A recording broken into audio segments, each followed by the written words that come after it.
actually January 14th, MLAC Legislative Subcommittee meeting held in the L&I building, starting time at 9 a.m. so they're shipping to Mexico or What's the first time? Not approaching because that's not what we're asking for. The types of claims that extend beyond 180 days tend to be referred out very early in the process, so that they're not really ordered. So we estimate by these figures that several hundred patients a year will be impacted. And I want to, some people might say that this might be small numbers, but we estimate at minimum 400 to 600 people a year impacted. And every single one of these people is an employee who wants to get healthy and get back to work. And we feel it's very important that we think of those individuals not just as, oh, it's only a few hundred people. This is people whose lives have been impacted by an on-the-job injury, and we need to serve them as well as we can. Something to keep in mind is that patients impacted under this are steadily improving. They're normally already back to work on modified work duties. The concept helps maintain the continuum of care and would save patients the unnecessary step of finding a new attending provider at the end of their claim.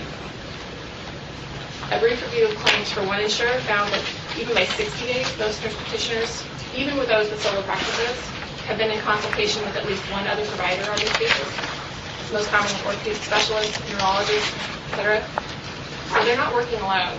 They are working as part of a collaborative team to help in healing our injured workers. There are no additional costs presented by LC 1486.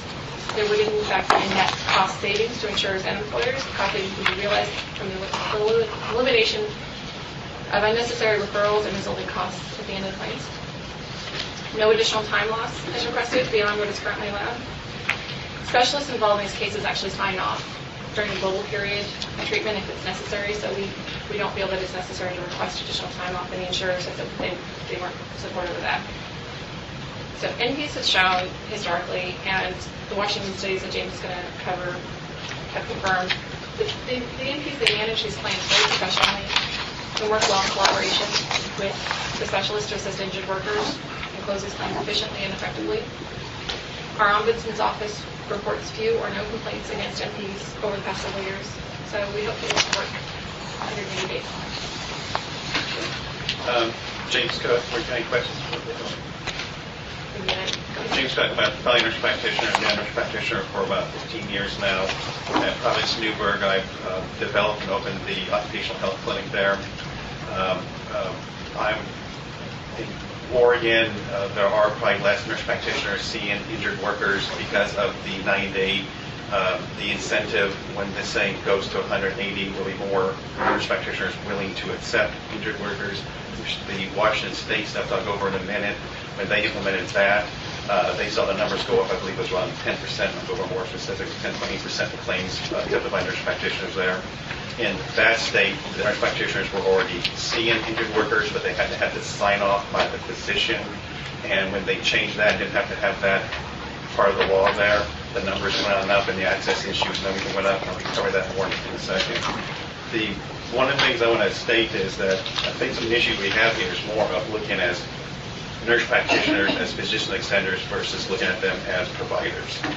The nurse practitioner school of practice in Oregon, we can work as independent, we can work on our own, although we almost always collaborate with other providers. I think one of the issues is when they word it as independent nurse practitioners, the people are viewing it more as a nurse practitioner owning their own clinic and working on their own. Even if you have a MD or DO, a PCP, working on their own, owning their own clinic, they are still collaborating with other professionals in the area. It's the same thing with a nurse practitioner. Just because they own their clinic does not mean they're not going to be referring out. There's a scope of practice, and if there's complaints made against a nurse practitioner, it goes to the nursing board. The nursing board has to review every single claim that comes on up and reviews it, and therefore, nurse practitioners have shown that they work within their scope of practice, and if there's something not right, they will be referring on out. The same thing can be said for an MD or a DO. If it's more of the personality of the provider versus a nurse practitioner or MD or DO. What I mean by that is, You might have an MD or DO who just works on their own, and they don't want to refer an out. You might have an MP do that, but it's not within their scope of practice. They work and collaborate with the other ones around there. So nurse practitioners do work with other providers all the time. A lot of the cases I have, I'm working with them just almost every single one of my cases. And the minimum is a radiologist overreading the X-ray or the MRI.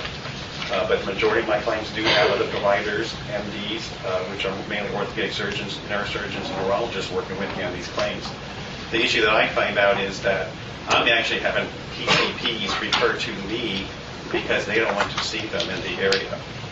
Providence Medical Group, the physician division, has made the decision not to see injured workers comp. They will see them one time for abandonment reasons. They have their primary care.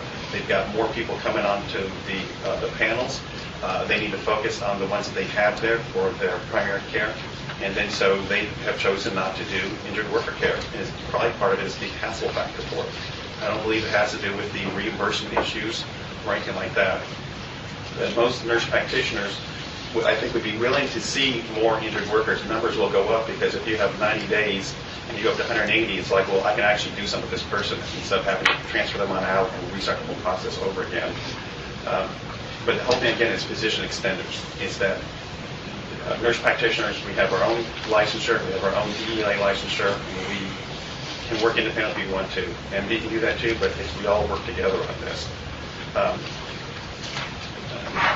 Tracking, I think, is another issue. I think some of the numbers, everyone focuses on numbers. I've had statistics, a lot of it.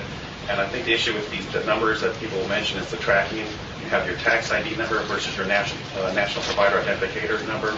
And I think a lot of the insurance companies, there's a little bit mix-up of that. And what I mean by that is if you have a nurse practitioner like me when I worked for my previous clinic and I saw injured workers, the paperwork wasn't necessarily coming back to me. Why? It was going underneath the tax ID number of the clinic, which was underneath the doctor.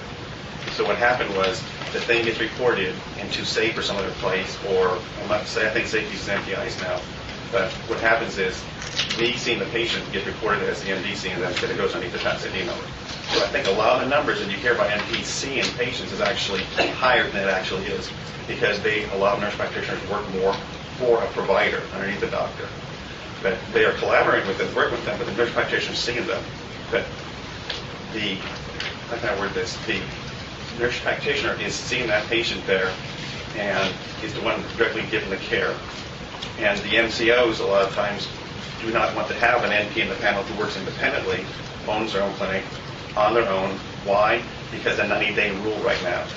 Because they kind of think like, well, if we need to have this person work with someone else just in case this thing, they're not going to be abandoned and be stuck out there. So that's another reason why there's less NPs, the number will go on up, because once you go to 180 days, I believe the MCOs and insurance carriers are going to say, well, let's get some more of these NPs on the panel here because 180 days would be more realistic. Another thing I want to say real quick is the types of claims, and I'll go over this Washington State thing real quick.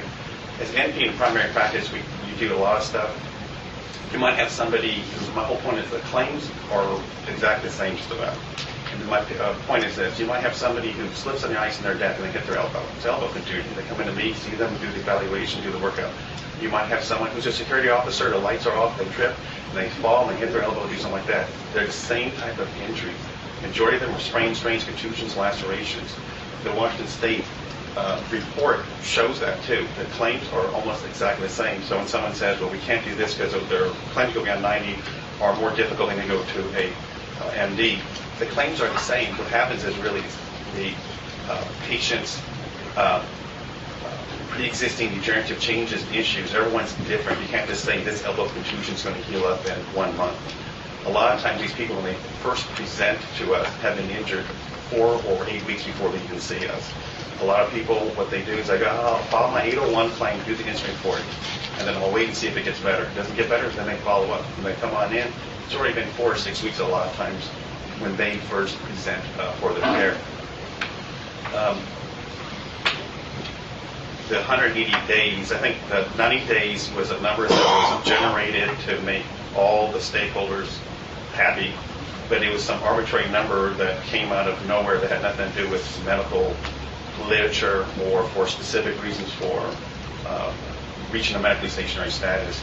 If you go up to 180 days, you're going to capture more of those people, more of those claims, And what's going to happen is it's going to cost the insurance carriers less, and the continuing care for the patients, they don't have to just get up and go find a provider. I get phone calls daily at my clinic from people who are looking, trying to find someone to see them for their claim. Could I ask, though, about the 180 days, because I think Beth had mentioned it last time. The 180 days, you really don't have any statistical information that would say that's going to capture X percentage of the people. We actually have, so we were able to extrapolate, so we were able to get pretty specific data from states Okay. regarding the number of claims. And so the spreadsheet shows the number that close. These are only patients that are seen by institutions that close within 90 days. They close 90 to 120 days, 120 to 150, and 150 to 180. I didn't go further beyond 180 because, again, those claims, if somebody has their arm cut off, they're going to be going into a situation where they're not going to be coming to an NP. So we don't, and those claims really aren't relevant to the NPs. Yes? So these are not all non-disabling claims? These are all No, claims? all of these on the spreadsheet are non-disabling claims. They're all 100% non-disabling claims on the sheet. Okay. Yes. And so what I did was I was able to estimate based on, so Washington State, they track it a little bit differently, and so they were able to estimate by 6.9% in their first year, 2000, that 6.9% of claims were actually treated by nurse practitioners. And so we extrapolated state's data and we got, but the insurers actually told us that their numbers, many of them are higher than this. So this is actually should be considered a very low estimate of the people that are going to be impacted. So and I'm kind of dense when it comes to numbers, so just so I understand. So that means by the time you get to 120 to 150, you're at 79, 83%. Yep. So if you get, and so again, that 14% at the end of the claim, those are patients that are normally referred out very early in the process. And so by capturing the 76, the 86%, you would actually be getting the claims that are relevant to nurse practitioners, almost inclusive. Could I ask a favor? Could we please have Chris Davey comment on this numbers? Because I want to make sure that it's coming from the horse's mouth. Chris, do you mind, please? Well, that's the better end of the horse, anyway. I also have another comment. I have another comment because I really wish you wouldn't have brought Washington into this. Washington is in disaster area with the workers' comp system, so I don't think that that's appropriate. It's a different statute, there's the rules are different. What's considered an acceptable condition versus what isn't. Oregon is very, very distinct and unique, and so Washington. When I see Washington, oh my gosh, we're running in the opposite direction. So I'd like to hear what Chris has to say, but I wanted to bring that up about Washington numbers because most of us that do business in both states recognize that we have a very unique and fair system, and there's a difference between the care and what the nurse practitioners are going to be dealing with in Washington. They take the body as a whole person. In Oregon, we've got all these things that have to be sorted out, so it's very complex. Well, and the number that you're getting there is 6.9%, the number of claims seen by a nurse practitioner, and though it may be very different systems, I did feel that it was, looking for a way to estimate the number here in Oregon, that is potentially a valid number. And then, Chris, when you come up, the thing I want Chris to comment, Kathy, I'm sorry, is most of my claims are shut down, and especially with construction, we're doing everything we can to get those claims shut down, and I think Lon Holston has the same view. We're trying to get our claims shut down as quickly as possible, get these people back to full duty. I don't see, unless it is somebody who's had surgery or somebody that has, a strain with some significant issues that ever goes out to 180. I have a good point on that. The issue that I'm finding is the specialists, though. So I'm in Newburgh there. We don't have as much room for them.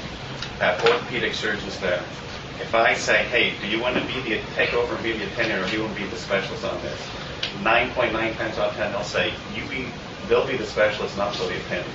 What I mean by that is, when I get this person, do the x-ray, do the MRI, find out it's a meniscal tear from a knee contusion, and claim then changes to a venous meniscus tear, get it in with the orthopedic surgeon. Orthopedic surgeon takes over as a specialist. There's a little back and forth a little bit with us. I might not see them as much, but about the second status post, surgical visit, is the time they fall back with me.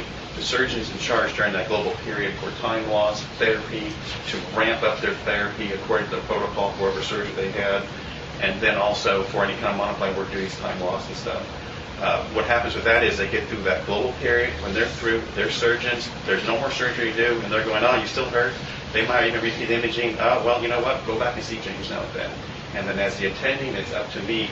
I understand the worker comp laws in Oregon, to differentiate from what is the acute injury, what's the accepted claim, and what is the pre-existing. What happens is they get through the surgery part, but back with me then almost all the time.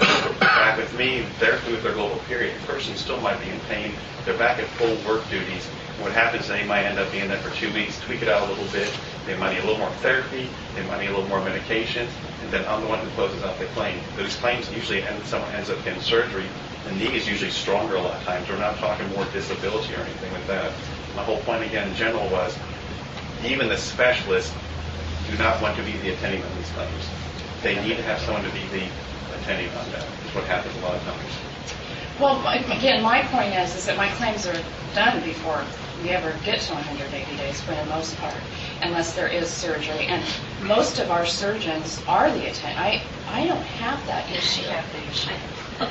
You might have it. Well, what happens because maybe it's to have Chris explain these numbers. Yeah. Maybe I'll feel better. I'm sorry. The insurance carriers also, what happens when the specialist takes over and writes some time loss, the insurance carriers, this is what we wish we had Laurel here, the insurance carriers they say, you're the attending because you've authorized this. What happens is they go, no, 827, I've been out consult, and I'm just being the specialist on the case. You end up getting into this limbo afterwards. They're going, okay, well, you did surgery, you're the attending. And the specialist is like, no, I'm not. This person has to then find some attending to close out the claim because it ends up in this limbo somewhere. They're at work, everything's done. And you're saying that Jennifer Flood is indicating that that's an issue. And I guess maybe what I'd like to do, Kathy, is try to figure out where these areas are, because I'm sorry I have my rosy-colored glasses on, but we have over 3,000 contractors that we're insuring, and I'm just not seeing this issue. But I recognize other areas are, and I want to be very sensitive to that. That's why I suggested we have a subcommittee to not only address maybe nurse practitioners, but in care in general, because we do have this looming health care plan on the horizon that's going to suck out a lot of providers and at the time that may have, had the time for some of the work comp. So I recognize that there's something we probably need to do. I just want to make sure that the numbers that we have, years ago when we did the nurse practitioners, and I want to point something out, that wasn't an arbitrary number, 180 days. We didn't pull that out of thin air. We had some very good statistical information that our wonderful department's information systems provided to us that clearly indicated where the numbers were at as far as where these claims were, as far as nurse practitioners and any of them, the physician's assistant. We could go down the list and see how long after, how long out the workers were actually treating with the care providers. So, then you have a small piece of this, but I recognize it, and as my leadership function on this committee, I feel that if we see something that needs to be changed, we need to not just put a stopgap Band-Aid on it. We need to look at the big picture. And if we have a healthcare issue and people aren't getting access, and again, I have my rose-colored glasses on, I think we need to take the time and address it thoroughly. And that's Kathy and I've been visiting about this offhand. We really need to do due diligence. So that's my recommendation. I still want to hear what Chris's numbers are, and then I'd like to know from the department if they can reproduce that document that they did when we reviewed, the access issue for nurse practitioners the first go round. Greg, Yeah. I'm just trying to get an idea of how it works with the orthopedic issue. So if one of Sherry's construction workers or a warehouse worker in Newburgh rolls his ankle or has a knee strain and it swells up and comes to you, you triage and say, oh yeah, well we need to get a film on this. So once you get a film, you have to decide if it's fractured, it would go to an orthopedic surgeon or to a specialist to deal with the fracture. So how are you different than an occupational health MD being a nurse practitioner at Newburgh? Wouldn't they, since they're not an orthopedic specialist or sports medicine specialist, be referring to the orthopedic surgeon? Aren't you basically operating the same way as an occupational health doctor? Yes.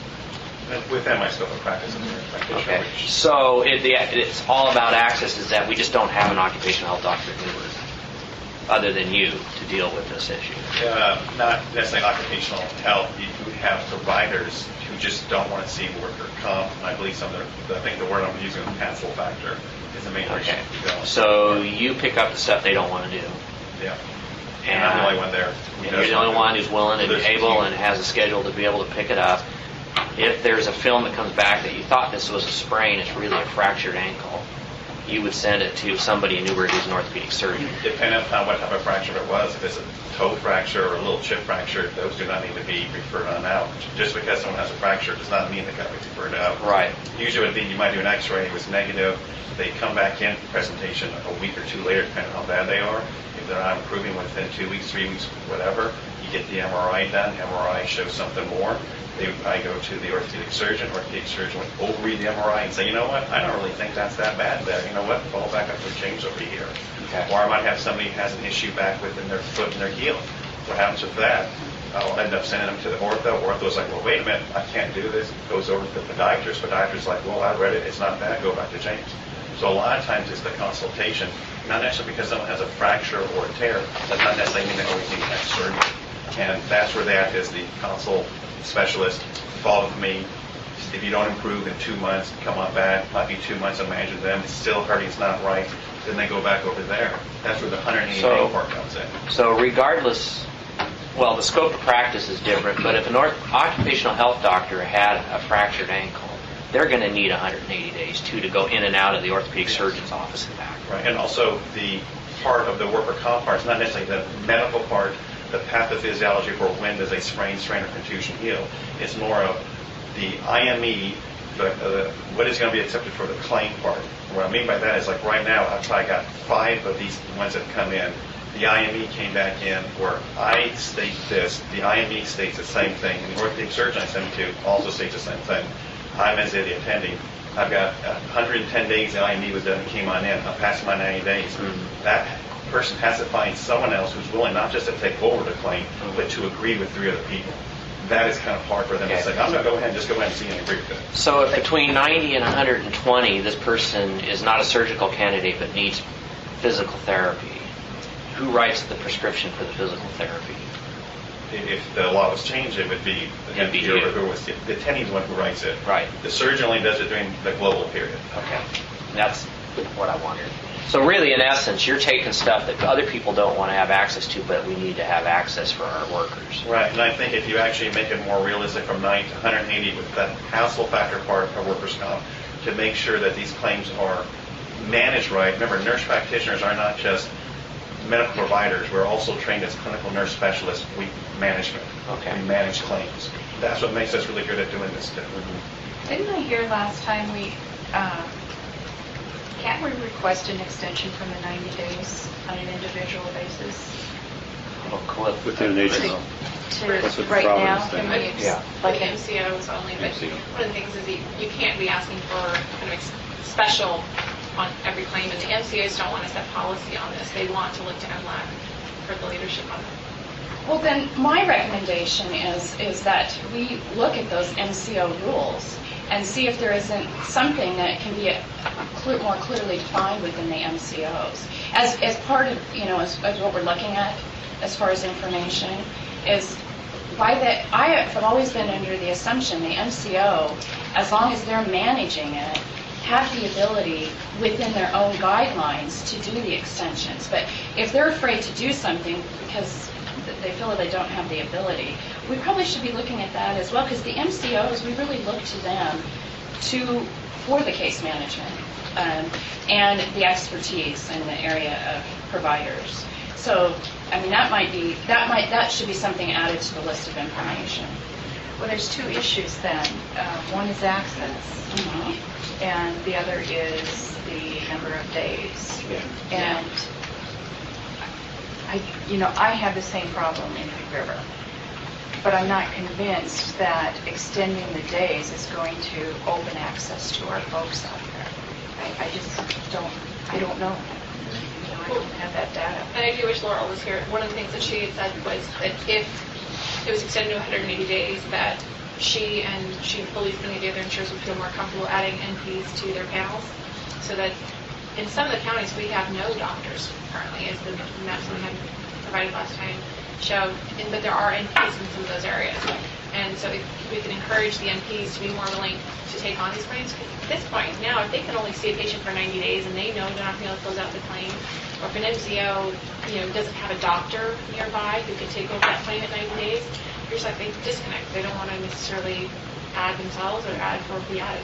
It will increase the number of nurse practitioners. I mean, you said the Washington State don't extrapolate. I kind of look at it and say it's patient care. They're the same type of injuries and stuff. Demographics are about the same.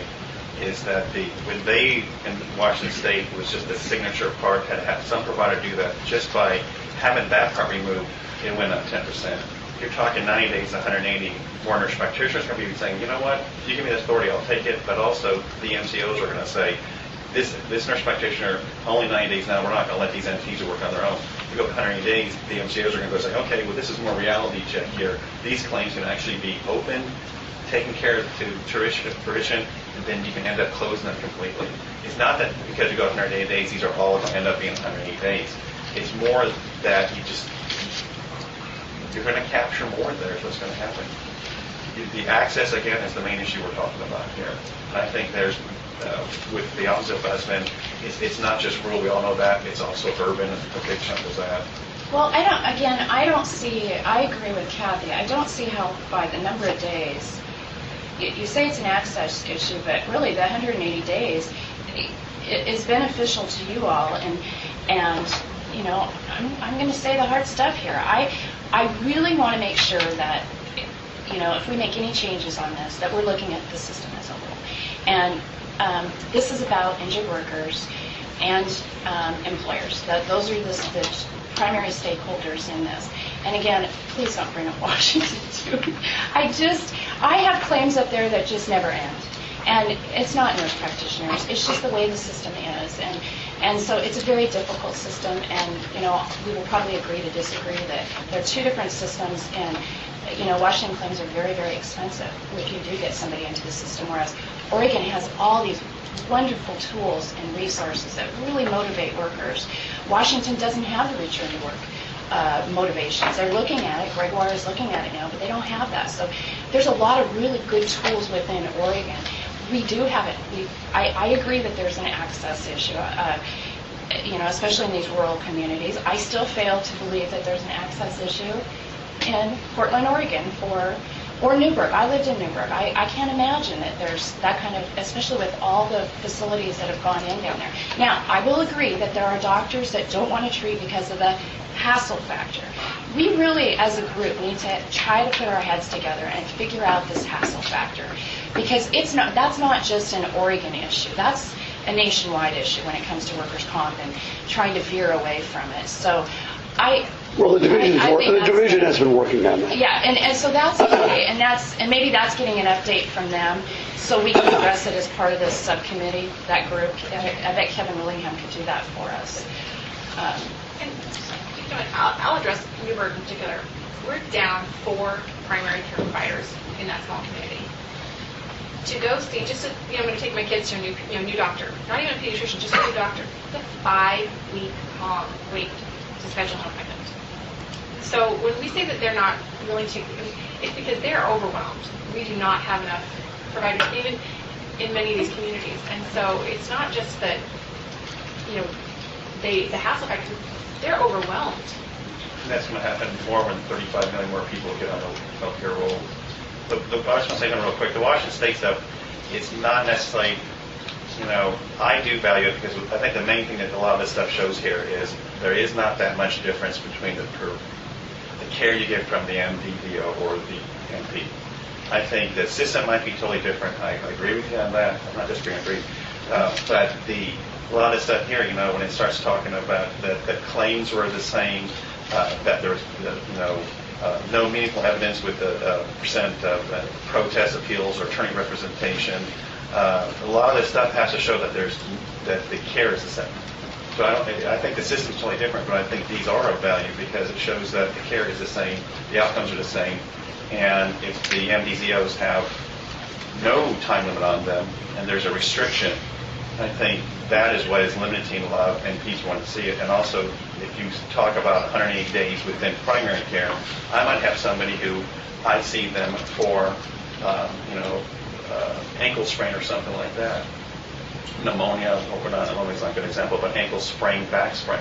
All of a sudden I get, or better example, motor vehicle accident. There's no restrictions on those within Oregon for me. I can see those, open them up, or the person comes in and close them out. If I get to 90 days with a motor vehicle accident in primary care, and a lot of my workers' comp ones are vehicles that roll over people in motor vehicle accidents, they're the same exact type of injury, but because the worker comp rules, I have to go ahead and transfer them out to somebody. In my primary care setting, I don't have to do that. I'm working with my scope of practice, collaborating with other physicians there, and other nurse practitioners do that. The time limit compared to what I do in primary care, when I did primary care for over a decade, there was no time limit to see these people, and they got the care they needed, and they were sent to where they needed to, and the resolution of their injuries was taken place of. So you're talking about this really restricts the nurse practitioner scope of practice within Oregon more than it limits the scope of practice. And someone who's working in primary care, they're going to go, okay, I see this motor vehicle accident, but I get a more workers' comp type motor vehicle accident. Well, I'm not going to see this person because you're saying I'm not as good, and you don't give me the 90-day time limit, I'm not going to see it. I get that. I understand that. Is there more questions? I just, on the Washington legislation, as a PCP, you had no limitation on your time. Correct. And PCP there means MD and DO. And the ARP is adult resident. As an HP. And that is the same here in Oregon. Primary cares don't have any time limitation. Oh, and I do want to point out, just so you know, I don't have one now, but I have had nurse practitioners work for me on construction sites, and I've loved it. I haven't had them treating anybody for 180 days, so we're in and out. So And that's the difference. And if you look at this, I mean, this data is, this is smaller. Even to get between 150 and 180 days, the state found that was like 3% of claims, and some of those may have been referred out early in the process, so that number may actually be even lower than that. Mm-hmm. So, the 180 is what we're aiming for to capture most, but you might find that of that 3%, half of those were referred out earlier in the process. So, Kathy, I have a question. If, again, they brought this issue to us, and we all are in agreement that there's an access issue, or it's going to even get bigger if people aren't feeling it now, they're going to feel it. And we know the department's working on the hassle factor, which contributes to probably the access issue.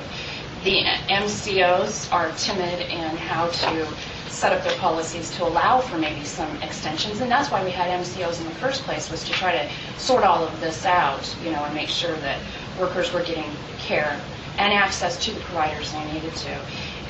I still am of the mind that this is a little bit bigger than just a nurse practitioner addition. And if all we did was to say yay to that, it would be we'll be right back where we're, in a few months trying to address the bigger issue.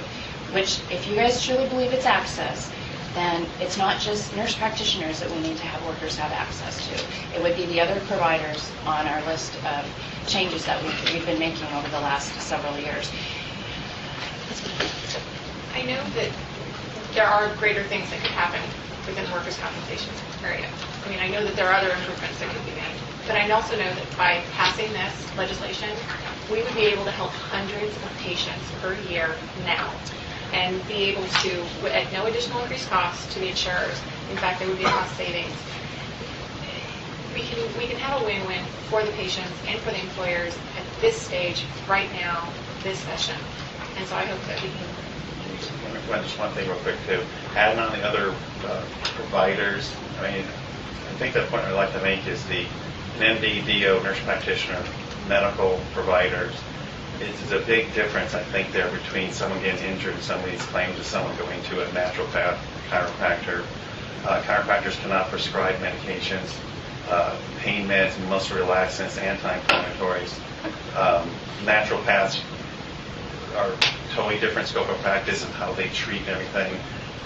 Those are going to be different type of provider type. I think you guys already got on to that when you put them into the type B providers, and the nurse practitioners are by themselves kind of in between there right now. I would like to see the nurse practitioner thing kind of go more towards the attending physician part, because the work that they do is almost exactly the same. This stuff shows that the claims, everything are the same.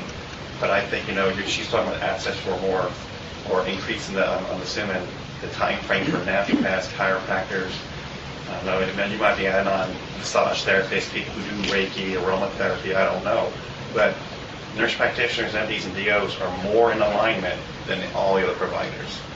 And how they practice medicine and take care of patients is totally different. Thank you. Chris, you want to come up and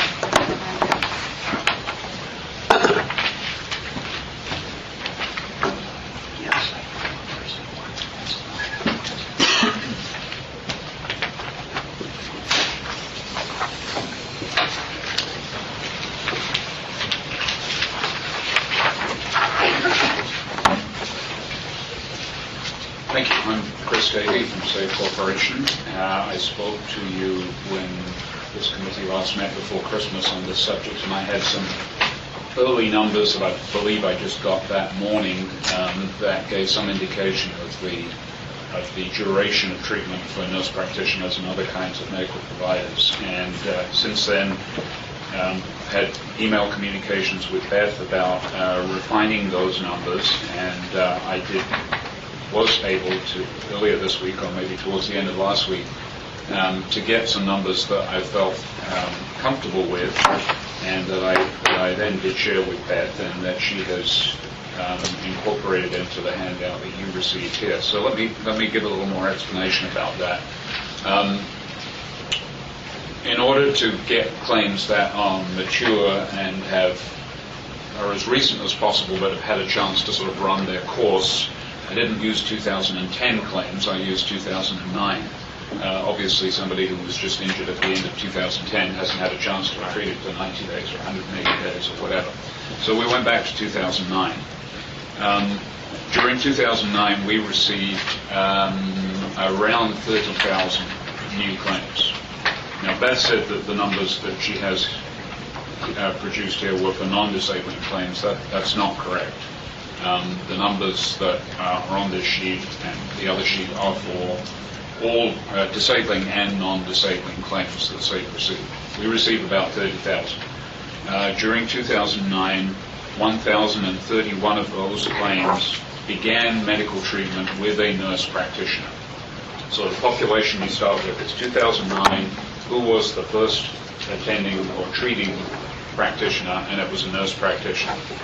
And then we looked to see, going out to the date that the claim was closed, what was the duration of the treatment. So how many days was it from that first treatment to the last treatment that was received before the claim was closed. Now, that treatment may have been provided by a nurse practitioner, or it may well be one that was referred to somebody else. And obviously, anybody who was treated for more than 90 days had to be referred to somebody else. So it could be that on the 90th day, the nurse practitioner says, okay, my time's up, I'm referring you to this MD, and then they continue with an MD for some time. It could be some of these where the nurse practitioner sees the person for 10 days and says, this is way over my head, I'm referring you right now to a neurosurgeon, whatever. So you don't know who the last treatment was by, but we do know when the last treatment occurred relative to the first treatment, and that the first treatment was provided by a nurse practitioner. Maybe I'm confusing this, but I'm trying to make it. I think I'm getting you, but I want to make sure I understand. So the last treatment data, you really don't know whether the last treatment was by a nurse practitioner. Correct. But we would know, if everybody was playing by the rules, that anything over 90 days should have been by somebody other than a nurse practitioner. Right, but prior to 90 days, you don't know either. Correct. Okay. So, Oh. Yeah, that's why I asked the second question. So if the nurse practitioner referred somebody to an MD after 10 days and the care was resolved after 60 days, then that's going to show up in this Oh. last treatment before claim closure within 90 days.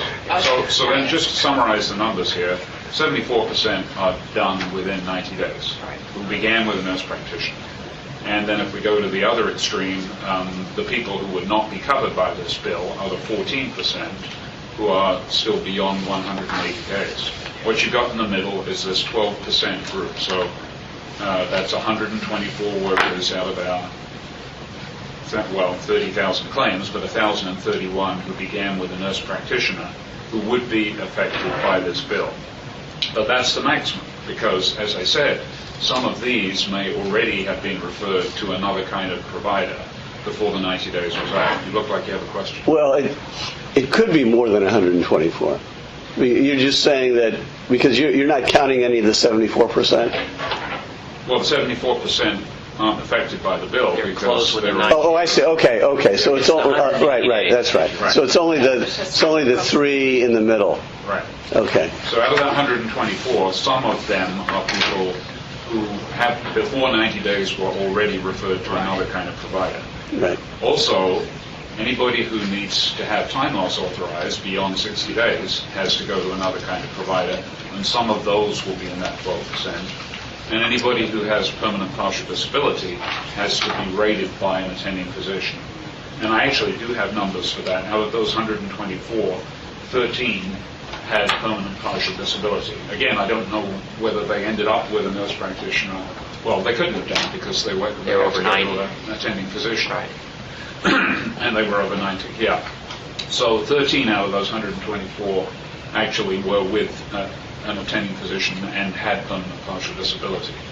So the population that is affected by this bill is relatively small. Beth, I'm not sure whether she came up with the 3,056 potential people within the state of Oregon. SAFE has 40% of the market right now, so just in rough numbers, if we had 1,000, the market would be 2,500. Just tell you a little bit about SAFE and nurse practitioners. They certainly, they have a role in the system. They are easier to get into, they're cheaper. We actually have an employee health clinic at SAFE. We're not talking about injured workers here, we're talking about the SAFE employees. We have an employee health clinic that is across the street from our main building in Salem. It's actually run by Providence, and the practitioners there are 2 nurse practitioners, and they do a roaring trade. And I go see them if I have a personal health care issue. It's quick. It's I don't have to wait 3 days for an appointment. I can get in the same day. I don't have to wait in the waiting room. If I need a quick prescription for something, they can do it. I'm back at work within half an hour, maybe sometimes. So we certainly respect the role that nurse practitioners play. And I would say that if you extended the length of time that nurse practitioners could treat, in most cases that would probably be a good thing, because it would be cheaper, it would be convenient for the injured worker, and it would just sort of move the process through without the interruption of making that change. However, I think what you have to balance that against is the fact that the workers' compensation system, at least for the last 20 years, has tried to get people to the most qualified physician, to get them the best care as early as possible. That's why in 1990 the attending physician definition was made pretty narrow, and it was really left unchanged for many years. It's been refined a little bit more recently. And so some of those people who go over 190, who today are being referred to an MD, under this bill perhaps would stay with a nurse practitioner, they would be deprived of what is in essence a second opinion, because that referral to the MD is going to give somebody else a chance to look at that worker, maybe change the diagnosis, change the treatment course, whatever it might be. And so I guess the concern is that if you extend the time that nurse practitioners can treat you are potentially exposing some injured workers to a situation where they're not getting that second look, or that more qualified person looking at their condition, intervening earlier, and getting that best care to them as soon as possible. So I think it's a trade-off. Probably in most cases, and again, we're not talking about a lot of people. I'm not sure about these hundreds of people that would be affected by this, but in most cases, it probably wouldn't do any harm. It may save some time and money. But I think you have to also consider the ones who are not getting the highest level of medical care as early as possible, that is, in the way that they are today. I'd be happy to answer any questions. Well, I think one of the things you got to understand is the future is that trade-off's an issue for all healthcare. It's not just workers' compensation. It's everybody who's treating for any medical issue. You're going to have more and more nurse practitioners in the next 30, 40 years than ever before, just by the numbers and the structure of the healthcare system. But we're here for workers. I know. What I'm just saying is, just know that if somebody's used to going to a nurse practitioner and it happens to be workers' comp, they're going to want to go to the person they see all the time anyways for the private health care. It is going to happen because people want to go to who they're used to. That's the future. I'm just saying it's not if, it will happen. I still don't, I agree, but I still don't see how extending the time is going to create more access for our injured workers. We need to work on the access. I'm not sure that it creates more access. I think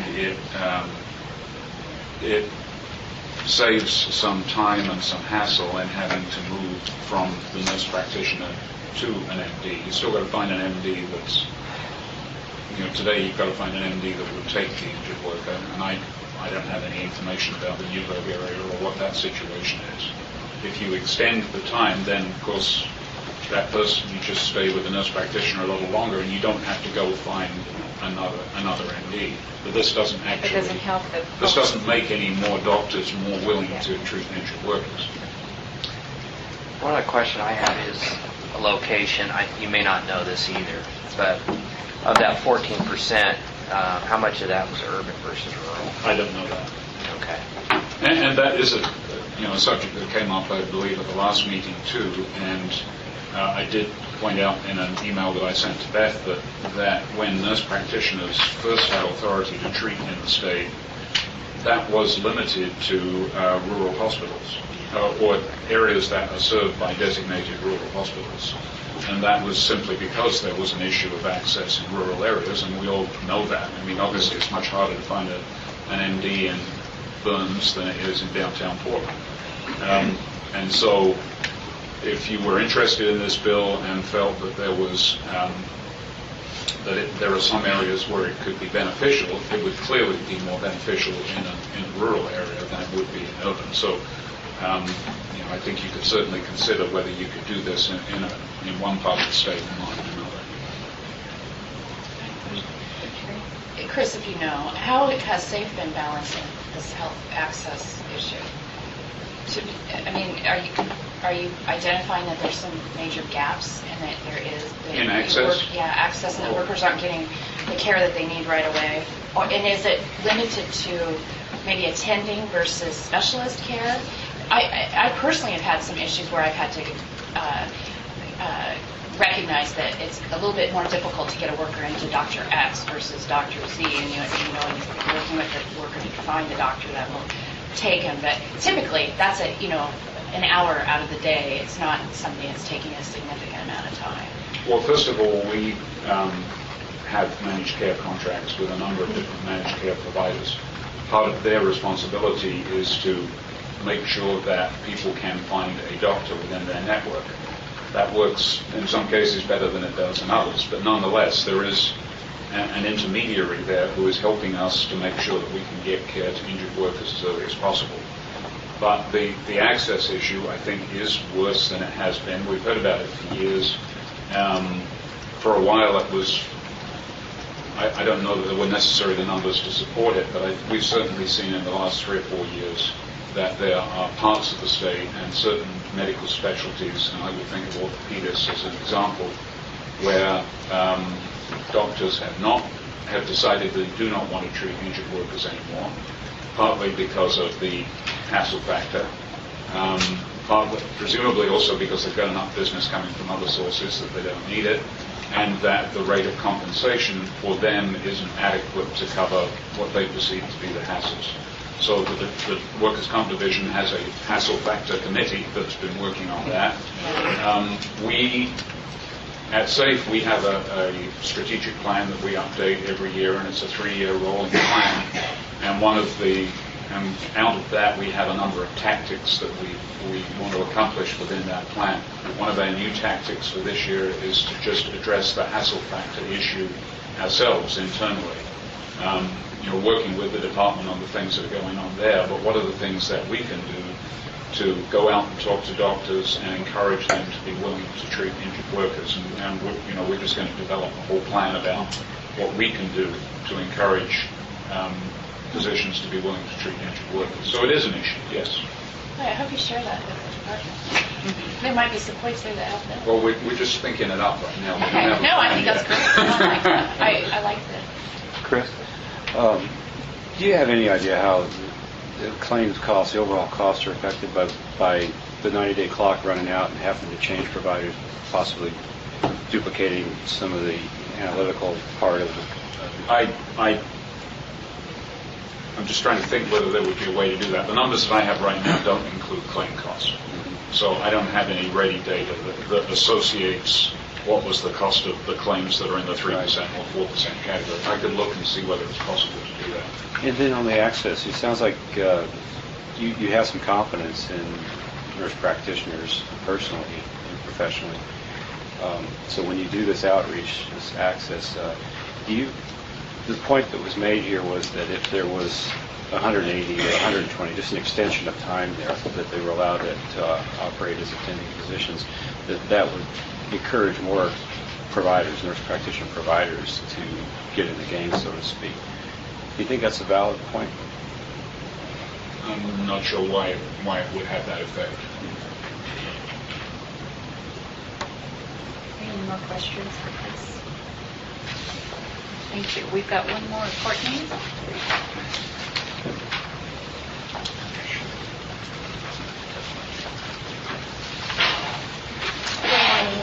Courtney Drexel with the Oregon Medical Association. We recently, first of all, the Oregon Medical Association is the statewide association of physicians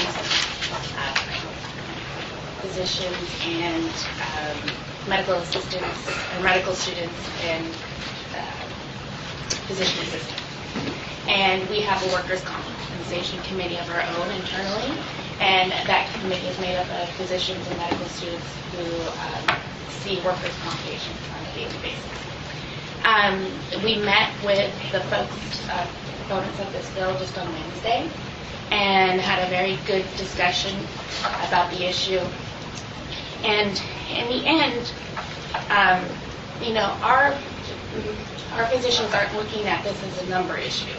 It's not 90 days versus 180 days.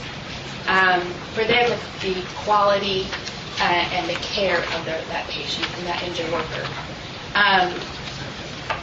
They don't want a patient to have to find another doctor midstream or another provider midstream.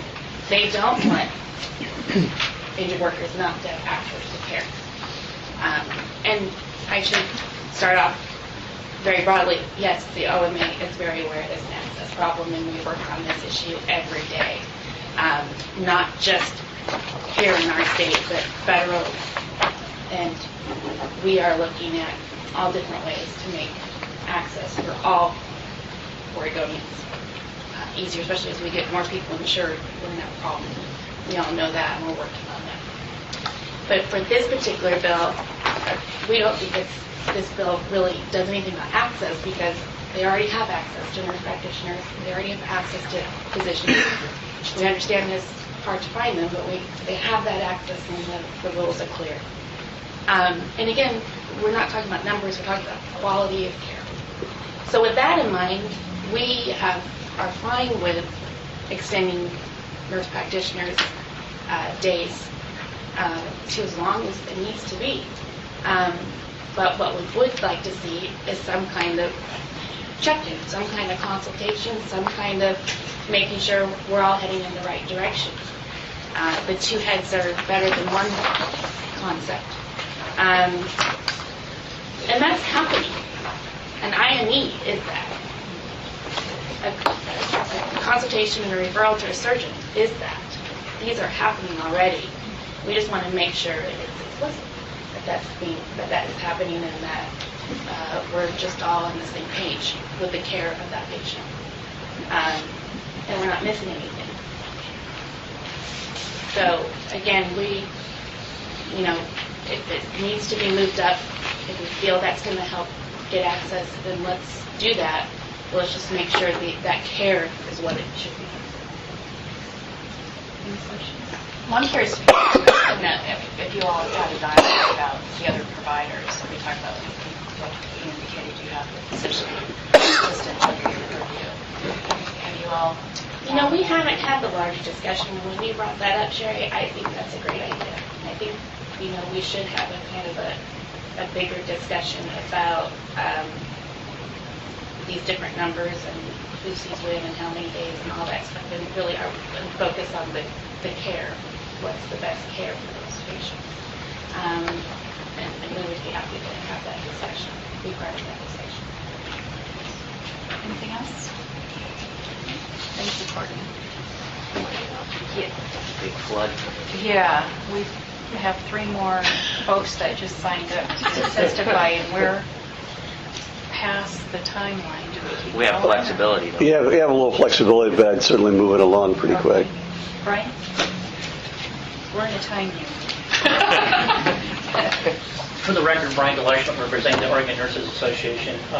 Are you categorizing lobbyists as long-winded and Yes. as compared to some others, including Mary Botkin and some that Lou knows, I'm very short.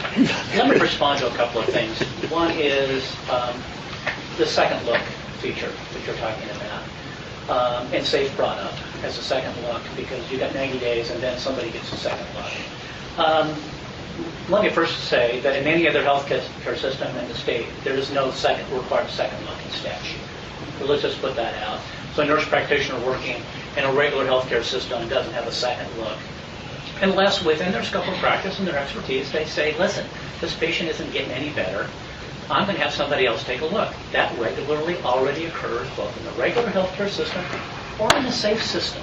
So we're talking about whether or not you, within the workers' comp system, have confidence that a nurse practitioner has the competency and the ethical behavior that's going to lead them to say, listen, this person's not getting any better. I'm going to transfer them over to somebody else. That's what it comes down to. So it's at least a little bit offensive when somebody says, well, we have to do this beyond 90 days because somebody needs to take a second look. And then when the OMA says, well, we're interested in the best possible care for our patients. Well, that's not any different than a nurse or nurse practitioner believes. Best possible care for the patient. So again, it comes down to whether a nurse practitioner has the clinical expertise and the ethical behavior that's going to lead them to say, listen, this person needs to be referred either very early on, or I'm getting up against 90 days or 80 days or 120 days or whatever it is, and say, listen, this is one of my regular clients, and now it's a workers' comp claim.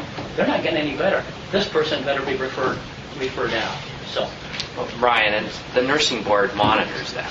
yes, exactly. And so the nursing board doesn't care whether it's under workers' comp insurance or private health care insurance. If there's a nurse who's not being ethical, they're going to come down on it. Yeah, Is that right? And exactly, and that's a point that I made at the previous meeting. There is a process, obviously, within boards and commissions of healthcare providers that if somebody is not practicing within their scope of practice, or their outcomes are not good, or there's a complaint, they can go to that board. That already exists. That is not a SAFE issue. That's a board of nursing issue. The other thing, let me very briefly respond to, is urban versus rural. And this is a point I made at the full MLAC meeting. There is an access issue in both. It may be more acute in certain ways in rural areas than it is in urban areas. But there is those in a substantial number of cases in urban areas in which access, either you can't get an MD to take their case, you can't see an MD, or for whatever reason, whether it's transportation reasons, or they already have established a relationship with a nurse practitioner, but the access is either easier or they're more comfortable with the nurse practitioner. So if there's any inclination that this should only apply to rural areas versus urban areas, we would oppose that. Any discussion of where nurse practitioners practice, whether they practice in urban versus rural areas, or whether they practice in consultation, collaboration, or under the supervision of MDs or anyone else, that issue was resolved in 1979 in the state under the Practice Act for nurse practitioners. And with that, I'll end my Questions for Brian? Thank you. John?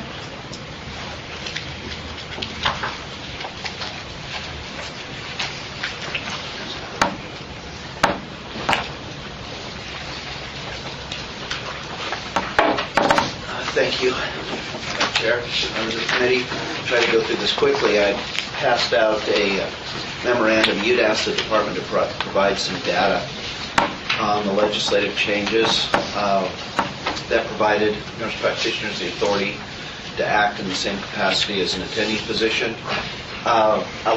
We have that data, but I want to give the caveat here, and that is that attending physicians change over the course of a worker's recovery in many cases, and what we don't have and aren't able to show is when a provider acts as an attending physician versus serving in another capacity. So what we do have is billing data, and that shows payment information by provider type. So here's what we know in terms of how the billing data has started to change since some of the changes to the law. Payments to nurse practitioners have increased slightly more than other provider types. Payment for nurse practitioners, however, are below 0.5%, so it's below 1% of the billing data in the entire system. So while it's gone up, it still represents an incredibly small amount of the total billings. Just for comparison, the physician's assistants are at 0.4. The chiropractic physicians are at 2.3%, and so it's again, the nurse practitioners are below 0.5%. And now an issue that came up last time about their authority on numbers of days. Back in 2003, the legislature allowed the nurse practitioners to authorize temporary disability for 60 days and provide attending physician services for 90 days. There is no limit on the number of visits during that time period, and that question came up before as to whether or not there's an 18-day limit. With the nurse practitioners, there is not. And then quickly, Sherry, you raised some questions earlier on the issue of the department providing data on the duration of provider treatment. We will determine whether we can provide that additional data or not. If we did it back in 2003, we certainly can do it now. I think you all put some data together, and as I'm looking at Kathy about in the nurse practitioner study, I also recall that you gathered information from MCOs. Okay. If you remember, and I probably have that paper. I'm sure we've got it too. I just don't have it today. On the question about the MCO's authority, MCOs have the authority to determine their treatment length for providers on their panel. They can already do that. In addition, any adjuster can decide at any point that they want to allow treatment to go beyond the limits. They can do that. And then on the hassle factor committee, we just did a report out on that, so I could have Kevin Willingham available at the next meeting to report to you as well. He's just out today. With that, I'd be glad to answer any questions. Questions for Kevin? Yeah, John, I probably should know this, but if you were to tweak and give the MCOs more confidence in their justification to increase the time limit for his attending physicians to other classes of provider, how many claims would you still be missing that aren't managed by MCOs? That's a good question. I'm going to do an estimate. I can better answer that question probably at the next meeting, but it would probably be about 50%. It's about 50% of the workers who actually get enrolled. The self-insureds and Safe Corporation primarily do most of the enrollment. Workers who are insured through other insurers are typically not being enrolled. Oh, they are through us. Yeah, the self. But I'm not Oh, I'm sorry. self-insured. That's right. Yeah, I keep No, reading. yeah, we Sorry. enroll almost everybody. It's about 50%. Higher. Okay, and I'll make sure that number's correct. Let you guys know. All right, thanks, sir. Jennifer. Jennifer Flood, Ombudsman for Injured Workers. I just want to provide, you've probably heard this before, but just a little recap. All anecdotal. People that call us aren't the happy people in the system, right? And although, and I understand where people are saying maybe it's not an access issue. In my mind, I view this bill as with the nurse practitioners saying that if the time was extended, that more nurse practitioners would be willing to see a worker. To me, that could improve access, which makes me excited because we deal with workers not being able to get medical treatment. I understand that, Sherry, you don't have those problems with your workers. Your workers aren't the ones that call. You know what I mean? But up front, workers trying to get an attending position is difficult. But when they have to go through that breakup of maybe they've seen a doctor for a period of time and now they can't see them for whatever reason, going and trying to get another attending position is extremely difficult. And if it's towards the end of the claim and it's just a line down of the claim, those workers who are treating with nurse practitioners are back at work. I mean, they can only authorize time loss for a certain period of time. That time is expired. This change wouldn't change any of that. And when they're told, you can't see this nurse practitioner to close out your claim, you've got to go find the new attending position. Finding one is difficult. And then once they find one, they've got to take time off from work. They have lost wages. Most of the time, there's going to be some re-imaging, whether it's liability or another need for that. So there's an additional cost there. And it's just a hassle factor all over the place. So to me, I see it as an upfront issue as well as that delay process, where we could extend upfront, meaning if more nurse practitioners were willing to see workers, we'd have workers able to get into provider more quickly the day that they're injured, the day after they're injured. Okay? Lost wages, blah, blah, blah. And then my little anecdote was for about 6 month period, I had my staff just ask workers if they were having access difficulty, not just how do you get a medical provider, but when they're calling saying, I've been trying and I can't find a provider. So I had them do little tallies. There's nothing official or sophisticated with this process. But from that data, we had about 86 inquiries that they were actually having access difficulties, and I was shocked because people say, oh, we don't have the problem in the metro area. 44% of those were metro area issues. There's only a couple on the coast, not much in Central Oregon at all. I have a question. Do you track when people are calling you if they're enrolled in the MCL worker? That was one of my categories that I had them track on those 86, and I didn't run those numbers. Okay, I'm curious about that. It wasn't. That's just my thing is that if a worker is having difficulty and they're enrolled in an MCO, that's another resource that we can use to try to help. But that's not a fail-proof process either. MCOs are having difficulty finding providers that will take. They got to be willing to take, especially if it's after the fact, willing to take a person. Surgeon's another example. The surgeon who does the surgery and does not want to continue on, finding a doctor willing to pick up that patient after somebody else has done the surgery that has had no background with it. Say they went to a nurse practitioner, then they went to a surgeon. Surgeon says, I'm not going to do it anymore. And that's more common these days, where the surgeons just want to have that global period of the surgery, and after that, they're done. It might be that the worker just needs to go back, maybe have a week, maybe 2 weeks, or even it's already ready to close, but they've got to go find another attending physician to go through that claim process and close. So that's my short little spiel. And we don't know what these numbers are. We don't, because you don't get every single worker. No, in like the I state said, hall. I don't get So you the happy people You get all call. the people that are having the issues, obviously. So, and with the MCOs, well, I know you need to wrap this up. I'm curious on the MCOs, why is it only still a small, minute, this is another issue. Why is it still such a small, minute percentage? Well, Safe has, what did they say, 50% or 40% of the insurance, but why are people still not using MCOs? That's another issue. Good question. I have one more question, but none of you, Jennifer. But is there a survey that's ever been done or could be done,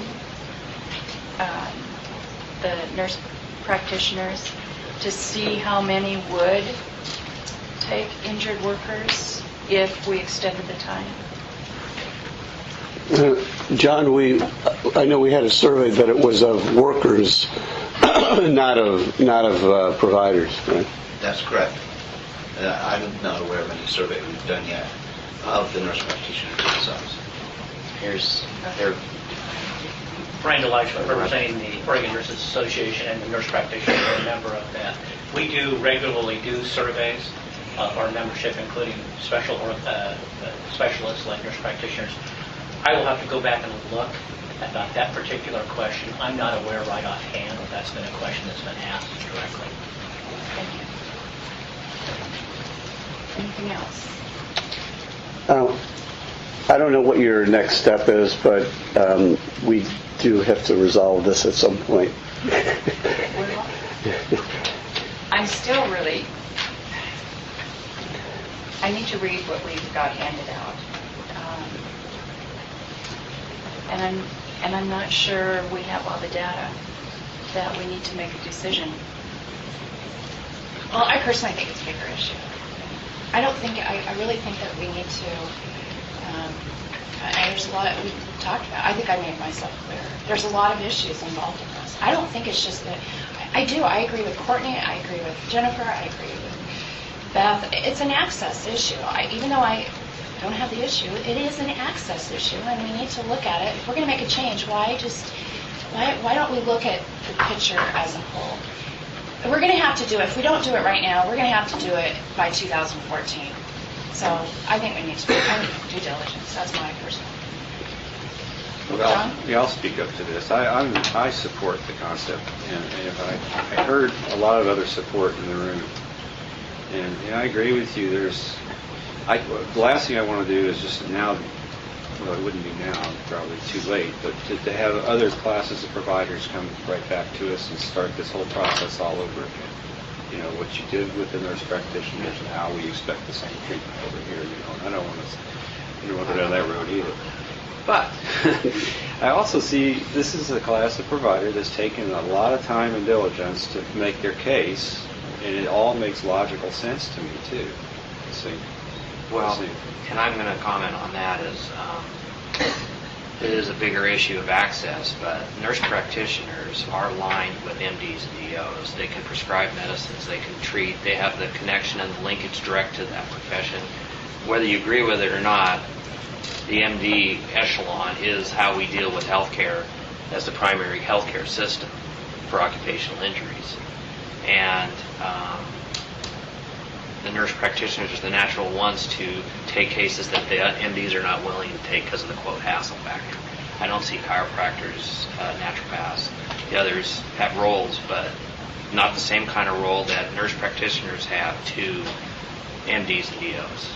So I think personally I respect that it's a global issue, but they are the ones that carry that ball now and would in the future, I believe, in the way our system is set up. And we have no control over that healthcare system. We just have control over workers' compensation.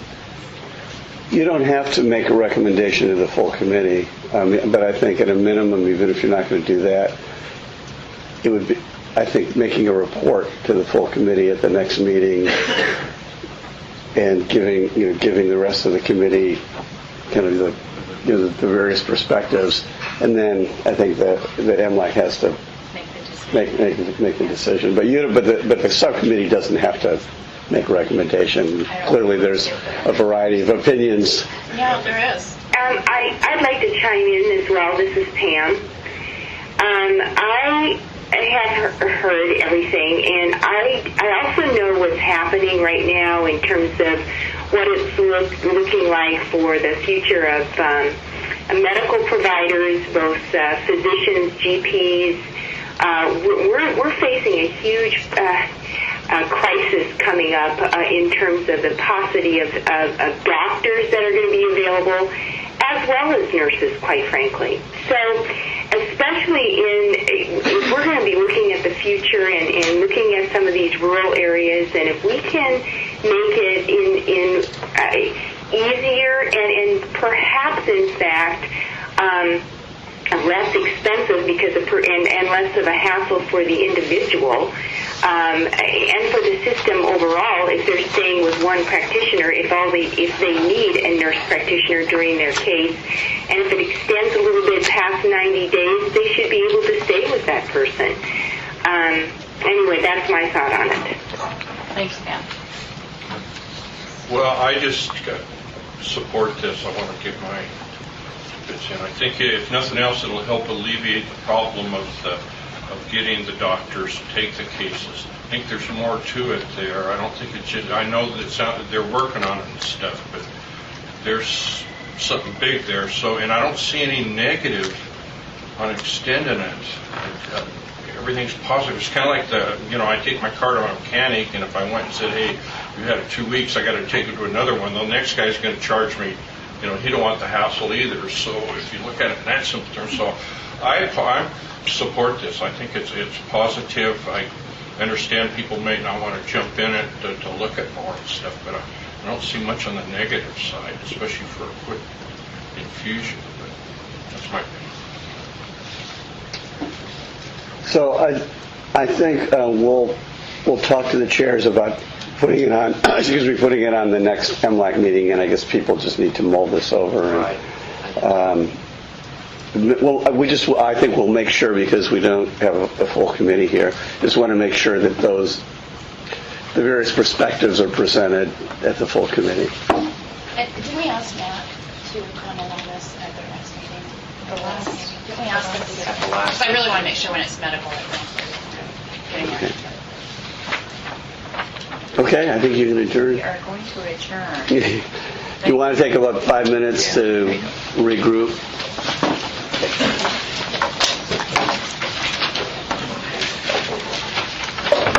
Pam, are you there?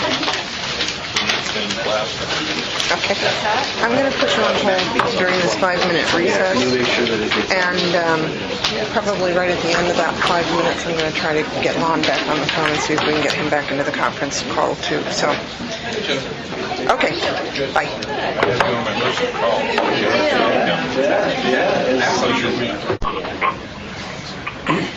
Okay, we're now going to begin the subcommittee meeting, MLAC subcommittee meeting for LC 442. Somebody there. Can I just who do we have on speakerphone? Lon, are you there? Yes, I'm there. And Pam, are you still there? Yes, I am, although it was kind of an odd sound coming through, but yeah, I can hear now. Okay. So, right now we have in attendance here in Salem Michael Rourke, Kathy Nishimoto, myself, Greg Miller, John Kirkpatrick, Lou Savage, Lon Holston by phone, and Pam by phone? Yeah. Okay. Before we get started, the last subcommittee, we had a sign-up sheet, and we had some additions during the meeting. So I want to make sure anybody who's going to testify regarding LC 442 or LC 451 is on this sheet. If you want to be on the sheet. Sorry. Okay, the only one on so far is Chris Moore from OTLS. So please sign up so we don't get down to the last minute and have 5 people sign up. We're running behind. With that said, we're going to first start with LC 442, disputed claim settlement. This is a LC brought forth by Oregon Trial Lawyers Association, and it's theirs to bring forward, and I asked them to come forward with the sign-up sheet when they come forward. What's she signing up, so. Okay. Oh, one more. Oh, sorry. Yeah. So, Chris Moore? Okay.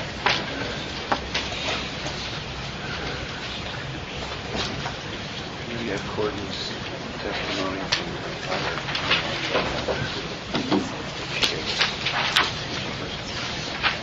Okay. Well, while we're waiting for Chris, I think Chris wanted to speak on 451. okay, well, I have him down for both. Okay. If he's not going to speak for Oregon Trial Lawyers, Jody. will you please speak for the Oregon Yes, Trial Lawyers yeah. Association? And just identify yourselves, please. My name is Jody Phillips-Polich, and I am an OTLA member, and I'm also a plaintiff's attorney here to talk a little bit about LLC 442. And I'm Chris Frost, another representative from OTLA, to talk about the DCS LC 442.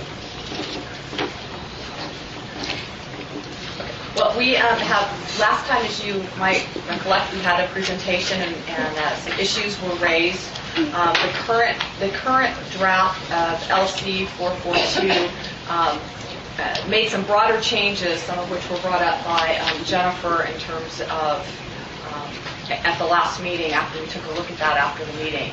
And those changes were a little bit broader than what we'd initially intended. So what we handed out today is some language that we believe limits or accomplishes the change that we were proposing, which essentially was to have providers be automatically limited to the fee schedule amounts when they're paid in full out of the DCS. And this language that we have distributed today, we believe, accomplishes that goal. So essentially, this proposed legislation affects medical service providers who are billing at more than the fee schedule, and those injured workers who have settlements large enough to pay all the providers at the full fee schedule amounts and choose to do so directly out of their proceeds. So we've kind of come, this is the same exact concept, just language, I think, makes it a little bit clearer that it's limited to that specific circumstance. Chris? Just what she said? She said it. She said it. Okay. Have you talked to SAFE or anybody taking an opposing position on this, about this? Well, I spoke with Chris Davies at the last meeting, and he indicated that SAFE didn't really have a position. I don't think that Sheena Simpson didn't have any. I don't know. Well, I think what we need to do this is, language, yeah.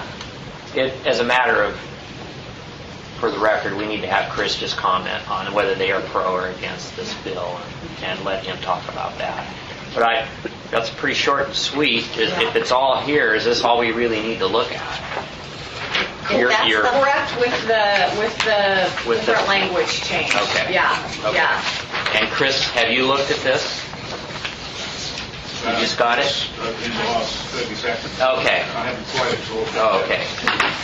I think that this he's showing you, I don't know if it is the one-pager from the last meeting. Oh, yes. Yes. Okay, and then you saw this little memo here. That's what I'm looking at. Okay. While Chris is reviewing that,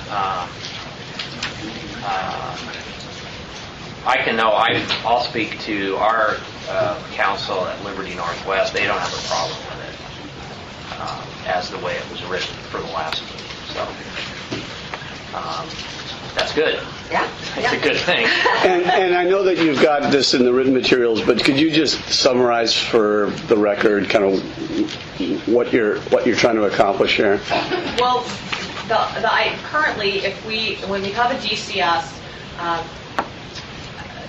the statute requires that a certain portion of the bills be paid directly out of the DCS. What this does is allows a worker who wants to, their primary purpose of their settlement is to make sure all their medical providers are paid. And in settlements where there's enough money, the worker can agree to have all the medical bills paid at the full fee schedule. And what this does is it clarifies that there's no other outstanding bills, there's no part that's the responsibility of the injured worker. And it allows the medical providers to get payment right then from the insurance company and not be having to try to collect those differences or balances directly from the worker. And just to clarify, because there are some medical providers who do bill above the medical service fee schedule.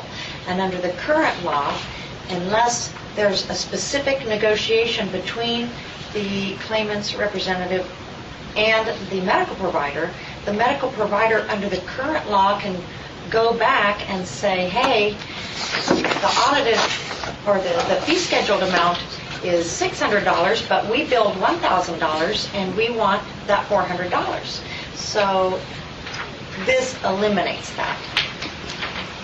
Essentially, providers get paid as if the claim was compensable. And the claimant would not be on the hook for a portion of that. That wasn't paid. Correct. That's right. Outside the medical Yeah, fee if a person has a accepted workers' compensation claim, they should not have to pay part of the medical bill. Right. And that's what this is to protect, is at the time of settlement, is that the medical provider, whether it's $1,000 or $600, they're going to be paid their fee. And if there's dispute over that, it should be between the insurance company and the provider. Correct. Not the claimant and the provider. Right. Right? And there's a method for dealing with that issue. Okay. And just as a side, I think Courtney has signed up to address those comments, but we have met with OMA and they aren't supportive of the concept. No, I don't think they're neutral. Neutral on the concept. Well, I can read, there was a comment, where is that, John? Thank you. This is direct from Courtney. I'll just read it. I know she's here.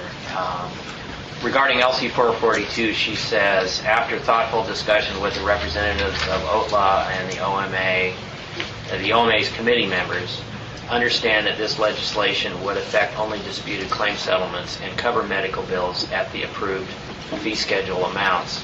In these cases, providers would not be able to seek additional reimbursement from the injured workers.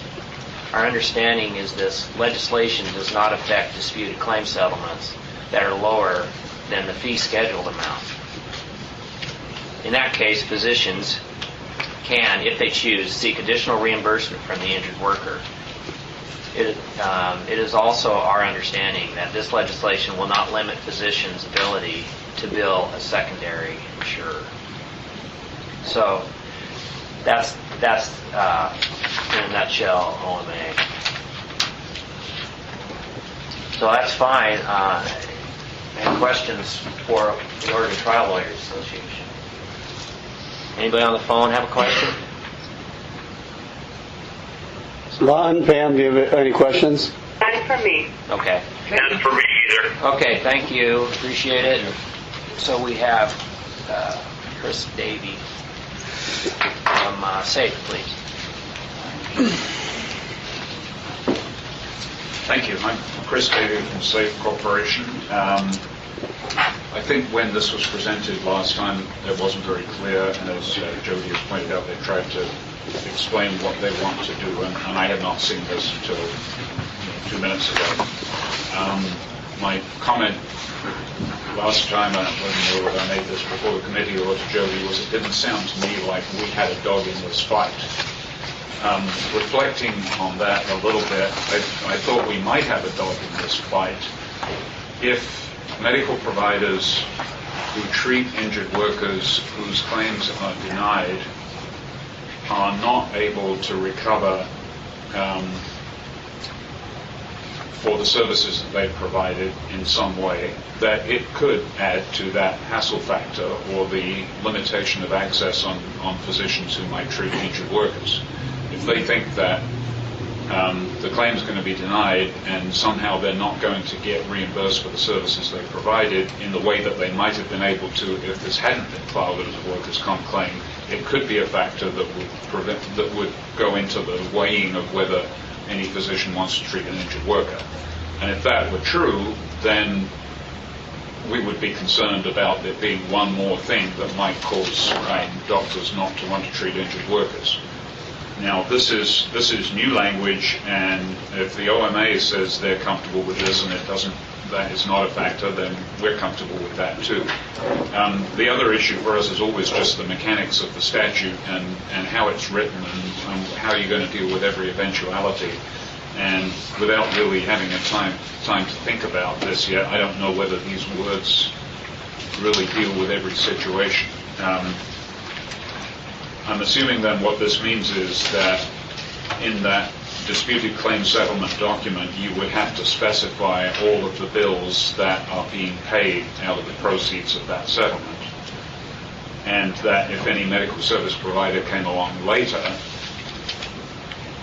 that bill hadn't been identified in the settlement, then all bets are off at that point, because obviously the settlement wouldn't do anything towards that, and that medical provider would then be free to use whatever means they would normally means to try to collect an unpaid bill that is not part of a workers' compensation claim. And what we're talking about here, of course, are claims that are denied. These are not accepted claims. This is a claim where there is a denial, and the settlement is resolving the issue by leaving the claim denied and paying some money to the injured worker. So I guess I would just like to reserve the right to think through all the eventualities here and to talk to the proponents and make sure that this covers all the bases. And I would like Courtney to look at this new verbiage that was presented. It doesn't have to be today, but I would like your comment from the OMA.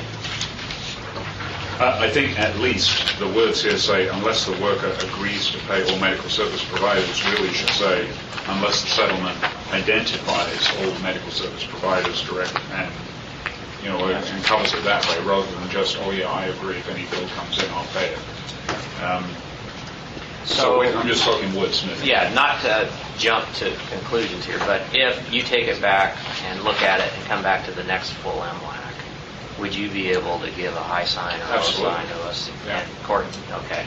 So, well, and beyond that too, I would communicate with the trial lawyers and with the OMA about it. So they'll know in advance whether you support it. We can talk about it offline and good.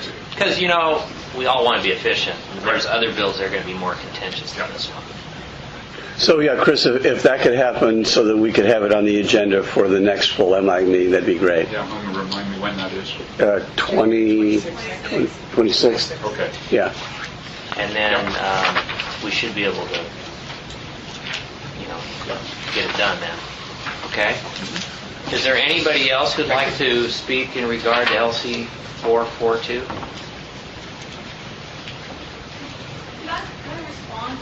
Sure, come on up.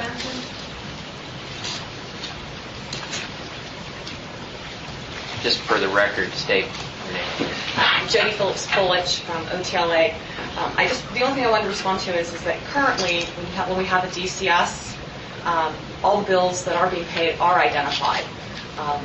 So that is already going on. So to the extent that this language proposed doesn't do that, because that's already occurred, you have to specify in the DCS specifically what providers are being paid and how much they're being paid. So that's already something that happens. And I have to tell you, I'm sitting here, I'm not sure if it's by rule, but it is somewhere in our statutory scheme, and I can respond more specifically to that. But that piece of it occurs. So this is not just like any bill, any time. It's always only the bills that are in the settlement. And if it's not in the settlement now? If it's not in the settlement, then it's not resolved. It wouldn't apply. So it's like a bankruptcy. Yeah. But in terms of that's a different problem for a different forum. So there's a way to deal with that if that did happen. There's a rule that addresses if the bill's not listed and included in a DCS. So. But anyway, they are all the bills are identified. So it's not like we're going to be trying to get bills that weren't contemplated at the time of the DCS covered by this provision. Yeah. So the only thing I would ask then is that the final LC draft be emailed to the full MLAC before our next meeting, because I anticipate we'll vote on it at the next meeting. Okay. I don't know for sure, but I anticipate that'll happen. Then that would include whatever other tweaks to the language. Yeah. And if you work through Chris, we just know that this is an LC that we can move on and like a vote? Well, look, I appreciate it, and we'll work on that. Okay. Thank you. Any questions from the subcommittee? Discussion? Everybody agree our plan is to let it come forth to the next full MLAC and review it before the next meeting for a vote? Okay, with that, the subcommittee is adjourned. John's on for the John, next you're up now. Okay, LC 451. If we have everybody on the sign-in sheet that intends to testify? Good, okay. Well, just broadly, yeah, if you want to come on up, identify yourself. Thank you. Good morning. My name is Chris Moore. I'm here on behalf of the Oregon Trial Lawyers Association. And? Gail Shields, I'm also with Oakland. Okay, welcome. So let me state as clearly as I can what I read in this bill. There are two concepts.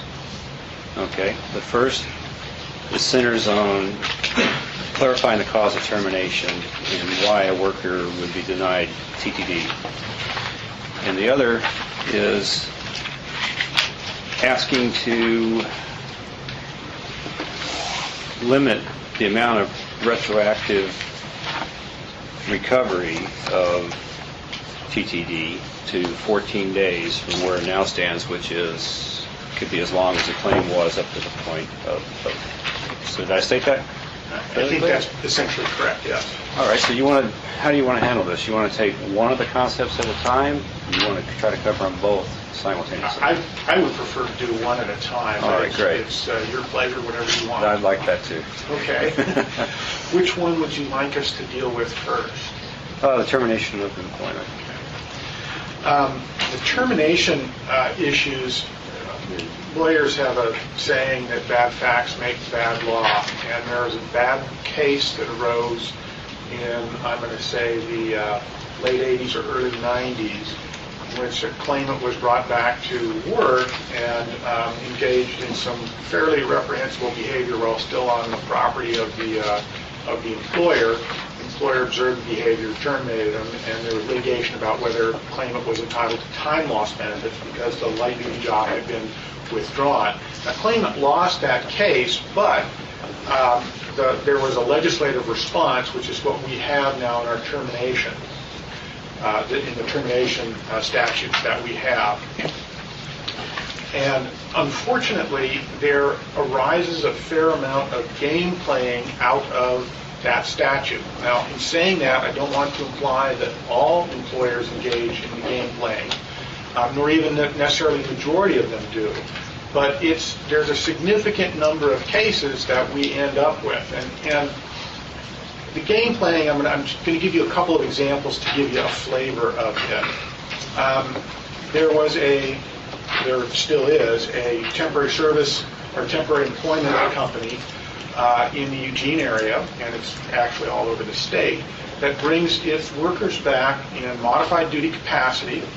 And the job consists of assembling all the injured workers in a room and having them listen to the radio and write down the commercials that come on the radio over an 8-hour period of time, keep track of all the commercials, and then hand that to the supervisor at the end of the shift. And the ostensible purpose of that is that there are clients of that temporary employment company that need that information to make sure that their ads are being distributed on the radio. The response of the employer is to look the worker in the eye, grin at them, and then throw it away in front of them. And with the purpose being that we would like to get the worker to quit. And sometimes it's successful, sometimes it's not. And that goes on a routine basis with this company. Pardon me. I'm slow on the uptake. I'm not getting throw what away. Throw the list that the worker just spent 8 hours assembling. So that the worker will quit? Yes. This is a light duty position? Yes. Okay. Similar temporary service company brings worker back and says, I want you to write down the phone numbers in our telephone book. Compile a list of all the phone numbers based on the alphabet in the phone book, and then again throw that away in front of the injured worker. Some companies bring people back to work that are on pain medication, put them to work in the lunchroom doing nothing. I mean, literally, you must sit here. They stay awake, and they have a camera on them. And when they fall asleep as a consequence of their medications, terminate them for falling asleep on the job. It can be things like we bring them back to work. There are rules about you can't smoke within 50 feet of the door. 5 people go out to smoke, including the claimant, who's the farthest away. Claimant's the only one written up for smoking within 50 feet. They get 3 such violations or similar extremely minor violations that are not done with other folks, termination. The point being that they don't have to pay time loss anymore. And this was our attempt to try to get past some of that game playing. And please understand, again, the vast majority, not the vast majority, a significant majority of employers never ever engage in this kind of behavior. But we have, but it does happen. We get the emails from the adjuster to the employer that say, So, I know we're talking about the workers' comp situation. I would think if an employer was demoralizing and humiliating an employee, whether they're on light duty or full duty or any duty, it would be brought to the Bureau of Labor and Industries. there are 2 problems with that. First, there's in order to prevail at the Bureau of Labor and Industries, you have to the claimant has an affirmative duty to prove discrimination on the basis of a protected class, and in this case it would be on the basis of the workers' comp claim. That is a difficult burden to bear, and it's difficult to establish that. As a practical matter, an example I just gave about smoking, employees are not anxious to testify against their employers. They are not going to put their jobs on the line that they were smoking closer than 50 feet and didn't get disciplined. And what you end up, and then the litigation is actually far more expensive than the workers' comp litigation and takes far longer. But what I would recommend is if you want to explore that further, I would say, why don't you have Labor Commissioner Brad Bocking talk to? I just think where I'm coming from is the humiliation factor. I think that you're going to have universal agreement on this committee, if I could speak for everybody, that we don't condone or approve of any of those type of activities. So maybe you can specifically talk about this bill and how that would address those things and fix the problem.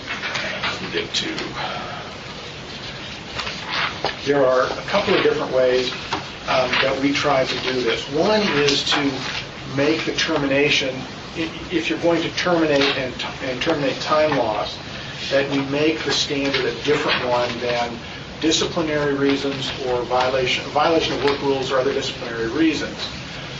That's so broad that it covers almost any action, or can cover almost any action. What we wanted to do was to say, to pick a different standard and to make it something, and we chose the standard for denial of unemployment compensation. I don't do unemployment law, but I am, I've been assured that there is a standard there, that there's case law surrounding that standard, and that it's relatively well known, and that when I have clients who go through this, they're in a position to get unemployment and they can't get time loss. So that was one thing. Second thing was we wanted the employer to tell everyone up front, this is why someone's being terminated, so that there's no question about what's going on. If the employer says, you did this, and that's why you're being terminated, then the insurer knows and the claimant knows. Right now what happens is the claimant isn't told, and the insurer isn't told. And I know that because I asked them, why has the claimant been terminated? So, terminated for good cause, and we don't know what it is. So you request a hearing, you wait 90 days, you get to the hearing to find out what the deal is, and sometimes there is no reason, really. I mean, truthfully, the employer comes in and says, we don't have a reason. And so my clients waited 90 days without time loss. And they didn't have a reason. The insurer is put in the position of having to rely on what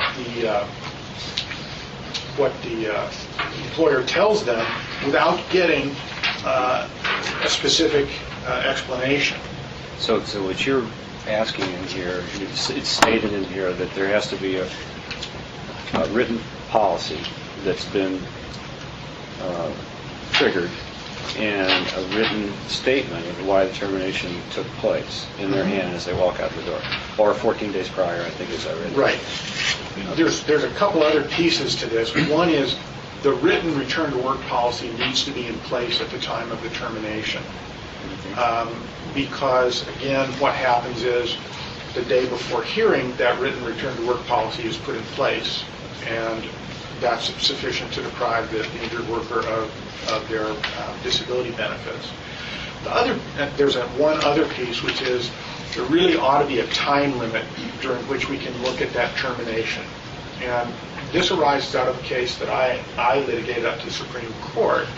My client was terminated absolutely for good cause. That under every other provision in this, in our proposed changes, he would be deprived of time loss. No question about that. 5.5 years after he was terminated, he suffered an aggravation claim and required shoulder surgery. He had been working for a different employer for about 3 years. Following that, he was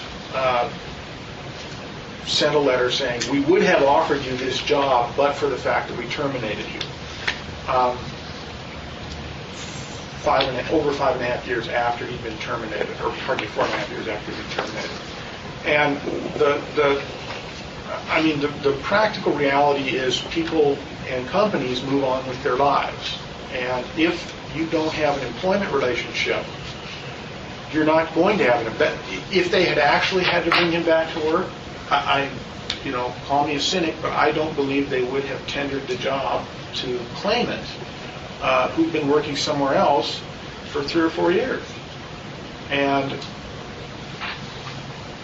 because I never see that happen.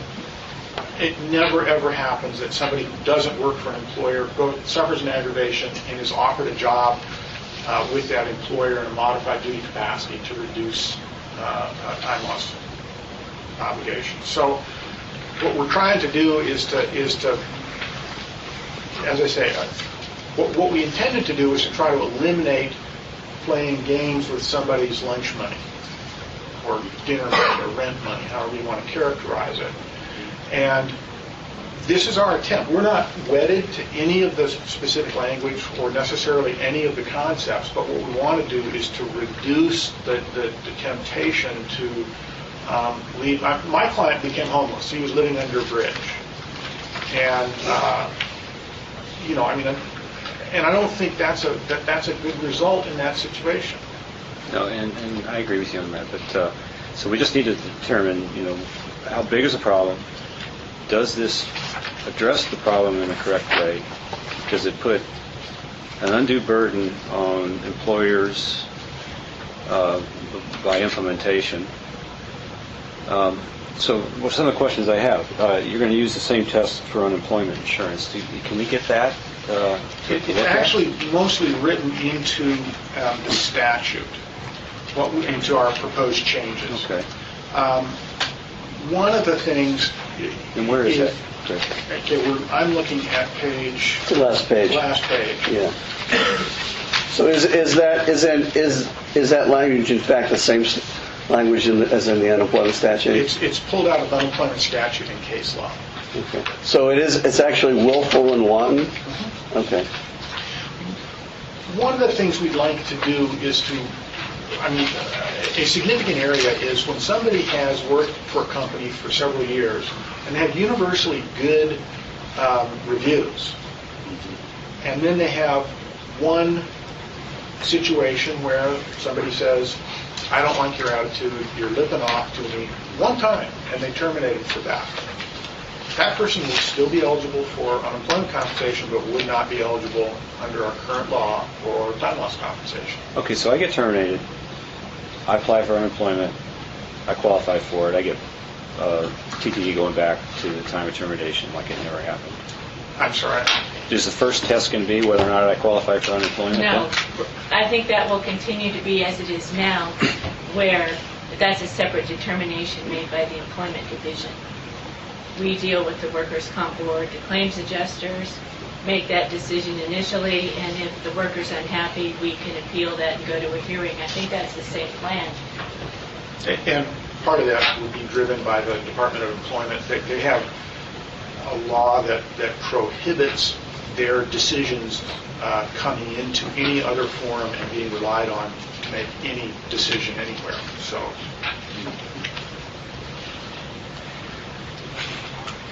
Okay. Is there anything else that at this time you want to talk about? You know, again, this is our attempt to resolve this, and we presented this in a very hurried fashion to the last MLAC meeting. And, you know, we're not here telling anyone that this is what we have to have. What we want to do is to have a discussion so that we can get to something that works for everyone. All right. But we think we might have a problem. You know what I'd like to do right now, while this is still fresh in our mind, is before we jump to the next concept, can we get some testimony? Is there anyone else here that wants to... Just to this issue. Just to this issue. I'd like to say a few words about it. Okay. I've had a lot of clients that have been devastated with this termination thing. I could go on and on about stories, but usually it's something like Chris was mentioning. One, if there's even anything, it's one argument. You're fired, no time lost, the person is homeless. I have a real hard time representing people that this happens to because they don't have a phone. Yeah. They have to keep calling me over and over, and we try to talk. It's a serious issue because a lot of people are barely existing already when they're working, especially at these temporary companies, just barely making it already. And then when they have no money, even time loss is hard for them to get by on, but no money at all and not knowing why. They don't know why. Even if they get their mail, most people never get an explanation of exactly what the problem is. They just assume, oh, my claim's no good, got to go where it's warmer, so I can find a better place to sleep. It's a really bad issue. And I'm really interested in what SAFE has to say. I think there's a lot of stuff that we can work out with them. SAFE isn't really the worst actor in this scenario because SAFE has people, you can call them on the phone, they answer the phone or they call you back. You can write them letters and they respond. But a lot of insurers, there's nobody who ever answers the phone. Nobody ever returns that voicemail, and they don't answer letters. All we can do is file for a hearing and wait 90 days. And BOLI, sure, that's great, but we need money now. These guys need their money. They need a place to sleep. They need food. BOLI is not the answer for them. We need to try to fix this. So that's why I'm here. And I'd like to hear what SAFE has to say. So is this third-party administrators that are not answering the phone? Who are the insurers that are not doing a good job of responding to claimants? I can make you a list. There are several. And they're not in Oregon? Are they outside Oregon with other people functioning on their behalf in Oregon? Some of them. But some of them have an office here in Oregon. They just never respond. You can't get anybody on the phone. Okay, so well, these workers don't know what's going on. So if there was a requirement that they get a letter, at least they would have some idea what's going on. Right. Okay. I was just curious what insurers are doing to ignore rule of not responding. And maybe they wouldn't follow this anyway, but at least it's a start.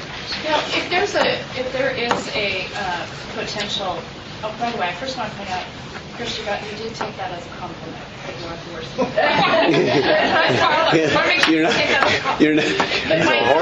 You're not the horse's mouth. He's not the worst. My concern, I have a concern if there is the appearance of retaliation and if the worker is not getting what he needs and he or she doesn't know to call Jennifer, and then Jennifer doesn't forward it to John's group or whoever handles those.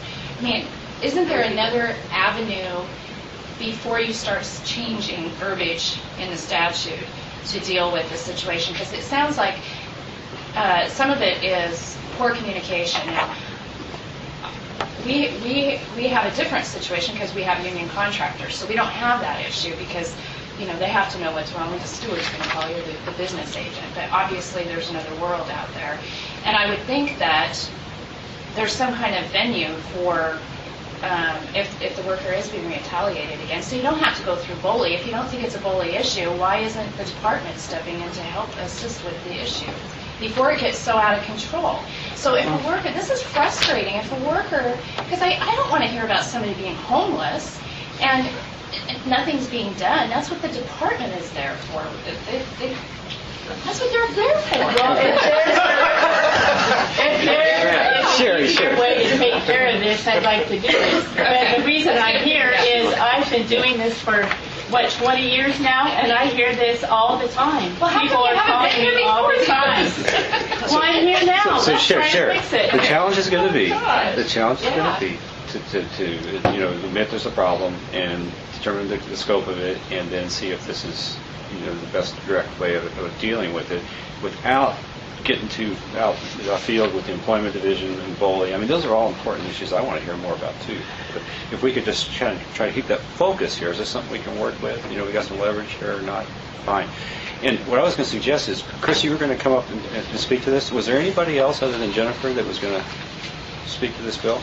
Yeah, I had a question though, Chris, before you leave. So have to get up and down if we do the second half of this thing. So The current language under on page 15, B 5B, that's higher than a no cause standard now, right? That is. Yeah. Absolutely. Yeah. So you're even in the current statute, you're beyond a no cause. Oh, no question about that. The real problem is that it's only a very small step. If I could borrow from appellate law for just a second, in order to appeal a case to the Court of Appeals in workers' comp and fight about a factual issue, there has to be no substantial evidence. Well, it's more than no evidence, but only just barely. And that's where we are right now. So, to the extent that people have a lot of heartburn about getting up to a misconduct standard, you've also raised the issue of just notice itself. Yes. Okay. So there's two pieces here. There are several pieces in there, and including, we're willing to work. We picked the unemployment standard. We're willing to work to get to some other thing, but we just want something a little bit more than a very pro forma. Okay. Why don't you stay where you are, and if you guys can share the table, that way you don't have to jump up and down. So who first? You and Chris Just or make sure Jennifer? the microphone's close enough. Oh, okay. How about Jennifer? Jennifer, termination for reasons that are other than... I just wanted to, Jennifer Flood, Ombudsman for Injured Workers, for the record. I wanted to address Sherry's rose glasses regarding workers and what's happening with them. It happens all the time. They do call our office. They get terminated. The only thing, and I wanted to address the fact of where insurers actually play a positive role in this, is that if a worker is being treated that way by their employer, we're going to work with the employer as well as the insurer. Many times that adjuster is like, holy smokes, that's going on, that's going to increase claim costs. Let's see what we can do to get the employer on board with what they're doing. But when a worker is terminated and they say, well, we didn't like your shoe color today, so you're terminated, and it cuts off their benefits because they told the insurer they're terminated for cause because we don't allow blue shirts. Their recourse regarding that termination, my understanding, is to fight whether or not they were rightfully discharged is through the bully system. It takes money and it takes a tremendous amount of time and it takes energy, and they don't have the income to do it and they don't have the time to do that. And we got to remember these people are injured workers who are having some difficulties possibly physically as well. So yeah, they can call the department The Ombudsman's Office, WCD, they can't go and tell an employer, correct me if I'm wrong, that you can't terminate this worker.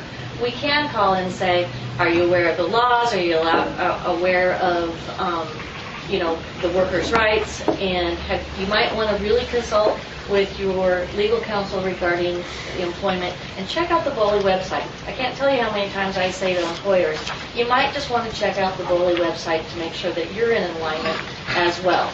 And to me, maybe some workers might think that that's advocating for that employer, but making sure that employer understands their rights also helps them understand what the workers' rights are as well.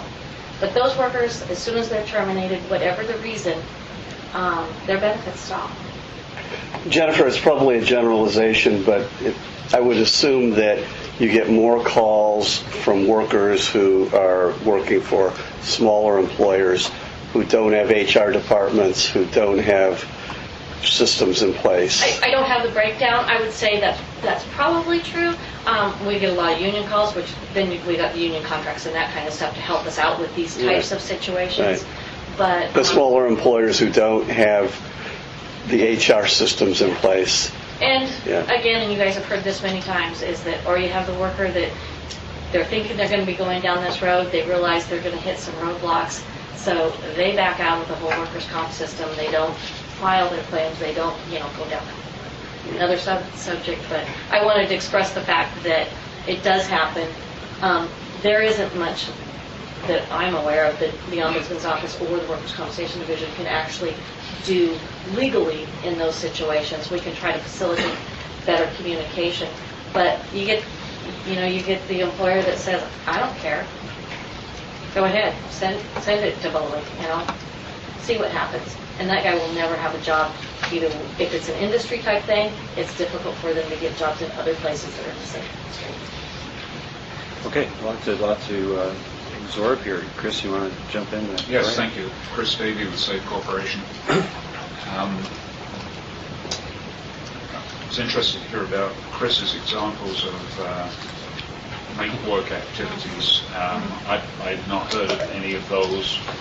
I hope those aren't anybody who might be insured with Safe Corporation. If they want to call in. Happy to give him ideas. Chris, he said you weren't the worst. No, I said you said kind of taken out of context. Well, and actually, but that's where if it is with an insurer that you've got good rapport with and they have good practices, calling that adjuster is helpful, and that's one way of overcoming some of it. Well, and not to blow the horn of Safe again, maybe I do that too much, but we do have probably 20 employees who are called return-to-work consultants, and it is their jobs to try to get people back to work as early as possible, make them productive again, and to work with employers to facilitate the creation of suitable modified job opportunities just so people can get back into the workforce. So we're constantly counseling employers about how to conduct that process. But that isn't what's in this bill. That's an interesting issue of whether there are modified work situations that are created that are demeaning to employers. And actually, this committee and the legislature talked about some similar things about 10 years ago in other kinds of make work situations. So that's interesting. It might be worth pursuing, but that isn't specifically what's in this bill. Just turn back to the right page here. There might be some employment lawyers who would have a fit if I said this, but it seems reasonable to me that if somebody is going to be terminated for misconduct or violation of a written work rule, that you would put in writing to that person why you're being terminated rather than just goodbye.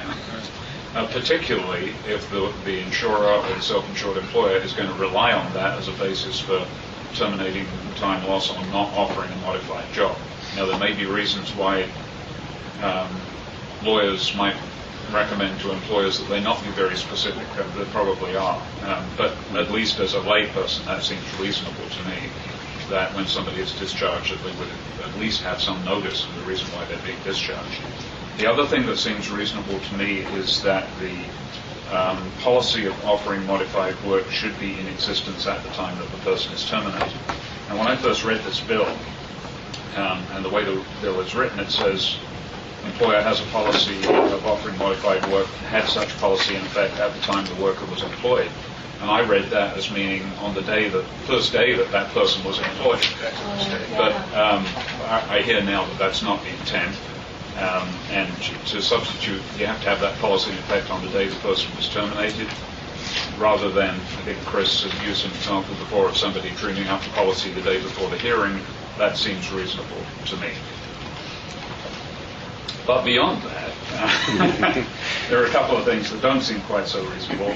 And I think just this general concept that there are people who have been terminated for reasons today that if this bill were enacted, that termination couldn't be used to terminate benefits. Essentially what you're saying is that there are people who have been bad who are put in a better situation than people who have been good, because the good employee who comes to work every day, doesn't get fired, is obligated to accept a modified job.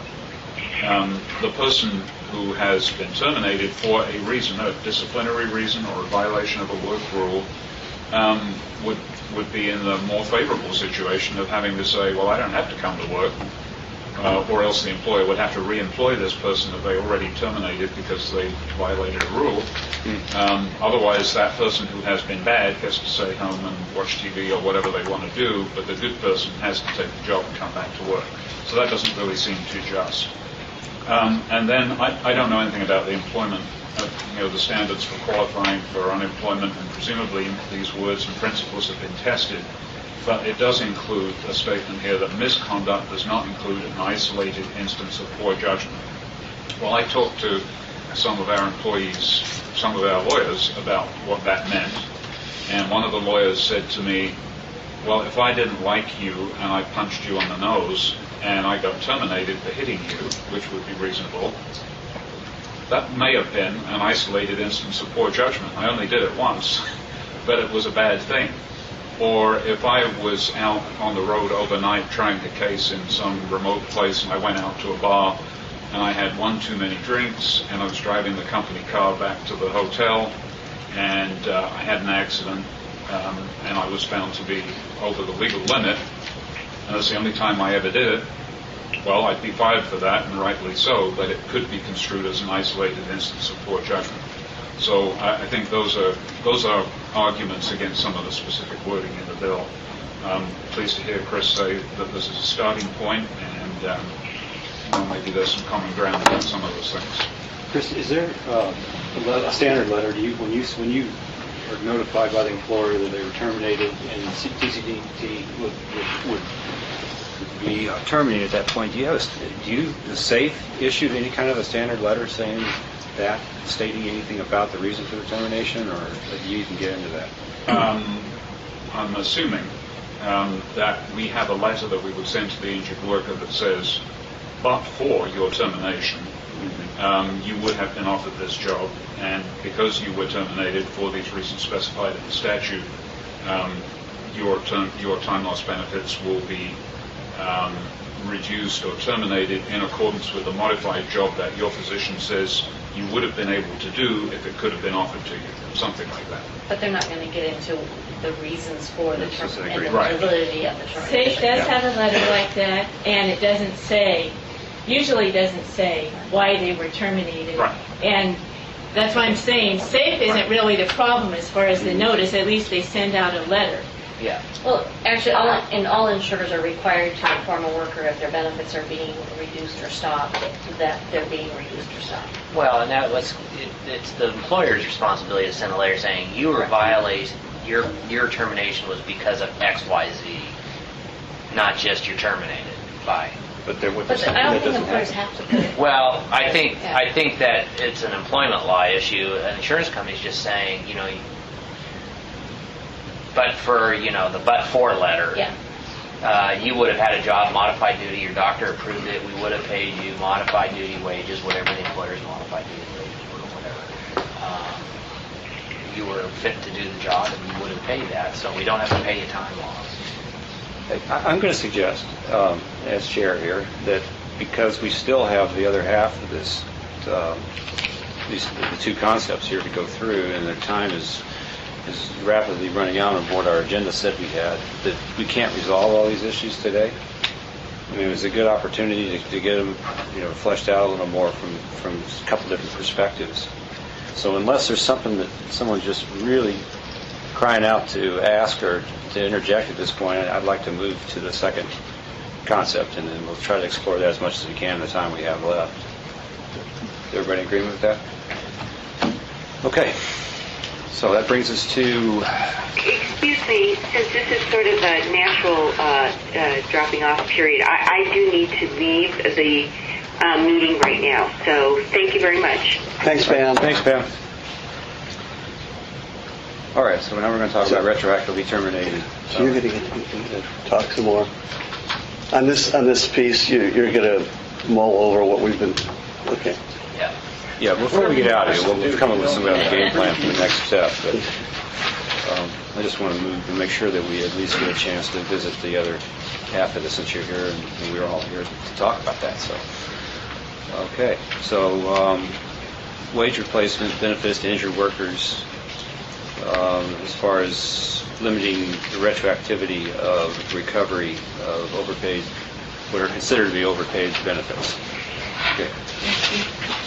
In 1995, SB 369 made some changes in the law to make it difficult and make it impossible, actually, for workers to what I'll call doctor shop to get retroactive time loss benefits. And the insurers were, I think, reasonably concerned about having somebody show up in a doctor's office and suddenly get a 6-month retroactive authorization of time loss benefits that they were under an obligation to pay within 14 days. And so they changed the law. What we tried to bring to you at the full MLAC meeting was the problems that I think were unintended. I just think that no one thought about the other piece of this, which is that employers, self-insured employers and insurance companies were not precluded from getting retroactive termination of time loss benefits. And what we've tried to do here is to simply bring everything on a par in that regard, so that if somebody wants to terminate time loss benefits, they've got to put the deal in place and then do it, and they can't go backwards more than 14 days. The other piece of this is that when somebody processing the claim has the ability to cut off time loss, they need to do it promptly. Because what happens is workers rely on the fact that they're getting benefits to believe that those benefits they are in fact entitled to those benefits. So that if you have the authorization coming from somebody who's really not capable of authorizing time loss, and the insurer pays it, and then they... You didn't have to worry.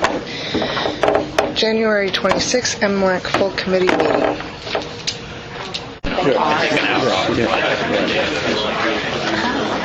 Yeah. So I'm involved. Is everybody ready? My husband is very involved, but I'm okay. All right, I'm going to call the MLAC meeting to order, and my apologies for being late. We were having a chat about one of the bills. The first item on the agenda are the December 10th meeting minutes, and I understand that Kathy had noted some corrections. Our scribe. Good. Was there anything else with the December 10th minutes? If not, can I get a motion to accept the minutes? So moved. Second. Okay. All those in favor? Aye. I'm doing two things at once. All right. Well, we have a new individual at the table that I'd like to introduce, and maybe actually I'll have Lou introduce him. So I think a lot of folks know Scott Hara, who's now acting director of DCBS, and he has a long history with the agency, which I will let him talk about and tell people what he's been up to. Sure. Thank you. Name again, Scott Hara. Been with started at the Department of Insurance and Finance back in 1989.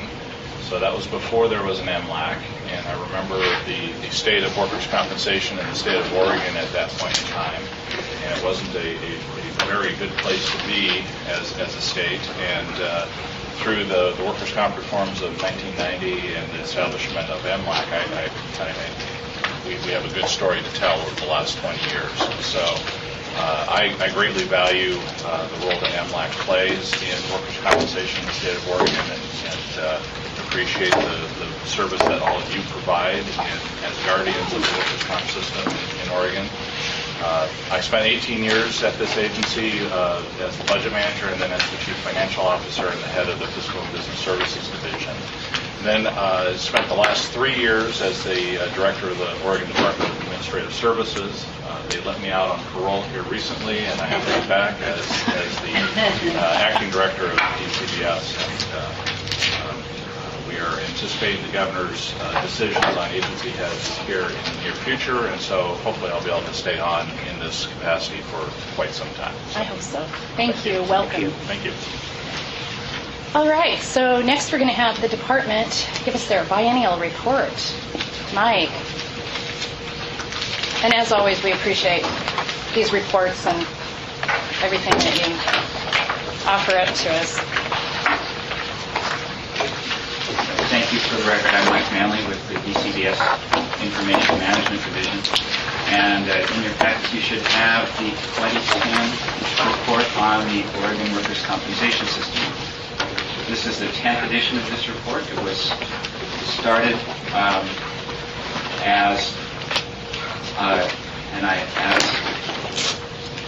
effort to monitor the comprehensive reforms that took place in 1990, and it has continued as a way to report on the progress in the system. So it's not just us. It's a product of 5 divisions, plus the director's office, plus the ombudsman's office, and we're happy to present it to you. Hang on to your hard copies here because there aren't very many in the hard copy form, but you can also access it online, and when we do that, it's linked within the sections, so from the table of contents you can link into the various tables and topical sections.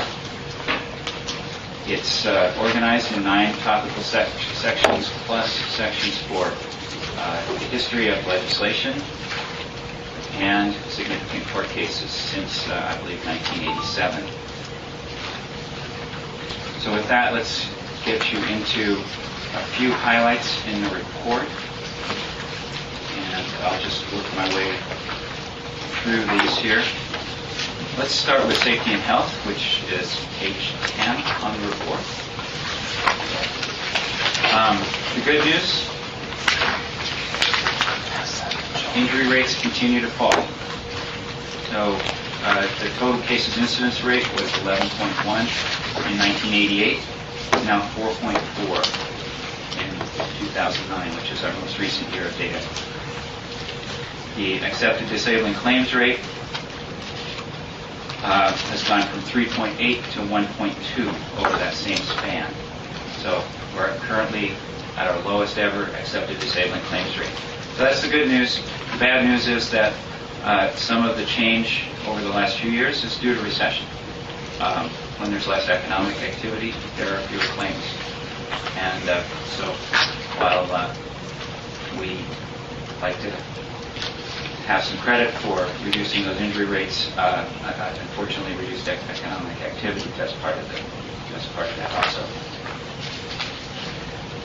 So moving on to page 12. Looking at the chart at the bottom, there's a record high in Oregon OSHA consultations in 2009.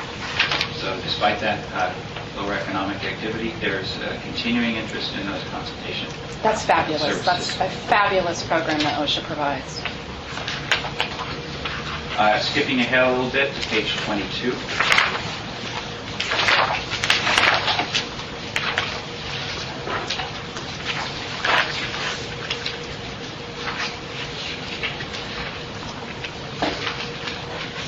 This is the series on reported claims. The top table is the total reported claims to this agency, so that we get all the accepted disabling claims and all the denied disabling claims. And from this we can compute a denial rate for disabling claims. The denial rate had a slight uptick in 2009 and 2010. This is on a fiscal year basis, but it's still below what had been experienced in the 90s and most of the 2000s. So moving ahead to page 25. This is the first of 3 process flowcharts that are in this report. This is the claim process flowchart. If you work claims, you know that this is actually a simplified version, and but nevertheless, it's helpful to see sometimes what actions are necessary in the process of getting the claim through. There are 3 flowcharts in here: the claim processing. Later on, we'll see there are flowcharts in the return to work and disputes section. So next, moving along to page 27. Yep. I just think that this should be just a little more There's going to be a test for all new members, so we've all had to do it. It looks like the back of an old television set. Oh my goodness. It looks like drawings from one of our buildings. Somehow I got on the list for an email from a California firm that sells flowcharts of the California system, and I think they wouldn't fit on this table. Oh, so Could be worse. simple. Much more simplified than other states. So on page 27, the bottom table there, timeliness of acceptance or denial and timely first payments. We're at near record highs for timely decisions and timely first payments. When I've talked to people from other states, they always want to know how do you guys do that? And, so it's impressive elsewhere too. Moving on to the following page 28.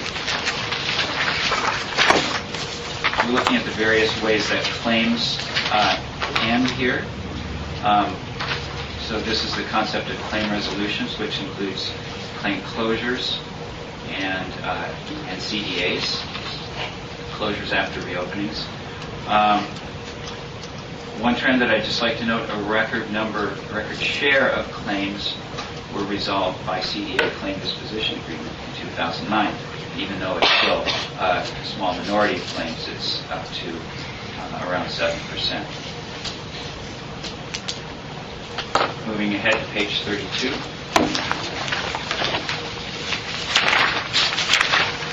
Looking at the top case, the Ombudsman for Injured Workers.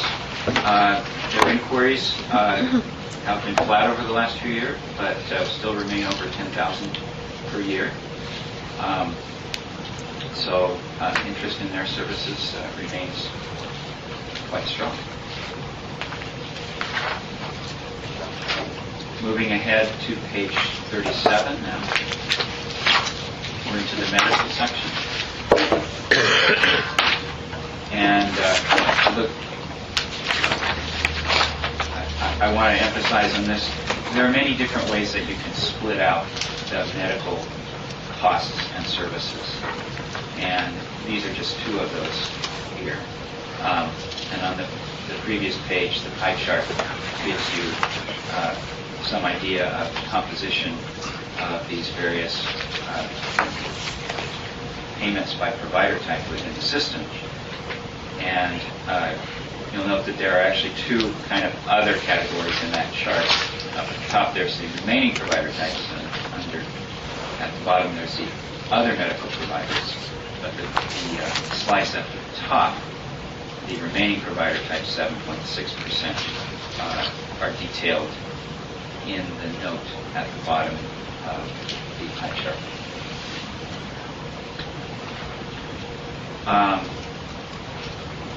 The service category is on the lower table on the right-hand page there, bottom of page 37. And you can see how those break out by service category, the surgery, laboratory, physical medicine, things like that, pharmaceuticals. Moving ahead to page 39. Looking at that bottom table, enrollment in managed care organizations. That's holding quite stable at just under 40% of accepted disabling claims enrolled in managed care organizations. And from this you can also see that SAFE is the principal enroller of claims in managed care organizations. Moving ahead to page 43.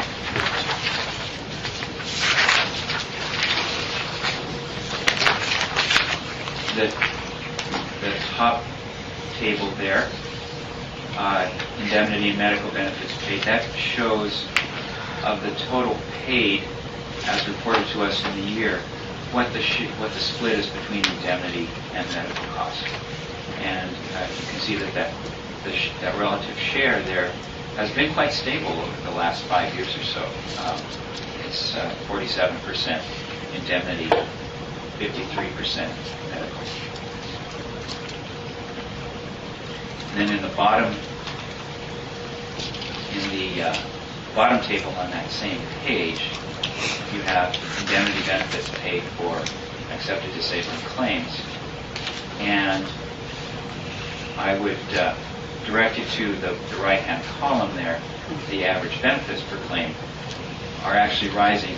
That's partly a product of increasing benefit levels, but it's also partly a factor of reducing claim volume. And so, since the costs are reported at the end of the claim, when you have declining claim volume, you have fewer claims as your divisor for the claim costs reported.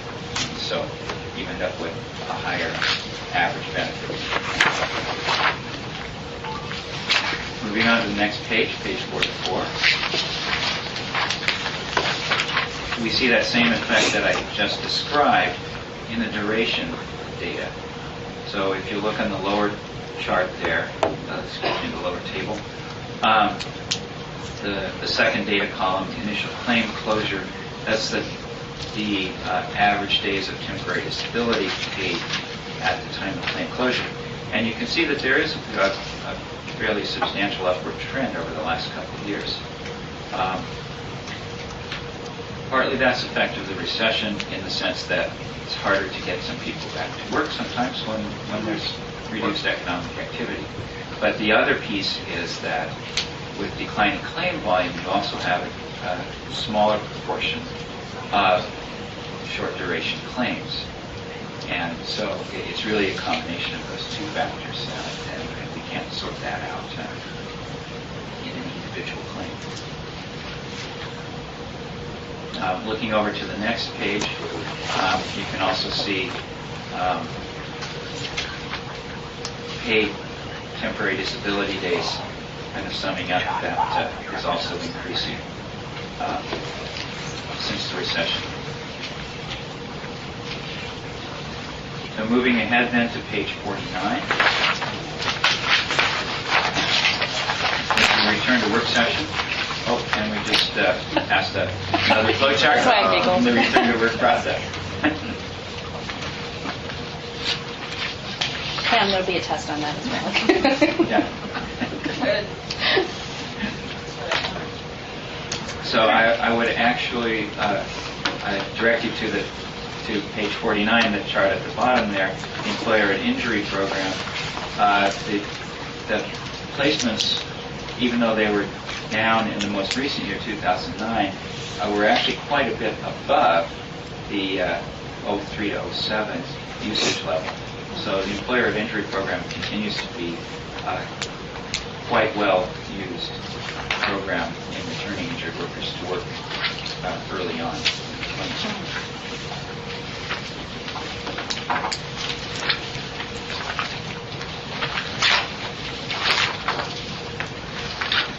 Moving on to page 62, we're now into the disputes section.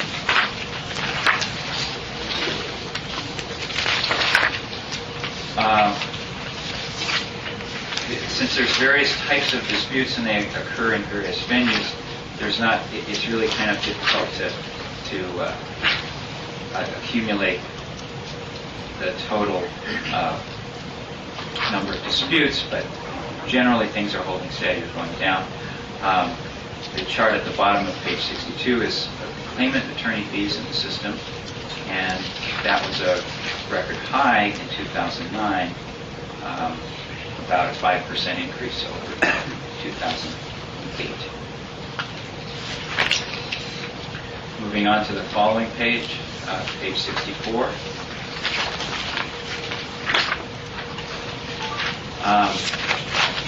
Looking at that bottom table there, medical dispute requests. These are medical disputes at the Workers' Compensation Division. And you can see that the last 2 years were substantially higher.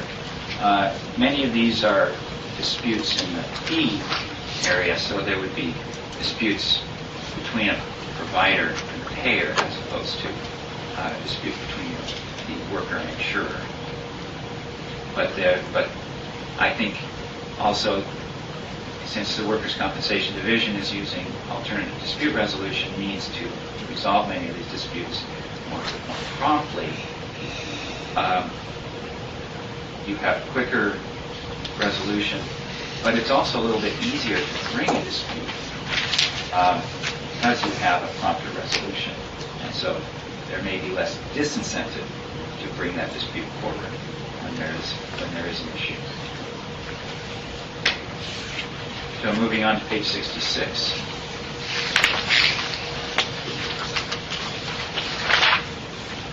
The top chart has hearing requests at the Hearings Division of the Workers' Compensation Board. The number for 2009 is a modern-day low for the number of hearing requests. And their processing time continues to be roughly what it has been for about the last 5 years. Going down to the bottom table on that page, the percentage of hearing orders with selected issues, partial denial is actually now the number one issue. And if you look back to 1987, that's completely changed. In 1987, permanent disability was the number one issue. And that has dwindled down to less than 5% of their decided cases. Going on to the next page, page 67, up at the top, Workers' Compensation Board mediations. That's a new high for the number of mediations that have been done at the board, and about 90% of them continue to settle when they go into that mediation process. Moving on to page 70.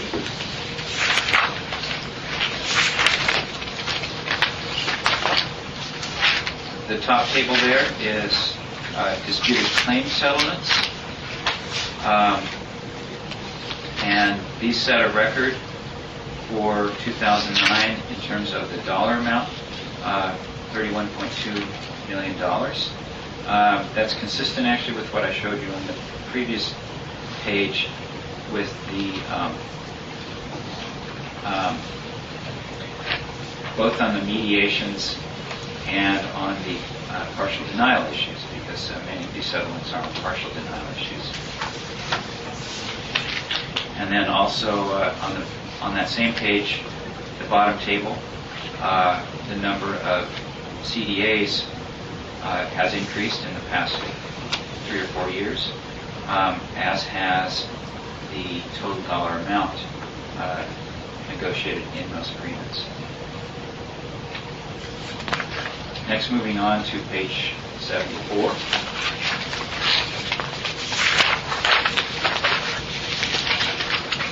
Up at the top there, you've probably seen this chart a number of times. 20 years with no increase in rates. And that shows the history of it. There have been 5 consecutive rate decreases, and that cumulative reduction is down in the 60% range, I think, over that time. Moving on to page 76. The chart at the bottom of page 76, you look at those last few bars of premium volume, you can really see the impact of the recession there. Premium volume has dropped quite substantially. And that is especially due to the reduced employment in the high hazard classifications, contracting, some manufacturing. So those are both high hazard and high wage classifications, which drives premium volume down.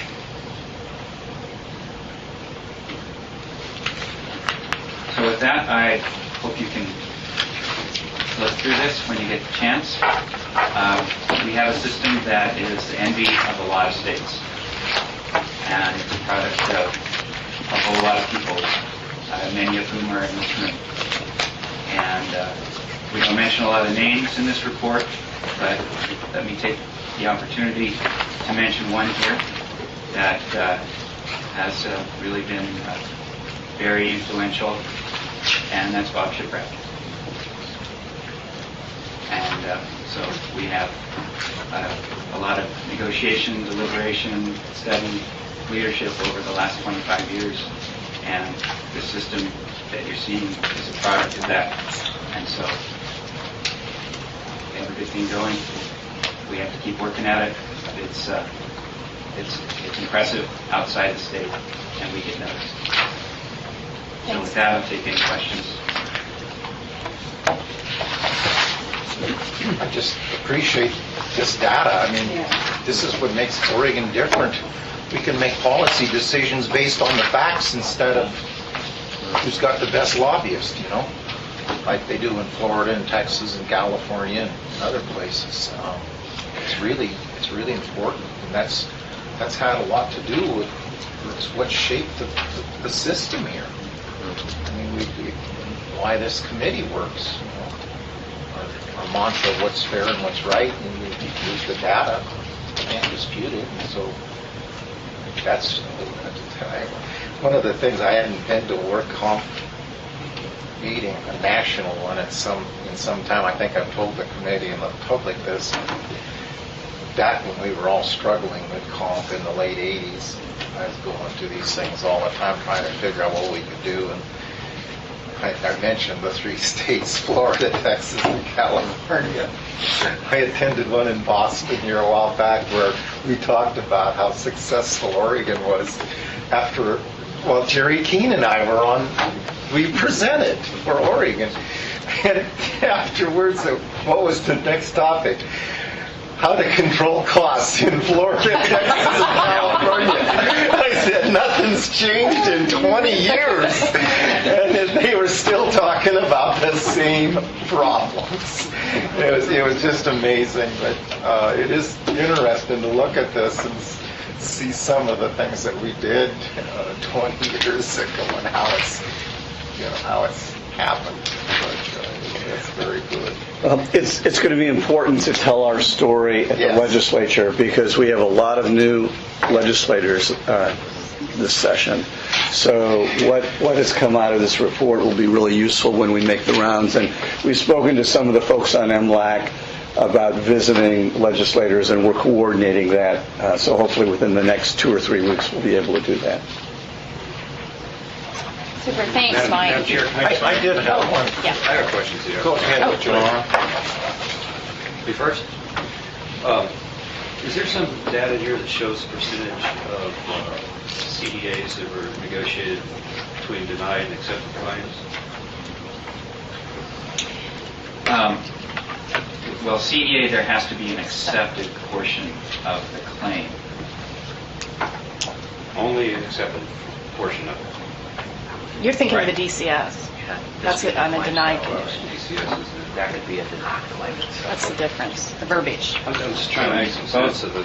Both those would be in the disputes chapter. Are you, which table are you looking I at? don't know. So, no, I'm looking it's at a good two of them. question I'm looking because at total reported claims on page 22, and the decline between 89 and 2010 and accepted claims. Then I'm flipping back over here and looking at the percent of resolutions that are CDAs. Right. And that trend, which is, increased sixfold, sevenfold. And so I'm just trying to make some sense between the two. How does the fact that we have fewer accepted disabling claims and we have more resolutions than the CDAs, what's the relationship between those two trends? Well, CDAs are becoming a larger share of the claim resolutions, but I need to clarify a little bit about the counting principles there. There are CDAs, and there are CDAs that are counted within claim resolutions. And so claim resolution is an action that ends time loss within our definition structure. And so time loss can end through a normal notice of closure. That's the typical route that would happen. So the doctor declares the claim medically stationary. The insurer says, okay, it's time to close the claim. They issue a notice of closure, and time loss ends. I'm simplifying here, but we don't want to go into the flow chart.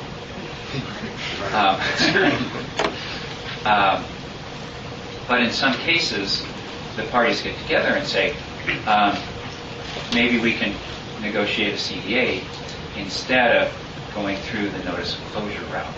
And so in that instance, then, the CDA would be the last indemnity payment on the claim, and I would effectively close the claim even though it's not a notice of closure. And so under those circumstances, we count that as a claim resolution. Now, if there's already a closure and then the CDA is negotiated, it's still a CDA, but it's not a claim resolution because it happened after time loss ended through the notice of closure. So a CDA is only a claim resolution if it ends the time loss period. That's our counting principle. Does that help? It does. I'm just, I'm looking at the obvious trends that I would assume would extend out to the immediate future, and note or two that are, pretty clear. The number of accepted claims, and then the increase in CDA resolutions. As far as your explanation, do I understand that?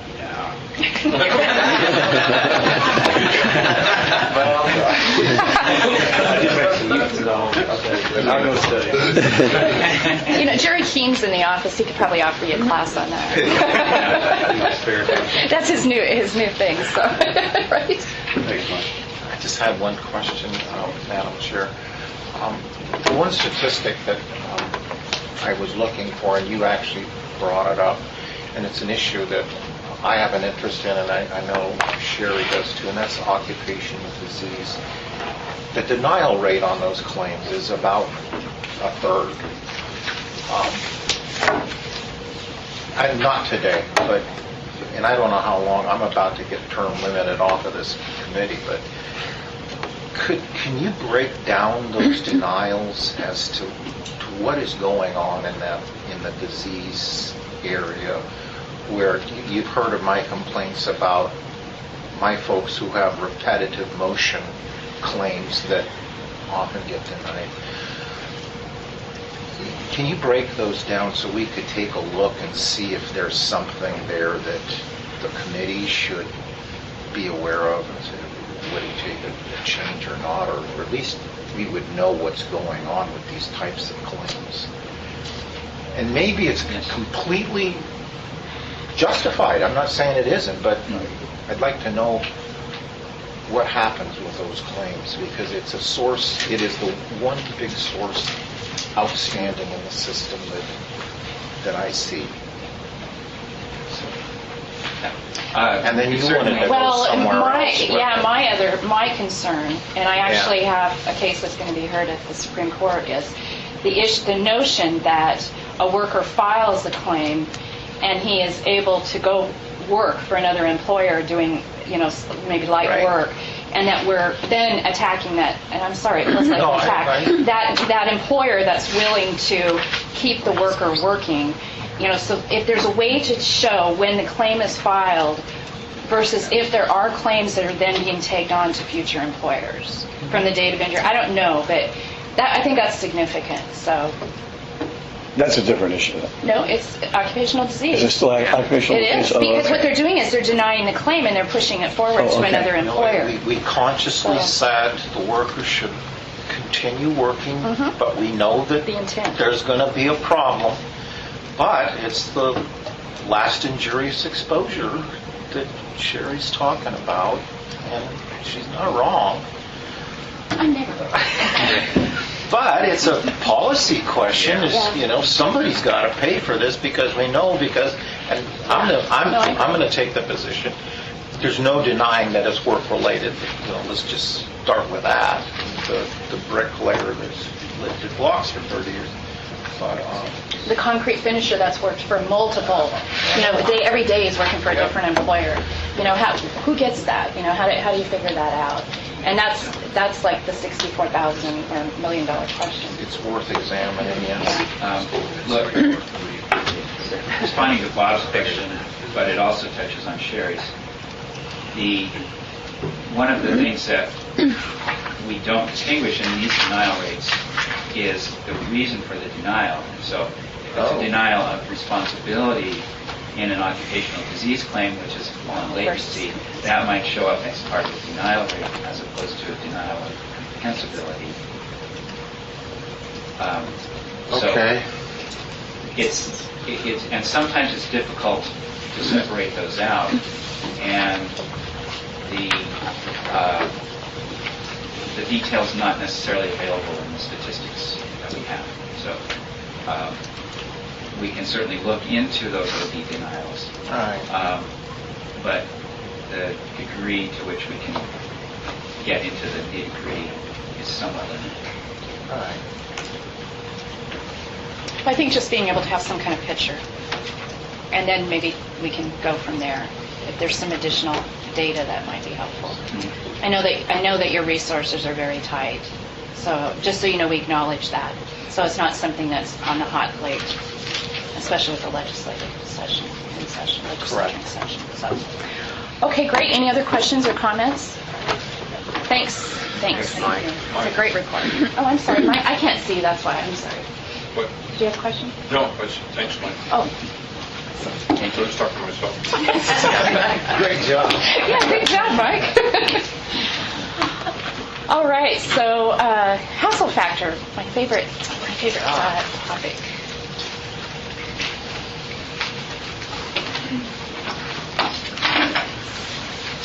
For the record, I'm John Schultz, Administrator of the Workers' Compensation Division, and I just wanted to come up here as the prime example of a hassle factor in the system. Actually, I wanted to take a moment to do two things. First, acknowledge the retirement of Jerry Manahan as the Deputy Administrator from the Workers' Compensation Division, Department of Consumer Business Services, as well as, I don't feel I have to introduce Kevin Willingham, but I wanted to let you know that Kevin Willingham, if you don't know, is our new Deputy Administrator of the Workers' Compensation Division. And I'm very happy he accepted that offer. And with that, I'll get out of your way. Congratulations, Kevin. Thank you. After Jerry got a standing ovation by the entire staff, I was a little nervous. But I will miss Jerry. I'm here to talk about the hassle factors, as Sean said. I am Kevin Willingham with the Workers' Compensation Division.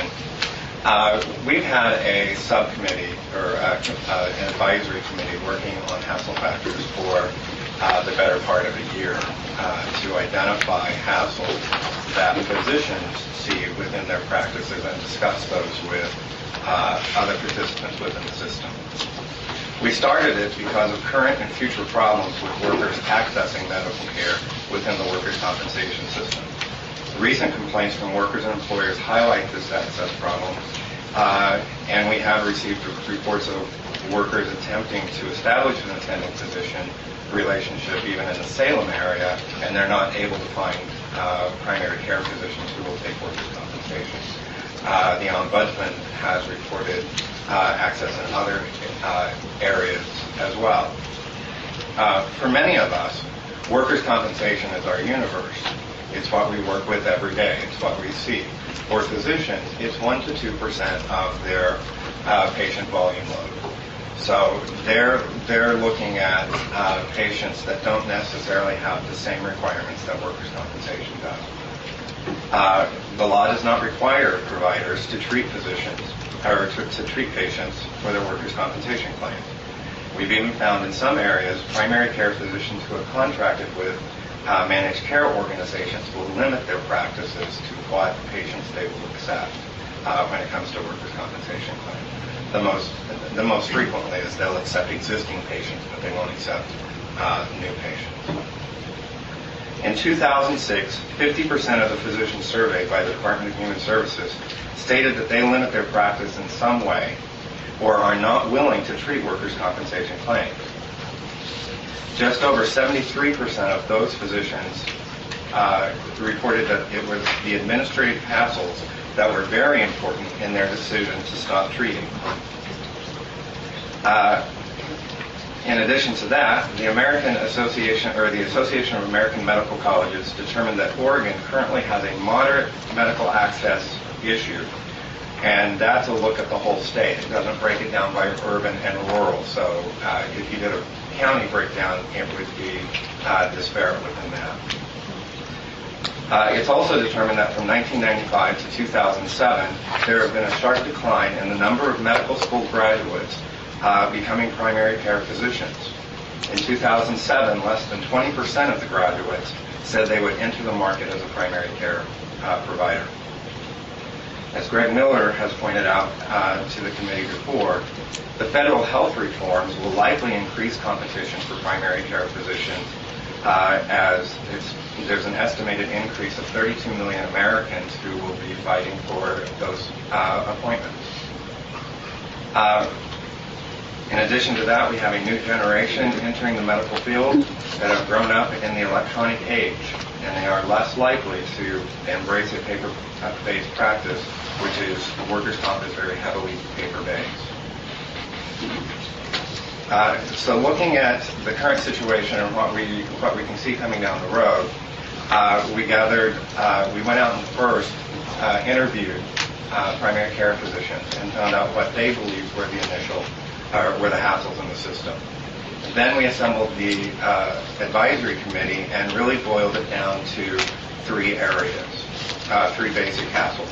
Poor communication between the provider and the insurer, paper-based billing, payment, and communication, and the problems associated with outsourced functions such as medical bill review and audit companies.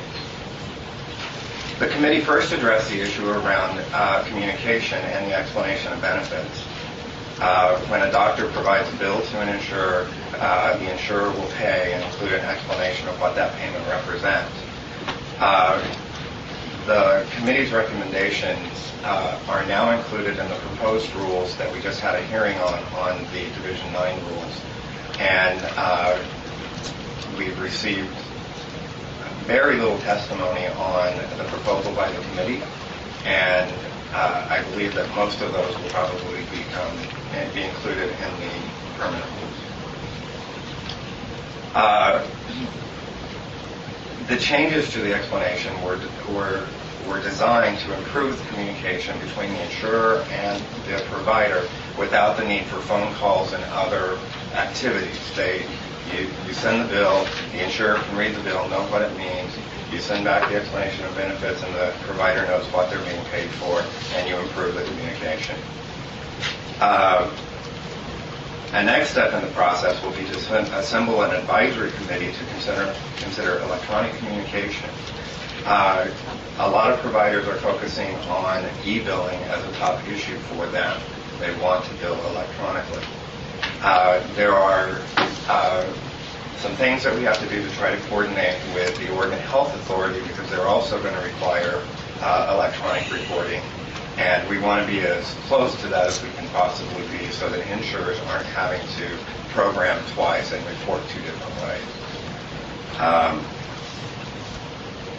In addition to that, we have a lot of forms that now have to go through fax or through paper-based, through the mail, and trying to look for ways where we can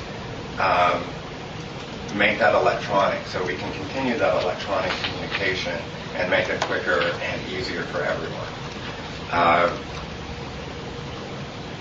And hopefully, providers would like to be able to just get information sometimes. And trying to call a claims adjuster or an insurer often creates delay. We got an example yesterday where a provider was just wanting to get some information about whether a claim was accepted and had not received a phone call back for 15 days.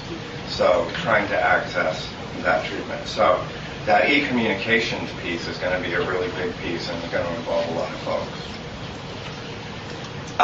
The committee will consider ways to file for cover that. The Hassle Factor Committee also highlighted an urgent need to look at the impact to system costs and hassles that national companies who are reviewing medical bills and processing payments or other activities within the claim.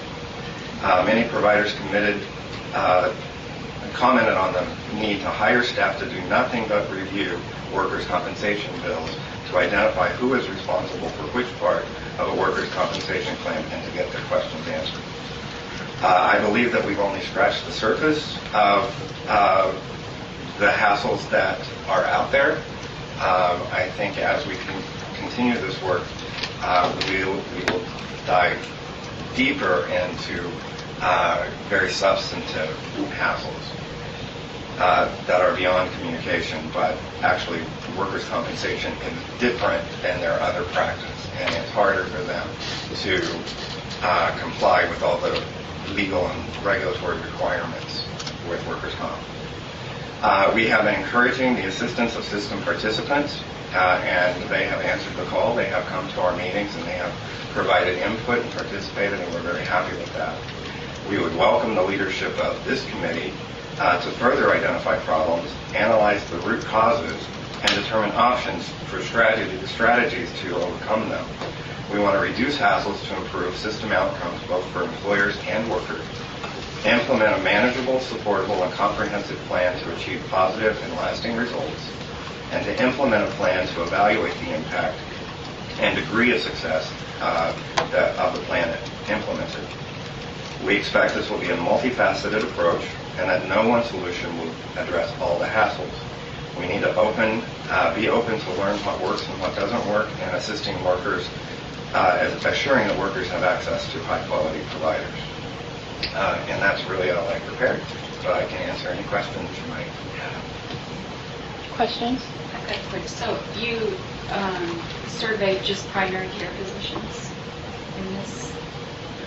It wasn't really a survey. We picked a list of providers and just went out to their offices and sat with them and learned from their billing folks and from the physicians what the hassles were.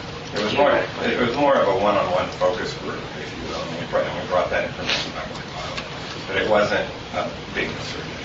Were there NPs involved in that? Nurse practitioners involved in that? No. We addressed physicians. Chair, I have a question. Oh, yeah, sure.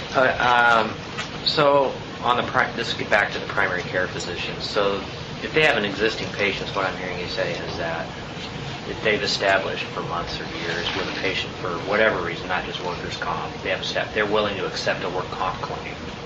Is that what you're hearing from their office? Like if I had an established relationship with you and I came and said I got hurt on the job, would you take me as a patient? Because I'm already your patient. Yeah. Would you take me? And they would say yes. In most cases, yes. That That's the primary restriction for those that restrict their practice in some way to workers' compensation. The primary reason is they won't accept new claims because they've got an existing relationship. Right. Many, it depends on if the claim's been accepted for a very long time, Right. and it's got a red flag because it's an old claim and I don't want to put that much work into it, Right.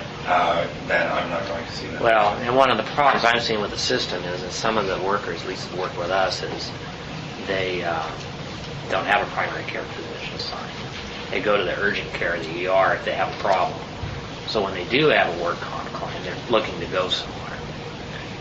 And what you're telling me is if I've been with Dr. Jones for 8 years and I say, hey, I got hurt on the job, he's going to say, okay, because you're my patient, I'll help you and we'll file a work comp claim.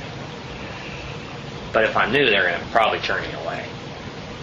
In those practices, In those practices, yeah. And so we have to look at what are we going to do to make an incentive for primary care doctors to take new patients. Right. And it has to be compensation. It has to be looking at reducing hassles. We have to incentivize them because what we know for a fact, we're going to have fewer primary care doctors in years to come. So we're going to have to do more to get them what they need to take patients in work comp because we're going to have fewer PCPs to deal with. So that's the challenge, and it's a big one, Sherry? in my opinion. Primary care physicians, to Kathy's question, appear to be your focus. But I guess I would submit that the hassle factor goes beyond primary care physicians. So are you going to be looking at specialties and other providers and also asking them about their hassle factor?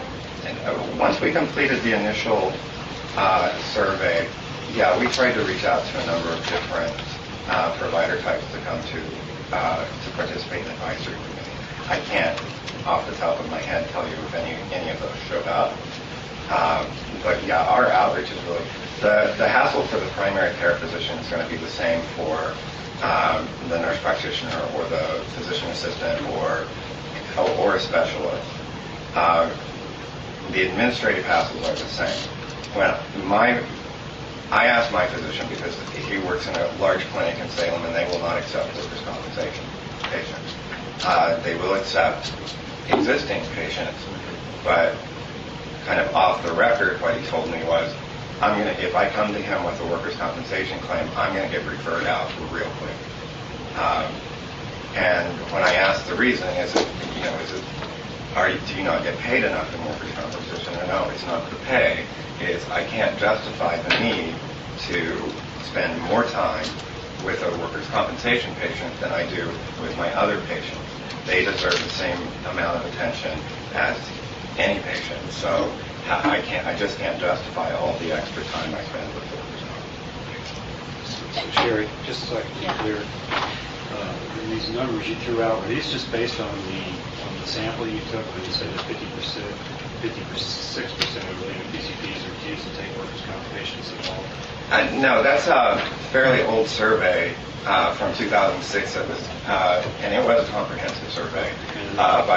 Less than 5% of the volume of any typical practice would be workers' comp patients. That's one of the numbers. 1 to 2% is kind of a national guesstimation of how much workers' comp is of the healthcare world. And they actually need to hire additional personnel just to handle the claims processing and just the billing issues that come along with it. Wow. Well, it's a business, not a practice business. It doesn't pencil out. No. You're not going to do it. So that's where we need to get to see. Are there agencies that just handle, just like a CPA would handle your taxes, and are there agencies that would handle the workers' comp billing for a panel of doctors so they don't have to hire a dedicated person? In the medical world, there's a company for everything.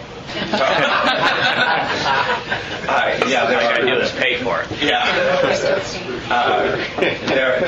There are companies that will do that. How often they're used, I don't know. And then one more follow-up question. You go to the next layer when I need to refer. I have a PCP that accepted your claim, but I need to make a referral to a specialist. Do we see the same resistance at that level that we're seeing in the initial PCP selection?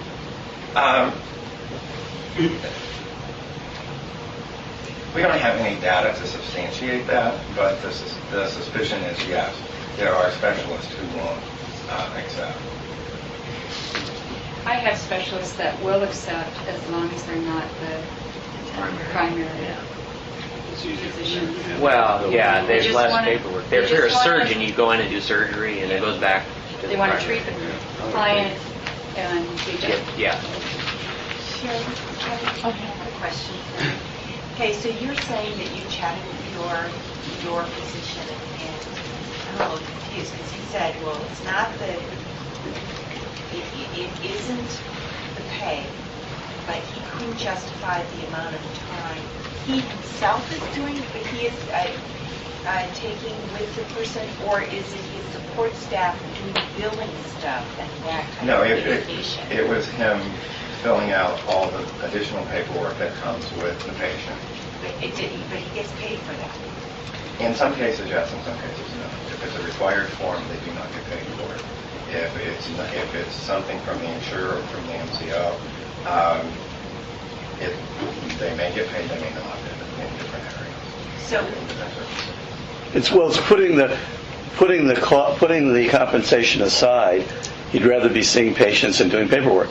Yes.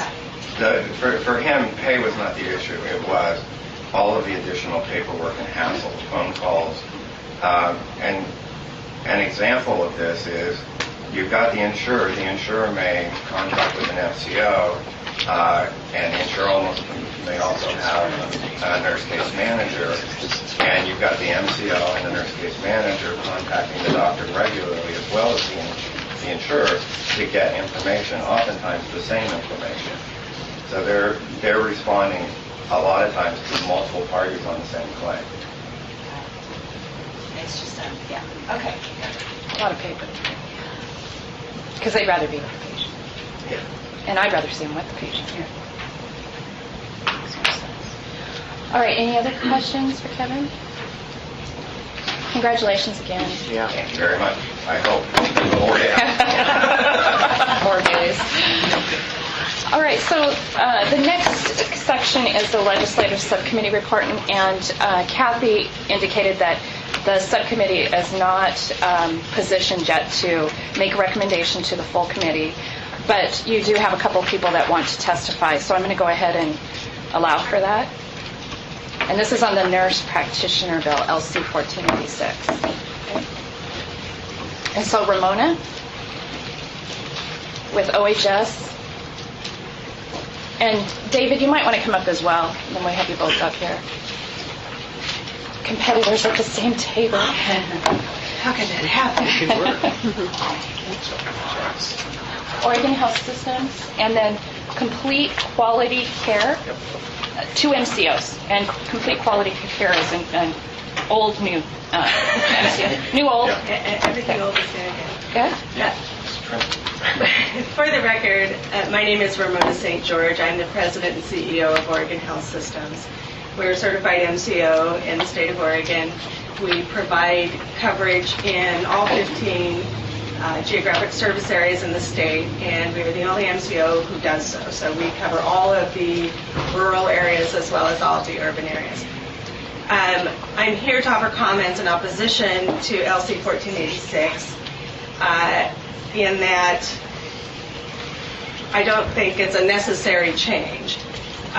Since NPs were granted the 60/90-day attending physician status, there's been really no statistical change in the utilization of nurse practitioners, and with our data, that is in overall utilization and in the attending physician role. And if the statistics are the same for last year as they have been, we have the most enrolled claims in the state. So there's a broad swath of around 10,000 claims a year that we look at. In addition, anything between 90 to 120 days, we would consider a potential delayed recovery in the workers' comp system, and that case would be being referred over to probably a specialist, depending on these specifics of the claim. That's a medical review issue that a physician makes the determination.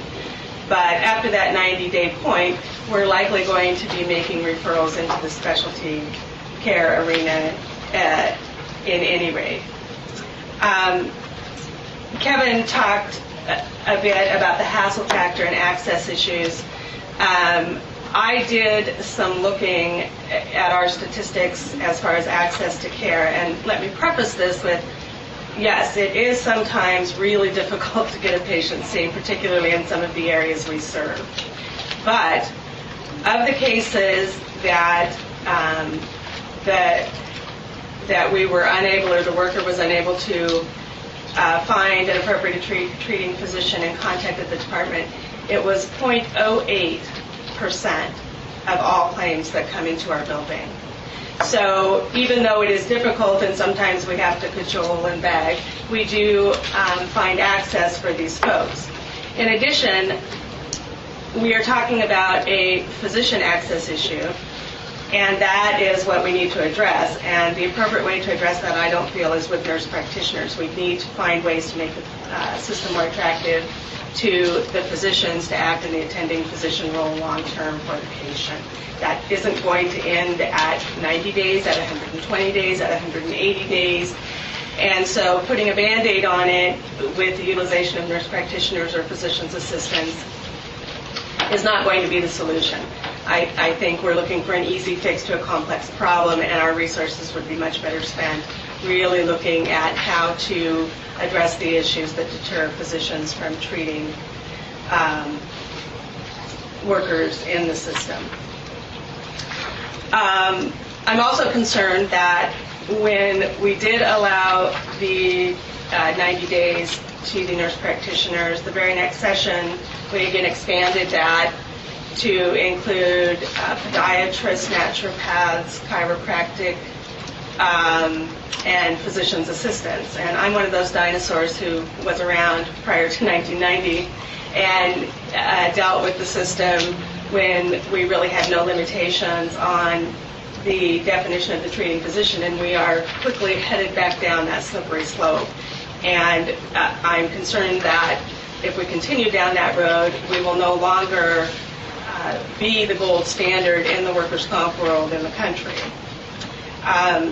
Should the committee find it appropriate to pass this bill through, I would ask for an amendment to exclude MCOs from the obligation. Let the MCOs determine in their own model of delivery of care how they would like the nurse practitioners to be classified in their system based on the needs of their patients and their customers. I'll be happy to answer any questions. Can you explain, you do have that authority right now to extend the care, correct? We do. And we have actually, with some of the access issues, we looked in some geographic areas at whether or not that was a solution to do that sort of on a carte blanche basis, and the answer was no. It really, the situation really wasn't that untenable that we were able to get people seen.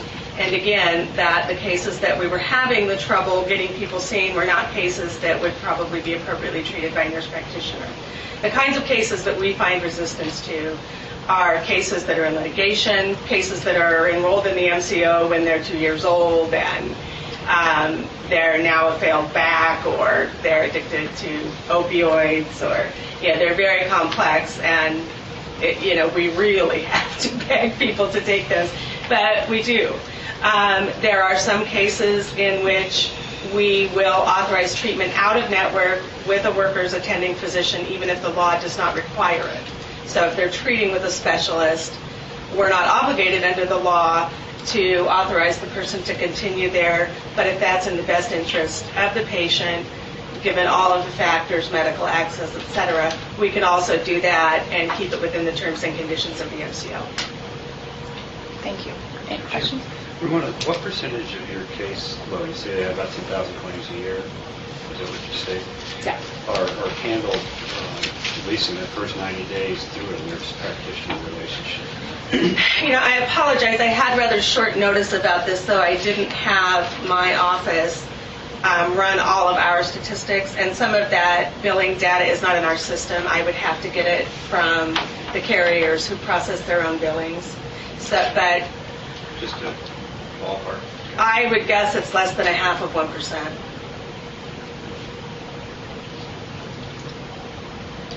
And then, well, maybe I'll wait, because I have a question to probably address to both of them, based on some information that we already have. I think our numbers would be consistent with the statistics that the department produced that shows the utilization in the overall system of the nurse practitioner. David? I'm David Landstrom, Complete Quality Care. I'm their NCO director. Other than prior to 1990, we stand similar to OHS in that access of nurse practitioners. We're concerned of that slippery slope of this broad swath of opening up to nurse practitioners. We are reactivating as an MCO, reestablishing some old relationships with providers that we've had in the past. Kevin provided some initial information as we're trying to build our provider network. That hassle factor for MDs, DOs is significant, and it's not just in the initial primary care access, it's also in the specialty access. When the 1 to 2%, as we're talking with orthopedic surgeons, neurosurgeons, physiatrists, a number of people, the percentage of worker comp claims related to the amount of work that is behind the claim. Their biggest issue is there a way that we can make this electronic? We are moving towards that. Now, yes, there's a few physicians that if they don't have that piece of paper and a pencil, it's not good medicine. But the majority of people are moving to an arena that can I send all the information and have it done once and not have to do multiple processes.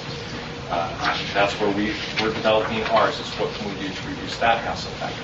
That seems to be the biggest complaint. Compensation does not seem to be the biggest complaint in that. When the nurse practitioners come in, when Mr. Cook testified, great nurse practitioner, I mean, just listening to him, you'd want to be treated by him. Our problem is we're having a difficult enough time finding physicians that are willing to specialize in occupational medicine, let alone general practice. With that, that's the initial access that they're going to have into that worker comp arena.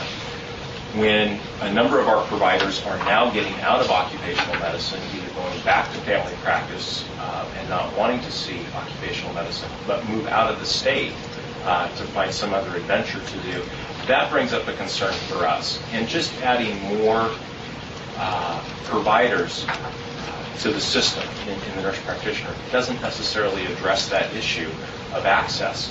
I grabbed some quick numbers. 83% of the nurse practitioners exist in the 4 largest populated GSAs. That leaves 17% in the other 11 GSAs. Providers that we've contracted with have not brought up with their nurse practitioners that this is an issue of 180 days to extend it out. They're generally in a practice with a physician, so if that needs to refer to the attending physician, they're willing to do that.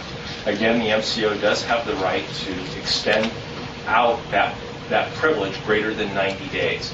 And with appropriate utilization management, case review, and access, those are the determining factors that should be granted towards moving that forward. We have that same issue that we deal with MDs and DOs from our medical director, who then has to do review to make sure that that's moving in the appropriate directions too.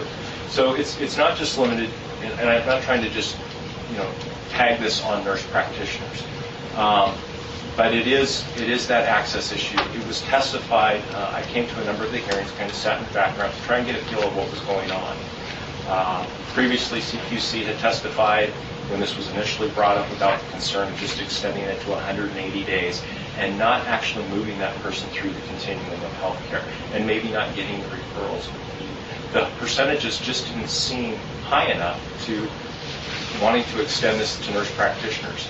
SAFE couldn't even provide data to adequately explain what was referred out, what was referred in. So I don't know if we really have true statistical data to say the percentage other than what the MCOs can bring from their own databases to indicate what the treatment timeline is.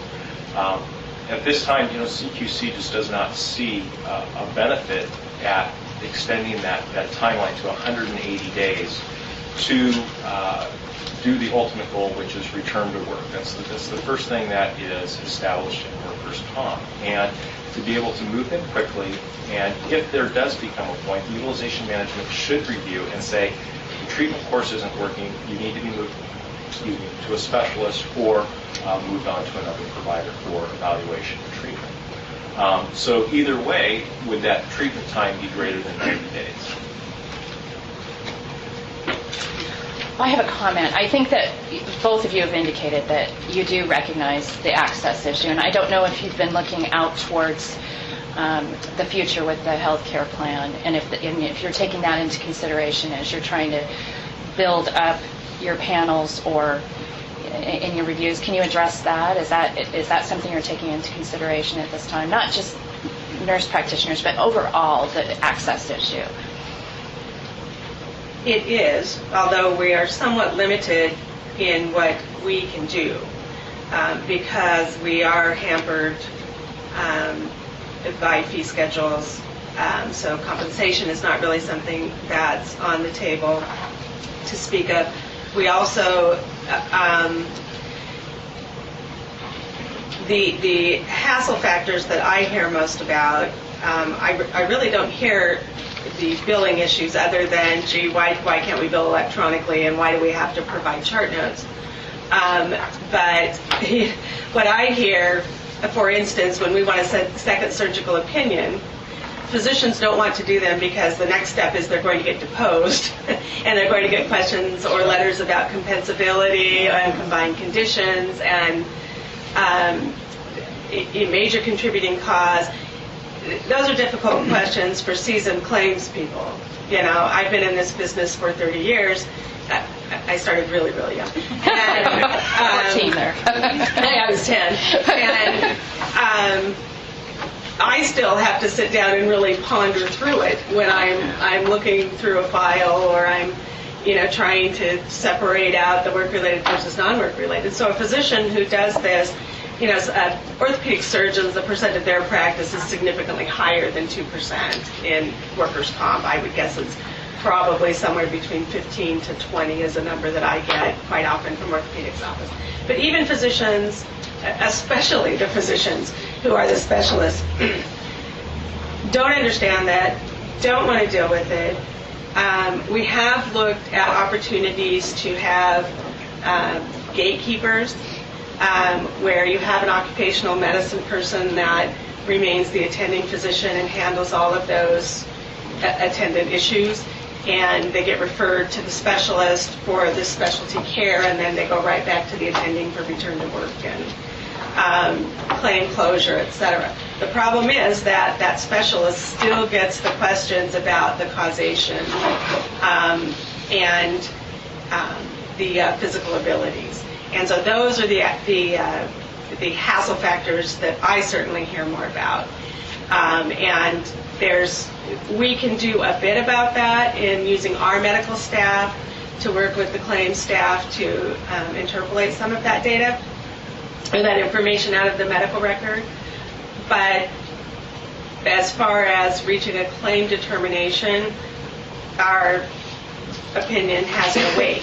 It has to come from a treating physician. So basically we can interpret things and try to eliminate unnecessary requests for information that already exists. But I don't know the answer to that. I don't have the solution for that. Fortunately, we don't have as large a network as Vermont right now. But it is becoming, and that is part of the conversation that we have been engaging is, with healthcare growing, I'm going to get out of the occupational medicine arena and move into more of that family practice arena or general practice arena. And again, the percentages are less physicians are independent, and they're joining larger medical groups to deal with the billing issues and the reporting issues and various things like that. So, where we stand, we've been successful with those that enjoy occupational medicine moving forward, those that see what's happening down the road or that same issue. I'll treat those that are already my patients. I will not see old claims or referral claims. As an MCO, when we have our panel, we have somebody that we need to move into the panel. There are providers that are, that's already an existing claim. We don't want them moved into our arena. So those are some things that come up when we're dealing with this access issue.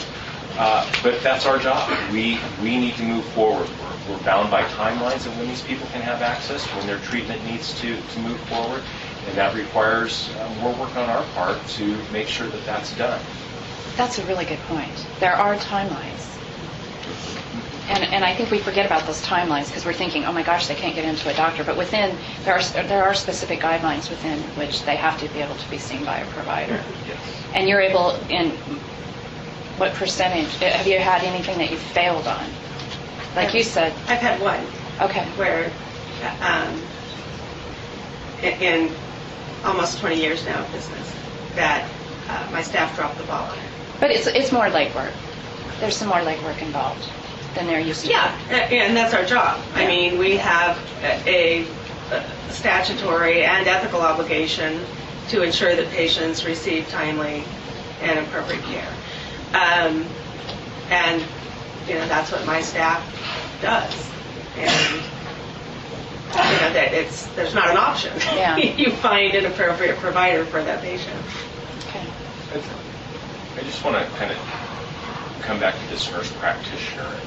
In one of the committee, the subcommittee that met last time, the discussion was brought up and the statement was made that there's no difference between a nurse practitioner and an MD and a DO in treatment. And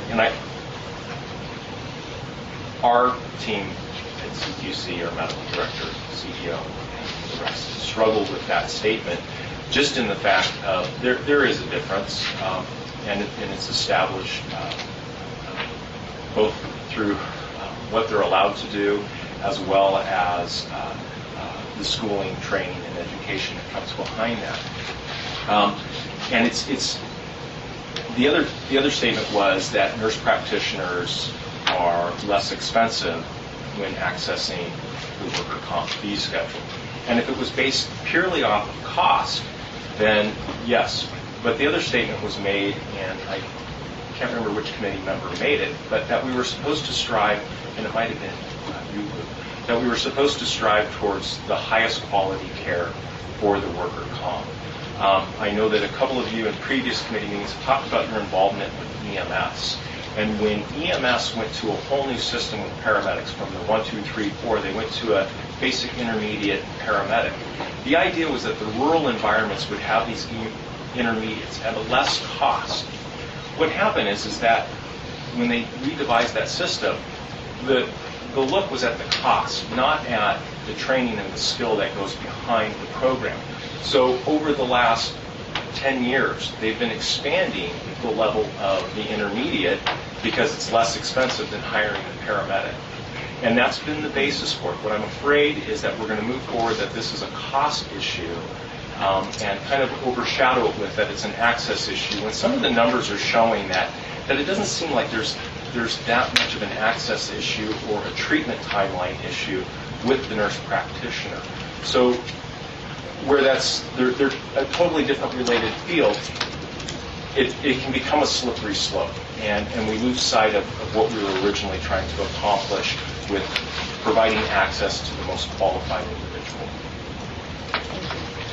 Any questions? Just to fact check if I can real quick. And David, you were here, it sounds like, for our subcommittee when we were presented some statistics. Not statistics, so you could kind of think Chris Davies would say that necessarily some numbers. There were generalizations in numbers forms.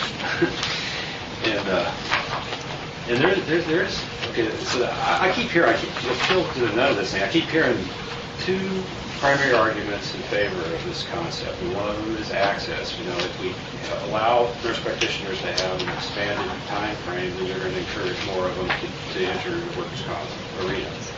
And then the second thing that I keep hearing again is that there's an actual cost involved when you have to transfer care in this 90-day time frame that they're addressing. And one of the statistics that Chris, getting back to his presentation, was it's about 12% of the cases that they see and say that fall in that 90 to 180-day closure time frame outside of the 90 days that the nurse practitioner has. So I guess I would just like, we've talked a lot about the access.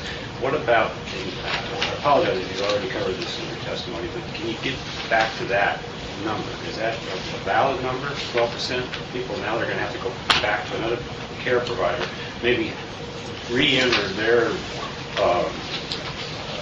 review or they need to be re-examined, and the cost of that built into the claim, and yet the people seems to still get back to work, within 180 days, that 90 days that we're talking about here. So is that, do you see that same scenario play out in your particular MCO organization? I can't speak for Chris's data on that, but I think, as I recall, I would hope he would comment on that. But they can't track if that was continued care with the nurse practitioner or if they had been referred out, but that the care had started with the nurse practitioner. So we don't know if they were referred out to a specialist or if how that 14% sits. Anyway, we just know that those were claims that had exceeded that time frame, and so that specialist might have agreed to become the attending physician and close the case as well. So that's why when we were talking about, when I was listening to the numbers and statistics coming out, really good data analytics on this would probably be the larger benefit in deciding how many true claims need to continue past that 90-day window. And that's part of it. I didn't hear, again, I have the same documents that you were presented with, and after reviewing them, we didn't see anything that would indicate that that was a true 14% of continued care with a nurse practitioner. Those were just numbers that had started with a nurse practitioner. And that's true in your experience, your personal experience within your organization? In our MCO, our statistical data comes from 1997 to 2002. So ours is a little outdated, where our access now is, again, that continued care that we're trying to provide and make sure that that care goes to that highest quality of care that we're trying to establish. Well, and whether or not a transfer of care takes place, there isn't a duplication of services. So there really isn't an additional cost. It would be an office visit with a new physician. There's no repeat of any diagnostics if they're not medically necessary, which they would be whether it was ordered by the nurse practitioner or if they were transferred over to an MD. If they're transferred over to an MD, there's an office visit. There's ongoing office visits with the nurse practitioner. So there's not any repetition or duplication of services when a transfer of care happens. I didn't hear that. Yeah, and that happens when a worker is enrolled in an MCO and they're treating with a non-MCO provider. They're transitioned to an MCO provider. It's the same thing. All of that medical history follows them. All of their diagnostic studies follow them. And there's a continuity of care. I think the nurse practitioner position on that was, and I let them speak for themselves, is you've got 90 days and then it's not a surgical candidate and you got somebody who just needed some follow-up, and the waiting time to get to an MD could be 3 weeks, and they're going to sit doing nothing for 3 weeks just waiting to see an MD. That was the point. I'm not taking sides here. I'm just telling you their position. Yeah, and I suppose that could happen. And certainly in our model, if that's the case and it looks like the case is resolving and it's one more office visit to close them, and it's, at day 93. You could authorize it. Yeah, we would say, yeah. And you're not limited to authorize more. Never. And I think we were told the same with the adjusters, that they can also make Authorize. They can authorize that. All right, well, I think we need to move along. Thank you so much. And then, Jacqueline, with MAC, you have a report out from MAC, and I believe it's about this topic, so.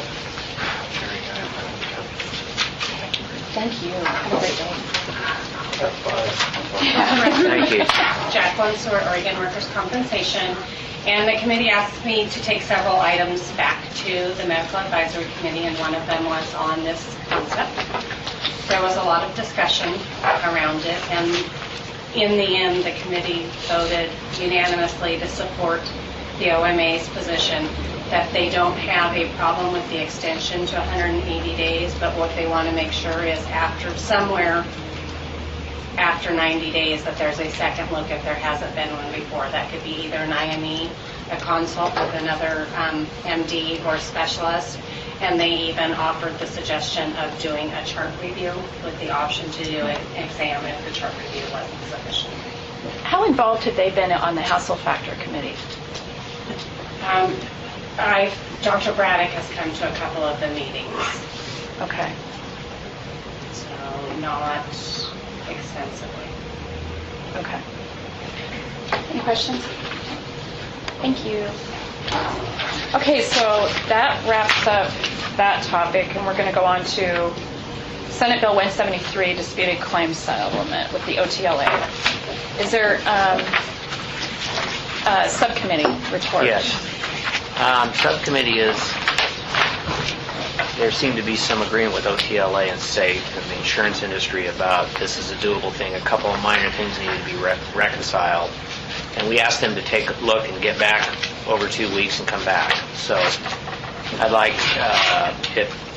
Can you do me a favor? Yeah. Because there may be some people on this committee that aren't familiar with what the bill is. And Bob maybe... Well, what Are you listening? I'd He's like... just telling what we're going to do, but I think if you could just... What I'd like, rather than be redundant, Okay. I'd like OTLA to come up and explain, and if they could just give us a real brief, rather than me explain it and have them, the experts, No, I agree. and regurgitate it. I didn't know if... Oh, okay, we do have... So could I didn't we- see Chris here, that's why I was wondering. Yeah. So, thank you. I know you've worked on it since our last meeting, so. And just for, my name's Jody Polich, and I'm an OTLA member and also a claims attorney. So what we need to do is talk about the DCS piece of that. Yeah, and also, just a summary of what conversations you had with SAFE and Liberty Northwest. And this is only speaking to Senate Bill 173, not the other bill. Just this bill only. Still Correct. ask me about that. Yeah, we're not going to discuss the other one today. Okay. So we have spoken with SAFE and OMA. And back up. Can we first explain what the bill is for the people that are not on the subcommittee? Sure. This bill, essentially, the concept of this bill was to have providers medical providers allow an injured worker to have agree to have their medical providers paid in full out of the DCS amount at the fee schedule amounts when the settlement allows for that. That's what the purpose was. We have spoken with SAFE and OMA about that. We have made some small amendments to ensure that the language we proposed limits it specifically to that narrow category of DCSs and doesn't extend beyond that. I can tell you we've sent that change over to Legislative Council. I can read you what that change looks like if that's helpful. Well, I think typically we don't typically vote on something until we actually have in front of us as an LC. And So why don't we wait for it? it's over at Legislative Council for those amendments to make sure that our way, we've talked with SAFE and OMA, they're neutral on those changes, and I think we're all at least on the same page. Being neutral, you're saying is, and I can let Chris speak for that, but it's doable, no big problems. No big problems that we're aware of. Okay, I just want to know we're all like that. Yes. Yeah, we know that and or can also make a big difference. Yeah. Yes. We'll look at that bill when it comes And out. somebody else who's done a lot more of that legislative drafting than Yeah. I. So. Okay. So that's where we questions? wanted an update, and thank you for doing a summary. Great. Anything else I can answer for you? Why don't you stay up here? Jacqueline, you want to come back up with Mac? And then if there's something that she brings up that you need to. Sure. Again, for the record, Jacqueline Seward, Workers' Compensation. Compensation Division. I did take this bill to the Medical Advisory Committee. They agreed to accept payment at full fee schedule. What they would like to see is they would like to get full notice of the settlement details before settling. But they agreed to accept payment at full fee schedule. And if I could comment, I've actually talked with Courtney, and I've also spoken with John Schultz about trying to come up with a rule that accomplished that, because it seems like that's a really easy thing, and honestly, just not something that's really come up. So we're already kind of got that in the works down the road. So. Okay. Super. Thank you. Does anybody else want to comment? Chris, did you want to comment about this bill? Just for the record, please. Kind of helps speed it along. Thank you. Chris Vavey with Safe Corporations. Just to confirm that I did talk with the representative of the Trial Lawyers Association and with Courtney Dresser from the OMA, and the words that the subcommittee saw seemed workable to us. I took it back, talked to our people who handle these things, and they said, yep, that's a go. The concern that I had expressed at the last meeting was that potentially, if we're limiting the amount of money that the medical providers can recover for services in claims that are found to be not compensable, would that add to one of the factors that might inhibit medical providers from wanting to treat injured workers? But if the OMA is good with that, we're good with that too. Yeah, we don't want to do anything to inhibit Right. access. Okay. All right, thank you. All right, Greg, so, I think we should look for the LC. okay, fair enough. And have it The actual emailed- bill when it The actual comes. bill emailed to everybody. And it's, maybe if you could perhaps first email it to the parties that have helped you out. Yeah. You, the On the subcommittee, and then, subcommittee, yeah. including Chris and others, and make sure that it's what So, everybody Lou, wants. could you make sure that I get it to distribute and discuss? Sure. That'd be great. All right, so I'm sorry, Pam, I'm sorry. Had to leave for a moment. Oh, sorry. Came back, and so I'm a little confused. Were we not, is that 173? Yes, 173. We do have a copy of the bill. Yeah, but it's But amendments. not since the It's not added. with the- Okay, There's, last 2 weeks, they've made changes. got it. Based on the subcommittee meeting at least. So what you'll actually get is the amendment. You won't get it yet. Yeah. Right. Yeah. So hang on to this This one. is already out of LC draft. Oh yeah. You'll get the when they get around to Draft being talked about. right. Yeah, it's tagged on to the... We're trying to confuse you, so when you get that test, you don't use it. I appreciate it. Oh my gosh, it's confusing. When legislative council is at the point where they can start drafting amendments, then we'll get it. No, good question, good catch. All right, so we're going to move right along to new legislation. And so typically what we do is we listen to the presenter. We don't take a position on any of this, so you can all digest it, and then we will discuss it in the future. So having said that, Dr. Sabo.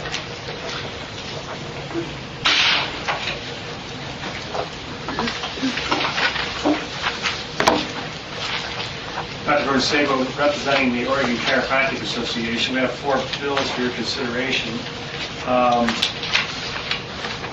First bill I want to take is Senate Bill 171, and what this is calling for is a small study to look at the feasibility of implementing the Washington State Center for Occupational Health and Education methodology of providing workers' compensation. We had Dr. Lutz come down from Olympia and do a presentation to the division staff, and they're getting wonderful outcomes. Patient injured worker satisfaction is quite high, and with reduced savings. And without getting into great detail, the real crux of their whole system is communication among all the stakeholders, and including web-based communication.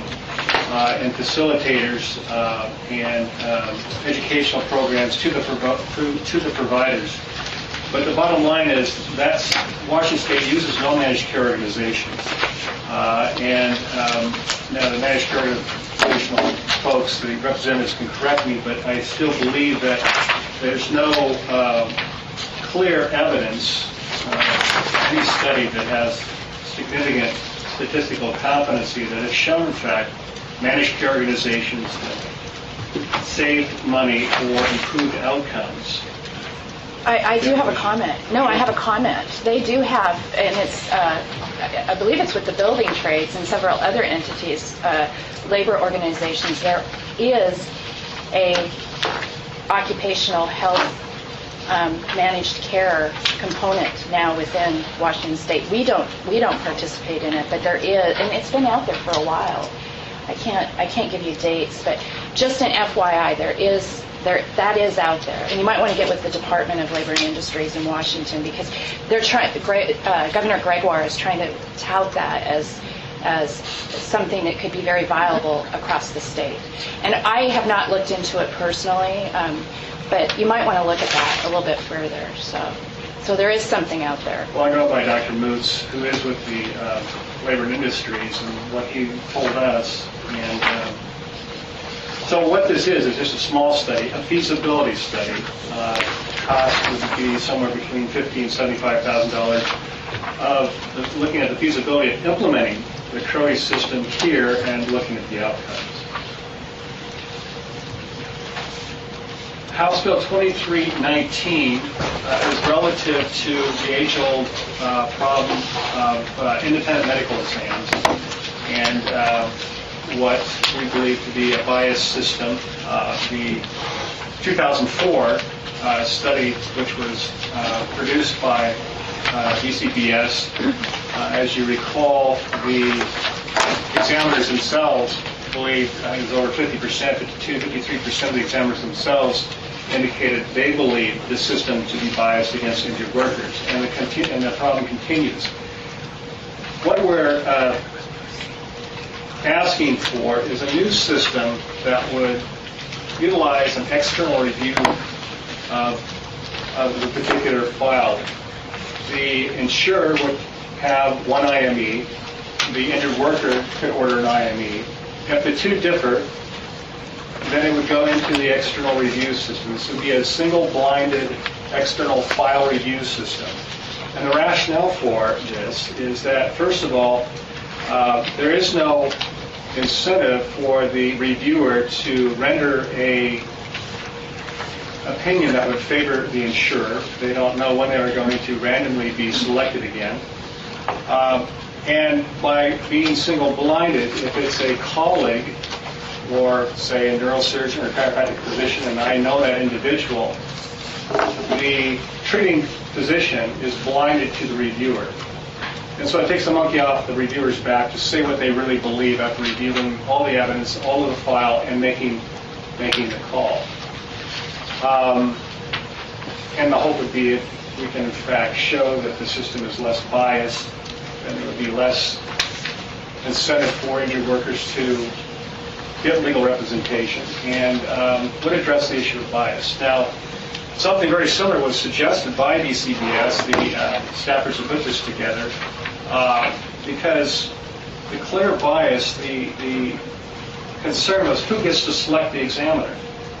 If the insurer continues to be able to select the examiner, in fact, 3 IMEs, as many as 3 IMEs, then in fact the concern is the bias comes in where the IME vendor or the individual practitioner doing independent medical exams has an incentive to give a favorable opinion to that insurer in hopes of gaining further business.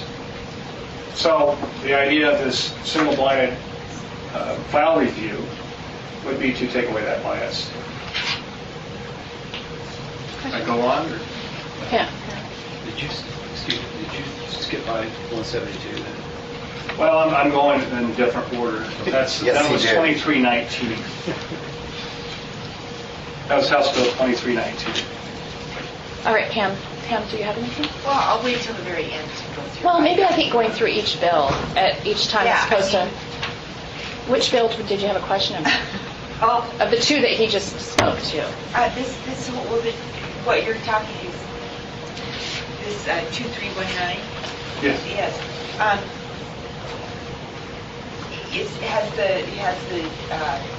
Has the workers' comp division found a bias? Is this the problem? Yes, so they published it in 2004. because of the continued problem, finally did a study that validated pretty much most of what you all were concerned with. Was this the study with IMEs, and then we did an extraordinary piece of work, and so that's 2004. I would be interested to see in 2011, after all the work we've done with IMEs, if there's still that sense of bias, because I have, the injured worker page has nothing anymore about IMEs on it, and it used to be you could go in there daily. In fact, nobody even posts on it, about anything anymore, and they used to daily, you could see postings about what their grief was. Jennifer, are you getting still the bias comments on IMEs? Because I wasn't in the ombudsman's office. Oh, and maybe. And this is, and I guess 2004, 2011, and of course yours is a very small sampling of the 11,000 people that call you annually. Jennifer Flynn, Ombudsman for Injured Workers. I wasn't in the Ombudsman's office at the time that the IME study was taking place. With the changes that have been put into place, it does not seem like our numbers have increased over the issues revolving around IMEs. I think there's been great strides in communication regarding where workers' rights are through the IME process, and so I don't have any data to speak to that there continues to be the bias. The biases would come out through, I would say, through maybe litigation or through disputes. Thanks, Dave. Just in case. Pam? Yeah, Does that is answer- there anybody else out in here who could Jerry. talk Can I speak to absolutely. your comment? The one foundational thing that was not changed is who gets to select the examiner. That's the key, which was never changed. Well, and something that was added was that Senate Bill 485 was the what is the exam? WORMI, the WORMI exam, where the worker does have the right to have their own exam. They don't actually. We don't use that. For the wormies, the department will have data that talks about the volume that is used on that, which is not very much. And it's only in circumstances where a compensability denial has been issued by the insurer based on an IME, and the worker's attending physician doesn't agree with that IME, then the worker is allowed to have a WORMI that is selected by the department. I mean, they don't have the selection of that doctor. It's here's a list, eliminate one, and go for it. So is that one of the fundamental things that you're attempting to do with this concept then, is to allow the worker the option of selecting their own WORMI? Yes. And if the two dispute, then it goes into the external review system.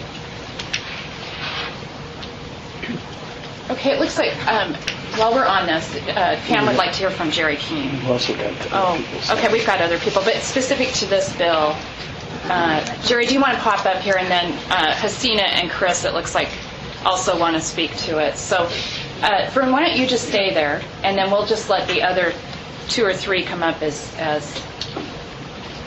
I'm Jerry Keene with the Oregon Workers' Compensation Institute, and I just have one minor. It's really important because there's this fundamental urban myth that this study established that IMEs are biased, and I'm not here for or against the bill, but it's really important for everybody to be clear. The question that was asked on that survey, and I took the survey, the question that was asked was, are IMEs perceived to be biased? I answered yes. I was a defense attorney. I work with insurance companies. I have a much more nuanced opinion of whether IMEs are biased. But I answered yes. There is definitely a perception that they are biased. But the headline that is often broadcast is, even claims examiners agree IMEs are biased. No, everybody agreed there was a problem with the perception. I just think, since that's the fundamental factual predicate for most of these propositions, it's really important for the committee to know for itself what that study established and not what it spun. No, that is a really good point, Jerry, and that's what we've learned not only with that study, but many, many areas and things that we are dealing with, is the perception. But perception is somebody else's reality. And that's why we spent so much time on that IME subcommittee in looking at all facets of those IMEs and trying to make sure that we could chip away at that perception. There's still going to be some of that, obviously, But like I said, I'm not seeing, and I do go into the injured worker page, and I do it religiously because I want to see if there's, what is out there, what are injured workers concerned about. And typically, if there was anything, it was about perception, but there's just nothing out there about IMEs at this point in time. And in fact, Ernie hasn't been in here in so long, and that was his passion, was IMEs. Right. So, anyways, thank you. Okay, how about Hasina?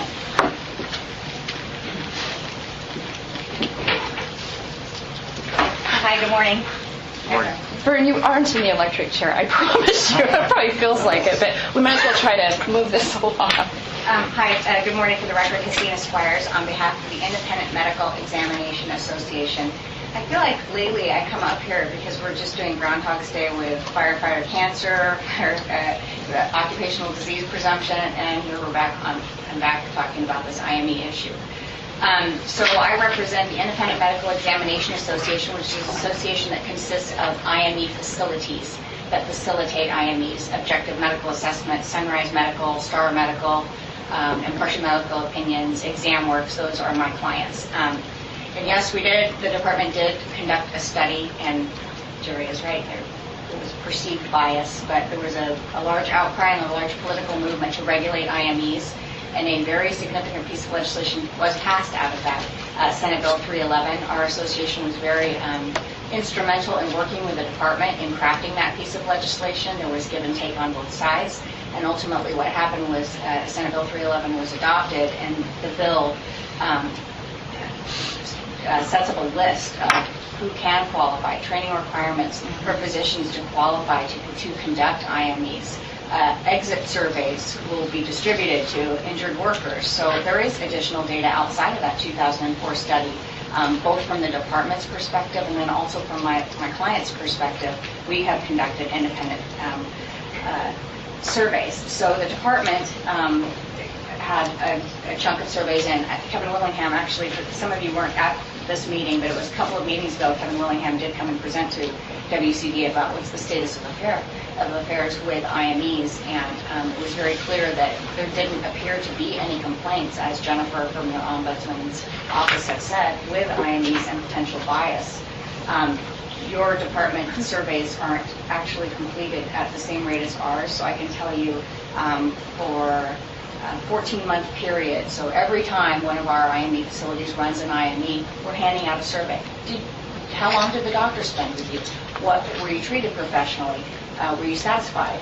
And out of 4,000 surveys over a 4-month period, then we randomly selected those. We had an independent statistical company collect this data, 2,500 surveys over a 14-month period. 93% of people said we were satisfied and pleased with the IME. When I look at the survey results of how long were people spending with the doctor, with the patient, 60 minutes, 15, very, very few people said less than 15 minutes.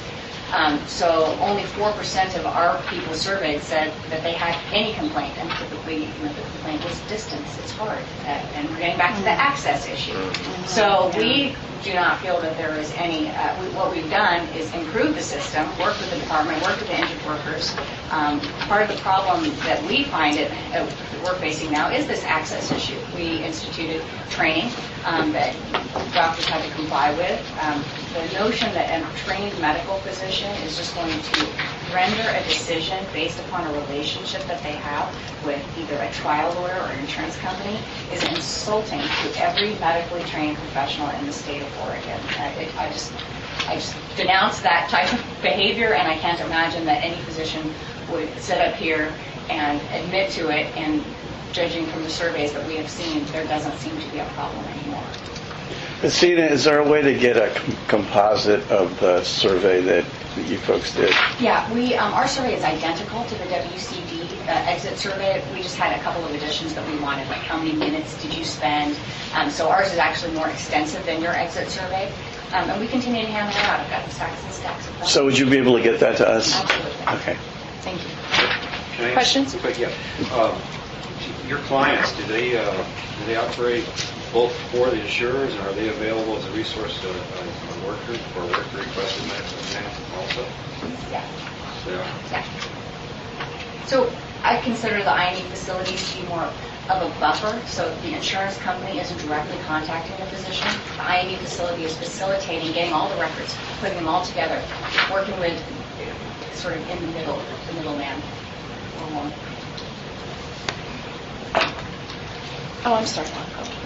Since this issue's come up, I sat as subcommittee chair for labor on that IME study. And I'm sure we probably have a copy around somewhere that we can probably grab our hands on and kind of pass it out to the committee members just as a review of what was studied, what the results were, what went into Senate Bill 311 to try to get where we needed to be in that arena. And so if we could probably get a copy of that, get it handed out, that would kind of help for background information for all the rest of the folks here. Thanks, Lon. Sure. John's adding it to his to-do list. Thanks. Is not the training going away? Not the department introducing legislation that would take away the need for training? Oh, okay, you're just clarifying. Well, no, I mean, the training that the IME doctors have to go through, is not the division coming out with something that's suggesting that goes away? That requirement? I've seen his back. Sorry, I want to come back to that. Okay. On the medical training issue. The training is not going away. What is going away is the 3 hours mandated training course, like actually sitting in a room for 3 hours. It's a time limit requirement that is being eliminated. So training is not being eliminated in any way. We actually had a hard time when the bill was passed. Originally, people wanted 8 hours of training, and it was settled on 3 hours. We had a hard time filling 3 hours worth of time. So there will still be a training component. Physicians will still be trained and put on the list, but they won't be forced to sit through a 3-hour. Did we have, there was, as I recall, there were specific key elements of that training? The administrative rule provides for mandated, so you have to be a certified trainer in order to be able to train, and these components are required to be included in the training requirements, and there's a long list of that. Okay. Those essential elements of a training program that WCD provides for free. Our association will be providing it for free. That's how most of the physicians were actually trained through our program. Vern, have you looked at that training component? That's being eliminated? It doesn't sound like it's being eliminated. Well, the elements that are required are not being, it's how long it is, because I don't think we ever put a time frame on it, did we? Yeah, we had 8 hours? Yeah, it's 3 hours. 3 hours. Rule, that's what's okay, and it's a rule, by rule. Administrative rule. Okay. Not the content. That's correct. Can I, so let's see and others understand why this physician sitting here saying this relative to bias. This is from the executive summary from the Department of Consumer and Business Services independent IME study. And this is dated 2004, correct? Correct. And understanding that the insurer still gets to select the IME physician or vendor. The IME physician bias towards insurers. That data supports that there is bias in the system. Not only was this expressed in injured workers, claimant attorneys, and attending physician surveys, but also 53% of the IME physicians responding to the survey stated there was bias. The perception of bias is especially strong regarding IME physicians whose entire practice is doing IMEs for insurers. 7 of the doctors who responded to the survey did nothing but IMEs. The bias shows itself in several forms. Insurer interference with report outcome through ex parte communications, asking leading questions and putting inappropriate comments in their letter to the IME doctor. Financial pressure. IME doctors whose sole practice and income is from IMEs paid by insurers. Contract with insurers. One doctor who responded to the survey said the insurer agrees to a minimum number of IMEs per year. And lastly, reports not supported by medical evidence. That's why I'm saying there's biases and something I'm treating from the hip. But how can you say a report that we dealt with, it's like saying that we didn't do anything in 2004, and I'm offended by that. Sorry. No, it's just all I'm saying is so bias. That's 2004. We are in 2011. If you could produce that same document to me today, then I would say mission control, back to the drawing board. What I'm saying is the primary issue that led to bias, that could eliminate the bias, is who selects the examiner, which is the recommendation of DCBS was to have an independent individuals in the division select the examiner. I understand, but we addressed all of that in 2004. So, today we're just listening to this, but if you want me to vote on it, I'm going to give you a no today. So I think we spent a lot of time on that, and we take a lot of pride in the work that we did put on that with IMEA's assistance. Well, on the injured worker side, Jennifer's not getting her doors beat down with problems from injured workers saying the IME is a farce. Unless you're hearing that, and I'm not hearing What that. she said was they haven't increased, is what I heard. Thank you for the clarification. Jennifer Flett, Ombudsman for Injured Workers. We do still get complaints regarding IMEs. It's not relevant, it's not a main issue that comes into our department, and most of the time it has to do with a lack of communication or understanding about what the process is about. People don't like getting letters being told they have to go see somebody that they didn't pick. Right. Going through and explaining that process to the worker, what their rights and responsibilities are, as well as the insurer's rights and responsibilities. They may not like the answer, but at least then the communication has been made to where they understand the process a little bit better. So I have a question. You're still going to have the same doctors doing IMEs if they have to go through the training. Otherwise, you can't do IMEs, right? So how would the worker know which doctor to choose? They're going to come to me, and then I'm going to get accused of directing care.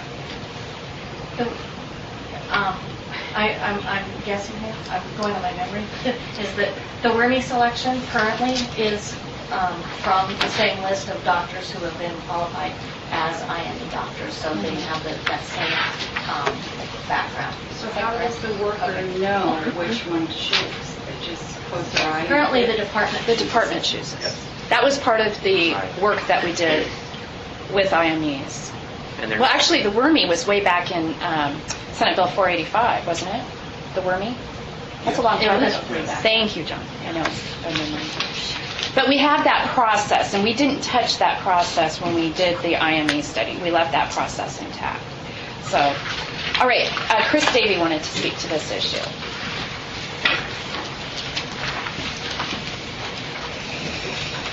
Thank you. I'm Chris Davey with Safe Corporation, and just to be brief, we have a problem with this bill. Always start off by trying to figure out what the problem is, and without being redundant, this committee has looked at that issue. I believe the department has even done some follow-up on that study. Maybe I'm wrong, but I sort of recall some feedback to the committee since that bill was passed in 2005 or whenever it was. So I'm not aware that is currently a big issue. In Oregon, injured workers have a choice of their physician. Some states they don't. They get directed to a particular doctor. In Oregon, the worker can choose their doctor, and they can change that doctor twice. So at least they have 3 different choices of physician. The statute used to say that insurance companies had an unlimited ability to do independent medical exams. That was reduced to 3, I don't know how long ago, 10, 15 years ago maybe. This bill would say 1. So some claims go on for very many years, and without special circumstances, there would only be 1 opportunity to have that worker examined by a physician. The language that's on page 2 is really limited to this worker requested medical examination. I'm told that hardly anybody uses that. So this deals with a very tiny part of the workers' compensation system. The way it works today is that if a claim is denied and it's considered that was denied based on an examination that was obtained by the insurance company, that the worker can request an independent exam which is paid for by the insurance company.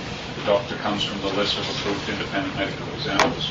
What this would do would be that you've already got the worker's own choice of physician.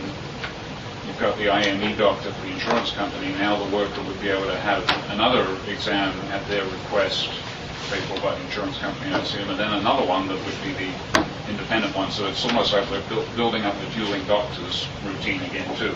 But again, that is just a little tiny part of the system, so we have concerns with it.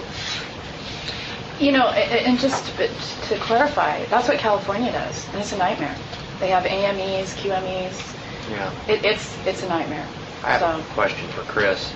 So, part of the problem that's been brought up is that there's a potential that there's a cozy relationship between insurance companies and the IME groups like that Hasina represents.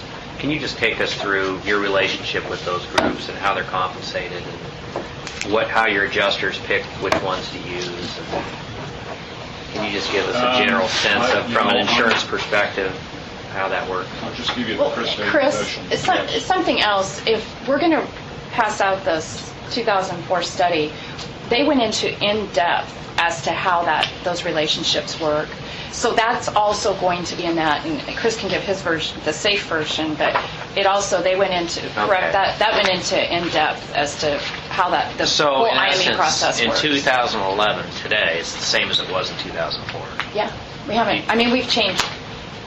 We've clarified. Well, the statute has changed about who can be on the list and what kind of training they need. But your relationship with these independent, they're not treating physicians, they're examiners. Right. Let's not call them, they're not treating patients, they examine patients. Well, not necessarily.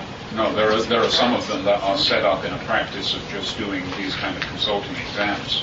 But what we try to do is to find as many independent medical exams as we can from physicians who are actually treating patients as part of their daily business. Yeah, but they wouldn't be examining their own patient, they're treating.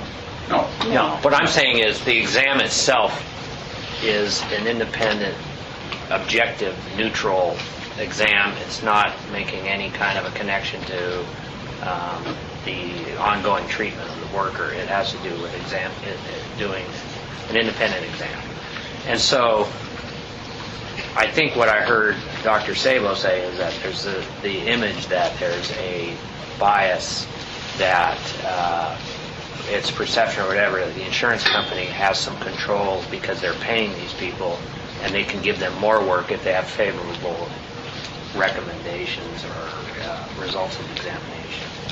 Well, there certainly could be that perception that if SAFE is paying the bill, excuse me, that the doctor would be predisposed to say something that SAFE wants to hear because they're going to get some more business. Right. But to us, the litmus test is how credible is the report that you get. Right. And that gets tested through litigation, particularly if we're talking about situations where the claim is denied. And if the report is not perceived by an ALJ or anybody else along the line as being a credible report, then that particular doctor, that happens with that same physician on a regular basis. Right. That doctor has lost their credibility and they're not going to be used again. Right. And the insurance companies don't want to have that connection because. And the other thing is that these you can challenge a report. And a claimant can get representation and challenge it to another evaluation. Well, and keep in mind now, fees and costs, the costs associated with that are covered if a denied claim is later found to be compensable. Yeah, the claimant gets reimbursed for that. So there is, that is the downside. Not that. I think we all want credible reports. I can't imagine why you wouldn't want a credible report to know black and white what's going on with the worker. But if for some reason somebody is doing that, they're going to get caught in that, and it could be very, very expensive. Well, and I think that's what Hasina was saying is that nobody's going to want to have that reputation. Nope. In this medical community in Oregon. But there was a perception in 2004 of that. Okay. And that was what that whole study was about, and that was required by the legislature that we studied it, and we did. We spent a lot of time on it. Chris, anything else? Thank you. Okay, any other questions regarding... that's right. No, we got it. No, I have it. I checked them all. Before we move on to the next bill, the study from 2004 is extensive. What we would rather do is give you the link, send people the link.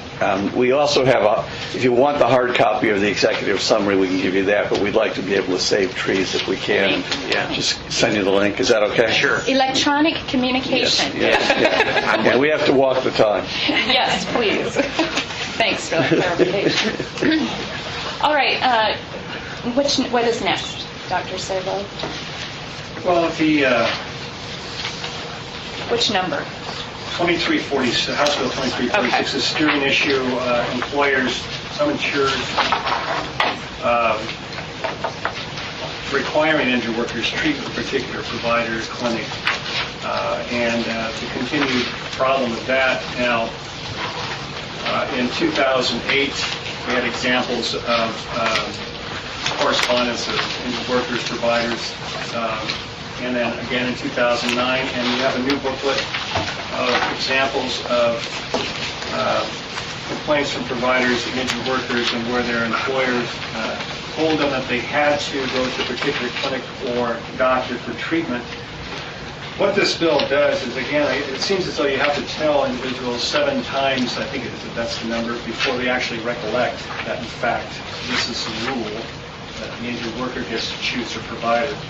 So this is keeping it on the radar screen, but what we've done is added language that prohibits anyone from requiring that an injured worker treat with a particular doctor or clinic. And in addition to that, instructing the division to come up with a form that the employer goes over and explains to them, to the injured worker in front of them, that, by the way, you can see the doctor of your choice. And if we have post-injury screening, drug screening, which we do or we don't at this company, that's screening, that's testing. After that, you can go to whatever provider you choose, and they have this conversation with the employer, and they both sign off on this form, and the injured worker gets a copy, the employer keeps a copy for their records, so it codifies, clarifies, there's absolutely no question that, in fact, the injured worker gets to choose.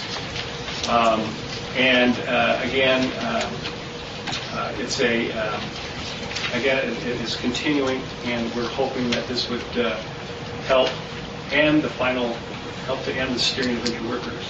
Somebody beat you to the punch. John, what's your bill? That we've already, the care bill. Yeah, we have a managed care bill, and I know the LC number. I have no idea what the bill number is. So we even had a subcommittee on this. I don't remember. Laurel Gunderson went private. There was a lot of people in this room that sat on that advisory committee. So if you can speak to that.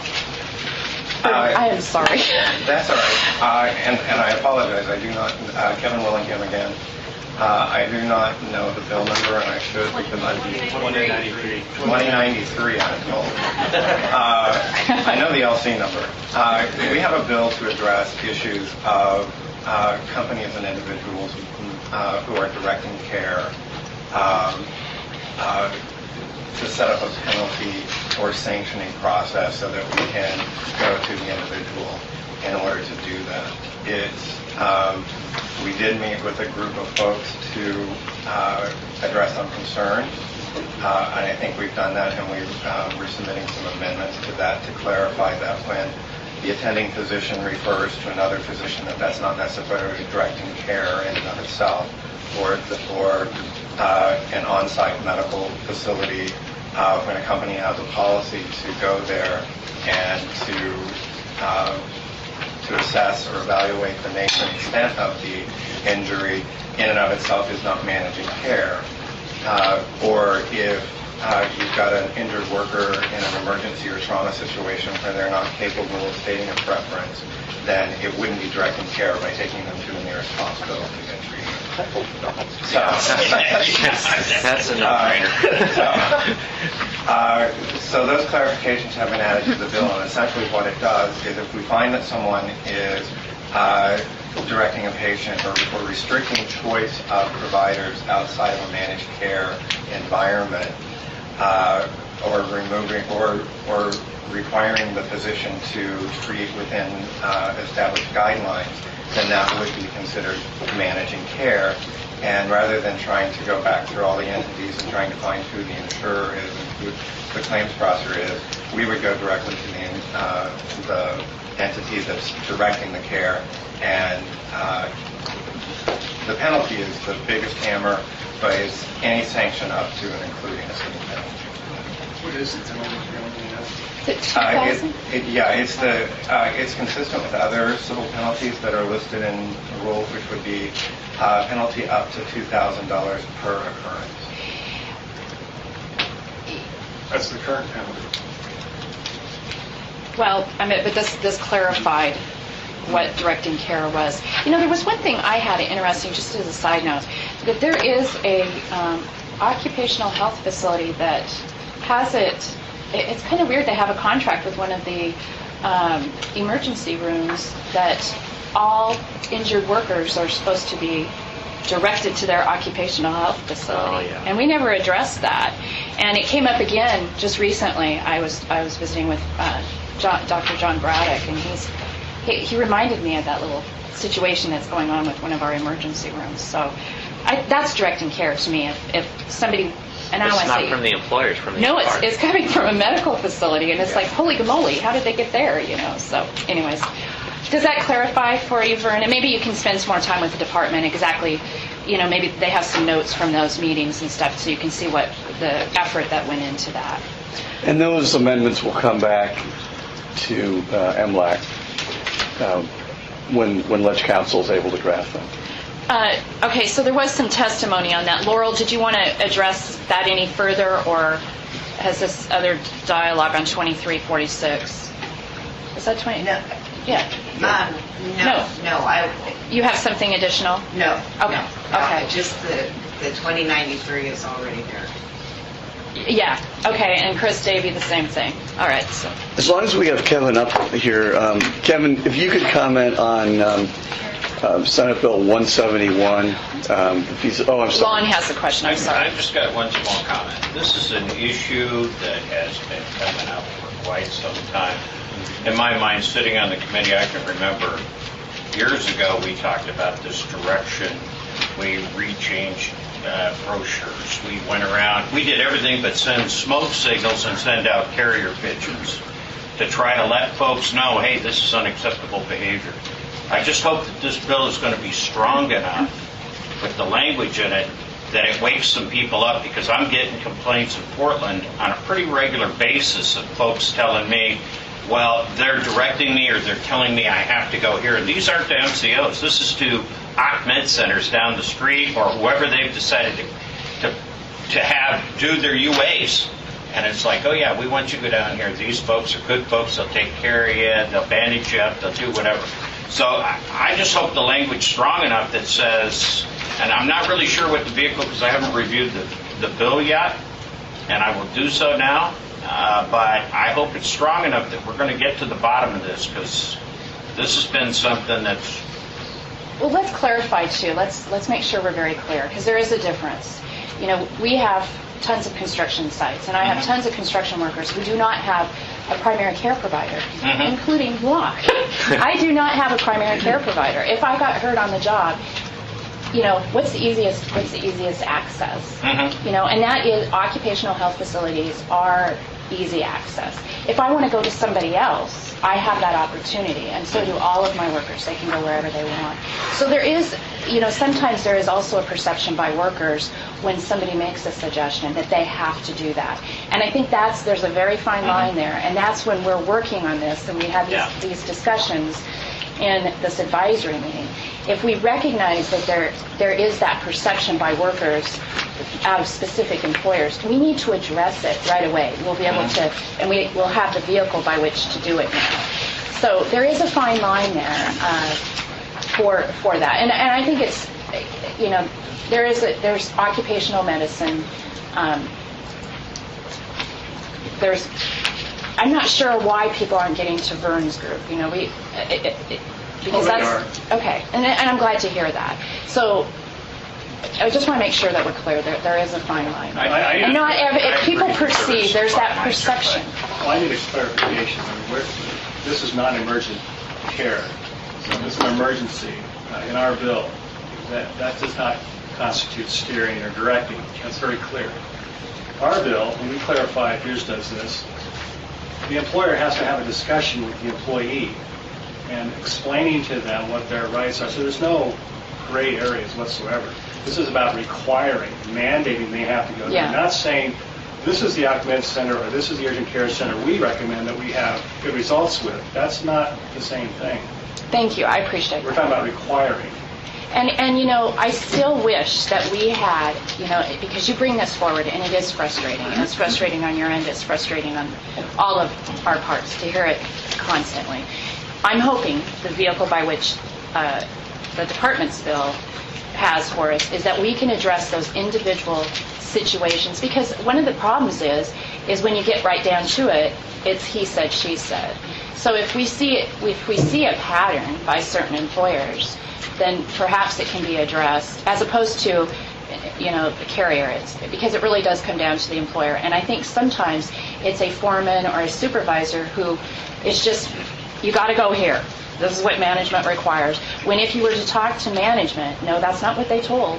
But that's unfortunately what somebody has paraphrased, and that's what gets people into trouble. And once that's cleared up, usually it shouldn't be a problem, and we can nip it.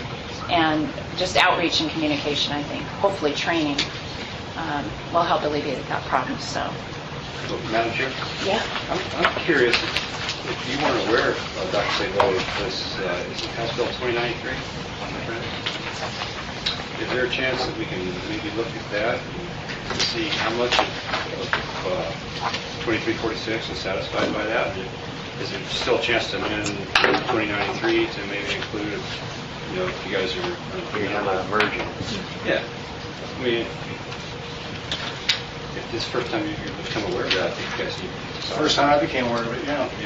Well, I have to say, it has been on our website for a long time. We have not been hiding this under a table. We've been talking about this summer. And if people want to mess with the amendment, we should not submit it to Ledge Council, which we were planning to do tomorrow.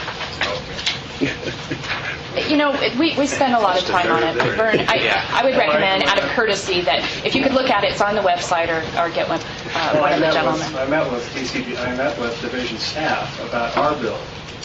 So my question is, I showed you mine. Why didn't you show yours? Oh, my goodness. What are you hiding, John? Actually, when you asked me about our bill, I was a little... Couldn't remember? No, I was just a little surprised, because 2093, the intent of that, I don't believe covers the same ground as the bill that Dr. Sabo is proposing on 2346. And I want to be very clear about that with the committee. We've presented our bill here before, and certainly we should talk about it some more, clearly. In 2093, what we are trying to do is to clarify that if organizations are directing or managing care and they're not certified to do so under Oregon law, that we would have the not just the authority, but the actual ability to take action outside the circuit court. So, for example, if some organization stepped in and began to compel or restrict either physicians who are providing care or workers who are seeking care through means that are only allowed for certified managed care organizations, then we would have the ability to provide, to intervene and provide civil penalties. Dr. Sabo is more than capable than I am of describing his bill. I think, but the difference here is this is a bill that is aimed at written notice being provided by employers to workers at the time that notice of an injury is given about medical treatment rights. It's on the front page of the 801. Yeah, it's on the back page of the 801. I'm not trying to suggest or argue for or against the bill. I just want to distinguish these two bills are different. They cover different ground. Our bill is about trying to ensure that organizations who are not certified as managed care organizations don't engage in activities that are only allowed under law for managed care But organizations. it includes employers. When we were in that meeting, I very clearly was very concerned about our on-site health facilities and manufacturing. I mean, from an employer standpoint. So we clearly covered this ground and made sure that we were not going to negatively impact employers providing those kind of services early on, whether it be triage through medical ambulances, care vehicles, or the and we looked at the whole gamut. So we didn't talk about written verbiage that goes to the injured worker. I will agree with that, and maybe that's something that we discuss as part of the rulemaking process, but. That was in there because I was really concerned that by having an on-site nursing facility, I was going to get dinged every time a worker goes in and sees the nurse. And that was my concern because I knew that's where Vern's concerns that he's brought forward all these years about directing care is making sure that we're not giving workers an ultimatum. Right. So, and that's not just organizations. Like outside of MCOs, whether it be carriers or nurse case managers, that's employers. So we were real clear about that, John. Yes. I want to make sure I'm clear about that because I sat on that committee and I was very clear. You're about very that. clear about that. Well, because I don't want to reinvent the wheel and have two things out there that conflict. So if there's something about verbiage that we need to address again as part of the rulemaking process for your bill, I think that what we did gets Vern what he's been asking for all these years. And, if it's this written, we need to readdress the written, whatever's going to the worker, what's communicated to the worker. Just in response, Madam Chair. I'm sorry, I think all this time I put into these committees.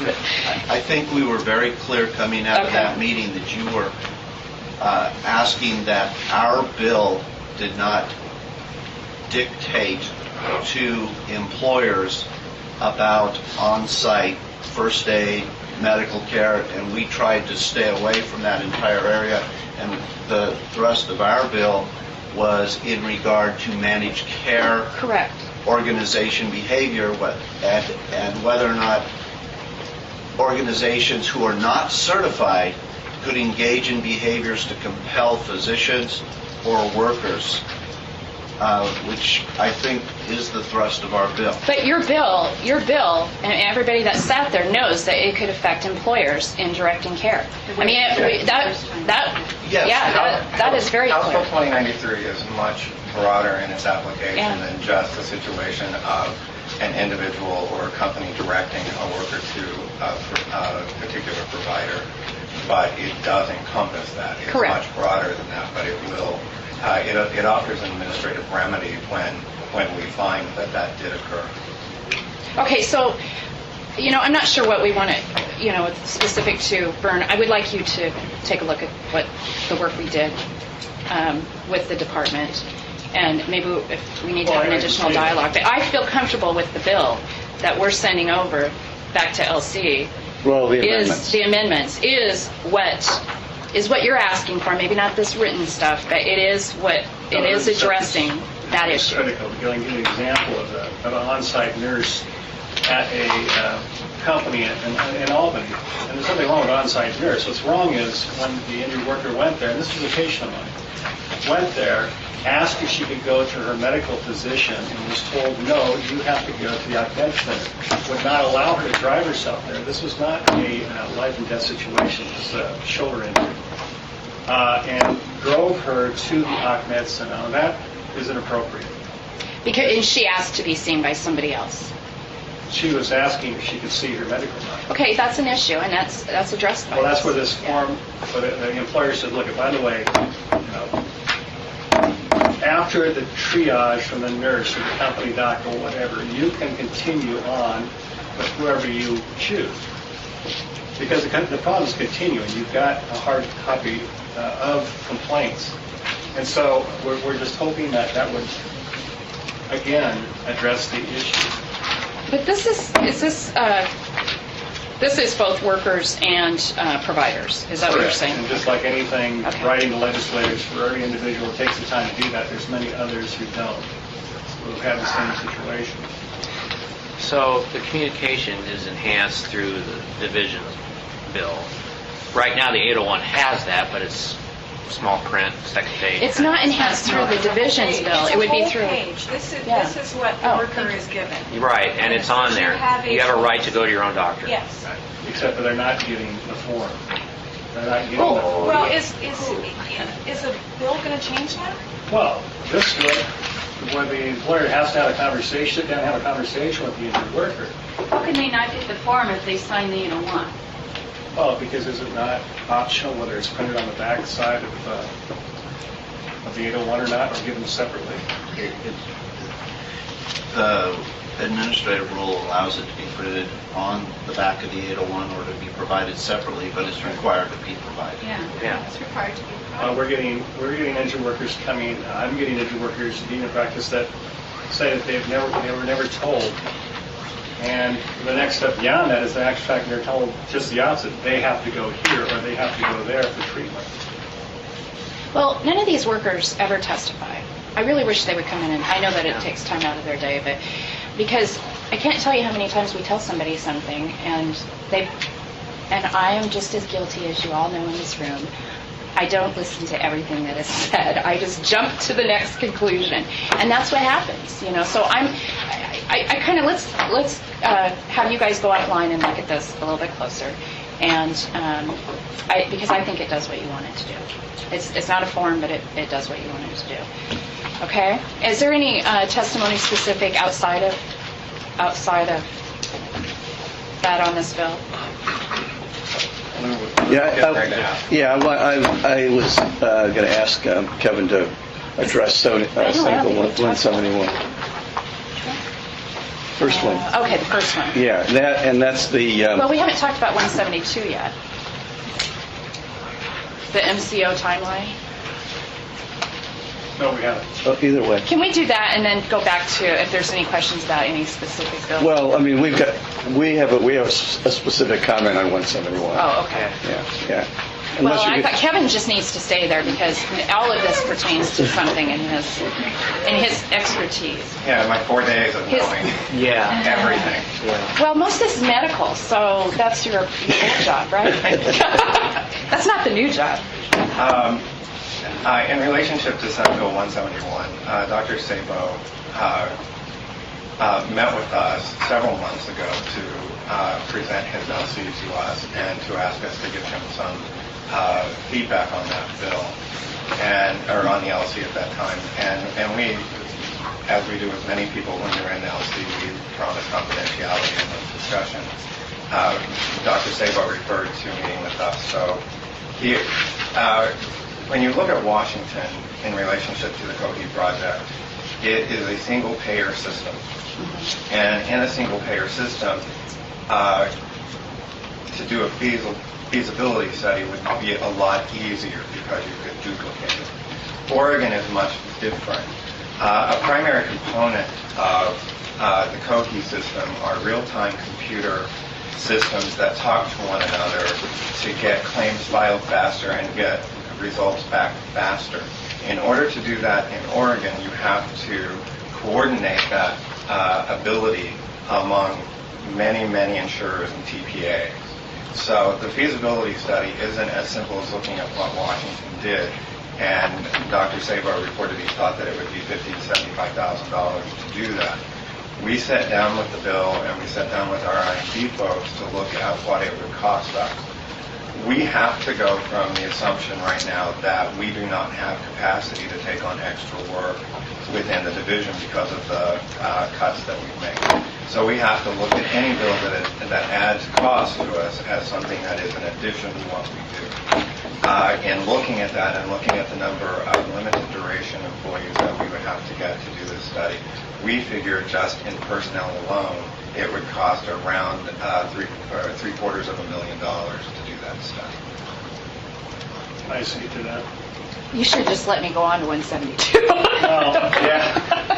Well, there's an amendment being written to clarify that we are not talking, we're talking about a feasibility study. So a little study will look at doing that study, whether it's feasible or not, with our non-single payer system. So it's a small feasibility study looking at the ability or feasibility of doing the large study he's referring to, of implementing it and looking at the outcomes, and does it make sense to attempt the Troy system here?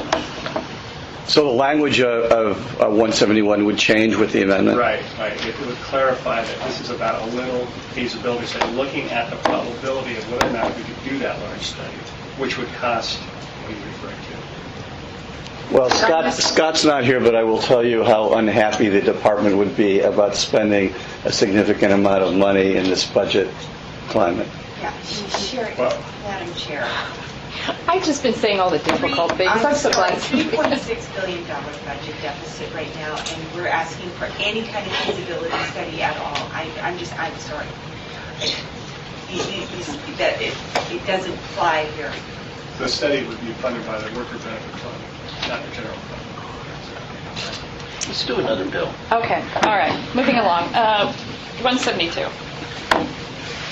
172 is relative to, again, the MCO closed panels. And again, we have, at least when it comes to chiropractic physicians, we have GSAs that have very restricted panels where it almost ensures that injured worker would not be able to see the chiropractic physician of their choice.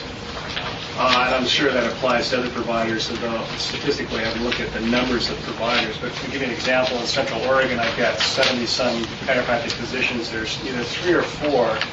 I still think the only managed care organization is Oregon Health Systems, and I'm pretty sure there's 3 or 4 providers for the entire Central Oregon area. And many of my colleagues attempt to get on panel but are told the panel is full. And injured workers have better outcomes when they can see the provider of their choice. If their family's gone to that provider, there's a history, they want to go to someone they know and trust. And so what this, and in the Portland metro area, we've got Caremark Comp and Providence, the 2 big ones. I think Oregon Health Systems has got, Caremark Comp and Providence have got 50-some providers on each panel. I have over 600 colleagues in the Portland metro area. That almost ensures that an injured worker is not going to be able to go to a chiropractic physician of choice. So what this simply does, within the MCO language, it expands the continuity of care from, right now the language, the law is that you have 7 days from the date of the enrollment letter, not when you receive it. 7 days from the date on the letter for the injured worker to go to a panel provider. What this does is expand that time period to statutory 60 days.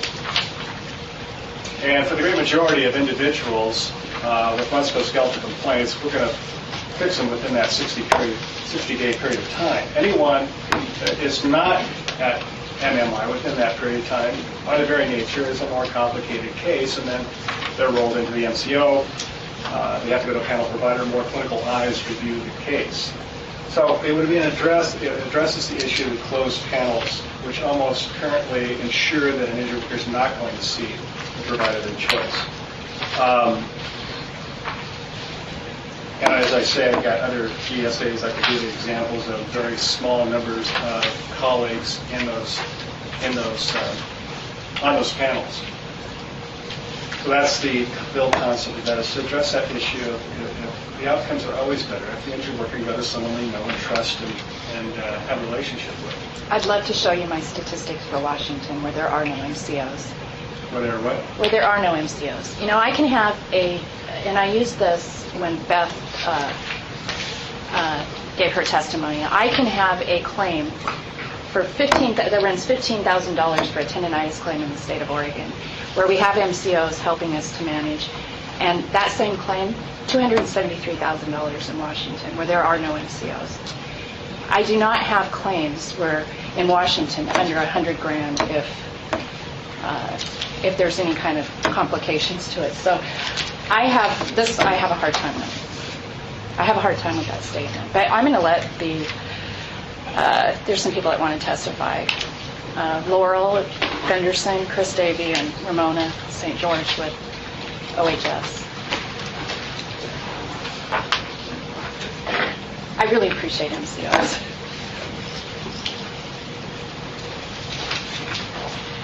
Laurel Gunderson with Providence, MCO. I have a few issues with this bill. Number one being, if it's not broken, don't fix it.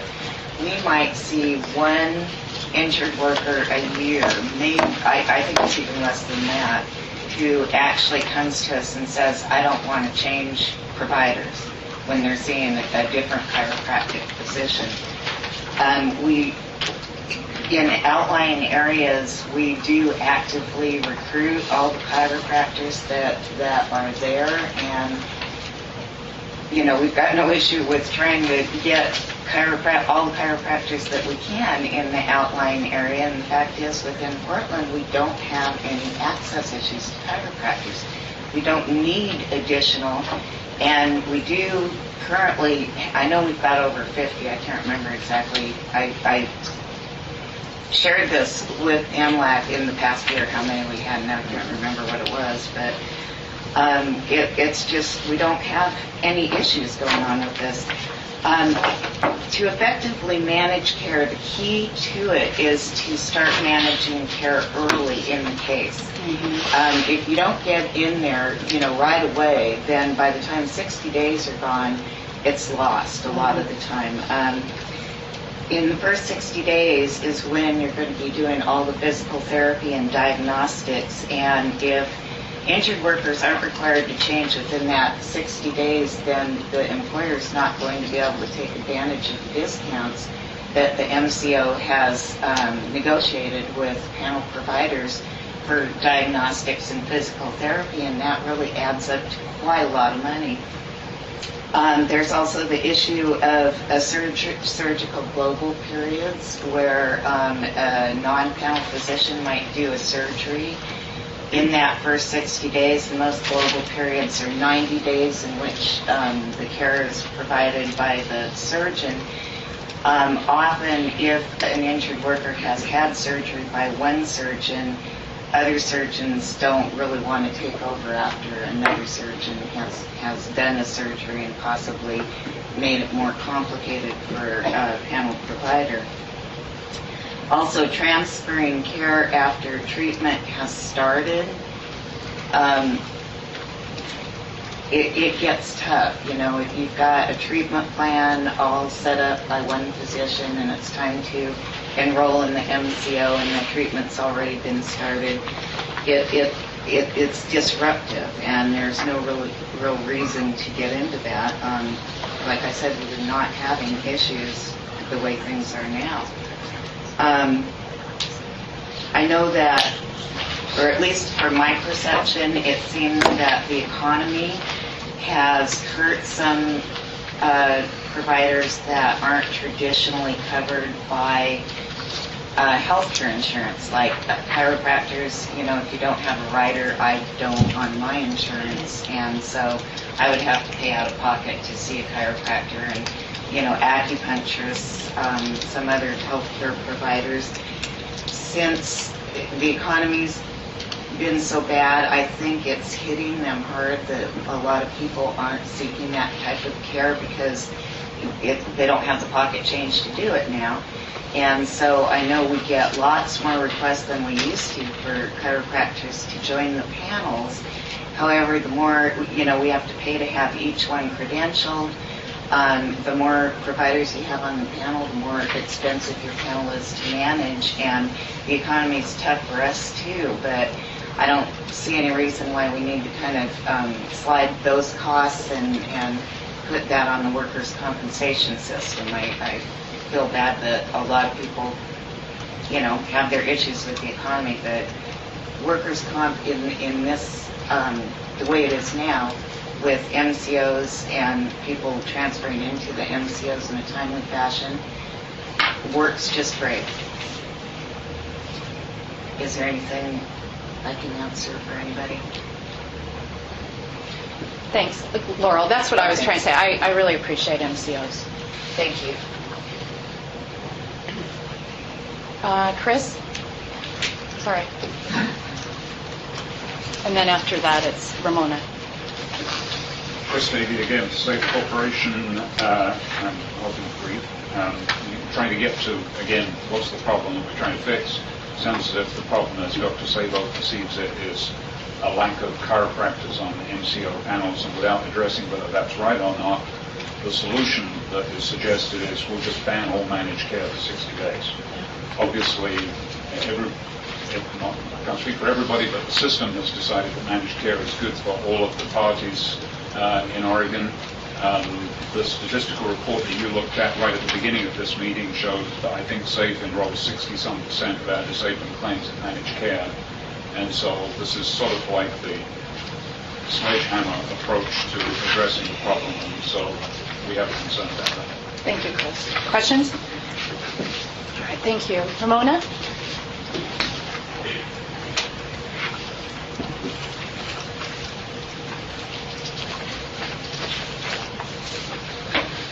Ramona St. George, Oregon Health Systems. I'm having a huge sense of deja vu since I seem to recall we had the same discussion last session from a slightly different perspective. And at that point, it was determined that there is no access issue. The care provider study indicated that workers are satisfied with their ability to access care. We have continuity of care provisions in the statute already for MCOs. There's the PCP provision, I think you referred to it as the come-along provision, where if a person has an existing relationship with their primary care physician. There is a provision in the bill that if transfer of care is medically detrimental to the patient, that it can't occur, and that's a question that is mandated that it be resolved by the medical dispute resolution process, both the internal and the department process. And again, all of the MCOs have indicated that they have great flexibility when it comes to allowing out-of-network care when it's in the best interest of the patient and the client. So I'm unsure what's changed since last session when we determined that the MCO enrollment process and the continuity of care provisions were adequate. Quite frankly, nothing has changed in our building.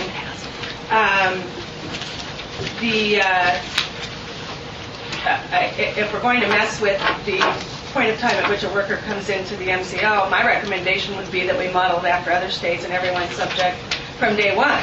And then you have no continuity of care issues. We have no access issues with chiropractic like we do with the MDs.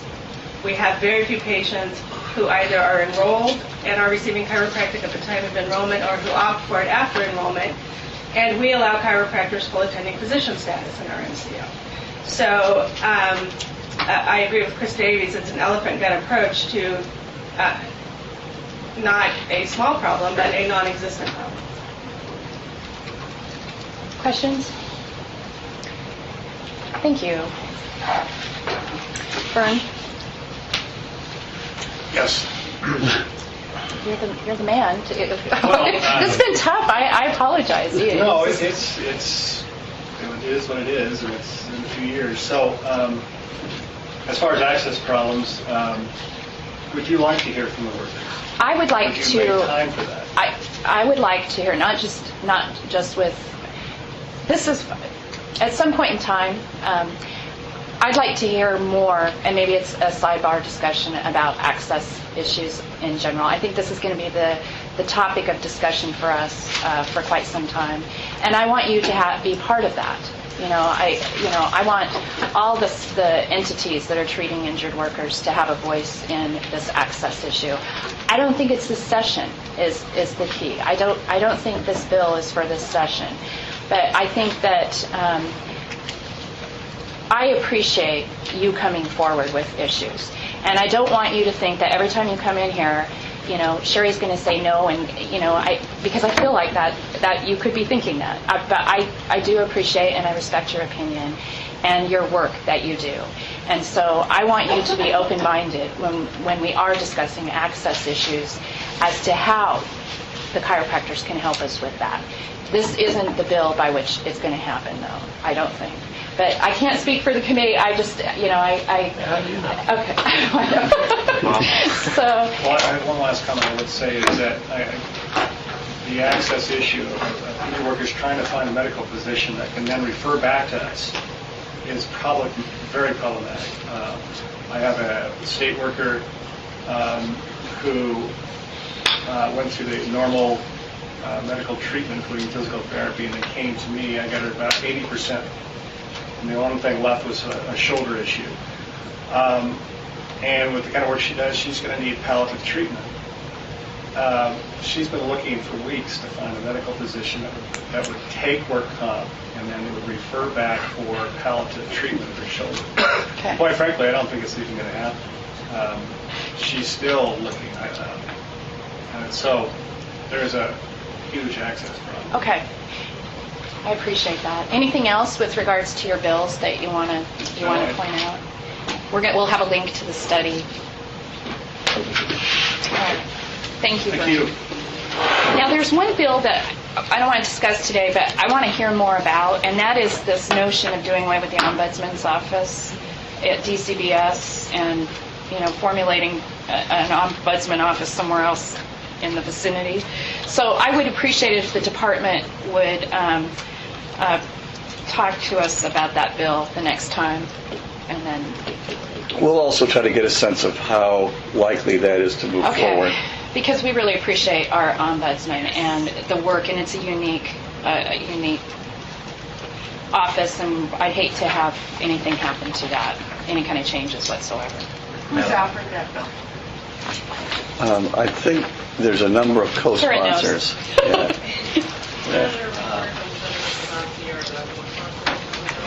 Yeah. Yes. 49. Senate Bill 449. She knows. I happen to know. It could have been. Okay, so if you want to look at it ahead. Jennifer, what was that? Senate Bill 449. Madam Chair, I just wanted, I saw that for the committee's benefit, that concept has been around for 25 years. Oh, okay. See, we don't have... So don't get your hair on fire. Okay, well... Also in your packets, you should have the schedule for our meetings. And we may not need all of these, but if you could save those dates, because, And these have some changes from the last time, correct? Yes. So that was a month ago. Yes. So it's changed in the last month. Right. And the times, for the most part, are on, the days and times are on Friday, for the most part. And 10 o'clock is a fairly safe time because there is a committee meeting at 8, but we suspect in most cases will be done by 10. They'll be done by 10, and we won't have a problem with meeting this time. Thank you. What about subcommittees? Well, that's what it's the same, 8 o'clock, prior to the Friday morning meeting. No. The subcommittees, we're just going to have to hopefully build that into the morning. Right, into that morning, yeah. Yeah, that's what I'm saying. Right, but not at 8. Well, we may have to do it start the subcommittees at 10. Oh, okay. And then Okay. have a full MLAC after that. Okay, I understand. Okay, thank you. Yeah. And we'll know in advance. I got a question, Lou. Would we be violating the meetings laws by having labor go into executive session right after this meeting? Can they go into a... You can... there's no... As long as MLAC as a committee is not meeting in private, you can meet however you want on your own. Yeah. We just need to caucus labor real quick. Yeah. I just didn't want to violate anything because as I looking at it. Well, once you adjourn the meeting, you're... Okay, well, I will be happy to do that. Meeting adjourned. That's the easiest thing I've done all day. It's informative only. It's not decision making. How you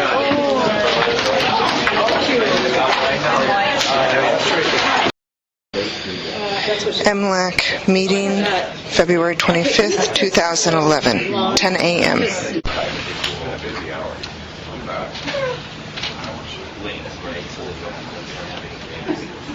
Yeah, I always have smart. She is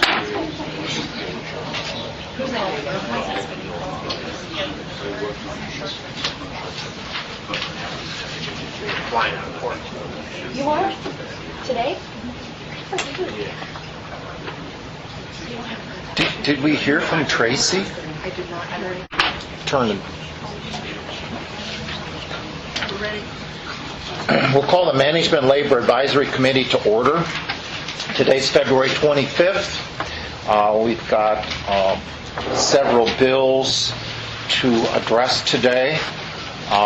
Just a reminder to the committee, all of us are pretty been through this before, but these would be recommendations to the legislature regarding these pieces of legislation. We want to do the minutes first. The minutes. Okay. We need to review the minutes of the January 26th meeting. Is there any additions, deletions? We'd made some revisions as a result of Kathy's eagle eye. Which is That's good. Every committee should have some. Tell my boss that, please. If there are none, could we get a motion to accept those minutes? So moved. Second. Moved and seconded to adopt the January 26th minutes of the MLAC committee.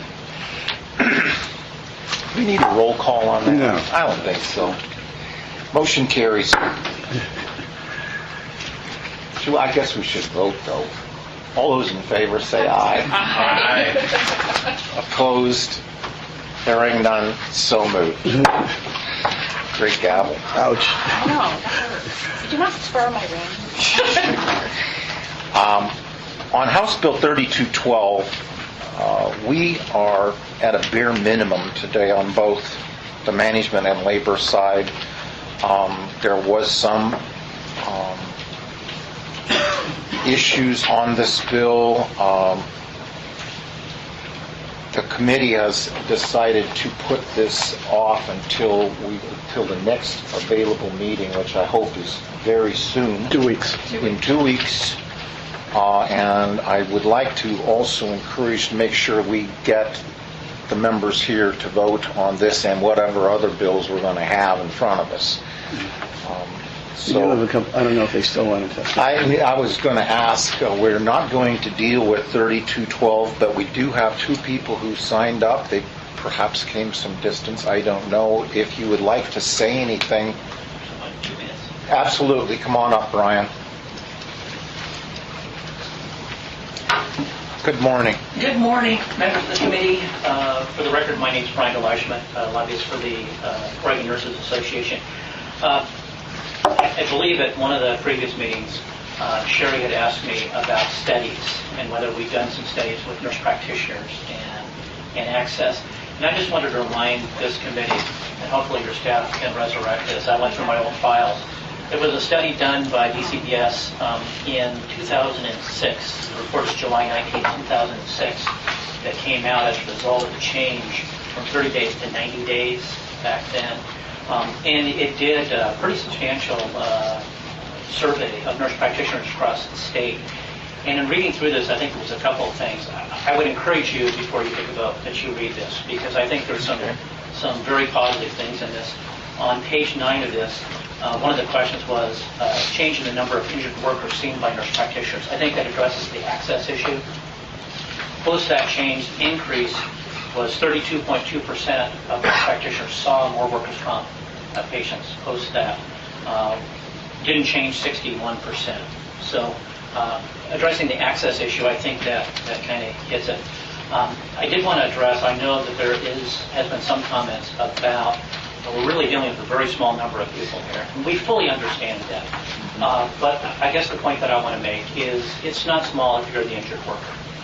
And the total volume of nurse practitioners as a part of the system, as far as payments, hasn't changed. It's 0.06% of what the actual total is as far as payments out. And the other question that you've seen some numbers on and it was addressed a little bit in the survey, is how many of these clients are actually going beyond 90 days. And I've seen numbers all the way from 1% to 5%. So again, it is a very small number. So we're not talking about a major change that's going to somehow turn the workers' comp system upside down. But it is important, obviously, to those workers, especially a worker who doesn't have any other access. The one other thing that I would just point out is reasons for referring patients to physicians that was in the study. And I think it's pretty revealing. I know there was some comment and concern about, well, does a nurse practitioner know enough to refer somebody on, and are they going to take on people that they shouldn't be taking on? And we talked a little bit about board nursing. I mean, obviously regulating nurse practitioners. There isn't any complaints. But on this particular chart, it was very clear that nurse practitioners right on the front side recognized case complexity. And they referred immediately 52.6% of the people who come to their door on to a physician or somebody else that could treat those folks. Treatment time frame expired was about 21% that time. If you add those two together, they were passing a lot of folks on and dealing with folks within their own scope and time frames. So I think that's pretty revealing. I'll leave you with that, but I do very much encourage you to ask your staff to resurrect the study and go through it. Oh, you've got it. Wonderful. Thanks. I remembered we had a study. I just hadn't looked at it in a while, and I pulled up my files that were about like this on this issue. So. There's a question from Sherry. Well, I have a question. I don't know that you would have the answer, but as part of the study, I am curious if we know, and this may be a department question, how many workers are denied ongoing care with a nurse practitioner after the 90 days currently? I mean, are workers being denied ongoing care? Because my understanding is that the MCOs have the ability to set the guidelines, do whatever they want. The adjusters have the authority to extend the care as needed. So overall, are workers being denied that additional care? Sherry, my response would be, I think that's why you're seeing some vacillation in the numbers of the exceeding 90 days, because I think in some cases, some MCOs are recognizing that they could extend it. So I think that's why you're seeing the bottom number maybe being somewhere between 1.3 and 2%, and the upper number being 5%. It depends on whether the nurse practitioner is a member of the MCO and they've extended it, or if you're a private clinical practice and it's an existing patient and you're getting to the 90 days and so forth. But that's the only answer that I really have to that question. Okay. Thank you. I do believe, however, obviously, that we are seeing some patients. And as you've heard before, these are not patients in which there's a complexity that's gone beyond 90 days that causes a treatment concern. It's more of how do you close out the claim after the 90 days. They're going back to work. They need to have one more visit. They need to have physical therapy, whatever. So those are the types of claims we're really talking about. Thank you. Any other questions of Brian? Hi, hello, I'm Beth Cook. I'm going to speak on behalf of Hospital 3212. Thank you once again to everyone who's taken the time to review this bill in such detail. I just wanted to add a couple points for today. Ryan and Associates, on behalf of Providence Health and Services, recently surveyed 5 of their occupational health care clinics. An overwhelming majority, in over 90% of patients in 2 of the clinics, over 100% in 3 of the clinics indicated that they were satisfied or very satisfied with seeing a nurse practitioner for their occupational health claim, for their workers' compensation claim. We thought that was significant. Regarding the potential mandated check-in at 90 days for nurse practitioner, such a check-in is already allowed under ORS 656.327 at any point in the claim for any kind of provider. And in looking at this from a patient perspective, if there's a concern about the quality of treatment at any point in the claim, I don't ever want anyone waiting until 90 days. I don't want them thinking, well, we'll push it off, we'll wait until 90 days to have that dealt with. If there's a concern at any point for any kind of provider in the system, no patient should ever wait to be seen or have some sort of check-in. if there's a concern. And under our 656.327, there are a provision already in place for all of our patients that are being seen. Okay, I have a question. Sure. And you might not know this answer, but Providence Occupational Health has a medical director, Melvin Gavlik. And my understanding is he has oversight over all those clinics. So are the nurse practitioners under his oversight as the MD, or are they standalone in those clinics? In Providence, and this is not, I mean, Providence is, they commission that survey of their own clinics to see, but they do oversee, they have a medical director. But for the patients that are, there are standalone, there are many nurse practitioners in Oregon that have standalone clinics where they do not have that backup. So there are many patients that are impacted, particularly in rural settings where nurse practitioners have. In fact, there are standalone clinics owned by nurse practitioners even in Portland that provide occupational health services. Shanda Holmes operates on hands-on health. There are a number of nurse practitioners who own their own practices as they're allowed to do so under Oregon statute. Any other questions? Thank you once again for. Thank you very much. We're going to go to House Bill 2092, 93, and 94, the department bills. Lou, I've got a memo from Kara here and some amendments. Correct. And I think... Before we get in, could you tell us where the department's at with that? Yeah, that's why Kevin's going to do that? Yeah. Good morning. I'm Kevin Willingham, Deputy Administrator for the Workers' Compensation Division. We have amendments on 2092, 2093, and 2094. The amendments under 2092 delete the largest portion of the bill. It addresses the issues that were attached to exclusive remedy based on the input that we received and concern. We felt like that needed a better look than this session, so we decided that it was probably a better idea to pull that piece out. So the remainder of the bill deals with the building and flexibility for the delivery of the compliance posters, the appeals and the vocational dispute, and the review by the licensing board. So it's a much smaller bill now. It removes the exclusive remedy. Our staff should look at it, and the amendments, we're confident the amendments remove those pieces. And Kevin, when you say smaller bill, you mean like fewer pages? Fewer pages. Right. Still an important bill. Right, okay. Sherry has a question. Just as a thought, compliance posters, because that's a reminder that, when you would get those in the mail annually, that you've got to get it posted.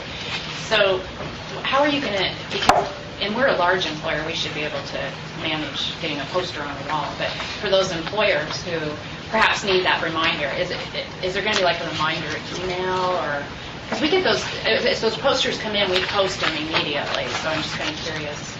What's going to be the reminder? Because people may not realize that they have to have it posted if they're supposed to go into the website to do it. So maybe just getting a nasty, and I know that's in the rule advisory, but I really hope that there'd be some thought put to that to make sure that we don't have, by not having hard paper, which we recognize, I think across the board, as we've done away with paper, that it's opened up, maybe some forgetfulness in other areas. So. Yeah, we will note that and we'll take it to the advisory committee. Is there anything else, Kevin? That's it on that bill. All right, let's just take them one at a time. It's easier. First, I have to ask, is there anyone who wishes to comment? Nobody signed up for any of these three bills. Okay. The will of the committee.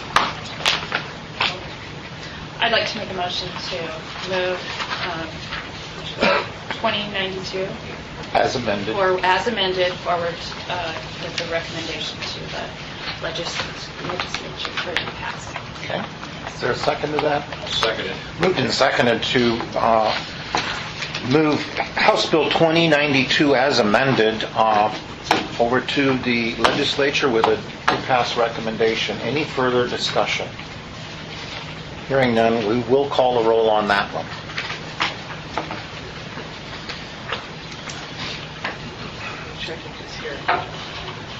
Greg Miller, Aye. Kathy, Aye. Jerry is absent. Pam is absent. Sherry, Aye. Tracy Brill is absent. Lon, Aye. John, Kirkpatrick, absent. Mike, Aye.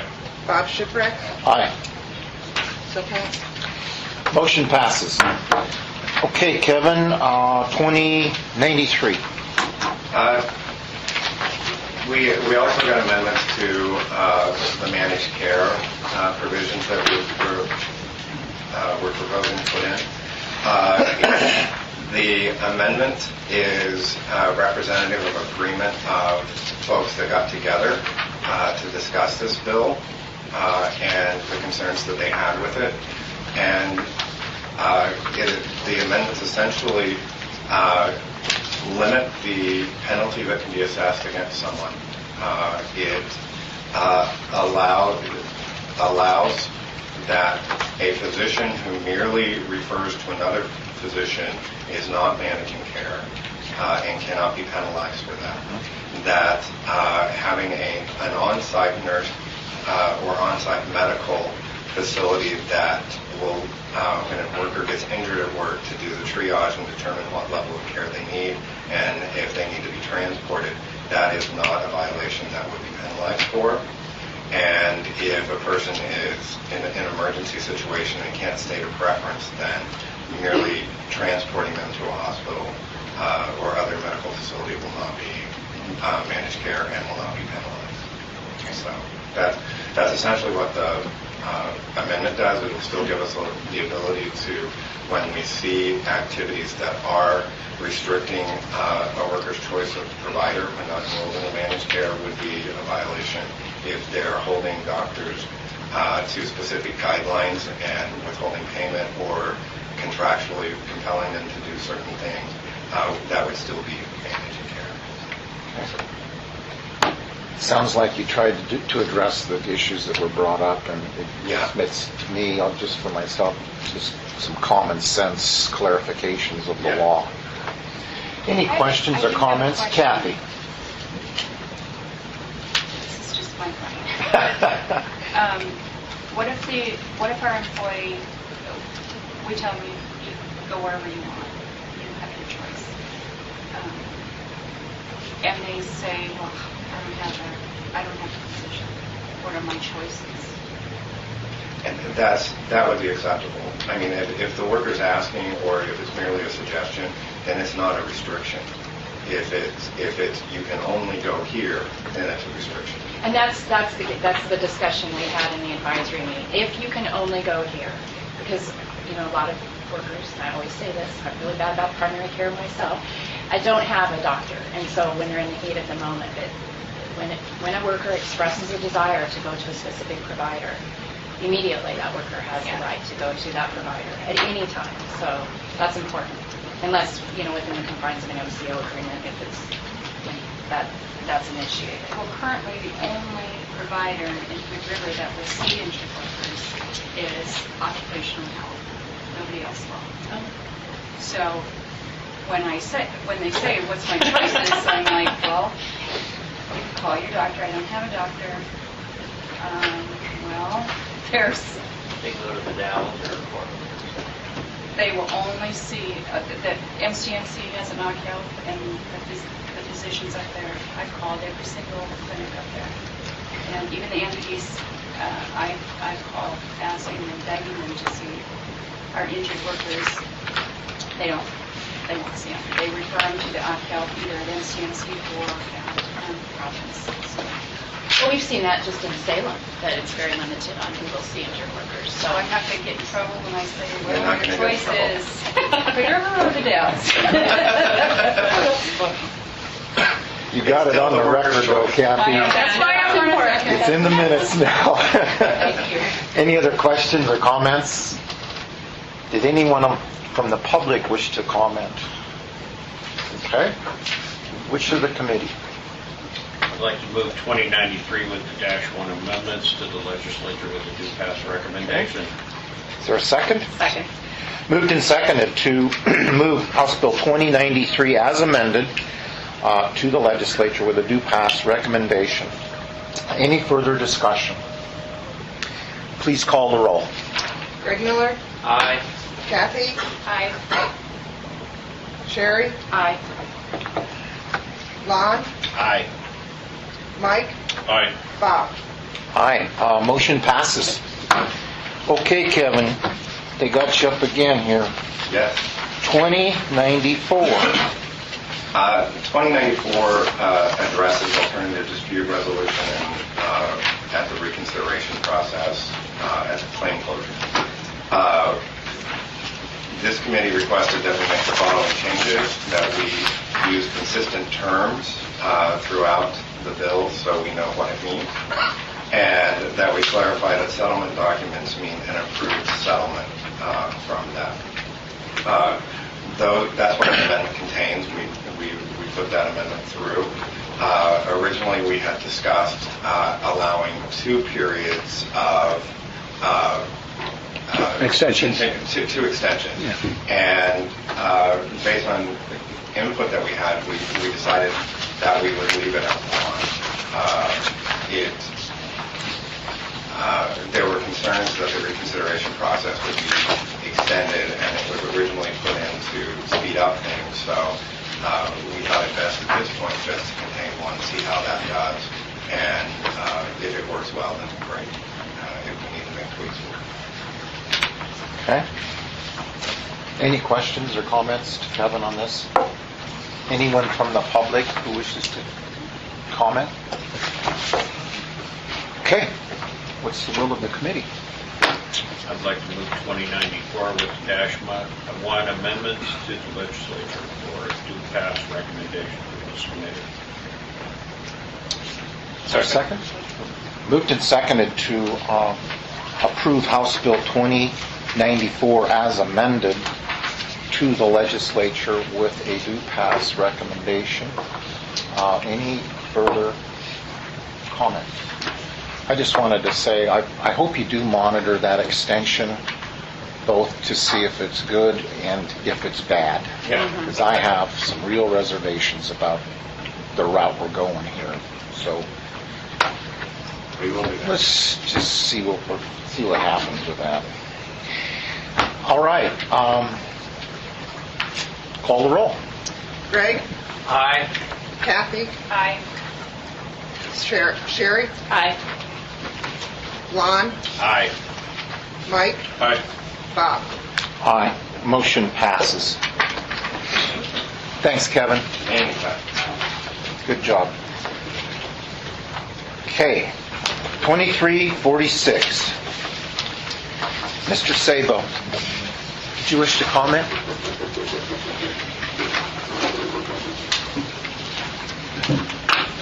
I'm Dr. George Sabo, representing the Oregon Chiropractic Association. Again, 2346 is relative to the ongoing issue of employers and others requiring injured workers treat with a particular doctor, clinic, and or other facility. And I remind the committee, in 2006, we did a survey of my colleagues. The survey went out to 1,150 chiropractic physicians across the state, and there was 289 respondents, which is a 25% response rate. And posing the question, has an injured worker or patient of yours indicated or complained to you that his or her employer told them they must go to a particular occupational medical clinic? The response was 79% in affirmative, and that was back in 2006. Since that time, we've done, again, getting feedback from injured workers themselves. In 2008, I presented this document. Again, in 2009, and then most recently the one that I gave you last. So the problem continues. And again, this is not to impact triage nurses or company doctors that are on site. This is about individuals specifically requiring an injured worker must treat with a particular clinic or doc. And it's usually the occupational medical clinic. And so the problem continues. And what this bill does is it adds a disclosure document sheet where it validates the employers in fact had a conversation with the injured worker, and this is only for injured workers, that in fact they reviewed what their treatment rights are. The employer signs it, the injured worker signs it, the employer has a copy, the injured worker takes a copy, and so it validates in fact the discussion that's taking place. A lot of what we're seeing, especially at smaller employers, is just again failure to understand what the rules of law state. And so it's our hope that by adding this, the continued steering of injured workers will be discontinued or at least reduced. It doesn't seem to have been reduced at all from what we've done since 2006. That completes my testimony regarding that bill. Thanks, Vern. Any questions of Mr. Sabo? Does anyone from the public wish to comment? Okay. What's the will of the committee? I'd like to move 2346 to the legislature with a due pass recommendation. Okay. Is there a second on that? Second. Moved and seconded to approve House Bill 2346. Is there any further comment? I have a comment. Go ahead, Mr. Miller. So, Dr. Sabo, could you reconcile this with what Kevin's on the prior bill, 2093, the difference between your bill and his bill about employers being penalized for not direct or for direct care? Well, I can't clarify. I've read an email exchange between Sherry and John Schultz, and I would defer to administrator to clarify. It's my understanding that the two bills are too different, and not addressing it. And I can't describe to you the difference. I think John. Well, and I'd like to know because I don't want this to be redundant. No, I don't either. The legislature. We were looking at the possibility of Sherry's suggestion of amending that bill to include what we're suggesting in our bill, which would be fine. But I've been told that they're two sweepingly different issues, and I can't give you a dissertation of specifically point by point why that is. Kevin, you want to come up? Kevin Willingham with the Workers' Compensation Division. It's my understanding with 2346 places into the law a requirement for employers to present a notice requirement with a disclosure that they present a document to the worker at the time and the parties sign it that the worker knows, and that's a notice requirement. What 2094 does is it is an enforcement of the activity of managing care. So it's really looking at it very differently. It's not putting additional requirement on employers to do something at the beginning. What we're looking at is if we find this activity and investigate it, then we can issue a penalty when we find that someone has actually directed a patient to a specific provider. So this form would be presented whether employer has one employee or 5,000? That's my understanding of the bill. There's not a limitation. So there's no limit on the number of employees. You're primarily concerned with the smaller employers. Well, it's all employers, but it would only be given to an injured worker who reports an injury. Right. So if an injured worker comes into a small employer in a rural area, the employer in that rural area, even if they have one employee, mom and pop situation, is going to have this form to show them what the 801 to fill out. Correct. I'm just trying to get my arms around how it, in a practical sense, is going to be implemented. So what I understand. Go ahead, Kathy. What I understand then is your bill, department's bill, will now give you clout to go after the folks that Burns haven't covered. Yes. Without requiring a certification that the employer has this dialogue with the employee. Yeah. Well, does not the department already have the clout to go after investigations and sanctions unit? Is that not what they've been doing? investigating these complaints by injured workers?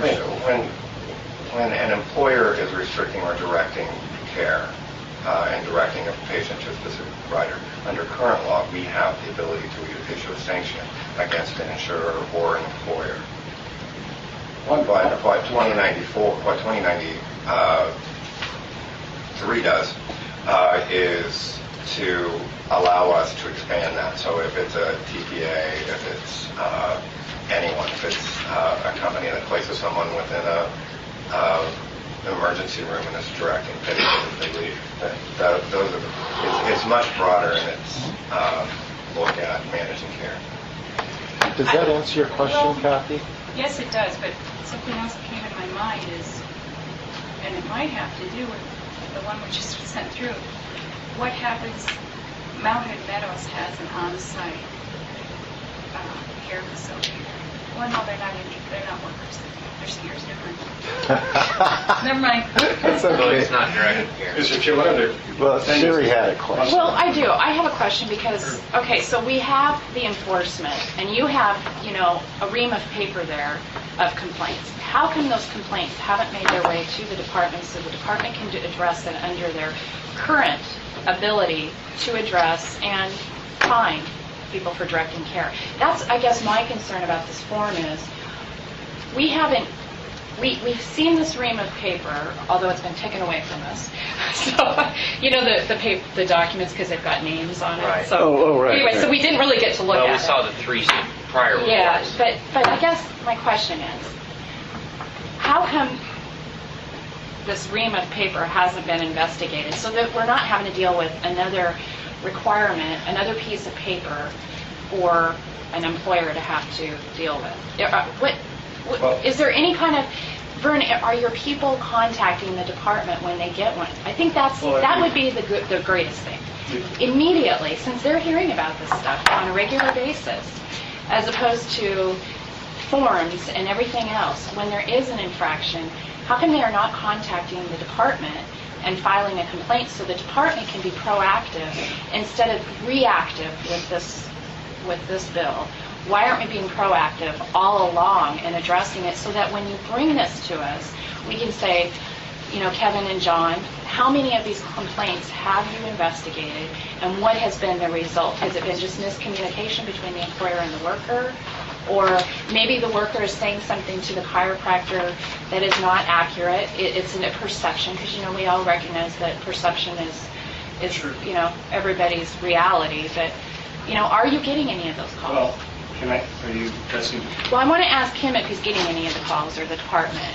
And then I guess my next part of that question after that's answered is, why can't you advise your members to start doing that, to try to help the department get their arms around the beast? I don't see that the form is going to do any good to be proactive, to immediately address the subject. Because what happens to the form? What happens to the form? Let me ask you, I'm going to jump in, Okay. Kevin. So that's exactly what we've been doing. If you look at most of these letters by the injured workers or the physician, they're addressed to Leah Bingham and the Investigations and Sanctions Unit. Leah Bingham no longer exists. She's gone. That's another concern of ours. There's no investigator. And they have been addressing these, but what it falls down to, what I testified before, is it ends up being a he said, she said situation. And like you say, many times it is just a lack of understanding the rules and regulations by the employer, especially the smaller employers. And so they have been sending in the complaints to Leah Bingham. All of those in here are addressed to her. And then the other portion of that is I've had several docs tell me, in my own experience, especially in these economic times, that the injured workers are scared to death of losing their job. And so if an employer tells them, you have to go there, they go there. And after the fact, sometime down the line, we hear about it, and many of them say, well, I don't want to stir the water, I don't want to lose my job. But Vern, that's going to be a problem whether we have the form or not. Well, sure, but this at least would address the educational portion. It would force the issue of the employer knowing the rules and going through them with the injured worker. And there are those companies who absolutely know what the rules are and are absolutely circumventing them. And as I told you, I have a patient that was the nurse, on-site nurse, said she could not see this patient, could not see her medical physician, who ultimately ended up sending her to me, that she had to go to the Samaritan Occupational Health Clinic and personally drove her, would not allow to drive her, had to drive her to the clinic. Well, I got to back up. We don't let our workers who are injured leave the job site alone. So wherever they're going to go, wherever it may be, if it's 50 miles from the job site, we're going to drive them. So keep that in mind. That is, a lot of companies have that policy because if they have an event on the way to the medical facility, that would be horrific. We wouldn't want that. So I just want to know from Kevin, do you get these phone calls and are you guys addressing it? You know, and I understand the he said, she said thing, but if we have workers terrified and we find out, there's got to be, it's sort of like our sexual harassment policy, there's got to be a way to do an investigation without, without harming the worker or putting their job at jeopardy. And I think that's what we need to be looking at, because I don't think a form is going to fix the problem. I think that it's got to be what we're giving you the authority to do, I believe, in 2093, to really look into these issues and address them. Dr. Sabo is correct that the specific person that used to investigate these, because of our reduction in staff, is no longer with the division. The function is still with the division. We still investigate. We do get these complaints. We don't get, in my understanding, we don't get a high number of these complaints, and we do investigate them. It may be important to note that when a provider makes the complaint, we're not going to release the order or anything because it's claim-related information and it's exempt from the public disclosure law. So we cannot.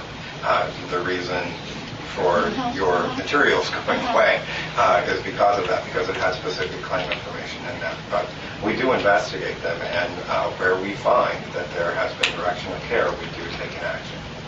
And you educate. Oh, yeah. So our goal is always to get compliance rather than to get money. Yeah, without breaking it down into individual cases, is the complaints primarily from chiropractic physicians, or are there medical providers who aren't health facilities, DOs, MDs, naturopaths, whatever, who are also complaining about employer directing care? I can only answer that anecdotally right now. I see the complaints coming in from a number of different sources. There's no one source that is more prolific than the other. So you're not saying 99% chiropractors, 1% everybody else? So Kevin, how would the complaint process work in terms of the internal function of the division? The internal function, the duties for investigating these have been reassigned to other employees. And they would take the complaint and they would investigate it by contacting the parties that they needed to speak with and get that information. And based on what they find, they would issue an order, or they would provide education. It just depends on the nature of the violation and what they find. I have a question that may be helpful. Is within the advisory, when you have your advisory meeting on 2093, if it passes, am I saying that right? Yeah. That's right. Why couldn't you build in by rule the process by which you're going to investigate these complaints of either it being an employer, a TPA, or a nurse case manager, whoever it is that's directing care or perceived to be directing care? We can provide that information. Okay. Sure. Yes, Mike? Excuse me. One of the main problems I have is if the guy gets hurt at work and he goes down to the nurse or the station, and naturally they want to drug test him first, so they send him to their clinic. And then he gets to the clinic and he goes through in days or weeks or whatever, then he becomes unhappy. And then when he calls me, I said, where do you go? And he says, well, I went to the clinic. Well, that's usually the mistake, because that's who the company hires, and that's the way it usually goes and stuff. So I see it quite a bit. whether it surfaces, it might not even surface. That's the thing. It doesn't necessarily mean, it's just the guy's already in there and he's went, and it's too late really to get you to another place. So that's where I see it mostly. When the guy goes to the nurse and says, I'm hurt or whatever, they say, go up to Clinic C and go up there and they'll take you in and do the drug test, etc. And that's the first doctor. So usually that's where the guy is hooked up with. And a lot of the clinics, they're just in and out, and that's the companies pay for it, and that's why they're there. So I just want to bring that up. That's what I see quite a bit. Can I interject? That's one of the other things, and I haven't been able to mention it, is that the nitric drug testing post-injury is fine, but what we're seeing is once captured by, at least in my local area, by the ACMED clinic, they're never told that, oh, by the way, here are your treatment rate, you can go to wherever you'd like, and they just initiate, they send them to rebound physical therapy, and they're once captured, they just don't know what their rights are. So this way they would read it, or at least you can't hide it anymore. People have to recognize, even the nurses or whatever, that this is, it's got to stop. Any other questions or comments? Oh, Mr. Schultz. Just around, excuse me, I'm John Schultz, Administrator of the Workers' Compensation Division. Just wanted to round up one loose thread that I don't want to leave the committee under any misimpression. Over the last 2 years, you're aware we've had reduction in force at the division level. That included elimination of our field investigator position, as well as some sanctions representatives, as well as some other positions that helped us manage the compliance behavior that's necessary for a well-run system. So today, what happens if we get a complaint directly into a worker? While we'll field the complaint and try to get information about that complaint and make a decision if there is enough substance there, that complaint could be referred to another compliance specialist within the division, or it may not. But the main point I'm trying to make here is that the person that would get that referral is not primarily a person who does investigations regarding injured worker complaints. They may do investigations regarding whether the benefits are paid on time, whether a rule was violated in terms of whether a civil penalty should be provided. There's some difference in terms of the function, and I just wanted to be very transparent about that. Appreciate that, John. It's too bad another funded agency that employers and employees are paying for have to take these kind of cuts, though. But that's another debate in another committee. But I wanted that on the record, too. I'm just not very happy about that. Well, thank you, Mr. Chair. What we're paying for, and never mind. I thought you all needed to know that. We're painfully aware of those things, yes. All right, we have a motion made and seconded on HB 2346. Is there any further discussion on this measure?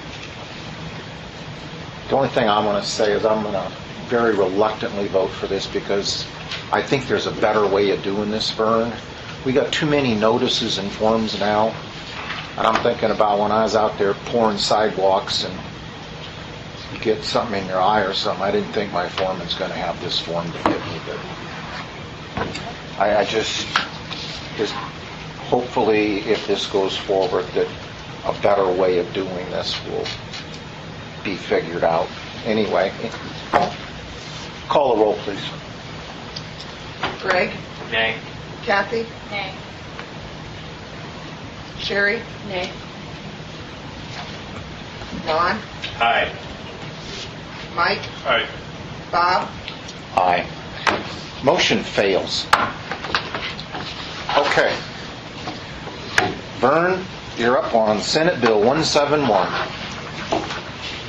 Well, again, this is to clarify, there's a clarifying amendment, which I haven't seen there, but this is about having a small study to look at the feasibility of doing a large study implementing the Curley System, Centers for Occupational Health and Education out of Washington State, and implementing it here in Oregon and looking at the outcomes. So it's a small, little study to look at the feasibility of a large study. The Curley System uses no closed panel managed care organization.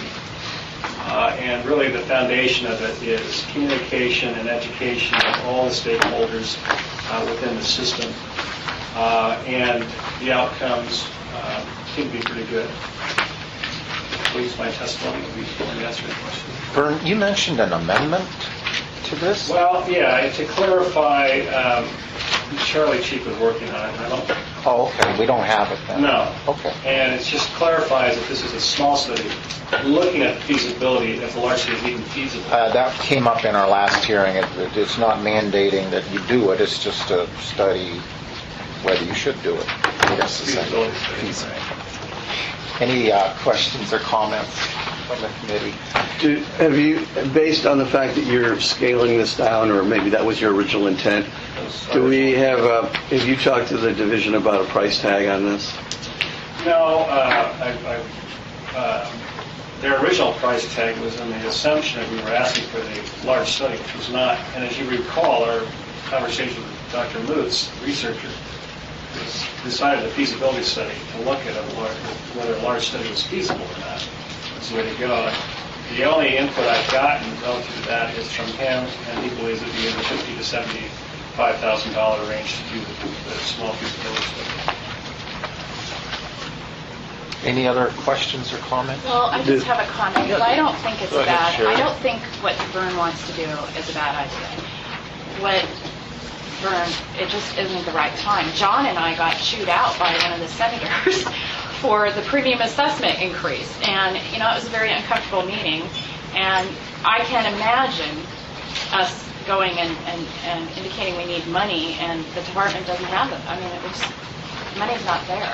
So I don't think this is a bad idea. I just think asking for even $1 right now is not a good idea, and it sends the wrong message to everybody.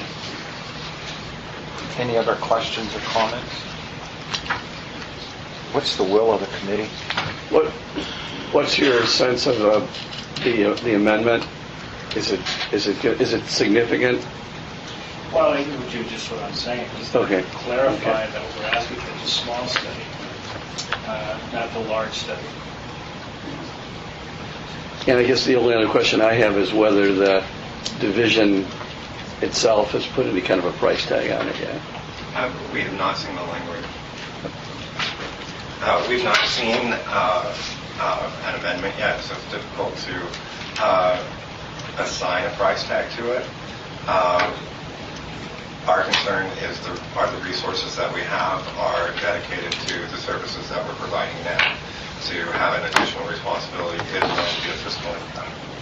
So we just have to wait for the language to make that determination. That's standard procedure. No, I appreciate it. You're going to take a look at it and develop a fiscal impact statement, and then people over there will make decisions. Any other questions or comments? What would the committee like to do?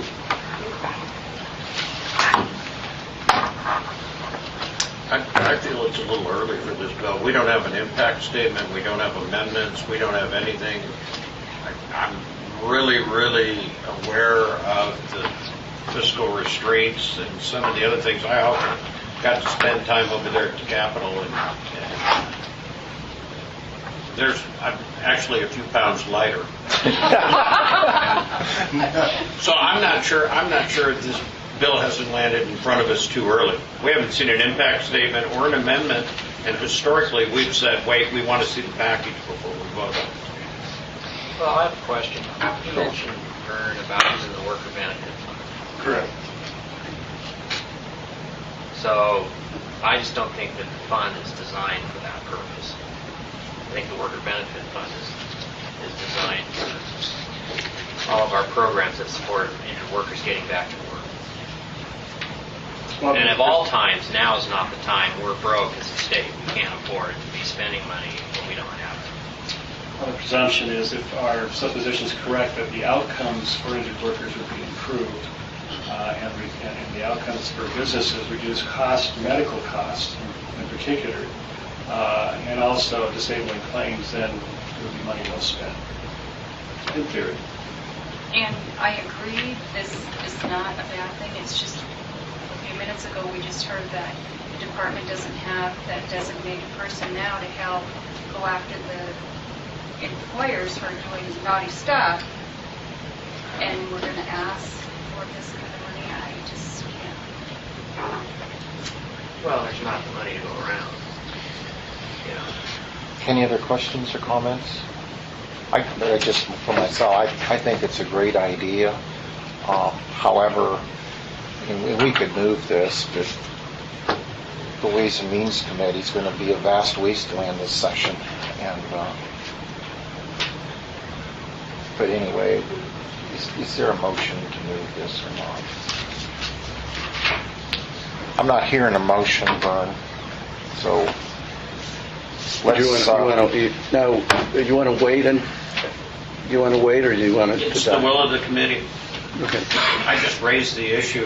If the committee decides not to move it, delay it, or what have you, it's up to the committee. What I was hearing, you'd like to see the amendments, and you want to see a fiscal on this? I want to see the impact statements, or at least know the dollar amount. If we're talking about, to either say yeah, nay, I don't think it's such a bad idea either, but I'm not quite sure this is the right time to have it land. It has a pretty big thud as of right now. John, how long does it take to turn around a fiscal impact? I mean, and that's a tough question to ask you, but.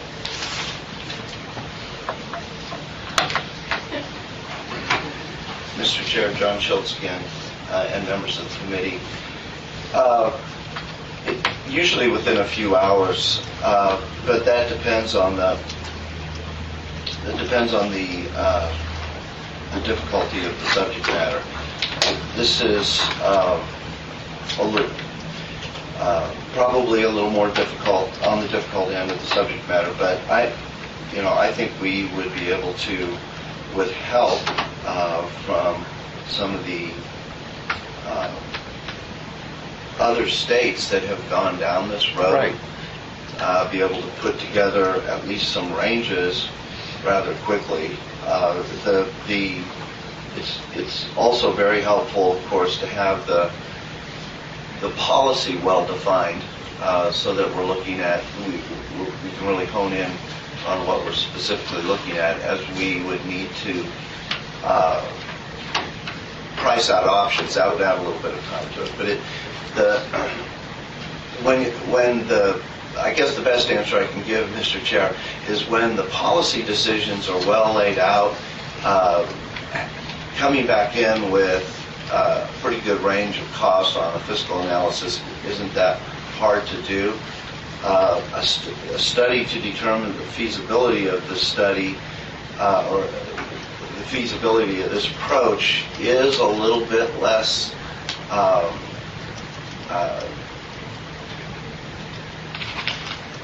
costly. The term, I'm not thinking of the right term, but it's a little harder to get my hands on in doing that. So I don't want to seem like it would be a snap, but I think we could get ranges put together in a reasonable period of time. I appreciate that, John, and once you have the stuff from Charlie, the other thing I'd ask you to do is work with Crowett on this. I mean, they do occupational health safety stuff, and perhaps might be helpful as well. All right. Is this something that they would be willing to take up? I have no idea. Maybe I don't know what their agenda is. Crowett's? Yeah. I mean, I don't know what their agenda is coming up for the biennium or something. I have no idea. This may be a study that they would be willing to take on. Well, and that would be fun, Crowett. Yes. So, I mean, it makes more sense through them than anything. I don't know. We haven't heard I think from- we should, where's Dr. We haven't heard from Croat in quite a while. Maybe we should invite him anyway. Yeah, maybe we should, and just have that dialogue. Is this something that you guys could put on your, because again, I don't think this is a bad idea. No. I think I don't see the downside to trying to get everybody to look at this, but it's So- just going to the legislature and asking for money. I would be willing to bring to Croat as a newly appointed member of All that right. committee. I would be willing to bring this forward. Okay. Well, Sherry's correct. Remember, they get a lot of money, and Yeah. that's what they were set up to do. Might be a We never asked. route We've never that asked. gets you where you want to get to. But Yeah, they usually tell us what they're spending Yeah, the why money don't we ask them what we would Well, I would remind the committee that back in 2005, the Work Comp Study Bill, that they at one point came forward and said they would be willing to, that they were interested. yes, it did. I think it was JL that forced the issue on them. Yep. Okay. All right, Maybe you can help me. let's move on. We've got some work assignments here. The committee is uncomfortable with moving this forward, but do pass at this point. Vern, Senate Bill 172. And I'll get out of your hair. Oh, that's okay. Again, this is really a bill out of frustration. As far as what we do as chiropractic physicians, what we're noted for is the treatment of musculoskeletal injuries, not the least of which is low back injuries, which is the single most expensive work-related injury statewide or national and internationally. And there are now more clinical trials supporting the efficacy of spinal manipulation, which is our thing we're noted for and best at doing, for treating low back pain than any other non-medical intervention. So it's no longer alternative care, it's actually standard care, but we're artificially restricted in workers' comp. We've made a lot of changes in the profession since then, including evidence-based guidelines and administrative rules speaking to curative care and utilizing evidence-based outcome assessments to determine the progression of care. But anyway, part and parcel to that, I was in Washington, D.C. last week, and we were talking about veterans issues, and there was a 5-year demonstration project, 10 or 12 Army bases, and the chiropractic management of our soldiers with musculoskeletal conditions versus medical treatment was far superior. There's now been awarded an $8 million demonstration project of in-combat troops and getting chiropractic treatment versus other interventions. And so it's very frustrating to have closed panel managed care organizations wherein I have colleagues who are willing to treat these people, follow the MCO guidelines, yet can't get on panel. And in the Central Oregon area, I've got between 70 and 80, seems like everybody wants to live there, doctors of chiropractic. And there's 3 guys on Oregon Health System's panel. And they can correct me if they can never seem to come up with the exact number, but I know that it's 3. And I can name them. And I have one colleague that's bilingual and would be very beneficial in it. And then in the Portland area, we've got 600 to 700 colleagues. I've got 55 on one panel and 56 on another panel, a lot of the same guys. So it almost ensures access continues to be restricted. And then consumers want to go outside of what we do to a medical physician. They can't find medical docs that they need. So this is addressing this, just simply stating that extending the continuity of care provisions so they can see those patients. Injured workers can go to the chiropractic physician that their family or they've known for other issues and treat with that chiropractic physician for that period, 60-day period of time. And we can get the great majority of those folks fixed when standard musculoskeletal complaints, namely neck, back injuries, that sort of thing. It's a discrimination that can go beyond that. It goes beyond the 60-day, and by definition, it's a complicated case. They're rolled into the MCO, more clinicalized review the case. There's been talk about, again, we have the arbitrary 18 visits, 30 days of time loss and so forth, and the possibility of amending that to stick that in there to comfort some folks. and we would be willing to look at that. But it's just that to address the question of access, injured workers can't get to my folks once they're enrolled, and then outside the system, the numbers of medical physicians willing to take work comp cases. The person I told you about, who's a state worker here, is still trying to get a medical physician who will accept her case. That completes my testimony. Okay. Any questions or comments for Vern? Anyone from the public wish to comment?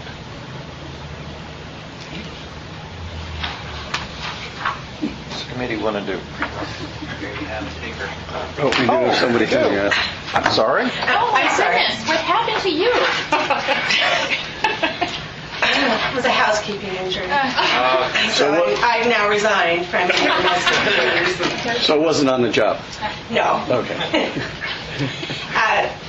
Members of the committee, I'm Ramona St. George, President and CEO of Oregon Health Systems. I did offer some comments on this bill at the last session, and I would just like to reiterate those, that the continuity of care provisions already exist. I understand Vern's frustration, but this bill goes much, much farther than addressing his concerns about continuity of chiropractic care. And what we have happening is that the enrollment practices with employers are fluid. They get to choose via contract which claims they want to refer to an MCO. Many employers or insurers opt to enroll cases when they see a need, that the quality of care is inconsistent or the costs are out of control. There are serious questions about the appropriateness of the care that's being delivered. So if this bill were to pass and we have that subset of carriers and employers who are enrolling claims under those conditions, now you're extending that inappropriate care another 60 days. The vast majority of physicians do a fine job in this state.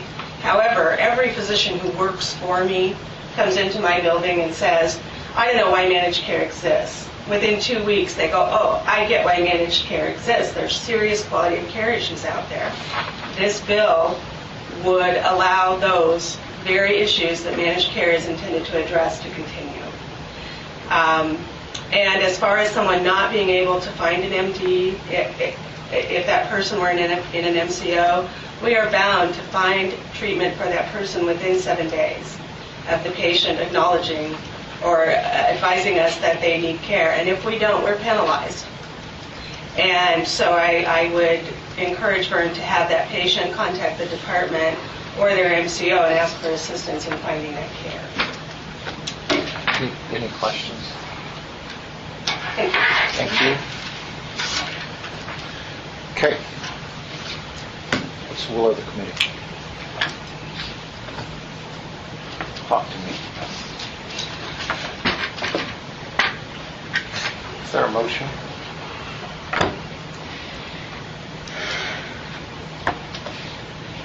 My only comment on this, Vern, is I think managed care works pretty good. But to go from 7 days to 60 days just basically gets rid of it, in my opinion. And so I'm not supportive of that part of this bill. And, pardon? That is the bill. Yeah. Well, there's some other stuff I thought. No, that was it.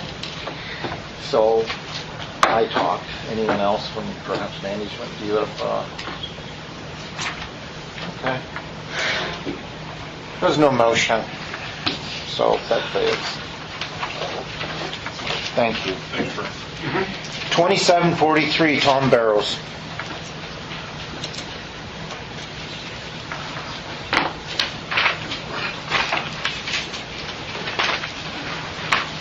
Morning. I'm Tom Barrows, representing the Oregon Podiatric Medical Association here, urging your support for House Bill 2743, which would return doctors of podiatric medicine or podiatrists to attending physician status within the system. When the reforms were originally passed, they didn't have somebody watching out for them and were left out. Prior to the reforms, there were they saw a small number of cases and were fairly cost effective within those cases. All indications that I get is that the being left out was inadvertent and oversight. Nobody reminded the legislature that podiatrists existed. A lot of them, legislators historically have thought podiatrists are a subset, a specialist of MD, and so by including MDDO, they figured they were included. I've worked to make sure that folks understand that there's a difference to a different degree.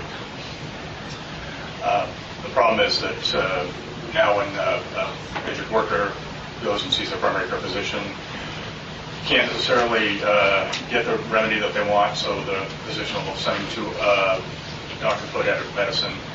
They've got to bounce back and forth then between being treated and being having the attending physician do time loss and all those issues. This bill would remedy that.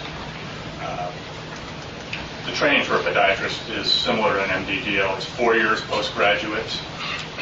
The first 2 years mirror medical school because podiatrists need to know how the body works because they have full prescription privileges and perform surgery, and so they need to know how the body works. The first 2 years are similar. In fact, in Iowa, podiatrists and osteopaths train side by side for the first 2 years before splitting off to their respective areas for the next 2 years.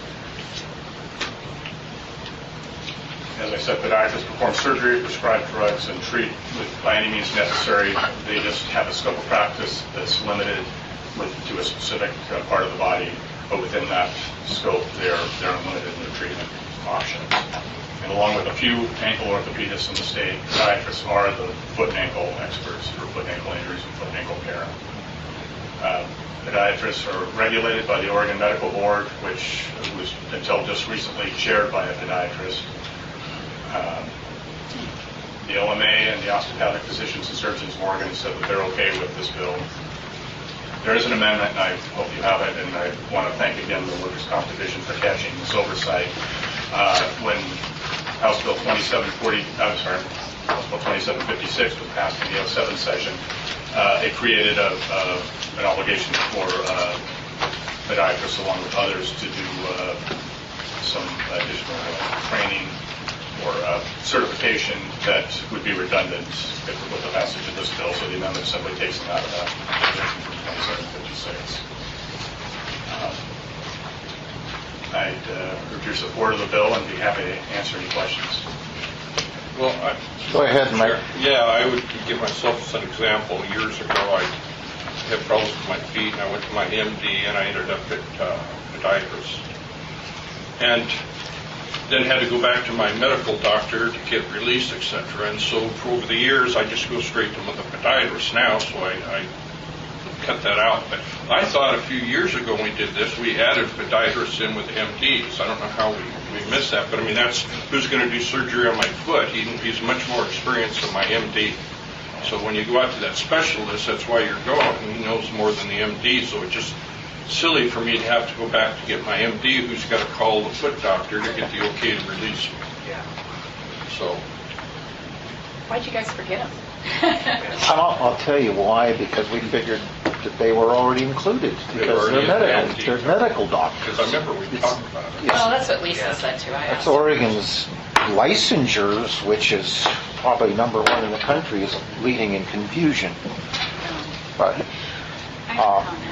Kathy? Our potties in Hood River will see our injured workers.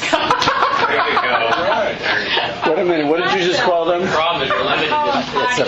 It's a POD. I was wondering what Was there someone from the public who wanted to say something? I know, but we have 300 people standing on cement floor 5 to 7 days a week. And so you get a lot of. That's how I got there, standing on concrete. Any other questions or comments? Well, just so I understand, and then I hope that, okay, the difference between an orthopedist who works on your foot and the podiatrist, what's the difference? An orthopedist is a subset of medical doctors. They go to medical school rather than podiatry school. It's a separate degree. There are orthopedists that specialize in ankle care. There's a handful of them in the state, and they're experts in foot and ankle care as well. Otherwise, for a typical orthopedist, they've got a number of joints that they deal with, and so the foot and ankle be one, whereas a podiatrist, that's the whole focus. So the orthopedists are allowed to treat the ankle and foot, and the podiatrists are only allowed to treat the foot And ankle. So you're not allowed to do any other body parts, and if anything else comes up, you recognize any issues that could be systemic from somewhere else, you have to refer them over immediately, or you've got guidelines? Or? Absolutely. And in 1999, the legislature passed this. There was the scope of practice prior to that was vague. It was ailments of the human foot. And there was an argument where the line was for the ankle and whether that was included. We got it specified, and so for a lot of the older podiatrists under the scope, they weren't allowed to do. They've got a separate. There are some certain guidelines that were included in the scope for doing advanced ankle surgery. Excuse me. So for some of the older ones that hadn't had that training, they were not included in that. But for anybody coming out now, they've all got that training. And it's very specified what the scope of practice is, and everybody knows what it is, and they will not go beyond that because then they could potentially lose their license.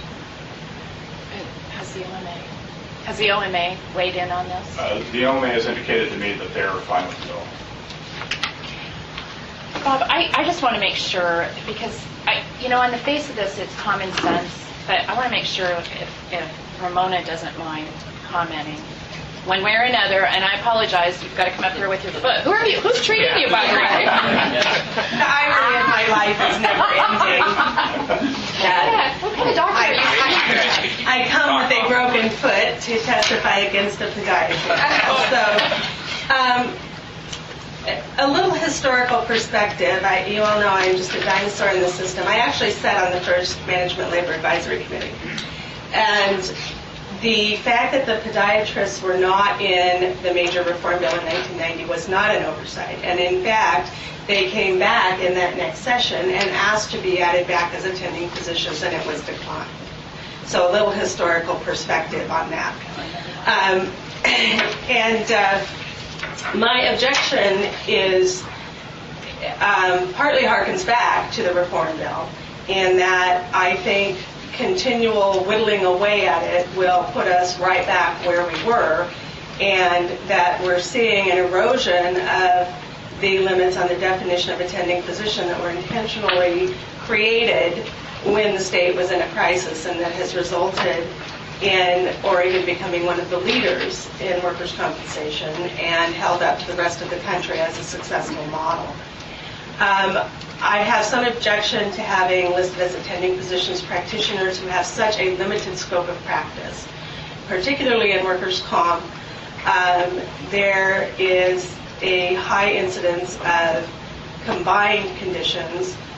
Even when it starts out as merely a foot condition, you have a casted foot for a while, you have an interrupted gait, you end up with a knee problem, a back problem, etc., that now needs treatment, and the podiatrist, if they're the attending physician, can't deal with that. Also, when there are traumatic foot injuries, often accompanied by other injuries above the foot or ankle. MCOs do have the ability to allow podiatrists to be attending physicians. We don't overall allow that. We have had cases where we have allowed on a case-by-case basis where the condition was appropriate for a podiatrist to maintain that attending physician status, that we have allowed that. And I think that's appropriate to continue. But to open the gates so that they are simply attending physicians, and complicated with the fact that many injured workers may not know what a podiatrist is or does. And so they see them on a list as an attending physician and think, well, that person can see me, and they really can't. They're not licensed to treat the worker's condition if it's anywhere but the ankle. So I think that's all my comments. If you have any questions. So, Ramona, has your view of the whittling of away of the system resulted in increased costs to the system? Well, you would know that better than I. Well, we haven't, I mean, our data, I mean, what's that? I mean, across the board in workers' comp, we're seeing medical costs increasing. Well, but is that the reason? I'm not an actuary or an analyst. I can't tell you that. Sure. I'm missing this somewhere. I'm just going to use my own example. We're adding to the burden of the cost. This isn't like I'm going to my foot doctor who my MD doesn't have enough specifics or understand. And he doesn't want workman's comp anyway. He puts me over here, and I got to keep coming back and forth as long as he wants to do this. It's just, the guy, they're not witch doctors. They specialize in the feet. I don't go back to my MD because he can't handle it. It's just, I'm missing this. It's like the MDs don't want workman's comp now, and they're in here complaining or whatever, and we got to keep forcing them to go to them when other people are willing to work in the system. That's what am I missing that? I discussed it. Go ahead, Greg. You have, in 1990, you had many more primary care physicians to be able to have quick access for injured workers. It's 2011, we don't have that same situation. And there's nothing that says that podiatric physicians cannot treat injured workers. We're not saying that an injured worker cannot see a podiatrist for a foot injury. We're saying that they're not authorized as an attending physician, which I apologize. I've been on the road, and so I didn't have a chance to look at the data very carefully. But did we include podiatrists when we extended the window? So you already have this 90-day window, 60-day window for podiatrists to essentially act as attending physicians. And I haven't heard anything about access issues that podiatrists are going to solve that needed to be addressed by extending that attending physician definition. So if you're Bob and you're laying brick and you break your toe, this would not allow you to go directly to a podiatrist? Sure, he has 60 days. Okay, and then after that, you'd have to see an MD. The insurer can make the decision that you don't. The MCO can make the decision that you don't. That if things are going fine and it's another 15 days and you're done, they can always authorize that. And if it's more complicated than just the broken toe, if your knee's involved, you have to have a different attending physician. And then if this were to pass, you could stay with the podiatrist. Not for your knee. He's not licensed to treat it. Right. But what I'm saying is that you would be able to go back and then it'd have to switch to another doctor. You would need a different attending physician for your knee. Yeah. And, I do have one of those cases with a concrete finisher where he does have an ankle that's turned into a knee now because of the gait issue. So, Tom, how do you, because, workers' comp is so complicated. Have you all thought about that? Because that does bring up a point. Well, excuse me. I want to make it clear right off the bat that the scope of practice is very clear, as I said before, and they're not going to treat outside that scope. And so if other problems develop, then they would refer to an orthopedist probably for the knee and maybe hand off the whole attending physician on the whole body. I think those are obviously issues that are going to come up on a case-by-case basis, but I think what we're talking about primarily here for my folks is the simple foot and ankle injury that they can treat but are having difficulty now, and many aren't doing it just because there's not that many cases for them. And so it's some burdens they have to go through to even be allowed under 2756 to do this. So they're just saying we're not doing workers' comp, which is not benefiting the system, not benefiting the workers. So it's... Lon? I've had the opportunity to treat both podiatrists and CFLs. It hasn't been any secret that I've walked around here and lived for a few years. Yeah.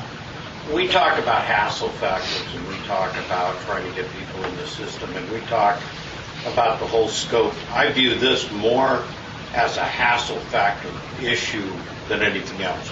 They got course and scope of what their practice is. It's defined, it's real narrow. If I got a foot injury, who am I going to? I may have a preference to go to an MD first. Maybe I go to the podiatrist first. But if I have to be jerked back and forth between the providers on a regular basis, is that really helping our MDs out, or is it pissing them off even farther? Or are we losing more people? This just kind of clarifies things for me in reality. You have a choice, you make a choice, you go there, you're treated. If you got a combined condition or a knee injury that manifests itself later on, you're going to have a compensability problem. It's going right back into litigation. Most likely, who knows where that's going? That's not the issue. The issue is course and scope of employment, whether or not we're going to have the hassle factor, and whether or not they can treat them to completion for me, and that's what it's about. I mean, I sympathize, and I do understand what Ramona's saying here, but I think that there's a whole ton of stuff when you bring that up that ends up piling into this. I mean, in reality, I've had a knee injury that was dealt with another knee, and I had one that was an accepted claim and one that wasn't, and by the time we got done with the fur balls, I was a year and a half out. So it was like, okay, so I just soon get these guys treated and get them back to work. Let's wrap this up. I just have one question, Ramona. Is this something that you could work with within the MCO? I mean, seriously, is it something, and it's something you would work with where the issue would be is outside of an MCO, but within the MCO, you would be able to work with the podiatrist and say, hey, we've got a knee now on this. Is this really, do you really want to be continued to treat the foot when you've got a knee and can just go to it? Yes. Is that a way that you could handle Yes, it? depending on the MCO, we can always look at and mandate a change in the level of care. And we can do that with an MD if they're treating with a family practice physician and the case is well beyond their ability and yet they haven't referred them on. An MCO, depending on their model, can say, look, we've had this reviewed by the medical review committee and this case needs to treat with a physiatrist, an orthopedist, or et cetera. So yes, an MCO can easily deal with that. We actually do that now. If a patient treats with a podiatrist, it's the same thing as if they're treating with an MD, and we think it's beyond, the scope, then it gets moved. So it doesn't really impact us, to be perfectly honest. Or the employers or carriers that are utilizing MCOs. Any further comments or questions? Thank you. What's the will of the committee? Move 2743 with its amendment to the legislature with a due pass recommendation. Is there a second on that? Second. Moved and seconded to move HB 2743 as amended to the legislature with a due pass recommendation. Any further comments? Just for myself, I'm going to support this motion. I'm convinced that these folks are properly overseen by the medical board and have the medical training and experience to act as attending physicians with a limited scope of practice. Greg? I'm going to vote for it too. I agree. I think that we're getting into more and more access issues as well. And I think that podiatrists are experts in dealing with foot injuries, and anything to open them up to more care of foot injuries is a good thing for injured workers and to get employers getting people back to work on their feet faster. Any other comments? Please call the roll. Greg? Aye. Kathy? Aye. Sherry? Aye. Lon? Aye. Mike? Aye. Bob? Aye. Motion passes. 173. I don't have a name here for this bill. But we do have a... Oh, there is someone signed up. Thank you. Chris. Good. It's still morning. Good morning. You have to identify yourself. Okay. Chris Frost, representing ODLA today on our bill SB 173 with amendment. Last time we were here, we told y'all we needed an amendment because we wanted to clarify for sure exactly what the intent of the bill was. And we do have that amendment now, and we were just really asking if you can put this forward. Chris, not to belabor this, but just for the public and the I was not on that subcommittee. What does the amendment do? What does this bill now do as amended? Just Bill briefly. Now as amended is when an injured worker wants to make sure their medical bills are totally taken care of in a disputed claim settlement, Right. chooses to pay above the minimum amount required in a disputed settlement, the injured worker is protected from providers who bill more than the fee schedule, from them coming after the injured worker for the difference between what they bill and what the provider would be entitled to if this had been an accepted workers' compensation claim. Excellent. Any other questions? Yeah, I just chaired the subcommittee. This was a cash flow issue. Liberty and SAFE, I think, came to terms with it. I don't know if Chris wants to comment on one way or the other. I think you've worked it out with OTLA on the details. Chris Davey with Safe Corporation, just that, as I commented, I guess it was at the subcommittee, that we had looked at these woods and they seem to work for us, and I think the Oregon Medical Association is supportive of that too.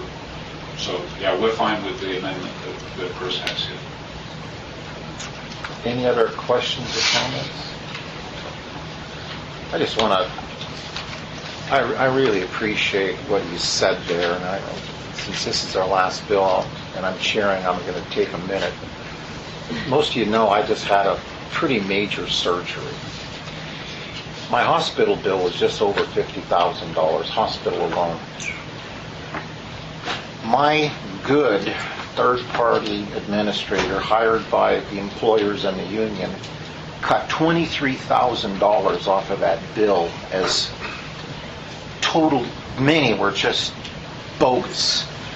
And I appreciate that we have a fee schedule in this state for these costs, and people need to stick with it and not use the comp system to enrich themselves. And I'm talking about medical providers and hospitals in this case. So I just wanted to share that, my little experience I had. We want to pay these providers well, but that doesn't mean they have to be millionaires using us. They would charge me $1,600 for self-administered drugs. I ordered some eye drops. $1,600. For your eye drops? Yeah, because I put them in my eye myself. They wouldn't let me do anything else. But anyway, this is a good bill. I appreciate that. I wanted to share that story because this happens. Oh, yeah. I mean, you must see it. I was very, very surprised, and thank goodness we do have fee schedules that need to be followed for everybody. Any other comments? What's the will of the committee? Greg. I make a recommendation that the MLAC go ahead and do a due pass recommendation on Senate Bill 173 as written and amended today. About the amendments. As amended. As amended. I'll second it. Motion made and seconded to pass Senate Bill 173 as amended to the legislature with a due pass recommendation. Any further comments, questions? Please call the roll. Greg? Aye. Kathy? Aye. Sherry? Aye. Lon? Aye. Mike? Aye. Bob? Aye. Motion passes. All right. Lou, do we have any further business? I've got a list here of possible reviews. Can you tell us what these are coming through the pipeline? They are, and we will be scheduling a meeting 2 weeks from now. And for folks who have difficulty with travel, you can call in. So we're hoping that we have a good turnout in 2 weeks, because we will have some bills that need to be reviewed. And There's a bill evidently out there that's going to change the making a request for a change of the way the board is made up. I want to keep a pulse point on that. We are watching that. I have talked to one of the caucuses about that bill. They're going to be getting back to me, and what I told them was that it is a bill that would need to go through MLAC, and that we'll have it on the back burner until we hear back from them. Okay. So I think that we will. The meeting in 2 weeks will be necessary because we will have some bills that need to be reviewed. And has the public got a copy of these? We don't have it available might for the wanna public, get a but we could provide something similar to that, and we could put. It's on your website, isn't it? I don't know. It's not on the website, but we could post something similar. Okay. That would give people an indication as to what the bills MLAC has reviewed and what it still has not been reviewed. To run something very quickly and put it on the back table. Is that? So we could run something very quickly for the back table. Why don't we do that, John? What John said. I think some of you might want to see what's coming through the pipeline, and before you leave, we'll have some copies for you. And then let me ask you this, Lou. With the legislatures in full bore right now, I'm guessing bills are getting printed and introduced. In the next 2 weeks, if something comes up that probably would come here, how is that communicated somehow? Oh yeah. Well, anything that we're going to consider will be on the agendas posted on the website. Okay. Yeah. And both the House and the Senate committees are well aware that MLAC is meeting on a regular basis, and they, both the co-chairs of the House committee and the chair of the Senate committee want MLAC's recommendation before they move forward with it. So I don't think there's anything that would slip through the cracks, and we need to make sure that our agenda is posted early enough so that the public can see that MLAC's reviewing those bills. Okay. Any further business? I also have public testimony opportunity at this time, if anyone wants to say anything. I just had one question, John. Your budget, since we spoke about it earlier, that's where? Ways and Means, I assume? Yeah. Again, John Schultz for the record. DCBS budget is now part of the, make sure I get the terms right here. It was under Governor Kulongoski, it was the governor's recommended budget. Right. It is now the governor's balanced budget under Governor Kitzhaber. Okay. And there were some changes made to those budgets, and is referred to legislative leadership and then into the Ways and Means committees from there. And Lou, you probably can give a better guess than I can when we're going to start having hearings. I haven't heard myself yet. It hasn't been scheduled yet, so it'll be a while. They haven't given us a date yet. But to your point earlier, the discussions we've had with most legislators have viewed it the same way you do. That is that the funds for the workers' comp system are very important and should not be tinkered with. And the new legislators in particular would be opposed to sweeping other funds. Let's hope. Yeah, Heard that before. I would add, Mr. Chair, it's been, I know we're early in the session and it's something of the honeymoon period, but the complementary language that's used by the legislators about MLAC and the MLAC process and how well the workers' compensation, the occupational health and safety programs, the workers' compensation board are working in the state. These things are very well recognized. I wish you all would have had the opportunities to be in some of those meetings. We've been it almost makes you want to put your toe in the sand and say, oh gosh, there's a lot of compliments coming this way, a lot of support. And as Sherry and I... With the exception of one. Well, Sherry and I ran into, there are questions, and the questions are legitimate. And I think we have been able to work through the questions that we have had, and if you would predict an area where those questions would be, it's our decision at the department to increase the premium assessment here at the first of the year.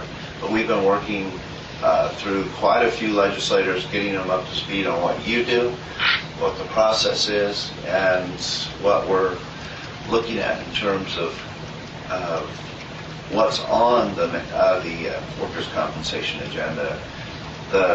Without a doubt, the message we're hearing back is very positive about this process, the support from stakeholders, as well as the workers' compensation system in general, which we all have a little piece of. So it's actually been very, very heartening.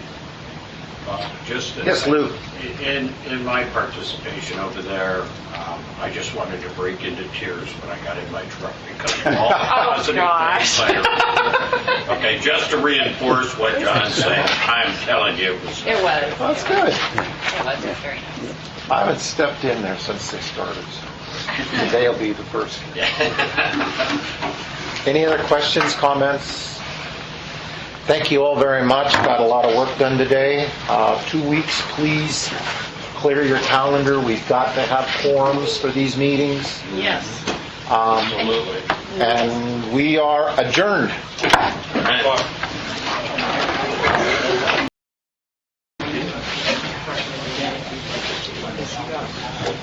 MLAC meeting, Friday, March 11th, 2011. Order the Management Labor Advisory Committee meeting. And I want to start off by giving accolades to one of the employers at the table for getting the GOSH Award for Employer of the Year for Safety. Is it one of the? One of four. One of four. So that would be Duckwall Cooley. So congratulations. Excellent. Awesome. Who was the other? I don't know. I can't remember. She was. It was a little embarrassing on the stage. Dave Anderson of AM Northwest. Right. Embarrassed me, so I just totally lost who else was up there. He's So, good at embarrassing. That's fabulous. Thank you. All right, so the first item on the agenda is the review of the minutes for the February 25th meeting. And Kathy went through our scribe to make sure everything was perfect. Was there any other recommendations as far as corrections? Madam Chair, I move the minutes of the February 25th, 2011 MLAC meeting. Seconded. Okay. Motion's been made and seconded. Any discussion? All those in favor? Aye. Motion passes. Okay, so our first presentation is that Crowett is going to present to us this morning. Three of us? Bob, you need to move. Oh, yes, I am.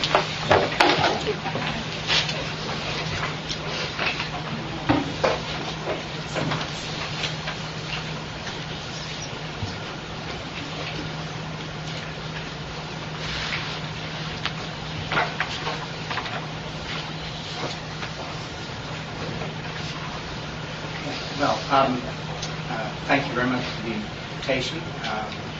Co-Chair Shiprack, Co-Chair Sundstrom, and members of the committee, thanks very much for the presentation. The invitation to make the presentation is not the center. And I do represent Crowett, an occupational health and safety center at OHSU. Our mission, per the legislation that set us up initially, is to address Oregon's occupational needs through both basic and applied research, education, and training programs. And this is our building. We're in the part below ground in the building in front of you, so you're always welcome to come visit anytime. I thought I'd start out with a little discussion of the budget.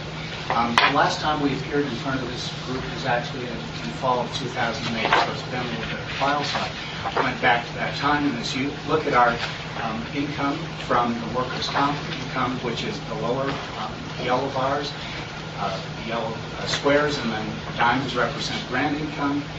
What you can see is about a 9% decrease in our workers' comp contributions and about a 50% increase on the basis of where we started in our grand income. Now, truthfully, we had a higher grand income in the years before this. This is kind of one of our lower years. But over this period of time, we've made a good return to about a little over 2 or 2.5 times the amount we'll get from workers' comp funding. I put one of the annual reports in front of you, the one from 2008, 2009, and I have for the co-chairs a draft copy of our 2010 report that will be out within about a month, which I'll leave with you. So over this time, we've reduced our primary faculty by about 35%, about 6 people, and about 3 of those people left because of career moves to move to another location, or including one within OHSU, and the others were actually asked to leave or came to a conclusion to leave because their productivity in terms of grants didn't meet the requirements of the center. Not an easy thing to do, but important to do. We also have reduced staff partly with people leaving in those laboratories that left, about 15%. All faculty are now funded with external grants, federal grants, I'm pleased to say. We are pleased to say. I should acknowledge in the room our interim director, Dr. Stephen Lloyd, is sitting behind me, and also Dee Montgomery from our group who's an industrial hygienist in our outreach program. So all faculty are now funded. We have 11 primary faculty at the present time, and we have 4 staff scientists. Now the primary faculty, the main requirement for the primary faculty is our contract funds 50% of their salary. Their job is to bring in grants that will fund the other 50% of their faculty. For the staff scientists, they have to bring in all of their funding, in some cases with a faculty member in support of that. Our director, Peter Spencer, who was here the last time we talked, has now moved to be the director of global health at OHSU. It was not an easy decision for him to move to be the director of global health before a new director had been selected for CROA.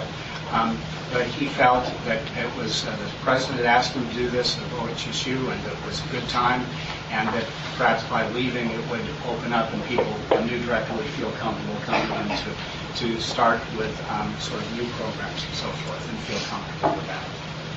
So OHSU's VP for Research has begun a search for a new director, and the search committee is chaired by Tom Becker, who's the chair of Public Health and Preventive Medicine, an extremely enthusiastic chair of the committee about the CROA.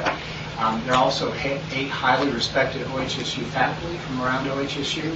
I'm on the committee, and also Chuck Easterly, as a member of the CROA Advisory Committee, is on the search committee too.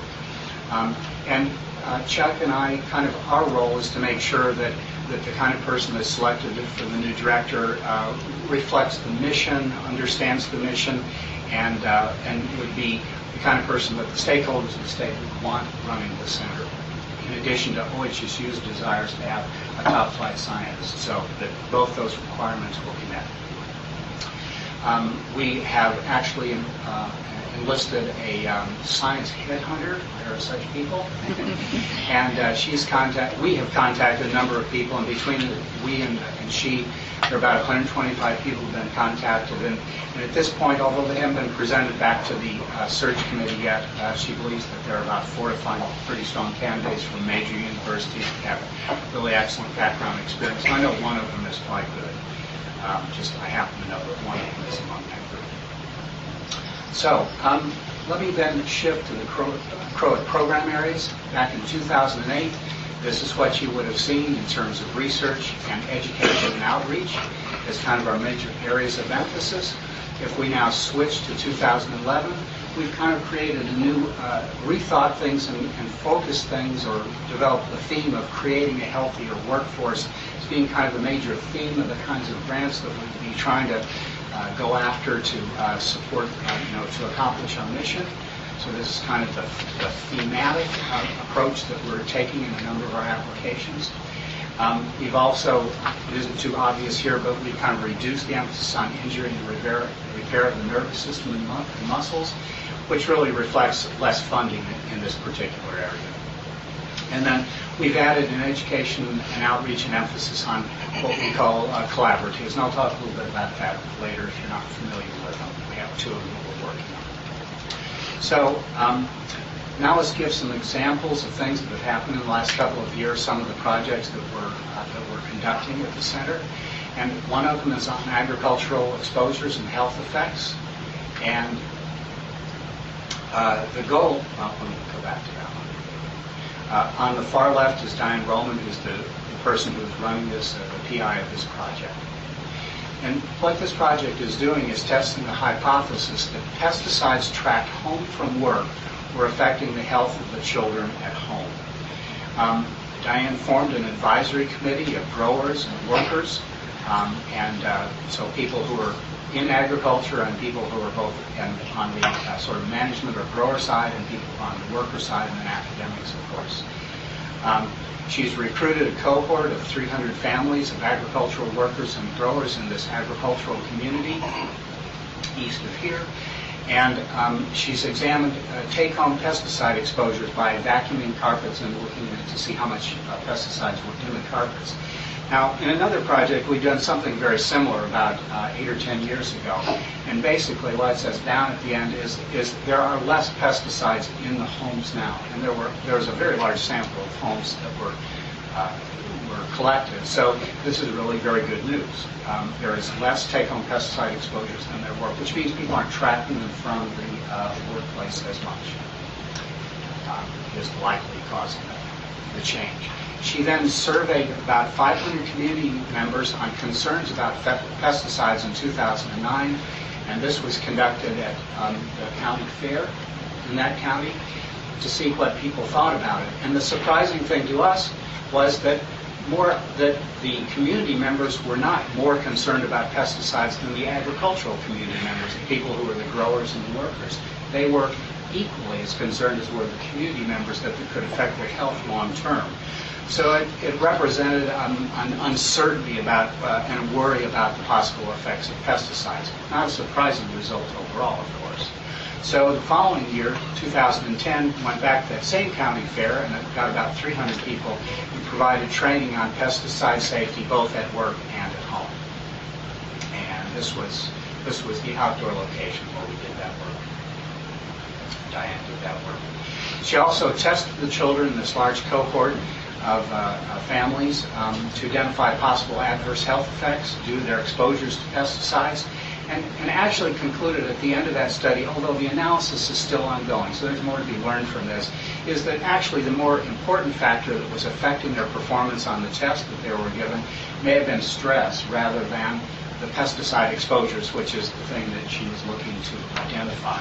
So it led to a new focus of the research, and with the next application to go in for another 5 years of funding, this would be the new focus of that new activity, as well as some further prevention activities. And the whole advisory committee signed on to go for another 5 years for that application. This is funded by NIOSH, National Institute for Occupational Safety and Health, through the Panache Center at the University of Washington. Well, another project is occupational issues of lone workers. Ryan Olson, shown at the top, is the one who's doing that. What you see at the bottom is our Croat RV at the Jubitz truck stop, where he was recruiting truck drivers into the project. That was the initial work. He had developed a wellness and safety intervention program for truck drivers, and they included information on training, self-management, sort of teaching them about dietary choices, because truck drivers actually gain a huge amount of weight even in the first year of their work, and the first year of driving, and then it just tends to continue. So the goal was, which I should have said right first, was to improve their health through a wellness program, and that was using training for dietary choices, for example, self-monitoring, how to control your own behavior, a team competition, which led to different teams trying to do the best of their changes and things like weight loss and so forth. And the winners at the end did receive a jacket, so that was pretty exciting to them. And over a 6-month period, there were reductions in truck driver weight. This was about almost 8 pounds over that period of time. That's the best improvement in a wellness program in the workplace that's ever been published. It is now a published manuscript. So it was a very successful program. In supporting that, there were changes in uses in sugary drinks, and because it was both wellness and safety, there was actually a significant improvement in a reduction of hard braking in that. So that led to a further grant application, a randomized trial to test the program in a large cohort of truck drivers in the Oregon area. If funded, received an excellent score, and we actually do anticipate that funding will be received in the near term to Ryan. Another program is the interactive. You're not seeing quite everything that's on my screen, but there's an eye over there on the left on my screen. It's an interactive Let's Get Healthy program. It's conducted by Jackie Shannon, who's in the middle of the picture up there. And it is an interactive education and research exhibit that you would see at health fairs, for example, for participants to learn about their body and ways to improve their health. And this shows a person being checked out in at the initial station. At the initial station, they get a wristband with a barcode on it that allows them to go through all the stations anonymously, but to get dietary assessment, body composition measures, and so forth. As you see on the list up there, you can see someone at one of the kiosks here who's doing the exercise component to see how many sit-ups they can do and so forth. And at the end, what they get is a readout of their information like body composition, blood chemistry, and they actually select which stations they go to. If there's one they don't want to go to, they don't have to. They just go into it. Well, over 2,000 people have participated at health fairs in Oregon, shown around the dots show locations where these health fairs have been held. Most of them at schools, secondary schools for kids, some for elementary. But the next stage is to move into the workplace, and there's one company that has engaged them and is funding them to come in and at their pretty large company here in Oregon, and others have shown interest in that as well.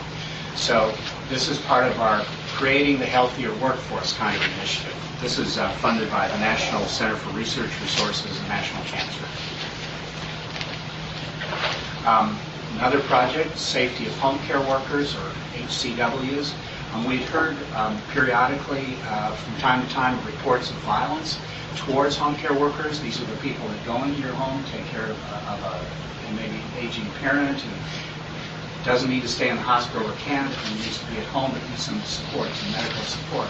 So they may be people like you and I that are just taking care of them, or it may be certified nursing assistants, different kinds of people. And we'd heard that they had violence perpetrated on them while they were in the home. And of course, in the home, you don't have the protections of a regular workplace. So we, based on that, we submitted a grant, and that was not to get funded.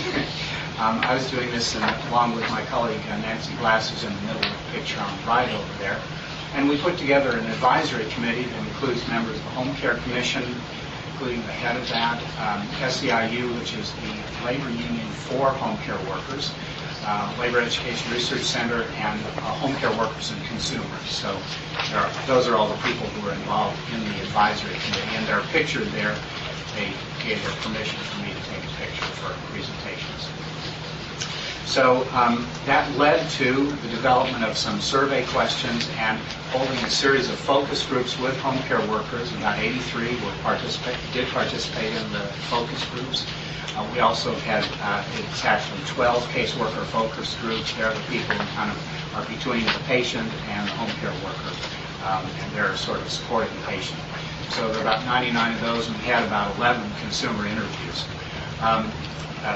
And at the end of this, what we're doing is taking this information to develop a prevention program to teach to the home care workers. That's kind of the final result of the whole program, to teach them how to be alert and aware of potential safety problems and how to deal with problems.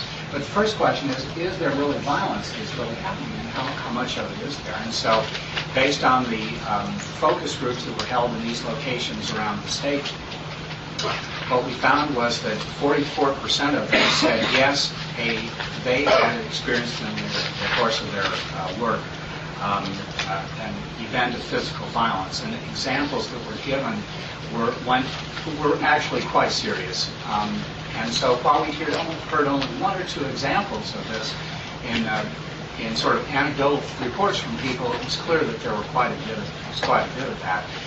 But that's just kind of sampling information. We're now going to do a true prevalence survey around the state to see how prevalent the violence is. And I should say that the caseworkers did support this information as well, and the same percentages said that this is being experienced by home care workers. Moving on to information dissemination into our outreach, you're probably familiar with Crowit Web. It gets about 160,000 hits per year. It's a resource directory that people all over the state use and have seen very positive about. It gives us a lot of positive reports about it. Dee Dee Montgomery is our website manager sitting behind me here and has been doing an outstanding job on this. But another thing happened one day last September is that a Crowit faculty member came to Dee Dee and had learned about hair salon stylists complaining of nosebleeds and other symptoms after using a hair straightener on a customer. So this was the occupational person, or the person doing the work, was having this problem. So Dee Dee went and talked to this person, obtained the product, and took that product to Oregon OSHA. And their analytical lab identified essentially overexposure to formaldehyde, about 6 to 8% in the product with different tests that they've used. And so this led Crowit and OSHA together to put out an alert to hairstylists and salons in Oregon to bring this to their attention. That this was a really high exposure, and the MSDS that should have told them about it wasn't informing them that formaldehyde was in the product. In fact, the product said it was formaldehyde-free. And this is a serious problem. So we put out that, Dee Dee and folks at OSHA put out a couple of alerts. This one that came out of OHSU on this popular hair salon treatment, hair straightening, and then, wow, it just hit the national media. It started in the Oregonian, New York Times, NPR. It just, and the life of the people at the Oregon OSHA lab, and certainly Dee Dee, was not the same for months after that. The company was, of course, not very happy about it. It's a California company, fortunately. So the company complained, said the tests weren't fair, et cetera, and sent a notice to Oregon OSHA and to Crowit or to OHSU saying, we're suing you for defamation of product or something like that. I forgot what it was. Not too long ago. And then just about a week ago came their second communication. Okay, we're not going to sue you after all. So that was kind of the end of the whole. But at any rate, it was kind of information came to us about an occupational problem. We did the job of contacting Oregon OSHA. The proper step was taken, and they did the analysis. They did repeated analysis, did an excellent job of that. And then we got the information out to the stylists. And of course, it was the media helped a lot in making that happen. It's a very new environment now as to how information can get out. Well, next I would mention the health and safety seminars that we've had since 2008, the last time we talked about this. Probably our biggest one was the Oregon Workplace Health and Safety, looking forward to 2020, looking down the road.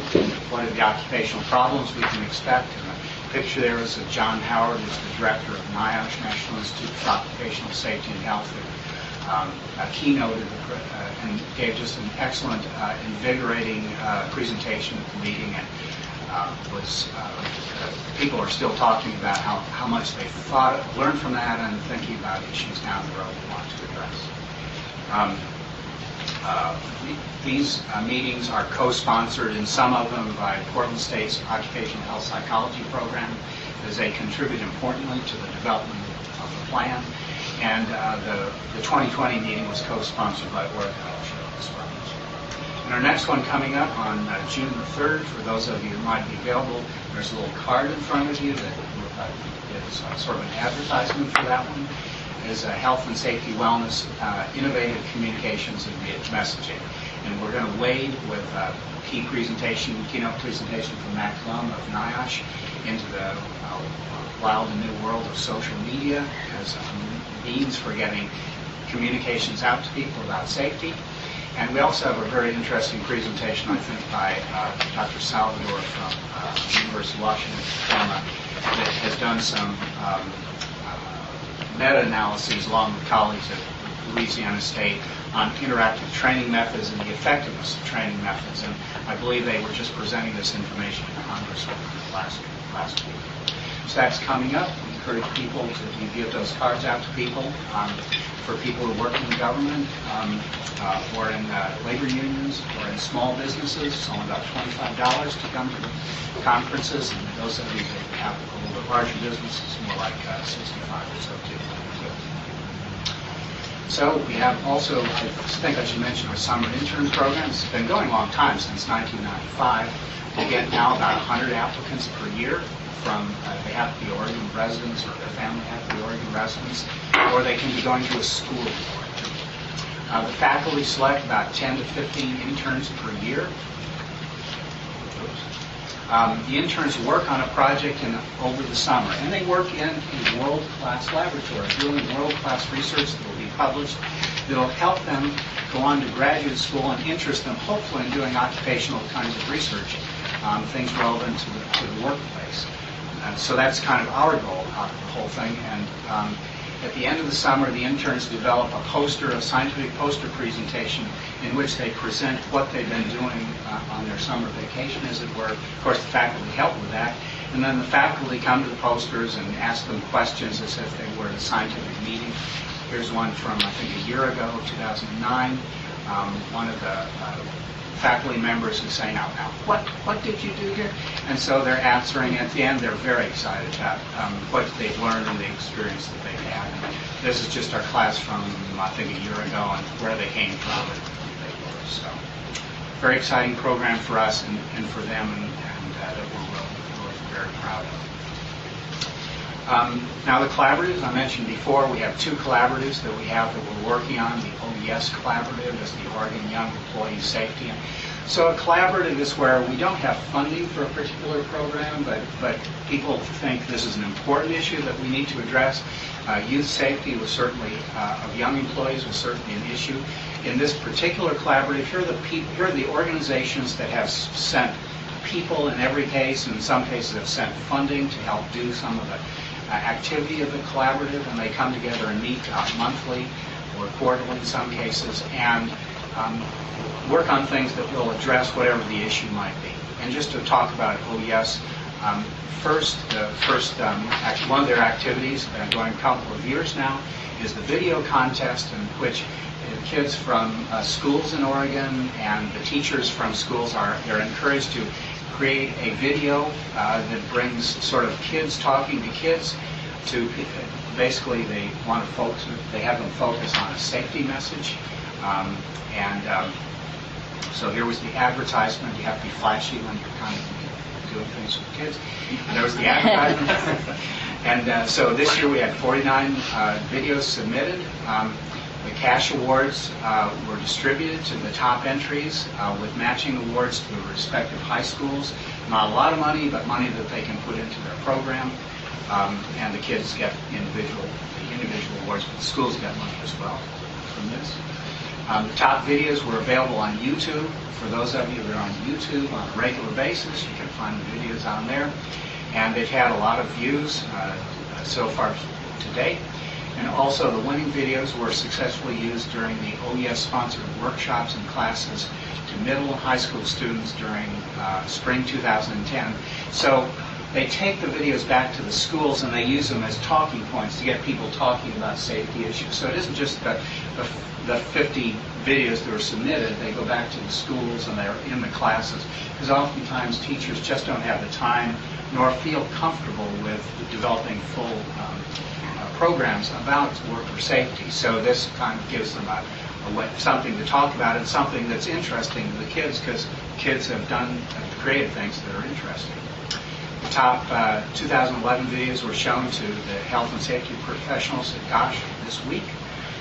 Here's a picture of the Oh Yes meeting. They had a day for students at GOSH with a sort of whole day full of presentations and exhibits and demonstrations, interactive kinds of presentations. So that was a really successful thing. And I'll just kind of leave you with our 2011 exhibit schedule, where we'll be a couple of places.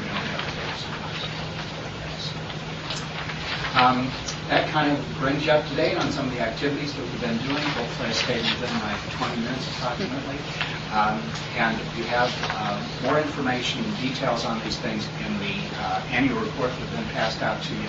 And then on this one additional 2010 report that I'll give to the share, the co-chairs, and so they have it, but you'll be seeing this within a month. So thank you very much. And, are there any questions? Yeah, questions. Comments? Dr. Ang? So I'm listening to this. I see something that's missing that I'm sure you don't have in your pocket right now, but it would really be great for the committee to see. And that's how, maybe looking back 10 years, how many times we've come to you from the MLAC committee of the legislature and asked for specific issues to be examined through your operation of CROA. Sure. I would say you haven't come to us as often as we would have liked. We would have been more than happy to have more requests to be relevant to the discussion. But you have asked us to look at firefighter issue and consumption of cancer on at least 2 occasions. And then there was a third one on it had to do with first responders and hepatitis issues. So we've developed reports on. You may want to turn off the screen up there. Okay. Yeah. Or we blind the co-chairs.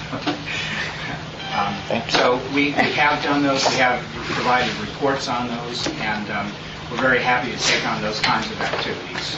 I know you always have. Yeah. So those are the ones that we've done. And Dr. Egger, you and I talked on the phone about this one piece of legislation that one of our stakeholders had presented to us, Senate Bill 171, which wants to look at community-based centers for occupational health and safety. And you and I talked about getting a group together to explore that. And I think this committee had talked about looking at this point to see how a study like that would be put together and what the cost would be. And it sounded like you folks would be interested in helping us with that. Absolutely. It's the kind of thing we should be doing for you. We're very pleased to take that on, to sort of do, as you called it, a feasibility study. Be happy to participate in that and to participate in a full study of it, should that be requested. So, and we would take that on within our existing fund, of course. So I think what might be useful is to see if there are a couple of MLAC members who'd be willing to sit in on a meeting like that and get that started. Are you volunteering? Okay, Lon's volunteering. Will it be in Portland? Yeah, if it's in Portland, I'll do that's it. a good point because of I thought it was in Hawaii. travel. Well, budget cuts. Where would you like it? Portland. I could if it was. We're in Hood River all the time. We love it. Oh, there you go. We'll hold it wherever you would like. Portland. It doesn't matter to me. I can go either way. Close to Nordstrom's. So Portland would be okay for you? Town often. Okay. No, I don't. Yeah. So Kent or Lon and Kathy. Yeah, we can certainly do it in Portland. Well, Okay. Well, Okay, so we could arrange. Yeah, we can make the arrangements for it. Okay, so we'll be in touch, and I'm sure that at least a couple of WCD staff folks would want to be involved in that as well. Okay. So we'll communicate with you on that, and hopefully within the next month even. Oh, for sure. Yeah. Yeah. We'll very. And I know Dr. Sable would want to be involved in that as well. Sure. I just have a general question, and that is with regards to all of the research that you have done and the results. How are those shared across the general population? It depends on the study, of course. There is always scientific publications that document what we've learned and that are reviewed by peers. So we go through a peer review process to a peer-reviewed journal. That always happens. There are almost always returns to the communities. For example, in our agricultural work, we have been at that county fair, which returns information as well as collecting information at the same time. With the trucking study, I know that Brian has returned the information to the trucking companies and to the truckers themselves. With the home care workers, which is a project that I'm associated with, that there will be a kind of a return conference, but they're kind of scattered all over the state, so we need to have them at different locations. Another project that we have had, we trained about over 900 county workers on violence-related issues, domestic violence issues, and how they affect the workplace. And so we provided training information to all those folks based on earlier research that we found. And we actually visited every county to encourage them to participate in our study and to take the training. It was a training at the intervention effectiveness study. So to them, I will contact every county again and say, okay, you participate. We had 27 of the 36 counties participating. So I will offer to come back and give a presentation to whatever group they would like to identify within the county. So there is always a return to the community in any of these studies that we do. Some of the more basic science studies, the community is more an academic community, and the return is more to that. But not always. In some cases, like there's work going on very basic science, molecular work on the effects of ultraviolet sunlight rays, for example, on people, sunburns, that affects DNA, it damages DNA can be repaired. There's a strong outreach to that, to the community of people that work outside of the site, and all within Oregon. These are all within site. And if I can piggyback on that, in addition to that, we really look for ways to network within the community of health and safety professionals, whether it be at exhibits like GOSH, where we try to have posters and share that research in our newsletters, but also we're pretty active in some of the groups like Construction Advisory Committee, pesticides meetings, where we in fact really do try to make sure and share that data as well to those that might be interested in the professional community. Our newsletter goes out to about 17,000 to 18,000 people, and it is really focused on the safety and health community that are the people who would take this information and implement it at their workplace. So, yeah, that's what I was curious about, is how does it get implemented at a broad-based level across the state, and not just within the communities that you've targeted. So that answers that. I'm sure that the Oregon Tourism Bureau would like to know that we do have studies on ultraviolet, that we actually have sunlight in this state. All right, any other comments, questions? Thank you for your time, the group. Thank you very much for coming down. We appreciate it. And for taking on this task. Yeah, we'll be in touch. Okay. All right, so how are you going to do this? Or is it just here?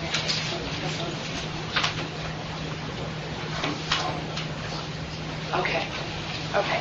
So the next item is House Bill 3212, and I guess I want to ask Beth, is there anything that you want to add, or can we move into public testimony? Okay. So, do I have a sign-up list?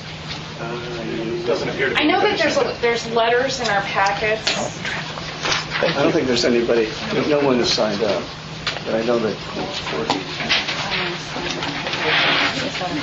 Courtney, did you want to talk about the your amendment, the -1 amendment? Yeah. Sure.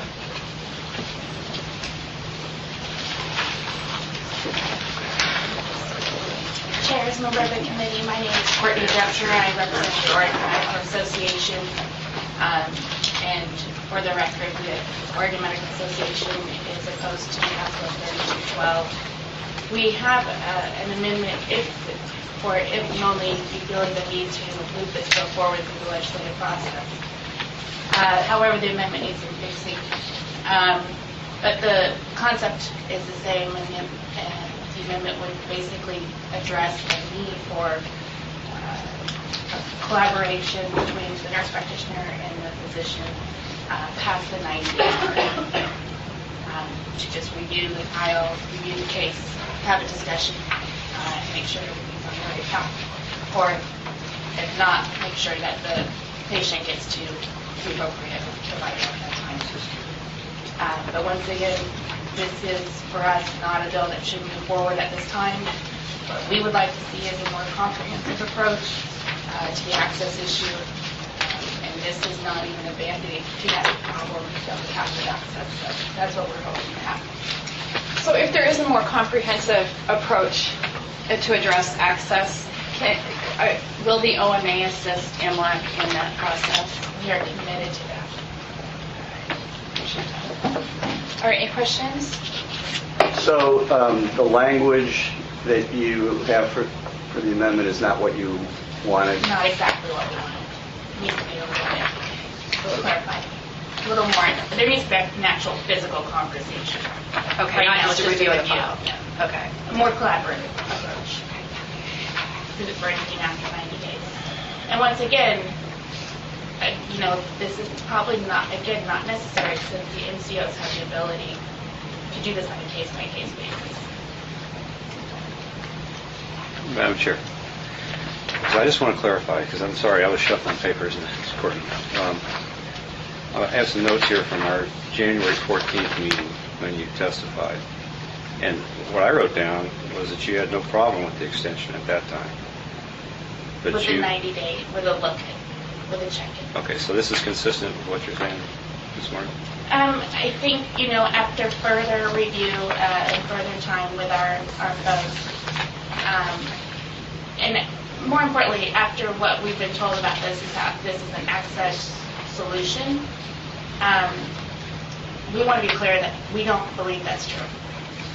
That this is not going to help access, and we want to have a much bigger discussion around that issue. So that's really what we're trying to say, is that Right. and we want to have a much bigger discussion about all these different I guess I'm trying to see the tie between your interest in access, whether it exists or not, and representing the OMA position on this. I mean, if it expands access, that's great for the system and great for workers.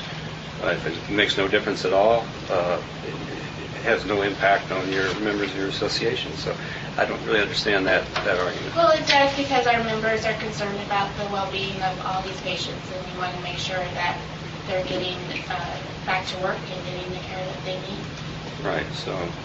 And sometimes that means getting to a specialist in a quicker amount of time. Okay, so one more time then, this consultation piece that you're suggesting here, could you restate that for me, please? So, and the vision that we would have is that anything over 90 days, that the nurse practitioner and a physician who is part of the workers' compensation system would review and discuss and make sure that everything's going in the right path. Okay, and in most cases, would this require an examination again? Not That kind of necessarily. thing? Because that was, one of the issues that we've been looking at here is the Correct. cost of it. No, it could just be a phone call conversation between the two providers. That's collaborating. it. You want to read it? Or? Yeah. All right, thanks. Lou, do we have this amendment in writing? Yes. Yeah, we don't have the revision that she wants to make. We just I have understand the that. It's in our packet. I think. It's in Oh, the okay. last page of your I must have packet. I must have skipped over it then. Have all the letters. Oh, no wonder. At the bottom of all the letters. Okay, the very last page. I don't think that. Got it. And I think what you're saying, Courtney, is that this language is not as expansive as This you... needs to be a little bit more. And we apologize for not getting back to LC in time to get that rechanged, but we had to take the time to review it.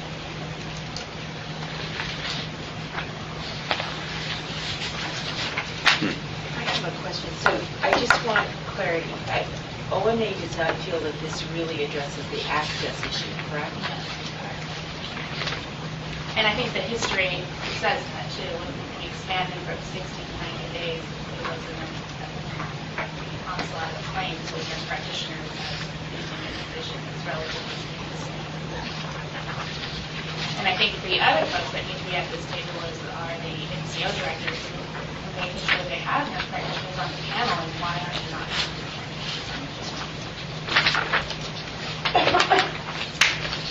Well, is it that they don't have nurse practitioners, or that nurse practitioners, they already have the ability within the MCOs to extend the time frames, if that's how they certified their MCO? And Hasina is nodding in the back of the room. So is that education? Do they not know that they can do that? You don't know. That's a discussion, I think. Yeah, that's a good question. And maybe Hasina, maybe you can address this, because this came up at a luncheon I was at yesterday, where I'm not privy to all the steps that the MCO has to go through to get certified. But as part of the certification process, they turn in their guidelines, their provider guidelines, and what's going to be required. And that is where when they turn the certification in, that's how they determined at that time what these providers, each one of them, was going to be allowed to do, correct? Or they can modify it, or do they have to go back through the state to do it, or how does that work? Good morning, Chair Shiprack and Sundstrom and Senior Squires on behalf of the Oregon Health Systems MCO. That is my understanding. I can't speak to what occurs to modify. Yeah, we have the ability to extend treatment timelines, and we would like to be exempted. We would like the opportunity to be exempted from this bill and make the choice ourselves as an MCO whether or not we're included. I understand that Providence wants something different. We'd like something different also. Okay, I've got another question. This is going to be a little tougher for you guys, I think. But I'm looking back in the rearview mirror of 2003 and 2007 when nurse practitioners were addressed in the legislative format. The first being in 2003 when they were granted the authority to authorize disability for 60 days and attending physician services for 90. That was when that was instituted. And then later in 2007, we opened the door for an awful lot of other providers, 4 or 5, I believe. What were your positions in both of those cases? Well, I've worked for the OMA for 3 years. Okay. So you know, I don't have that history that I could get that. I can guess. John, was 2003, I mean, time just seems to just blow on by. Don't you remember that? Is that the one that we wouldn't move That's and the legislature jumped over our backs and enacted it anyway? Well, that's where we ended up at the governor's office. Yeah. That's where we got called to the principal's office. Yeah, only time I remember. So, yeah, we all remember that. Yeah. And you know, I'm not anxious to see that. John, historical memory. Yeah. Mr. Madam Co-Chair, members of the committee, I'm John Schultz, Administrator of the Workers' Compensation Division. And my memory of that was there was a bill that MLAC did not make a recommendation to support in regard to the authority of a nurse practitioner in workers' compensation. It was passed by the legislature. It was vetoed by the governor. But then the governor met with members of MLAC and asked if you could come together and develop a bill during that session that you could support. And that's ultimately was the bill, and I don't remember the bill number, I'm sorry off the top of my head, but it was the 60 days of time lost, 90 days of treatment. But do you remember what the OMA weighed in on? Boy, I'd have to go back and check it. I just don't remember. Well, and this is a different topic. That was getting them access to injured workers. This is extending that access and identifying if there really is an access issue, because that's how this bill was presented to MLAC several months ago, or several weeks ago, or however it was. So it's two different things. You know, back then we allowed them the access to the injured workers, and now today we're asking, does that access, by extending the time frame by which nurse practitioners see workers, will that increase the number of workers having access to nurse practitioners? When in 2005, the billings for nurse practitioners were 0.5% of the medical billings. Isn't that what you've told me? It's in the data. Yeah, approximately. A little less than that at that time, and they've grown a small amount, but it's still below 0.5%. And it's the measure that we've used for trying to determine the amount of, I guess, share of or access that the patients have to providers. So it's pretty small, and it hasn't grown much, but it has grown a very small amount. But it was below 0.5%. It remains below 0.5%. And John, I guess I would say that the communication we've had from this governor is that he is looking to MLAC for guidance on workers' comp issues. And I actually think, putting this issue aside, I think it would be a mistake for this committee to make its decisions based on what somebody else might think.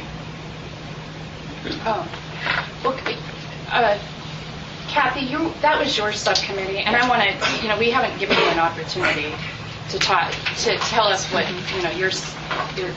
what your committee did. Well, we listened to testimony from many people, both for and against the bill. We read data. We reviewed the 2005-2006 study, and we, quite frankly, could not come to a consensus. The committee couldn't. But I would like to speak not as a MLAC member, not as a subcommittee chair. I would like to speak to the group in regards to this as Kathy Nishimoto from Duckwall-Pooley. So do I do this here, or do you want me to move up there? I think you can stay. Okay, so I'm going to put this down.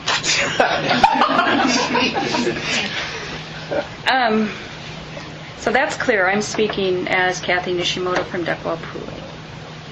And I want to tell you, when this bill came forward, I was really excited. You know more than any other member on this committee, I voice my concern of our employees that cannot get treatment in a timely manner from docs in Hood River. So I jumped at the chance to chair this committee and really believed that it was an answer to our prayers. If I could say that in state. I don't know, can you say prayers? Sure. Okay, so I listened to the testimony. I looked at the data over and over and over again, talked to people, did a short survey in my area of 6 different nurse practitioner clinics that have NPs on their staff. And from that data, my excitement quickly began to fade. I asked 2 simple questions. Does your clinic treat injured workers? 5 of the 6 said no. The 6th one said only if they're a current client. And the other question was, if you were able to treat injured workers for 160 days instead of the 90 days, would you open up your practice to treat additional injured workers? The answer was no. It would not make a difference. And I wasn't happy with that answer, so I said, well, I have a 3rd question. Why? What is it? What is it? Why? And this is what I received back. It's additional paperwork, reimbursement percentages, judgments, questions. We don't have the specialties, so we refer to the OC Health in the Dalles or Hood River who does. It is a hassle to deal with a comp arena. This bill was presented to us as a small, non-monetary change that would open up access to hundreds of injured workers in Oregon, and the data is just not there. I believe that this committee has a bigger issue to deal with, and that we can't hang our hat on House Bill 3212 as a solution to our access problem. It simply just makes the tunnel longer, not wider. And we have a bigger issue in front of us with the health care reform coming in. And I know the department is looking at the hassle factor, and I believe as MLAC members, we all should be actively assisting the department in finding a solution for the whole access issue. And Beth, I am so thankful that you brought this forward. I get emotional because I want my folks treated, and I want them treated today, not Monday. I don't want them to go the weekend with a sore ankle. Their choice is go the weekend and go see a knock health doctor or go to the emergency room.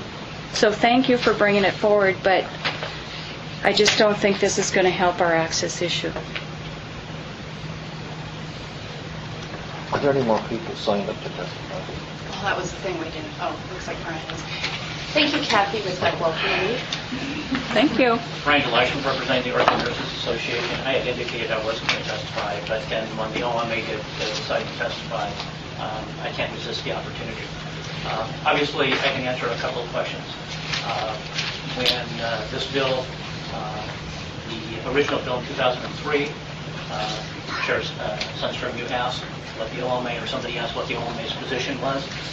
They did not have a position. They were not involved in the discussions. They did not vote the bill into law. They did not participate in the discussions with the governor's office. And when the bill was reformed, formulated after the veto, and finally passed, the OMA was not involved in that discussion. You can tell I'm a little agitated to the point I'm shaking.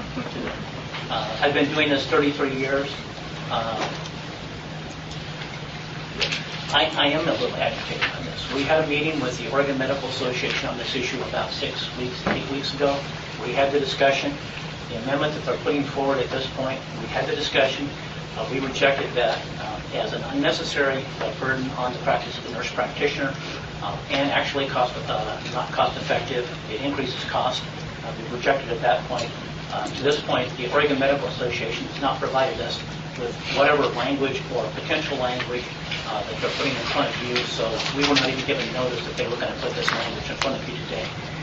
So with that, I guess I can answer any questions, but obviously we're extremely disappointed. The one additional comment that I would make is that I do believe this is the same issue as 2003, even though, with all due respect to Chair Sundstrom, the issue we're talking about is going from 30 days to 90 days.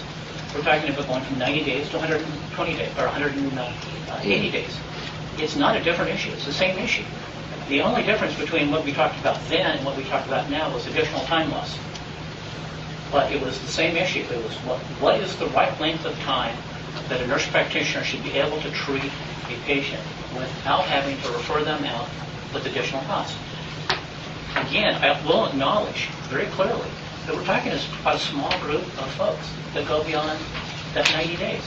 But to those folks, when it goes beyond that time, and they have to go and try and find another provider that will even see them, and we're talking about consulting. Well, can a nurse practitioner on a case consult with someone else who won't even see the person in the first place? And then if they will consult, then they want to do a whole new workout, and it's going to cost the system more money. I think the barriers that the OMA is trying to put in front of you are unrealistic, they're costly, and unnecessary. And I'll end with that. Brian, I do have one question, though, is where are all these people that have had this issue?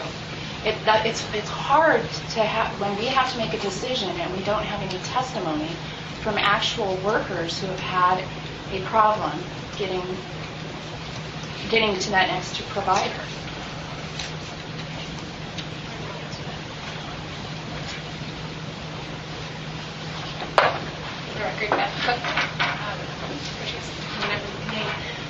Unfortunately, due to HIPAA regulations, I was not able to access patients that are in this process, and we can't ask them to release mean, I can't approach them even because this is something where I'm not the medical provider, I'm not cutting through this process as part of the system. So, unfortunately, due to HIPAA regulations, my husband can't even tell me their names. None of the nurse practitioners we talk to can even give me information on particular cases. So I have not been able to provide specific testimony from employees. I know that the Ombudsman's office was able to tell you some of the access issues they face. But this bill is not intended to resolve the entire access issue that exists. I recognize there is a more global access issue that needs to be resolved.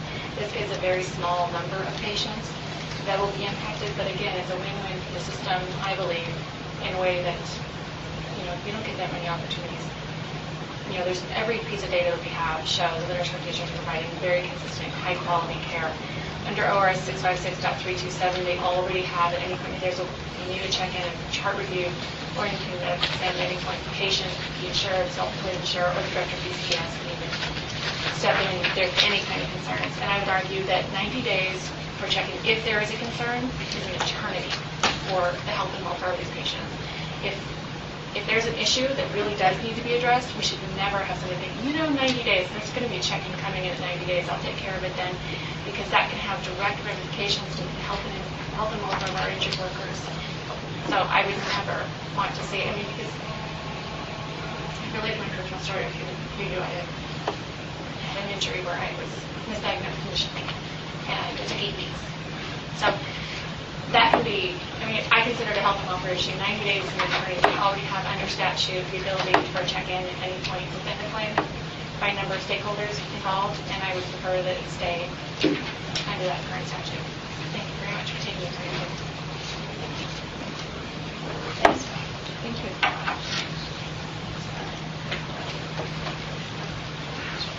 All right, what is the... Madam Chair, if there's nobody else, I'd like to move the -1 amendments to House Bill 3212. I would like to caucus first, if we could. Can I speak for one of the MCOs? Just real quick. Oh, sure. Mostly because can you, I'm David Landstrom with Complete Quality Care, the newest MCO. And when you were asking about going through the process for our certified plan with the state, I can honestly say we're the newest one to have to redo that, our re-certification process. We do have to file a plan with the state on how we are going to conduct business. It's a requirement.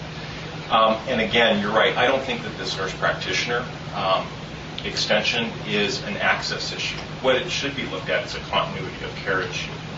Our MCO looks at it in that direction as well. Our plan reflects the fact that we can extend the treatment time for a nurse practitioner. I'd like to restate our concern of the broad stroke of all nurse practitioners and looking at the treatment choices that come up. Again, Mr. Cook, who came up and testified, very experienced in occupational medicine. So if we're looking at those that are already treating, are we going to extend the continuity of care to get that injured worker through the process? And that's how our MCO looks at it. We don't look at it as an access issue. We are contracting with nurse practitioners, but in the same regards, we want to make sure that the continuity of care, the utilization management is followed. And so if there needs to be checks and balances to make sure that that level of care can be extended, that's something that we feel that MLAC needs to look at. Does that make sense? Because our MCO, MCOs are exempt in essence from that 90-day rule to be able to extend treatment to a nurse practitioner beyond that time. All right, thank you very much. So we have a couple of things that people can... Can I speak to my motion? Sure. I'm sorry, Bob. Madam Chair, I just want to move this process. We've got an amendment in front of us. I think it's been no secret that I've supported this type of an amendment. I feel fairly strong about it. But in order to get to closure here, we need to start making a motion and voting and move on here one way or the other. So that's. And I think that's the intention of today. So I hope so. Let's see if we can caucus, and then what do we need to do with the motion? Can we can hold off on doing anything with the motion? until we Whatever get you the- want. I want clarification on this motion. Sure. When you're referring to the Dash 1 amendments, are you referring to the ones that were just presented by Yes. May? Okay, but we haven't approved this bill yet. I mean, how I can we think the approve- motion for the amendment goes first, John. But what about the fact that the amendment is not really the amendment that they want? It's not to- consistent. That's all we got in front of us. No, what we have in front of us is House Bill 3212, which is the issue. We can't, I don't see how we can approve the amendments to 3212 before we come to some agreement on the whole bill first. Can you give us some? Well, I mean, the legislative process is you vote on the amendment first. Yeah.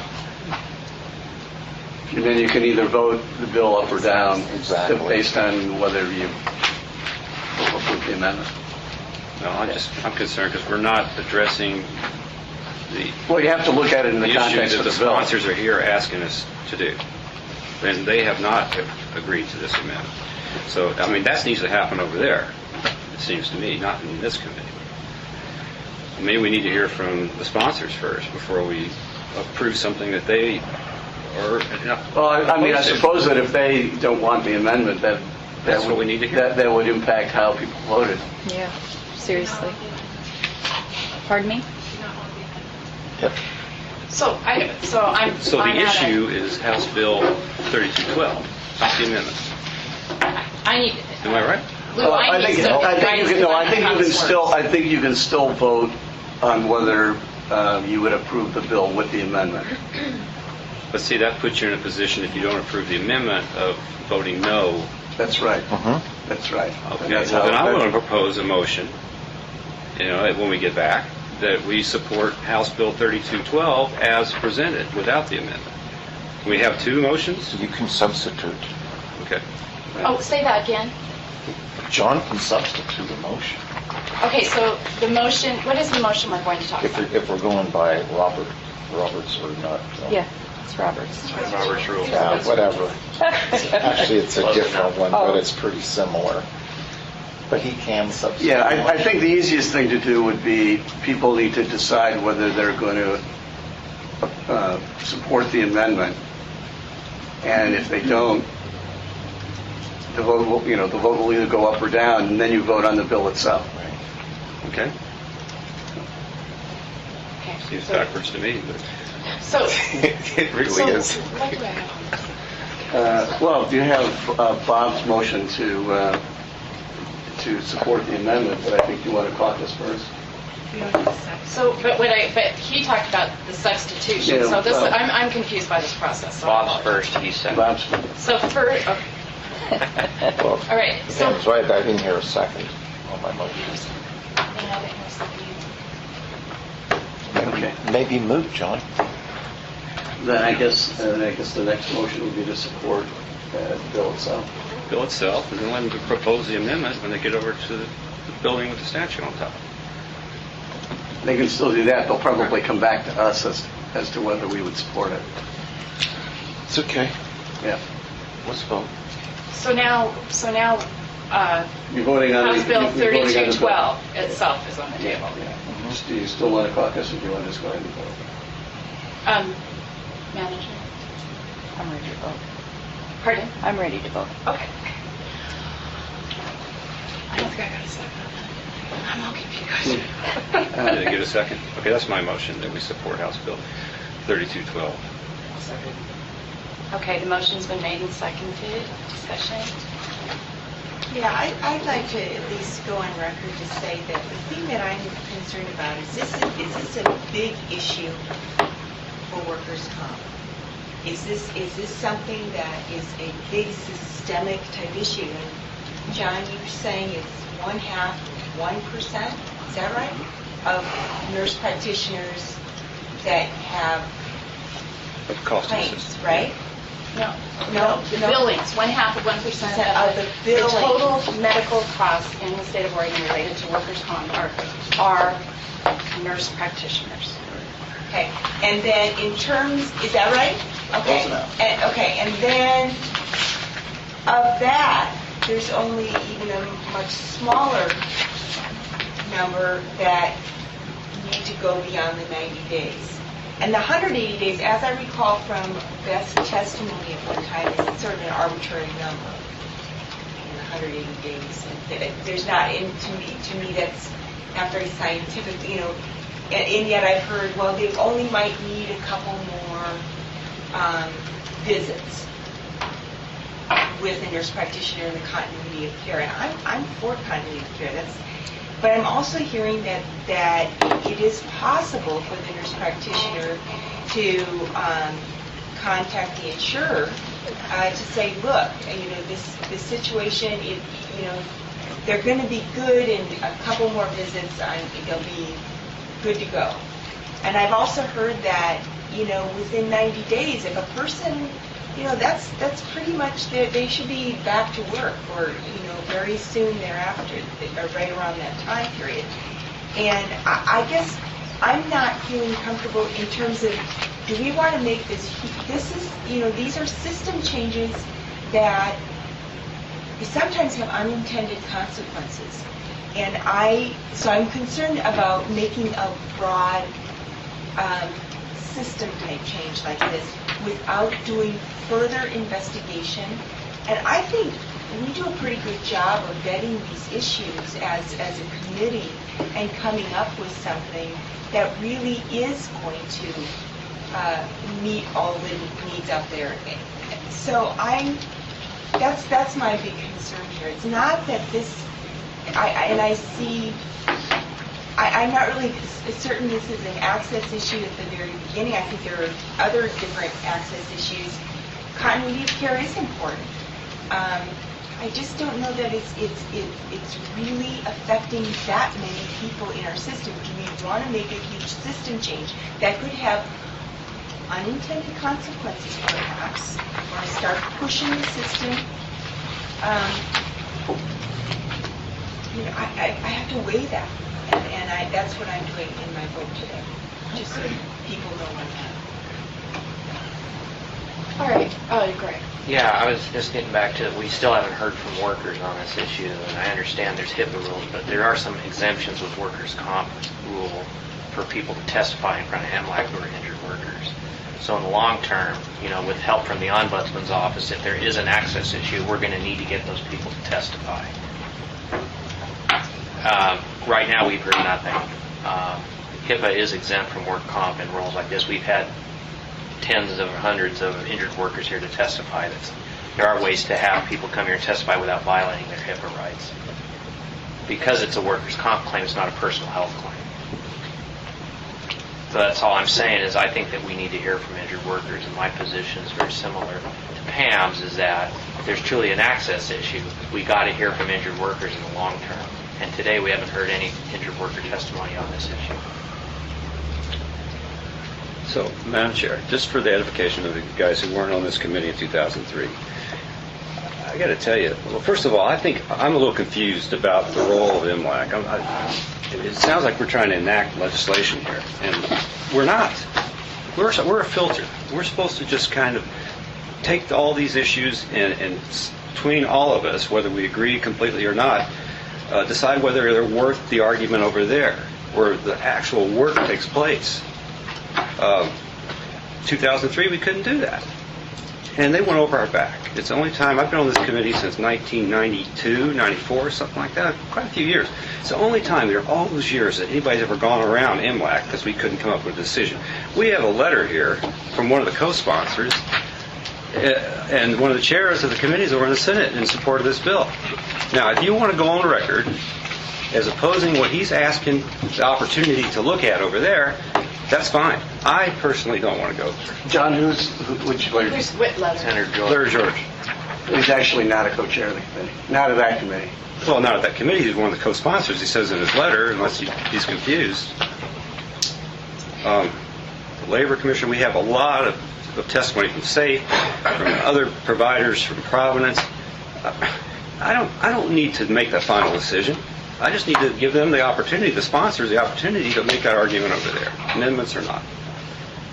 And I think that we better be aware that we have some jeopardy here if we either fail to make a decision I say let's put this thing to a vote, and those that are opposed to it, say so. Those that are for it, say so. And let's move on. This is a tempest in a teacup. You're exactly right. It absolutely has no impact financially on the system. It might have a positive one. It might be neutral. What are we sitting here stopping it from getting over there where they can make that argument? And we're trying to vote. Yeah.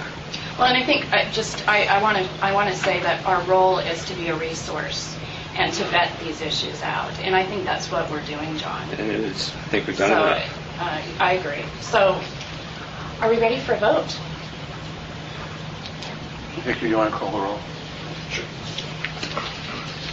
Greg Miller, Nay. Kathy Nishimoto, Nay. Jerry Ray, Nay. Pamela Rona, Nay.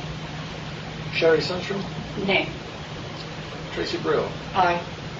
Lon Holson, Aye. John Kirkpatrick, Aye. Mike O'Rourke, Aye. Bob Shiprack. No. All right, so the motion fails. And Fails. this is what we've been saying all along that I would like to see, and to see if we can get support from the department, and perhaps John can speak to what a subcommittee would look like to look at access. So we are addressing it. And I would like to see who would like to volunteer to be on that committee. All right. Me too. All right. So, Victor, would you mind, there were some people that raised their hands as to being interested to sit on the subcommittee. Could you please take their names down so we have that information?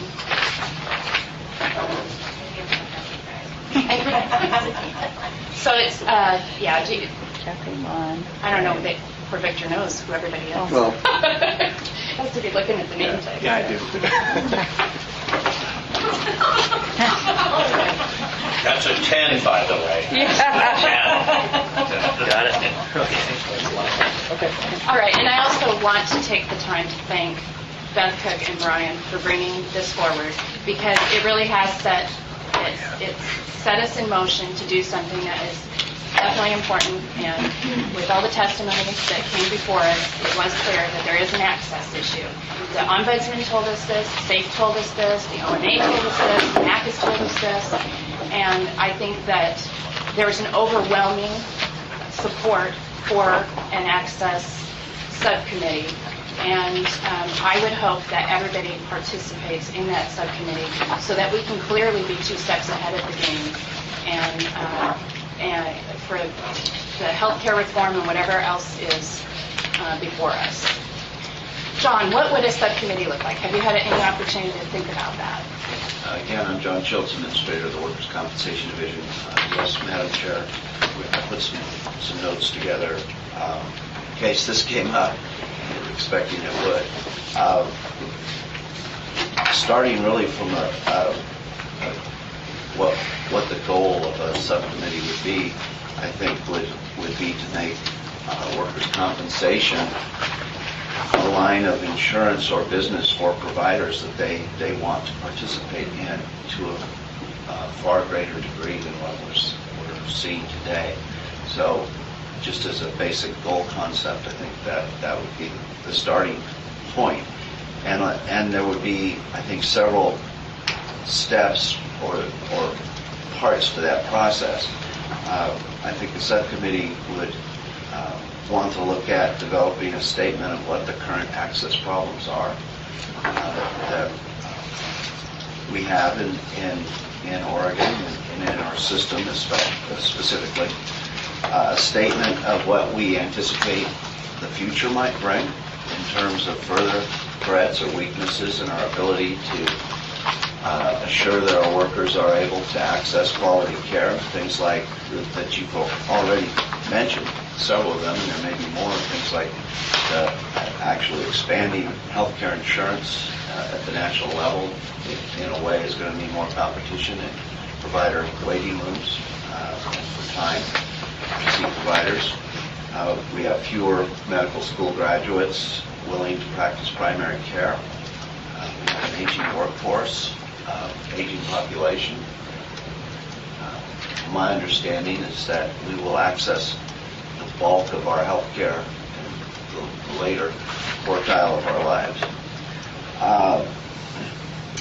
And most importantly, I think, along that line, is to take a look at the here and now, and to do an analysis of our current system in order to identify the specific hassles, for lack of a better term. Personally, I like that term. I think it's descriptive, that make the workers' compensation system unattractive as a line of business to providers. We have to be just straight up with what the issues are. Identify as well, I think the subcommittee would need to identify the customers and stakeholders who should be participating in the committee process and bringing forward information and their perspectives, their positions. Certainly workers, employers are represented by the committee, but more representation from injured workers, from employers who are facing various parts of this issue, of course the providers themselves, just for a start. Then I do believe that there's some process things that we would want to look at as a committee. We want to identify options. My personal opinion is we'd be very, very fortunate if there's one thing that needs to be done and we identify that and voila, we're at the promised land. I don't think that's going to be the case. I think we're going to have to identify multiple options. We need to evaluate those options against the system goals. We may have to prioritize just in terms of how the order in which those would need to be implemented. We need to select what we think are the best options to make recommendations to improve access and delivery, and vet that with workers, employers, other workers, employers, and providers to ensure that they support that those options would be the best or good options. And then if there's, of course, legislative changes that need to be made, we want to plan for that, make recommendations about any sort of changes to the statute that would need to be implemented. We would want to create ways to objectively measure what those changes would result in, what the outcomes of those changes would be, so that we can determine whether or not we've been effective in really making workers' compensation a line of business for providers that they want to participate in it in more numbers than they are today. So for starters, I think the subcommittee would have a lot of work to do, and both from I shouldn't say both. I think from the perspective of doing outreach to the people we would want to have participating, providing input, the plan for the analysis of the issues themselves and to get them clearly identified, as well as then what are the options and what form the options we can take. Are we talking about changing the law? Are we talking about changing practices? Are we talking about changing administrative rules? And we may be talking about all of those things to really deal with this problem.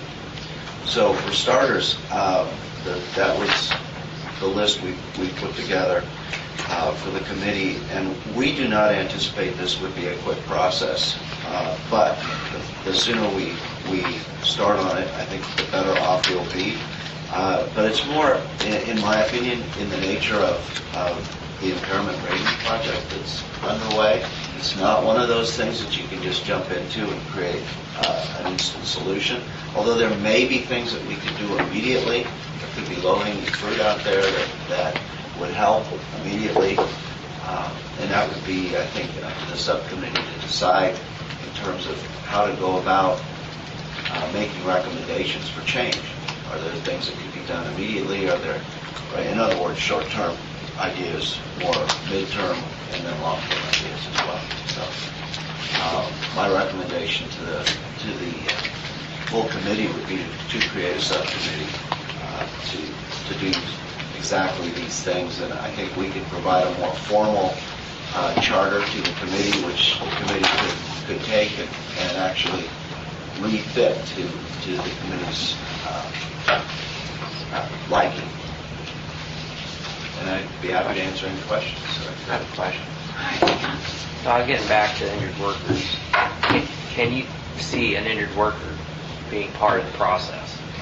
Yeah, yes. And can you help with Jennifer, somebody to facilitate that they're here giving input about access problems and solutions? Yes, I think there's a number of things we could do to reach out. We can't guarantee we're going to get the response, but I think in this situation, the chance of response and input from the workers is going to be pretty high.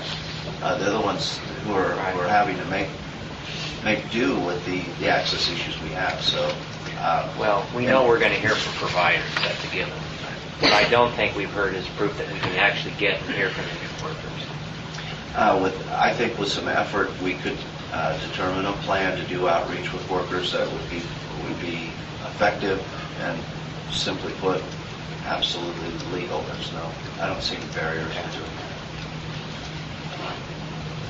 All right, any other thoughts? All right, there's no other business. Was there any other public testimony on anything? No?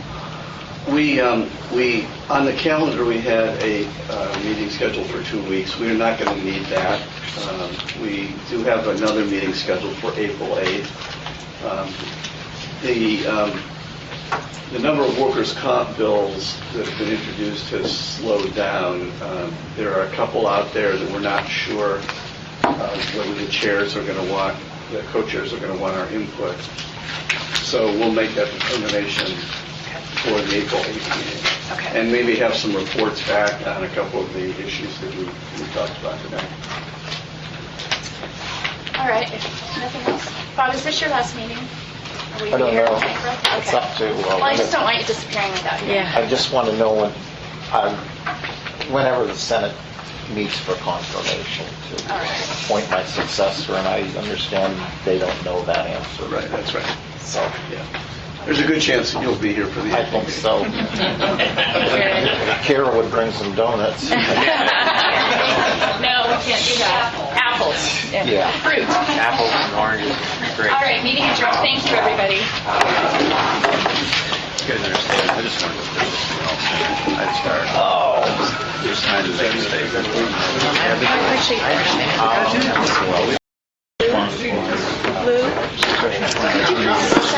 MLAC meeting, April 8th, 2011. When I look at this, I find this really interesting. Good morning, everybody. I'm going to call the MLAC meeting to order. And first order of business is introducing a new labor member. Who is not here? Who's already tardy. He's in Washington, D.C. at a meeting. He has a good excuse. Yeah. And we're down on management labor, or management individual as well. So I guess we want to say goodbye to Bob. We want to recognize his years of service.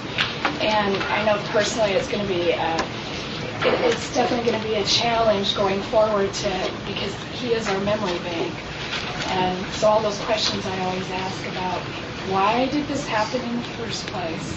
Now the department's going to have to do a little bit more work on trying to go through all the documents to figure out why they did something, so we don't...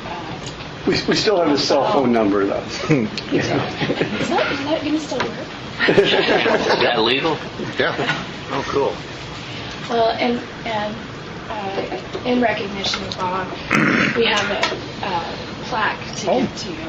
Thank you. And I'm going to read this. And I apologize for my voice today. Hopefully it won't go out because then Bob's going to have to step back in. Bob Shiprack, Mahonia Hall participant, 1989 to 1990. Management Labor Advisory Committee member, 1990 to 2010. In recognition and appreciation of your leadership and invaluable contribution to Oregon's workers' compensation system. Thank you.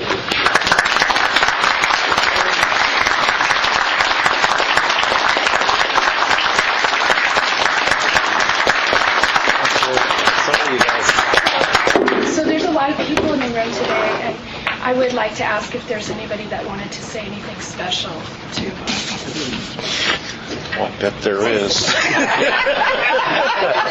Everyone just say Well, before that all starts, I'll say something nice first. I've known Bob for many years, more in a support role, and on behalf of the agency, we want to thank you for your many years of contribution to helping us become a better regulator and provider of services to Oregon workers. The nice thing about Bob is there was never any ambiguity about where Bob stood on an issue. He was always up front with where he thought the system should go, and we could have frank and open and honest discussions about those issues.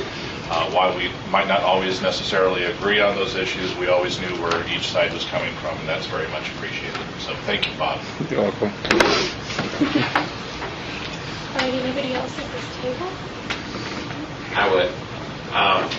Back in 1996, when I first came to the legislature as a lobbyist over there, Bob kind of took me under his wing and mentored me for many, many years, and I certainly appreciated and always remembered Bob's wisdom when I needed it the most, which was usually most of the time, being a rookie and being kind of brand new. And so, Bob, I want to thank you for mentoring me and helping me out and actually getting me to where I am today, even though I still have a long ways to go. I appreciate your help. Thanks. Well, and in recognition of Bob's last day, we have donuts and coffee in the back, which is anybody who wants to go back and grab a donut and some coffee. Figure that would be a good way to end Bob's tenure. So my last meeting, we finally get some donuts. Yeah, nice.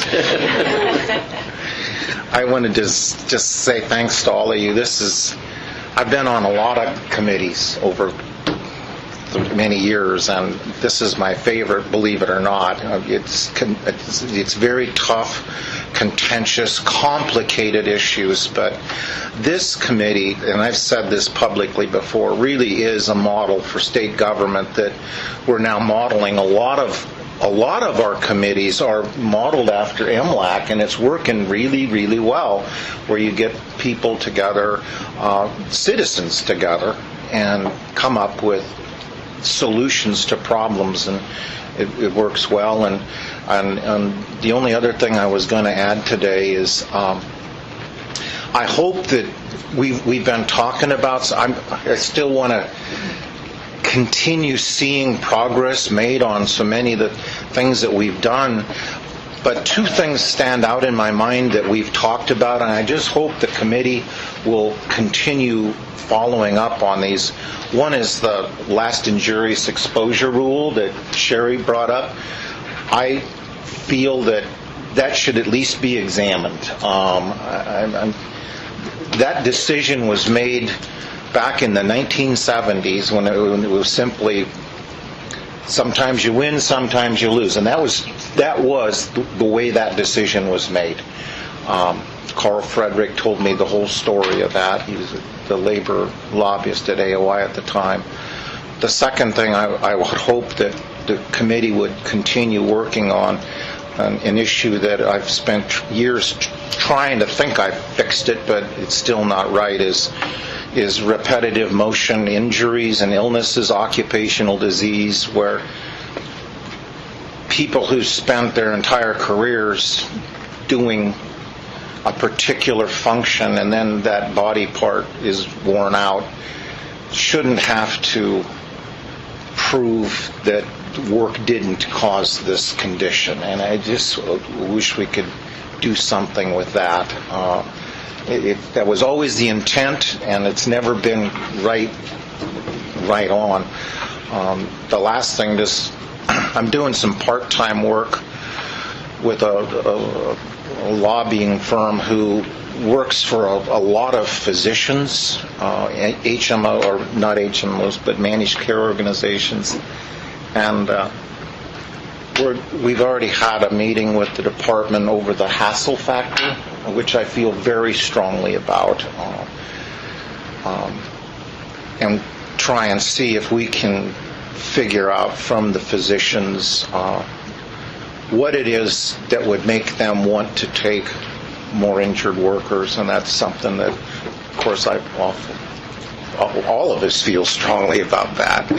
And so maybe I'm going to dabble around in that just because it's something that really bothers me. I didn't know what was going on. It was brought out in this committee, and it is true. I asked my own doctor the other day, and he says, we only take our own patients on workers' comp, nobody else. That's all. So if you walk in there with an accident, they'll turn you around. Even though it's a huge hospital chain, Providence, I can just say their name. I mean, it's nothing against them. That's just the way it is. But anyway, it's been a great experience, and we have a much better system than we had years ago, and I just hope we all continue to work together to make it better. So thank you very much. I'm going to go home and lay some block with my little brother, the bricklayer, who has a worn out elbow and shoulder. But anyway. Is there, before Bob goes, is there anybody that wanted to say anything? Okay, so. Chris and Jerry. I'm Chris Baby with Slave Corporation, and on behalf of Slave Corporation, I'd like to thank Bob for his years of service and wisdom to the workers' compensation system. I've been around long enough that I remember when Bob was a legislator. Yeah. And he didn't look any younger then. Or he doesn't look any older now. I should go that the wrong way around. He doesn't look any older. And despite having to fight through all the intricacies of the workers' comp system, I don't see any gray hairs there either. So he's done well on that. Whenever I go around and talk to people about why the workers' compensation system is successful, I always point to this committee as the primary reason why we've had 21 years without a pure premium rate increase. And because of Bob's longevity and wisdom, I think he deserves a lion's share of the credit for that. Whenever I hear Bob talk about what ought to go into the statute, I think that he would always be tempted to repeal Chapter 656 and say, just do what makes good common sense.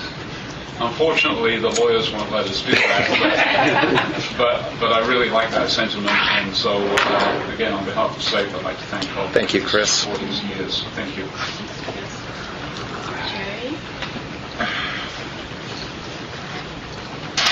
In 1984, I was a young legislative candidate in Clackamas County, bubbling over with ideas. I ran mainly on ways to fix the workers' compensation system. I went down to Salem. Randy Miller sponsored me to testify in a very narrow bill down in front of a committee that Bob Shiprack was chairing, the Labor Committee in the House. And I said my piece on that little tiny bill, and then I looked at the chairman and said, and I have lots of other ideas, Chairman Shiprack, to fix the workers' comp system if you want to hear about them. And with grace and understanding for my naivete and obvious inexperience with the system, he said, well, I think that we'll listen to those another time. Thank you, Mr. King. Over the years, a number of legislative leaders nabbed me to spout some of those ideas, and Bob and I ended up on a number of committees, often in opposing roles, or at least answering roles, talking about all these ideas to fix the system. And every single time we ever interacted on those ideas through the reform efforts, creating this committee, through legislative interactions and all the reform bills, whenever I sat down to face Bob Shiprack, I faced someone who looked at me with that very same element of grace, graciousness, honesty, politeness, open-mindedness. Those are undervalued and rare qualities, not just in workers' comp, but at the legislature generally. And without them, this system would not have made the progress that it made. Often it's the procedural issues and the substantive fights that bring everybody together, but the things that get them done is the way you treat other people. Right. And despite years of often strong disagreement on a number of issues, that graciousness, that politeness, that integrity was what got things done, and that everybody owes him a debt of gratitude for on both sides of the issues, on every issue that's come before the committee and before them. Thank you. Thanks, Jerry. Okay.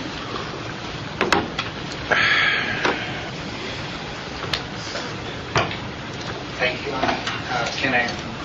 Kent. as you. And Bob has been on our advisory committee for a lot of years, and he would always come to the committee, and he would always give guidance and tell us when we were doing good, but mostly he would try and guide us to do better and improve, and you could always count on that. And at the end of the meetings, I'd always hear, "Now, Ken, if I can help you in any way, you just let me know." And I really appreciated that. So speaking for our center, thank you very much for all the time on the advisory committee. I appreciate it. Thank you, Kent. All righty. Well, sir, Thank you. Grab a donut when you get it. I can't eat them. I'm diabetic. I just wanted to make a point. That's bad. I was wondering about that. Yeah, I bet you were. Stay as long as you want. You just can't vote. I don't have a vote any longer, and I'm going to go help my little brother. And again, thank you all very much. I'm going to miss you, believe it or not. And maybe you'll see me around. Well, it sounds like you will if you're going to be working on that committee, because we're going to be looking at access, and that's part of the issue. We intend to. We're still formulating, but actually intensive polling. We're going to work with the department to actually find out from doctors themselves what will it take. Yeah. And these are large panels, and so we hope to have some data that will be helpful, because it's got to be done. We agree. Yep. Well, next time you're here, you'll probably be at that table. Remember to wear your PPE today. I will do that. Yeah, be safe today. All right, the next order of business is reviewing the minutes from the March 11th meeting. Where's Kathy? Did Kathy send any comments? She gave us her blessing. Oh, she did. Okay. Yeah. So, does anybody else have any comments? All right, if not, can we get a motion to accept the So moved. Second. All right, motion's been made and seconded. All those in favor? Aye. Thank you. And then we have some department reports. Good morning. My name is Kevin Willingham, Deputy Administrator with Workers' Compensation Division.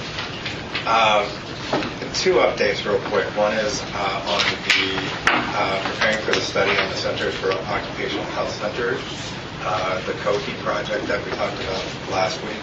We now have a meeting scheduled with the Crow-Ant representative, Dr. Anger, and that will be on May 5th. From 2 to 3 p.m. in the Portland offices. The second update is about the medical care access interim study project. The subcommittee members are Lon, Kathy, Jerry, Greg, Pam, and Sherry.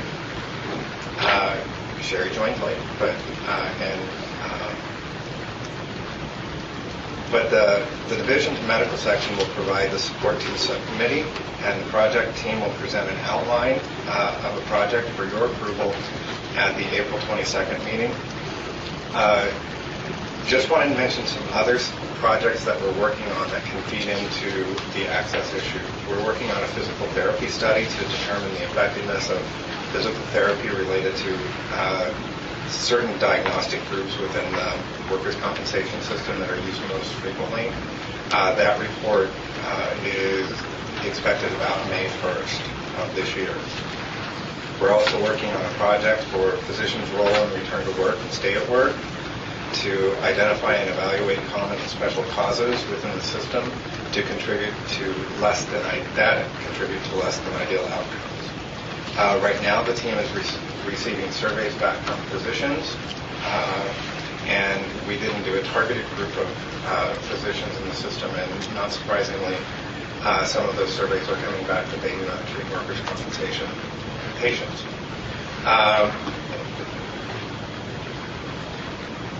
The next one is a hospital outpatient cost study, and it will look at outpatient hospital costs have increased. They're now the number one area, the highest cost area in workers' compensation. So the medical section is looking at that to determine where those costs are coming from and where they're rising. However, due to our change in reporting from bulletin to 220 to electronic data information.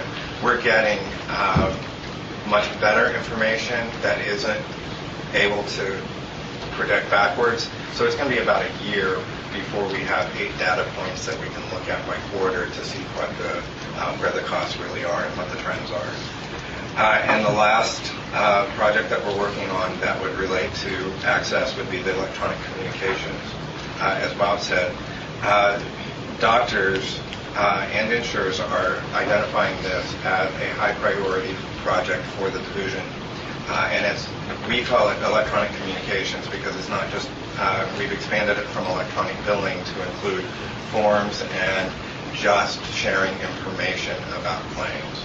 So those are the other things that are going to feed into this committee, and there are possibly other things that will contribute to it.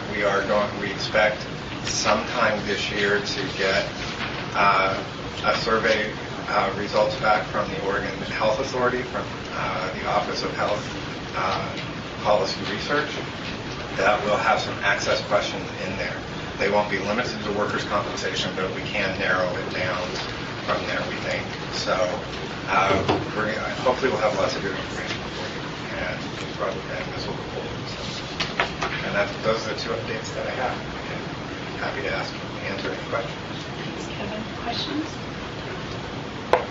Alrighty, but we look forward to that committee. So are we having is that meeting on 4/22? Is that what's happening? As part of, we have an MLAC meeting and then a meeting at that same time? The access? Yeah. I think that's what were we looking to do it at the same time? At the same time? Yeah. Okay. Yeah. Okay, I just wanted to confirm. Yeah. Yeah. Alrighty, the next order of business is a couple of bills. So we'll take Senate Bill 449 first. Is Tori Klein here? Hi, Tori. Hi there. It's my first MLAC meeting, so I'll just follow suit and sit here. Absolutely. Yeah. And then please identify yourself for the recording. Okay, I'm Tori Klein. I hail from Eugene, from the University of Oregon School of Law. And I've come to answer questions mainly about Senate Bill 449. I believe Lou passed out the testimony that I gave to the Senate committee last week that I testified before. Ideally, you've had time to look at that. And I'm not sure, Lou, were you able to get that decision tree out as well, or did I send you? Yes. Yeah, I think we have it, yeah. Complicated but informative decision tree. So a little background on the bill, and then really I'd just like to hear questions and start the conversation with you all. If you got a chance to read the one-pager or you've looked at the bill in general, you'll see that it establishes a legislative ombudsman office, and that office then would consolidate. The word abolish is used in the actual terminology thanks to legalese, which I am now going to graduate and speak on May 21st. But what it really does is it consolidates some current ombudsman offices and then integrates them into a legislative ombudsman office type umbrella. That office will deal with and help nearly all of the state agencies in Oregon, which currently we don't serve. We've got a few key agencies that benefit from the use and access to ombudsman type services. So this bill is one attempt to expand those services that are offered to all the other agencies, committees, boards, as well as attempt to save the state some money in the consolidation effort and also increasing the opportunity to contract with cities and counties, which other states do, these offices. More importantly, though, it attempts and will likely succeed in increasing effectiveness of the ombudsman services that are offered within its office. So there's a quick rundown. From this point on, I'd love to hear what you think maybe the strengths of the model are, if you have any other questions about it, and really start the conversation. I know that years ago, people like Mr. Shipwreck started a conversation that changed the status quo, and I can just imagine how hard that was to initiate the necessary change in the workers' compensation system here in Oregon. We're facing that, and we're starting that discussion this year. How can we change the status quo and really, really help state agencies through ombudsman services? So any questions that you have, I'd love to talk with you all. Well, I have a question. I'd like to know, and I only want to speak specific to the workers' comp. Did you do research into what their function is, and did you spend time in their office? And because what they do is so incredibly important to the system. I can't imagine it being outsourced to another entity and getting the same results. And I personally would be very uncomfortable with the effect that would have on injured workers. So I'm kind of curious, just kind of the background, when you came up with this idea, how what was your research? Did you go in and actually spend time with Jennifer and her group? I wish, in response to the question, and I'll tag on little comments, I wish I had time to sit with every advocate office and ombudsman office in the whole state to see and then analyze that. But I think that would take years to do it. I talked with Jennifer a couple times during some research I did as a law student during my second year, initially thinking that, this is a really great model. Other states have benefited from having a legislative ombuds model. And so I looked into that more generally. And then so that was about a year and a half ago, so I've been doing about a year and a half research. And then Oregon specifically, I spent a serious 6 months looking into how would this work generally. Talked with Jennifer briefly, Naomi Steenson, a few other people that do this type of work. Some Senator Winters, as you see, is one of the co-sponsors. She was an ombudsman for the state of Oregon back in the early 80s, the late 70s. So I talked to people on how this system would work initially. Okay. But my thing is really drilling all the way down into the workers' comp, because we all know in this room how effective that program is. And looking at the model, I'm not sure that we would have the same effective ability by making this kind of a drastic change. So I'd like to hear from other people. Yeah, I totally agree. I am very concerned. Oregon is a model when it comes to workers' comp, and part of that is the ombudsman's office. And as an employer, I am concerned for our employees and that they're represented well. And workers' comp is very complex. And to all of a sudden put it into under an umbrella doesn't make sense to me. So I would not be at all supportive of that. I have a question as well, and my question has to do with, in this bill, you're taking these ombudsmen who are currently under the executive branch of government and putting them under the legislative branch of government. Why, and you're saying that that's more effective. Can you explain why that's more effective? Yeah, that's a great question. One thing, and then we'll come back and talk about Jennifer specifically and her role. More of Jennifer's office, not Jennifer's. We all know she does great work. With that, other states have anecdotal evidence, and some can't provide empirical evidence, that by adjusting the person that the ombuds reports to, you can increase effectiveness by then reducing any pressures or biases that then hinder them to really go in and make systemic changes. So an example, and I talked about this in testimony, and something that we can all think about is if you're an employee, or you say, even if it's appointed, executive appointment, if you have to investigate the people that you report to, it will likely hinder that type of investigation or limit it. Maybe not hinder entirely. You'll still do a good job, as we've seen Jennifer do, and some of the other agencies. You still potentially do a great job. But I believe, and many other people think, that by increasing their independence, by bringing them outside of the agency, that they can investigate that agency and assist that agency in bringing about important systemic changes better, solely because they do not have that pressure above them of investigating their employer. There will be some pressure. And I know that Jennifer and Lou, when we all sat down and had a meeting with David and John too, they said, we don't feel that pressure. We don't feel that bias. And I can see that. And I commend Lou and I commend directors for not imposing that on their agency employees. However, citizens are still concerned that despite the fact they might receive great work, they might get better work, they might get better services if they feel that there's truly a neutral and impartial person on the other side, if they feel like they'll get those services. And by switching it to the legislative branch, it's not managed by or directed by the legislature. That's something that I want to make sure I state. It's simply a way to have a greater supermajority that appoints these people. And then what they do is they report to the legislature. And then what the legislature does with that report is that they can assist agencies, change laws, improve the systems, and do things from that side rather than having to battle through the agency to increase that change. One of the things that might be unique about the ombudsman offices for injured workers and for small business is, for the most part, they are dealing with workers' comp insurers, or, workers' comp insurers in either case.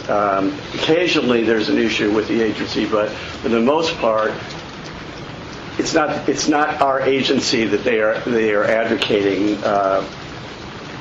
against, or they're not going up against DCBS. They are actually working with the insurers. So the kind of pressure situation that might exist in another agency where, say, I won't mention a particular agency, but the constituent is having a problem with that agency, that pressure that might exist doesn't exist here because it's not DCBS that they're advocating against. Well, that's why I asked if you had what your research was, because what Jennifer's group do, they're scrutinizing what employers, self-insured employers are doing, and what carriers are doing, when these workers call in with their complaints. So they're actually working outside of the agency to look to make sure, which is very unique and different than probably all the other agencies, or a good majority of the other agencies that you're dealing with. So I don't think what you're trying to get to is applicable to workers' comp. It makes no sense, and that's why I asked the question. I think it was Chris at the Rules Committee meeting. He brought up a point that Senator Winters discussed a decade ago, which was the term ombudsman. And I think he touched on the fact that, because we do have differences, and this is a large part of my research was why are they titled differently? What types of ombudsmen are there, and how does that affect their services? So he brought up that this is an advocate office, and I wrote about that this is more of an advocate office for, like you said, the workers. But still, although, and then it's titled ombudsman, right? Still, there are things in there that, in my mind, the hard part is, in this legislative office, what it would be is that Jennifer, and what Jennifer embodies in that office, that she would be an ombudsman, that would be a deputy or specialty ombudsman. And ideally, it would be something that she would continue, and it would be a fluid transition. The goal would be then that there would be no doubling up of work, that she could work with other agencies, that although I hear what you're saying, that she reports and works basically with insurers, there are also other things that she could be doing systemically within, with Specific you to workers' comp. I feel like an ombudsman could be doing that, and then that's what they would be doing inside the ombudsman But the goal of the ombudsman within the workers' comp system is to focus on injured workers.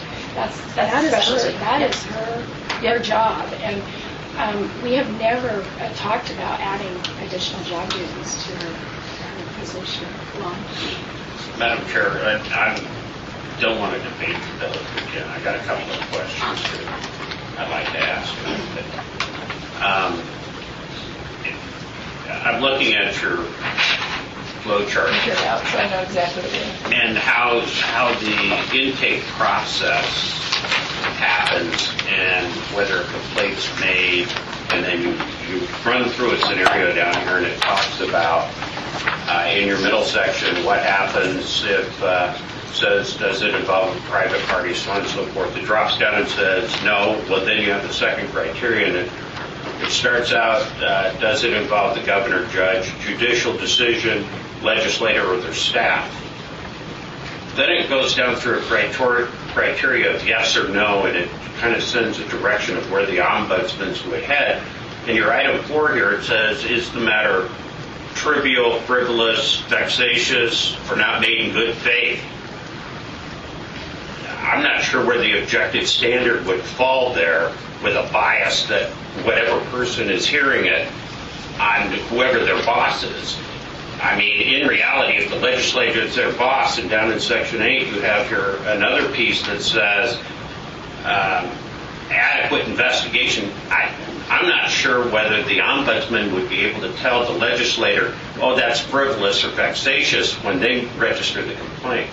How would you deal with that as an ombudsman, and how would you make the determination of frivolous, vexatious, or not made in good faith? I'm not sure how you would do that, and whether that would compromise your ombudsman or not. How would you do that? Two great questions. Second question, you said, how would you talk to a legislator about that?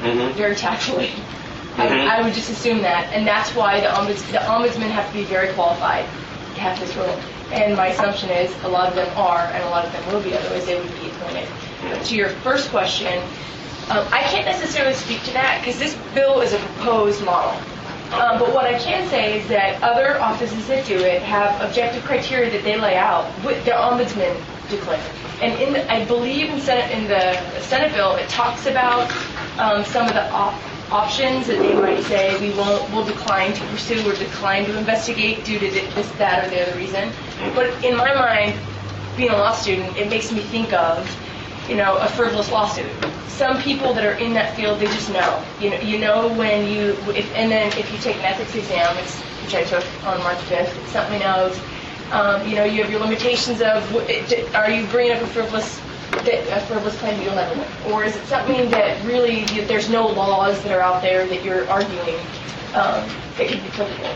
So if it's something like that, I would envision those same objective criteria applying to this. Follow-up question.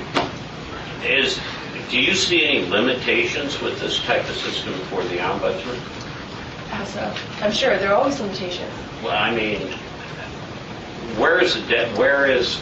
we talk a lot about upsides. What's the downside? For what I can picture, what I've heard downsides thus far are that if you follow this model and they're removed from the agencies, both physically and also structurally, that you wouldn't have that day-to-day interaction with some people within your office.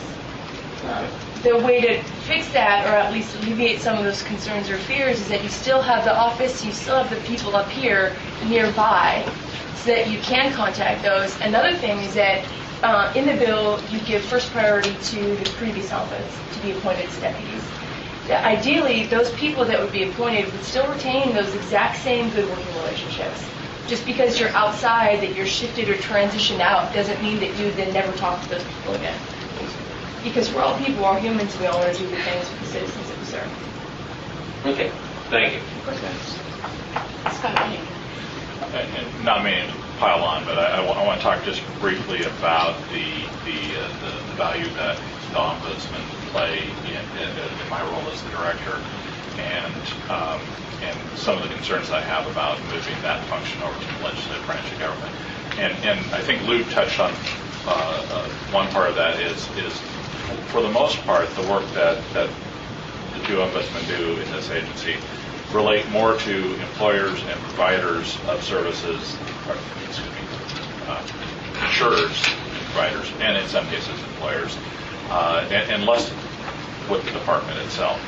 However, I have to say that at times, and Jennifer is quite willing to do this and does freely, and I appreciate that very much, does come and talk to me about issues that are going on within the agency or policies that we are looking for, and can have a very frank and open conversation with me about those concerns. The reality is we live in a political world, and if you remove that function to the legislative branch of government, I'd almost feel like I need to lawyer up to respond to that. And we become very, very careful in our communications, and become so careful, in fact, that we often fail to communicate because we're not willing to say what really needs to be said. And so for me, that's a concern. I appreciate it when David comes into my office and when Jennifer comes into my office and tells me about concerns about what we might be doing as an agency, and more importantly, what an insurer or provider might be doing involving an injured worker. And finally, currently, the power that David and Jennifer have in dealing with particularly insurance companies is vested with the director. They rely on my authority to take corrective action at times. We don't like to use that. I think that Jennifer and David do a very good job of working with the insurers to hopefully show them the right path and get them to correct any actions that they may have taken. But if necessary, it comes to my office to issue an order to correct that behavior. I think that you lose that ability, and the ombudsman lose that leverage if they're moved to another branch of government, quite frankly. And there may be some issues of separation of powers as well by moving it to a different branch of government. So those are some of my concerns as the director and the role that they play in the workers' comp system for me. Can I embody my 2-year-old and ask one follow-up question? Sure. I have a 2-year-old and she always says, why? Why do you feel? Would you just give me more? And I ask this because because we're having a good conversation. And for me, if this bill is to pass, if I want to try to work toward this bill and push it through, I want to make sure that we do address concerns like that. So why do you feel like you wouldn't be open? There are obvious things, and I don't even know if you feel comfortable talking about it in this committee meeting. And also, why do you feel like why? It is the nature of the business that we live in, quite frankly. And when you communicate between branches, it becomes very formal. It has to be very formal. Jennifer coming into my office and sitting down with the door closed is not formal. It's very instructive. I got a comment. And it's very efficient. Yes, and it's very efficient. I feel that the worker will not be well served because it will take longer for us to react, quite frankly. Because of the concern of the limited, you feel like you'd have a more limited communication. The communication becomes much more formal, takes longer, much more careful, might need to be reviewed by attorneys, etc. Sherry, I have a couple questions. So when you were talking earlier, you insinuated that there are a lot of people out there, the public in general, who would feel more comfortable going to an ombudsman under the legislative branch of government. I'd like to know more about that and find out who exactly these people are and where you got that information. And then the other thing is, how is there you also stated that this is going to be a cost savings. We're all looking for cost savings. I understand that. But if, in fact, you have an ombudsman here and then you have the deputy ombudsman who are currently the ombudsman in their specific areas of expertise, isn't that just providing yet another layer on top of these ombudsmen? And how would that then actually save money? Actually, 3. And my third question is, it looked like you said you're going to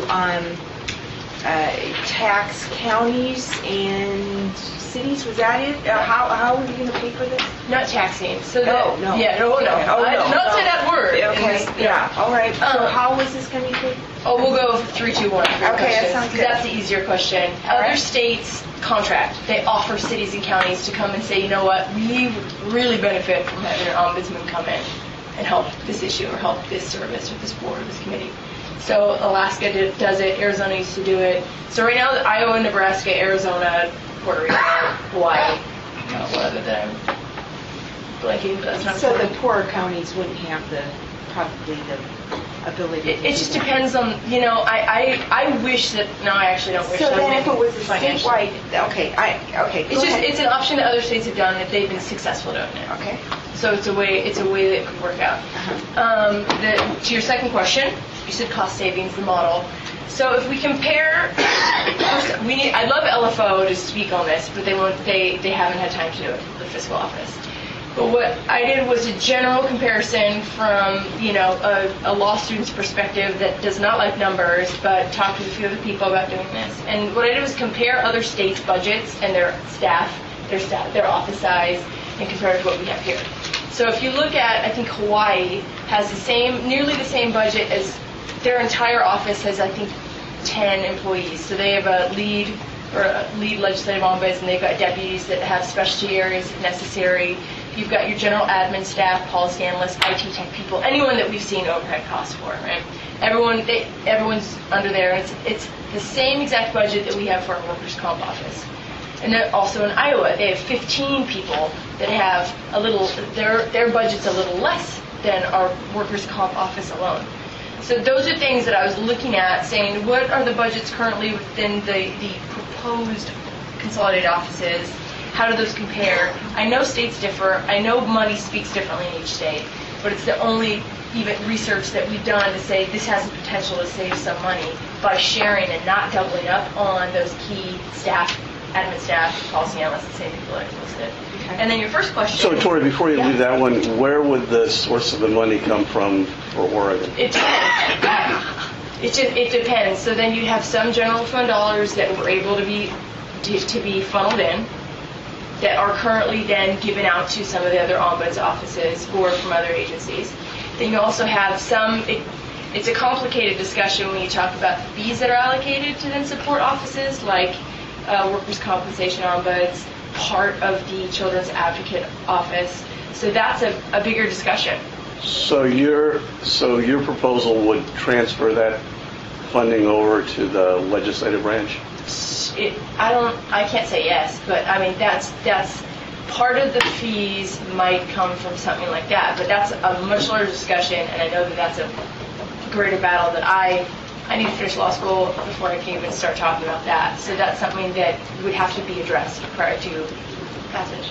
I'm sorry, And the third question I want clarification on is who are the people that are out there, the public that are concerned? Oh yeah, so I did general surveys in the last year and a half, just talking with people that either have access to an ombudsman office or people that don't access ombudsman offices because they may not interact with some agencies.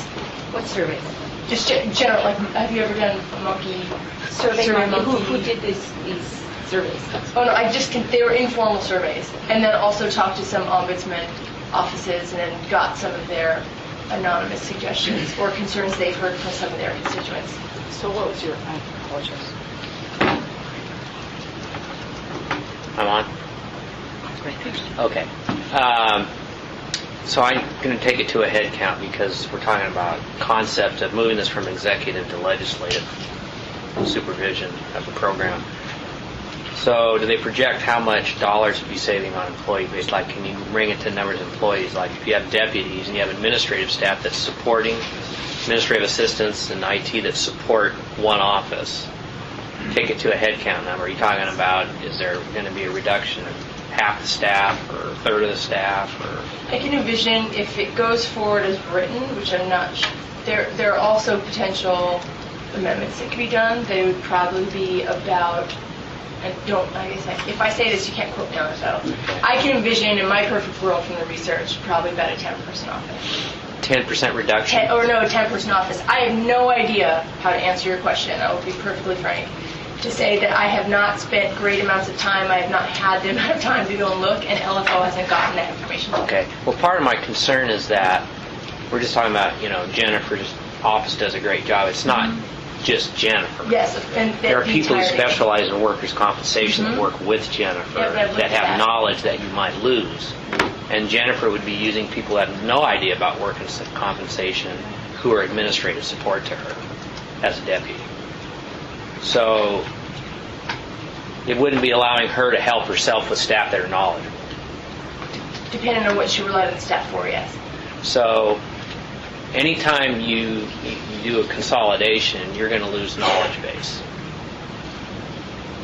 in my opinion. Okay. That's just something you got to keep remembering about because Jennifer's not solo. She's got support staff that are knowledgeable about workers' comp, injured workers, and have experience over years in supporting injured workers. And you lose that, strip that away, it's going to put more pressure on a deputy like Jennifer. She's in a role as a deputy. So that's my point. So what I'm going to do, Tracy has a question and Lon has a follow-up question, and then we're going to go to the public. So Tracy. I'll withdraw my question. It was a follow-up on Pam's, so go ahead, Lon. Tori, I gather from part of your testimony today that you've done a lot of research work on this bill. and that you've got some pretty lofty goals here in the preamble of your testimony. I really appreciate you bringing this bill to us today and this concept. I think that there's a lot to be said about the stuff that you put in the bill and the work that you've done on it, and I appreciate it. I'm curious, has Fiscal taken a look at this to see what kind of impact there is out there yet? Has it gone that far? We brought it to their attention numerous times since we brought up the concept, and we haven't gotten any reports back from them. And they said that it's complicated, which it is, Yeah. and shoot us a quick summary, which makes perfect sense to me. Okay. Well, thank you for bringing it to us today. I appreciate it.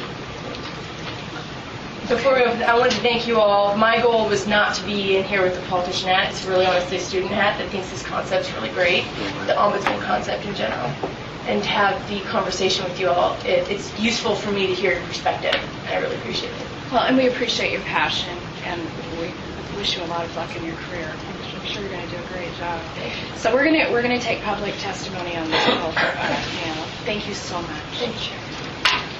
Abby, did you want to speak to this bill, or were you thinking the next bill? Because you signed in for 449. I know, I did that by accident, but I'm certainly willing to speak to this bill if you want to hear the... Well, we want to hear it, yeah. If you've got comments, I want to hear them. I'm sure everybody else does too, right? Absolutely. Okay, I'm Abby Herman, I'm chair of the board, and I think sometimes when you talk about the ombudsman, you don't think of the ombudsman and its relationship with the workers' compensation board, since we're primarily judiciary in what we do. But I can tell you that the value to the board is just incredible. Mostly they're injured workers, and they get themselves involved in litigation, and they get themselves somewhat tangled up in that, and it's extremely difficult for them. They're very frustrated, and they'll have some sort of legal action that's pending before the board, a hearing that they don't understand why it's been postponed or what's going on with it, or they might have something up on the board, an appeal, and the months are rolling by, and they're getting themselves frustrated. And that can sometimes they start calling into the board, or sometimes they go to their senator or their representative, and we get calls from those folks.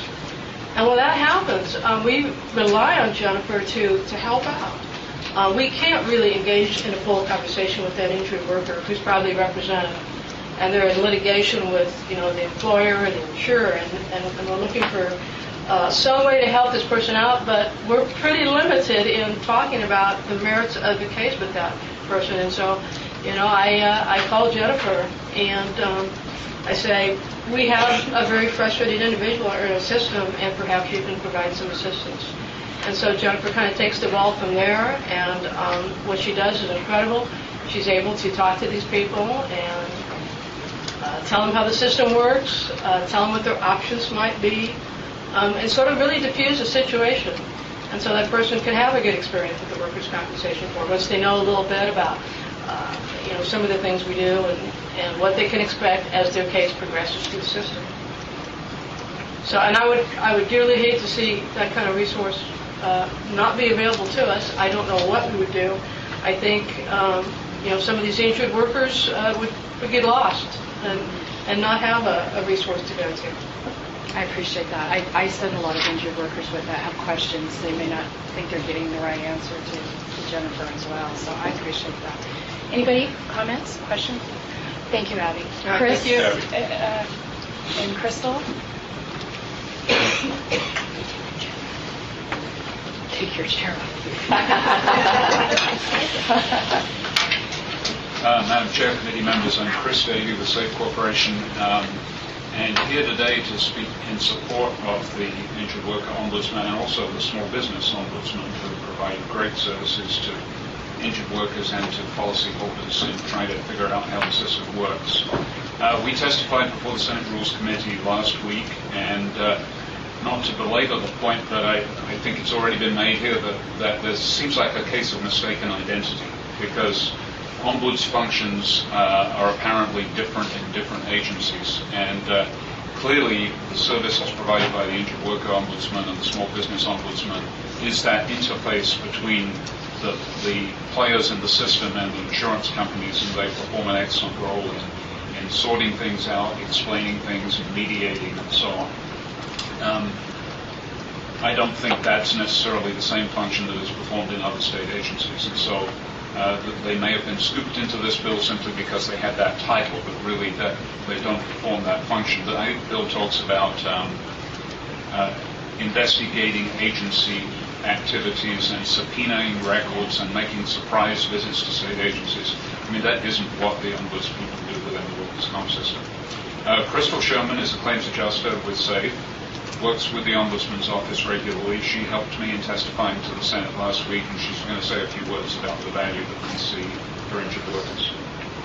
Madam Chair, members of the committee, my name is Crystal Sherman, and I'm a compensability adjuster at SAFE Corporation. So that means that when an injured worker files a claim, I accept their claim or I deny their claim. So that puts me in a position where I use the ombudsman regularly. I refer people to them multiple times a week, and I do that because I have confidence that they are an unbiased expert that can really help my injured worker with the system. They're really effective at what they do. They employ various techniques to help the injured worker. I've had them actually call and get me on the phone and mediate between myself and the injured worker. I've also had them just, as an unbiased person, be able to tell the injured worker, look, the adjuster did the right thing, their action was appropriate, and that's enough to resolve the worker's concern in that case. And then in a lot of cases, I've also had them advise the worker that they do have a valid dispute and they should pursue litigation either with an attorney or as an unrepresented worker. Our current ombudsman and her assistant staff, they do an excellent job of understanding the complexities of our system, and they explain it to workers in a way that they can understand. And I'm just kind of concerned that if Senate Bill 449 passes, that injured workers will lose that expertise of the person who really is their best advocate, and that they will move from being the number one priority of the ombudsman to just being one of many responsibilities. Our current injured worker ombudsman provides injured workers with expert, unbiased advice, and I encourage the committee to ensure that injured workers will continue to receive the same level of expertise and experience in the future. Thanks, Kristen. I have to say something here. You know, one of the reasons that I've stayed on this committee as long as I have, and it was shortly after Mahonia Hall that I came on, was because of issues like this that have potential coming forward. So I want to be clear and unambiguous about my lack of support. I don't think this led unless the rest of you needs any more ballots, but I'll just go ahead and add mine. The Ombudsman's office was part of the package. It was something because of the recognition that injured workers don't have those avenues. They don't have the resources in many cases that they need in order to work their way through the system on a denied claim situation. And when we did things like major contributing cause and other issues that maybe weren't so popular with labor at the time, the Ombudsman's position and the funding for it, which comes from premium assessment for the Workers' Benefit Fund, was created. That was part of the deal. You can't take that piece of the watch out and expect the watch to still work. So not only am I against this, I'm irritated about it, and I want to make it so clear, in my opinion, that I dislike this concept, that I don't ever want to see it again before this committee as long as I'm sitting on it. And that really wasn't But I'm glad you were sitting there. All right, any other comments? Crystal, thank you so much. Thank you. All right, Steve Lanning with the AFL-CIO.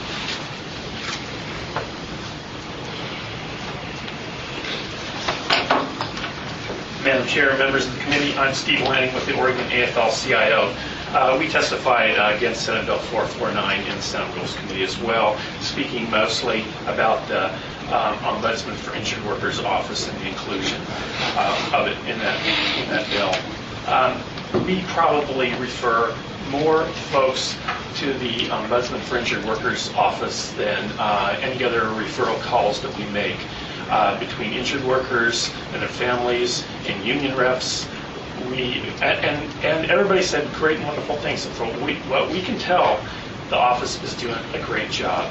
They do the job, and I appreciate the comment about the package. I mean, it is part of the package, and we recognize that. They're doing a great job, and we have serious concerns if that office was shuffled into another part of the bureaucracy. It just doesn't seem like a good idea when it's providing what it needs to provide.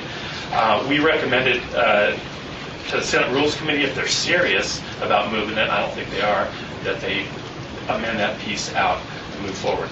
Thank you. Thank you, Steve. Yeah. So I thought, David, you had signed up, but I think what I'll do is have both you and Jennifer come up together, and you can just give us a brief summary. And Jennifer, you had given us your written testimony, and so did David, so.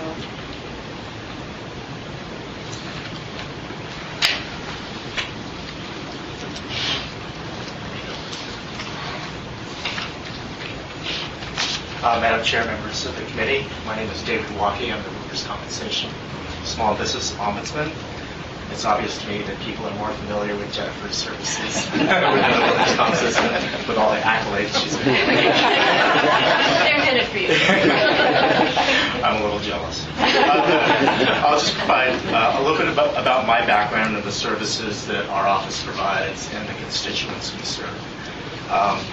Our office is a two-person office. We have a combined 50 years, or a little more than 50 years of experience in the workers' comp arena, and I myself have been a small business owner. I used to own a gymnastics school for children, which I'm still recovering from that experience.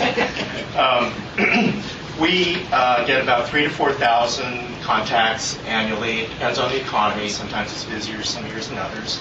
It's been a little bit on the downswing with our recession. And the questions we get from our inquirers are, do I need to buy workers' comp insurance? Where do I go buy workers' comp insurance? Or do I need to buy workers' comp? Questions like, I want to start a business. Where do I go to start? Or I receive my bill and I think it is wrong or too high. It's funny, we never get questions about my bill being too low. Our office also does active outreach and education. We do speeches before Chamber of Commerce's and small business development centers. We sponsor and plan 2 small business fairs where we meet with hundreds of Oregonians to educate them about the workers' comp system and what their responsibilities are. I'm also chair of a committee called the Oregon Rating Workers' Compensation System Review and Advisory Committee. That's why we call it ORAC, because that's a mouthful. And as chair of this committee, I work with committee members to address National Council on Compensation Insurance Filings, which is our state workers' compensation rating organization. And we also hear employer appeals at these meetings that are appealing their classification or experience modification issues, which impact their workers' comp premium. Other activities that we're involved with, as a member of the DCBS family, we work with the insurance division and the workers' comp division on special projects. A few years ago, we were involved heavily with the assigned risk plan study, which we came out with a number of recommendations, which I believe have really helped Oregon businesses and the assigned risk plan. I guess I'll turn it over to Jennifer and have her share her thoughts. I'm Jennifer Flett, Ombudsman for Injured Workers. Thank you for all the many kind thoughts and statements regarding our office and the work that we do. My main concern, just brief history on what our office does. It was part of the package. We get close to 1,000 inquiries a month from injured workers, and we provide services to them by either just providing them information or facilitating a better understanding amongst them, their insurer, their adjuster, their employer, their medical provider, and to ensure that they receive the benefits that they're entitled to in the system.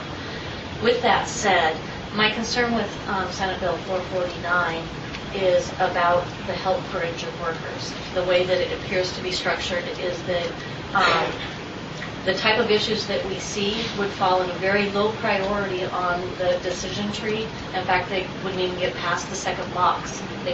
No assistance would be available for the injured workers here in Oregon. And that's really my main concern. If there was a way, if this was going to be better for workers, as AFL-CIO has said, be all open ears to that. And I'm open ears to improving the services that we do provide for workers. But my concern is with the proposed model, injured workers would not have resources available to them.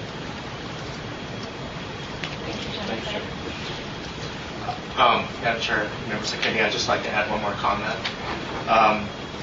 We do rely on DCS for administrative services, and Jennifer shared that in her document. But I also rely on DCS, in particular the insurance division, the work comp division, for regulatory muscle. Sometimes when we're investigating an issue and we find that the insurer has not done the right thing in a particular case, it's good to have DCS have our back when we go to the insurer to make them comply, and whether it's an individual issue or a systemic issue, it really does help to be within the agency to get things done. Thank you. I don't have any questions of you, but I do want to say one thing. I can understand where in some cases, say I'm just going to say this sort of broadly, the Department of Human Services actually provides services to individuals out there, right? So if the Ombudsman office is within the Department of Human Services, I can see where there might be a conflict of interest there or some kind of conflict. With workers' comp and the Ombudsman's offices here, it's different. It isn't the same kind of situation. And John, as you mentioned, this is a part of the package, the Ombudsman office here. So anyway, that's all I have to say.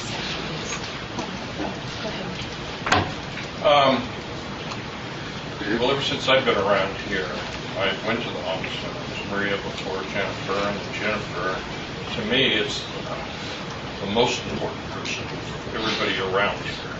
It's got that interaction, and it's just not the right time or place to even be talking about it. I'm not interested in losing that right now. I depend on it. Thank you. Just for the record regarding our interaction with DCBS and what our role is, because it does appear to be very different than like at DHS. But as Scott had mentioned earlier, both David and I, there are processes that our agency is responsible for, that there's a hiccup in or a challenge. We do take those on as well within the walls in the way that we're structured, because we report into the director's office, not to those other divisions. We're able to take on those challenges as well. All right, so I get the strong feelings around the table, and I would suggest that we make a motion so that Sherry knows how we feel about it. But I do believe that's why I asked, my first question was, what research did you do? Because I believe that it is a case of mistaken identity. This is a very, very unique Ombudsman's office, and maybe we should call it something else about station. But it is unique, and I think it would cost the state a lot more money. It would cost employers and everybody else in the system a lot more money if it went away, I think, at this point in time and became something else. So I'm prepared to get a motion from somebody. I move a no-pass recommendation from MLAC for Senate Bill 449. Now, can I ask, because there's only a tiny piece of this that is really ours, do we make a motion that just says... It's as written. Okay, as written. Okay. All right, the motion has been made and seconded. Discussion? Okay, could I have a roll call vote, please? So the roll call is to vote no. The recommendation.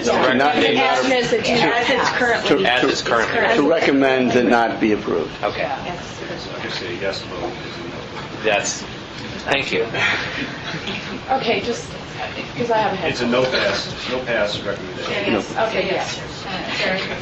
Tell me what to say. May I make a recommendation or a request? If MLAC makes a motion to then no pass as it's currently written, it may give support to amending it and taking the workers' compensation out while still supporting the interests of the other ombudsman services. And so I was just going to, Jennifer encouraged me to say that, because I was just saying to her. Well, that's why I asked the question. But I think what Lou is telling us, the rules of the committee I mean, are that we the have bill to pass is, the bill. you know, I mean, if a bill came back with an amendment, then you could look at it again. Okay. All right. But if we're not in it, why would we look at it? I mean, Good point. Well, that's right. You wouldn't have to look at it if it got amended out. That's right. Not applicable. That's right. If it got amended out, then it wouldn't be relevant to the... It's not our timeline. turf anymore. Has this bill had a committee hearing on it yet? Yeah. Oh, it has. Okay, Yeah. so there could be an amendment. Right. All right. All right. All right, roll call vote, please. Was there a second? Yes. Yes. Motion, was made and seconded. Thank you. We had a discussion. Aye. Jerry Ray, Aye. Pam Rona, aye. Sherry Sundstrom, Aye. Tracy Brill, Aye. Ron Holston, Aye. John Kirkpatrick, Aye. Michael Rourke, Aye. and then you have 2 absent members, so unanimous. Okay, the motion passes for the bill. We'll communicate that. to the Yeah, committee. thank you. We'll communicate. All right, so let's move on to House Bill 3479, and this is the board bill. Is there anybody that's going to speak to this issue, or is the sponsor? Are there any proponents for the bill? Okay. Abby's here. Did you, okay, do you want to speak to this issue?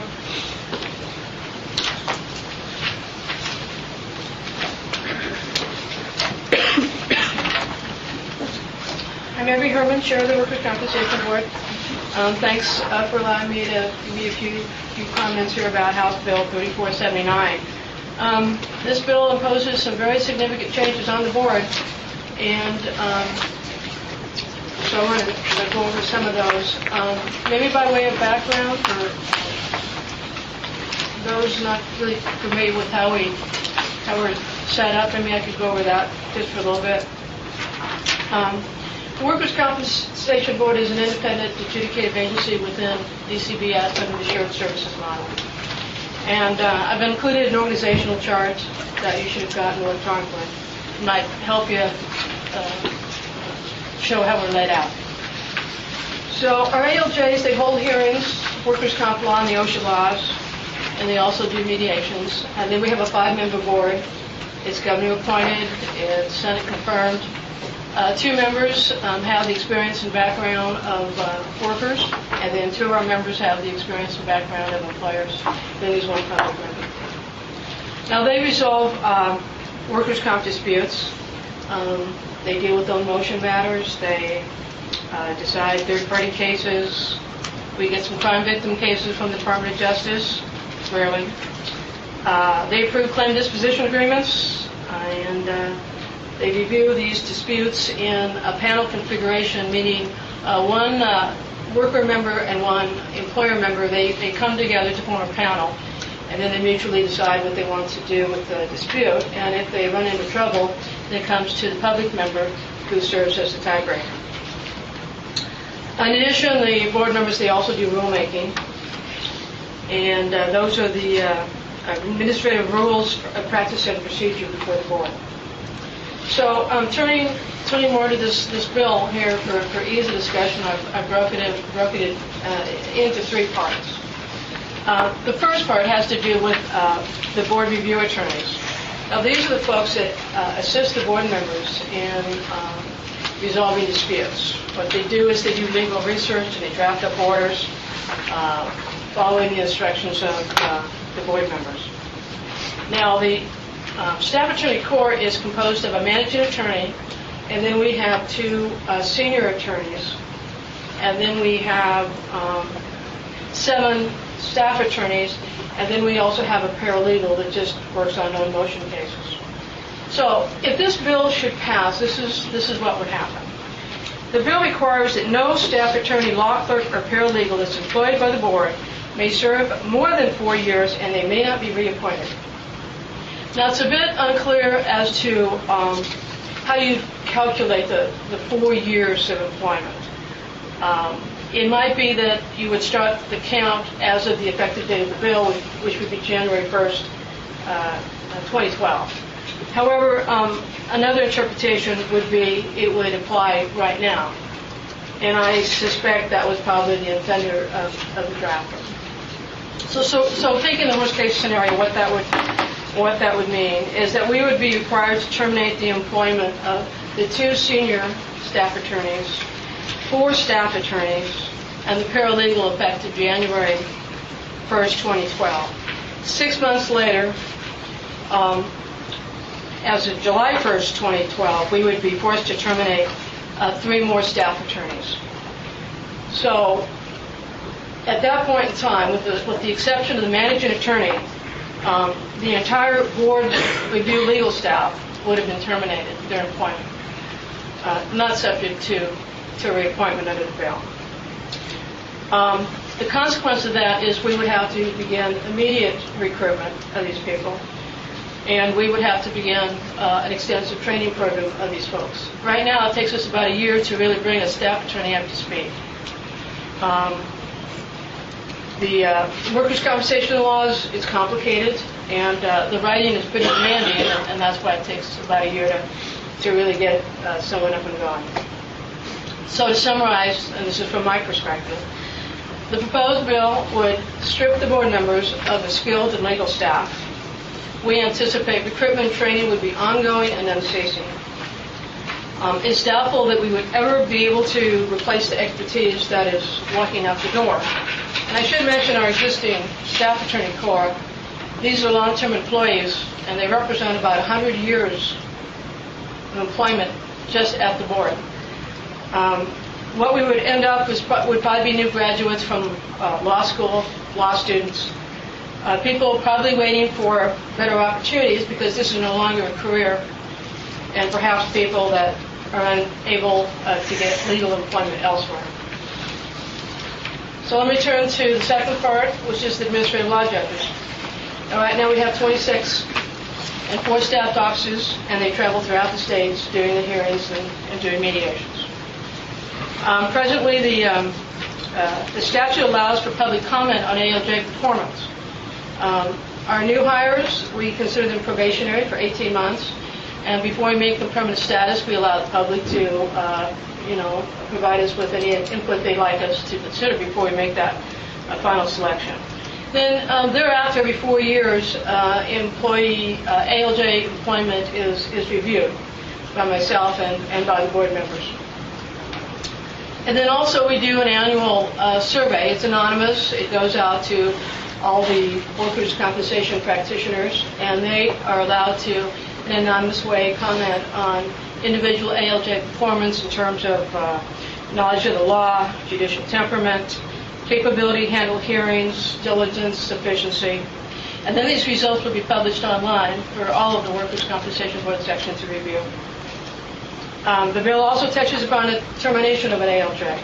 Presently, the presiding judge and the board chair can discipline an administrative law judge up to and including termination, which would be subject to appeal to the Employment Relations Board.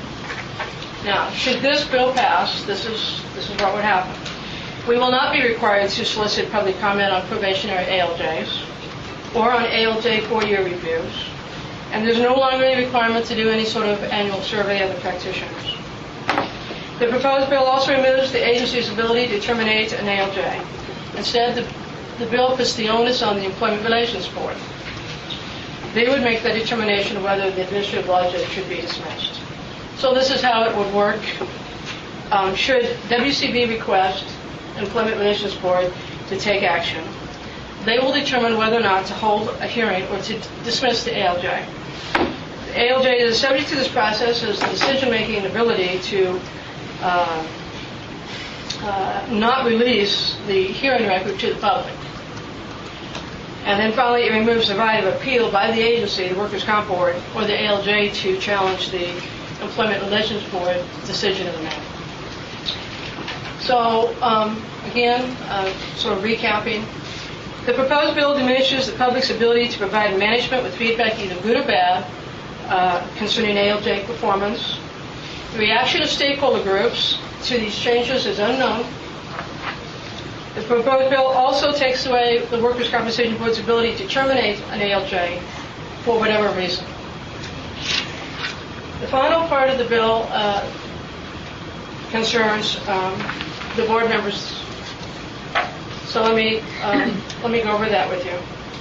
Okay, at present, the executive function resides with the public member, who is also the chair of the board.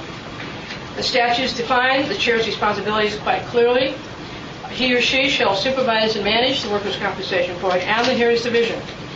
The chair may employ and terminate such employees and assistants as may be required in the administration of Chapter 656, which is the Workers' Compensation laws. Administrative managerial duties encompass personnel matters, hiring and firing of employees, fiscal matters, budget development and implementation, facilities management. We have 4 staffed officers and numerous officers throughout the state of Oregon, conducting training, both legal and non, and other matters that relate to information technology, safety, and security. The chair is also the immediate supervisor of presiding judge, managing attorney for board review, and the administrative services manager. The chair is also the appointing authority for the Workers' Compensation Board, meaning the power to approve expenditures, sign leases, review performance evaluations, and authorize various personnel actions. The other 4 members, their job is to be devoted to impartially resolving disputes, our core function, the important task of rulemaking, and to consult with the chair on ALJ hiring. Now, should this bill become law, the chair will no longer be the agency head. Instead, the administrative and managerial functions will be shared equally between the 5 members. Every 2 years, the members will elect a chair. However, the duties of the chairs are no longer specified by statute. Presumably, the 5 members will make the determination what duties are to be assigned the chair by majority vote. It is unknown how the appointing authority function will be handled. The increased responsibilities on the board members are of critical importance to the Workers' Compensation Board, and they will frequently be time sensitive. Members will have to make additional responsibilities a priority and spend whatever time is necessary to manage the agency. In the meantime, they must still perform their board review functions of resolving disputes and rulemaking. I'll make a comment here concerning the full board model. And in your materials, I had provided a handout about a board structure that related to the changes in 1999. The agency has been here before. So in a sense, this bill turns back that clock. But there's some very interesting distinctions between what was going on in 1999 and what this bill would do now. Let me point those out. This time around, in managing the agency, the members will not have the assistance of a full-time administrator to help with day-to-day operations like what existed in 1999. And 2, in reviewing cases, they will not have the assistance of experienced and skilled legal staff in resolving disputes. And then I should add that, moreover, this time around, that the workload will not be equally shared amongst the 5 members. The public member remains a tiebreaker, and that means the public member does not participate in your regular panel cases. So to summarize, with the loss of experienced legal staff to assist the members, the quality of legal research and order writing may be negatively impacted. Under this scenario, it may become more difficult for board members to maintain its current Court of Appeals affirmation rate. In 2010, 95% of board orders were ultimately affirmed by the Court of Appeals. These statutory changes may result in more reversals and remands. The timeliness of dispute resolution of board review may also be negatively impacted. As we sit here today for the period December, January, and February, 83% of board orders went out within 120 days or 4 months of briefing completion, and 90% went out within 150 days for 5 months of briefing completion. The question I would pose to you is, can the members maintain the same level of performance in terms of timeliness and outcome should these statutory changes take effect? I predict difficulties ahead. I worry about the development of a substantial backlog and then delayed decisions for workers and employers. Madam Chair. There's so many issues here that I don't even know where to start, but I'm just looking at this in terms of, I mean, your responsibility is oversight of the ALJ system, the hiring, the policing, all that kind of thing. And you have 24, you say, right now? There's 26 with the presiding judge. That, what portion do you think of your time, of your position, is devoted just to that? I mean, if you had to put just on a rough percentage of time. I would say 80% on management of the agency, 20% on tie-breaking cases. All right, so then let's look at this other proposal here where every 2 years you're going to replace the chair. At any given time right now, you have 4 other board members, 2 and 2, that are dividing the entire caseload. They're reviewing, doing all the different roles that you have outlined here. How in the world would that ever work where suddenly one of them now becomes the chair? And what happens to their caseload? How does that lag take effect when they have ongoing issues that have to be resolved? And I guess I could ask the same question about your entire legal staff, the assistants, the clerks, the employees. 4 years comes up, oh, you're out the door and we've got to hire somebody else. Well, what about all their ongoing issues that they're dealing with? I mean, and then you go to that and you say, well, I hired you in April of whatever year, so you're going out in April of this next year, and then someone else was hired in September the following year. You'd have a constant revolving door of all these time-limited staff members. Do you see the complexity of this? I mean, is there any way it could possibly work as proposed? I think that's what she told us when she said, what it would look like. Well, insanity. Pam. Okay. Sherry, Abigail, do you know what precipitated this piece of legislation? I mean, why is this here? I mean, why are we looking at this? What's the background? Be careful, Abby. Yeah, Are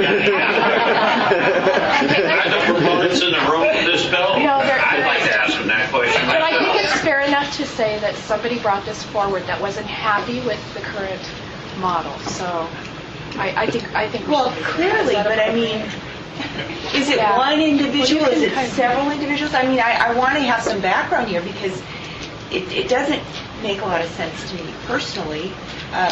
Scott, can you comment on that? And I'm going to be very careful in what I say here because it could present a liability for the state, so I'm going to be very clear. This bill was brought forward by an employee that was terminated for cause at the Workers' Comp Board. Okay. Okay, so Greg, did you have? Yeah, I have something that doesn't involve that at all. But when you look at implementing this bill and the lack of service and the delayed in the cases, all you got to do is look to the other 49 states in the United States. We are way ahead of the curve on getting resolution and early resolution and solve these disputed cases, these legal cases that go before the board. I don't know what the percentages are. I just know there's a lot worse states than Oregon out there with really delayed legal systems. And I'm not an expert in the legal arena, but I can just tell you that we're pretty good, and you're going to fall back if you go to a different system that's not going to have the expertise and the efficiencies that are already built into our current system the way it stands today.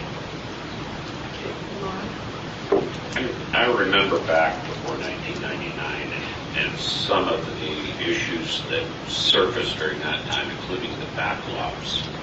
And I can tell you that there was a reason why we went to the current model and why a lot of folks advocated for that particular change. I don't see anything broke here, and I don't want to return back to where we were before. I see this model is working fine. I have no compelling reason here to change anything, at least in my mind. We're working, it's moving along. Everything is timely. I see the sun coming up every day, and it looks good. I don't see any clouds on the horizon here, so I'm actually not supportive of this bill after looking at it pretty extensively and looking back at the history. All right, why don't we take we have public testimony. Chris Moore and Chris Frost wanted to speak. Changed my mind. Thank you.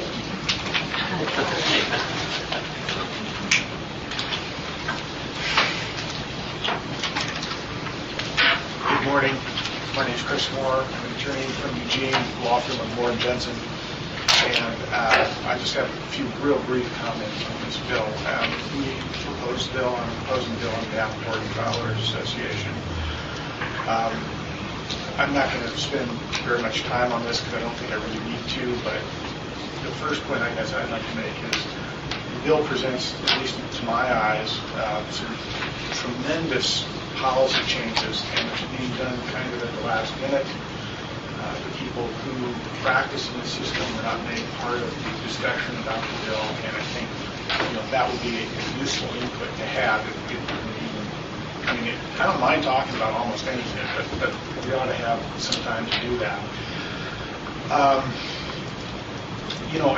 A couple of other things. That right now, our current board chair has worked very hard for the time she's been in there to make sure that the stakeholders believe in the process, both at the hearings level and at the appeals level. And I can tell you there's nobody out there that doesn't think that there's a great deal of integrity with the hearings process, with the appeals process. And this is sort of a solution right now in search of a problem. And I'm not sure that we really should spend much more time with it. I also have a problem with legislating personnel matters. I'm a small business owner. I like to manage my office. If we're going to talk personnel, probably the place to start would be with the governor's office having that conversation. And that's who's sort of in charge of that, and it would go down the chain of command. And as Chair Herman indicated, the staff attorneys are, I'm sure for them, I don't know because I don't work there, but a valuable resource. This law is complicated as can be. I've been doing it for nearly 30 years now. In CLEs, we have Court of Appeals judges and Court of Appeals justices who show up and they say, we run from workers' comp cases. They're too complicated for us. We don't want to get near them. You need those kind of people as staff attorneys to make that research. And again, I just think it would be wrong to implement those kinds of changes. Right now, all I can say is things are working. Why upset that apple cart? That's all I have. Thank you. Chris Frost, did you want to say something? Yeah. Hi, my name is Chris Frost. I'm a claimant's attorney at Swanson, Thomas & Kuhn, and the views I have today are my own. They're not representative of any particular group. But I did want to offer my perspective because I was a staff attorney for 2 years, a little over 2 years, from 2006 through May 2008. I came to the board after having practiced workers' compensation law and since went back to private practice. So for me, it was a really unique opportunity to see how the board functioned and to see how the opinions that I had been reading for years were developed and crafted. And I have to tell you that I've worked in a wide range of office environments, from small places, big places. I have to say that my experience as a staff attorney at the Workers' Comp Board, I found it to be a very highly functional place. And I will also say that at the time I was there were between 10 and 11 staff attorneys. About half of them had experience less than 5 years, half had more. The staff attorneys that would come in and that weren't there that long did bring fresh perspectives, but the staff attorneys that had been there for a long time did bring a level of expertise and efficiency to that system. The time that the board spends in training its staff attorneys, you just need a certain amount of training time. It's not something that you can walk into and do well right away. And I do think that this 4-year cycle, it would bog down between looking for people to hire and training them, and then losing them right at the point where, all the effort and expertise is gone. It just makes no sense. And several people have stated this, and I totally agree. At least for the staff attorney, this is what I'm speaking to from what I know from my own experience. The staff attorney system is not broken at the workers' comp. Thank you, Chris. Sherry, I have a question. Was the proponent of this legislation, were they asked to come and speak? Well, we told them about the hearing. Let me give you a little background on this. Yes. This was a committee bill. It was introduced as a committee bill. Yeah, I saw that. So there was not a particular legislator identified. We were able to find out who that legislator was. It was Representative Cameron. He did it on behalf of a constituent. We didn't get into a discussion as to who that constituent is, but we communicated with Representative Cameron's staff, made sure that they knew that the bill was going to be heard, when it was going to be heard, and we basically gave them the invitation to come.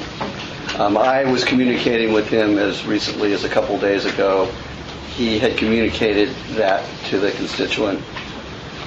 Okay. All right, thanks. Yeah. I just wanted Yeah. to clarify. Thanks. Yeah. Okay.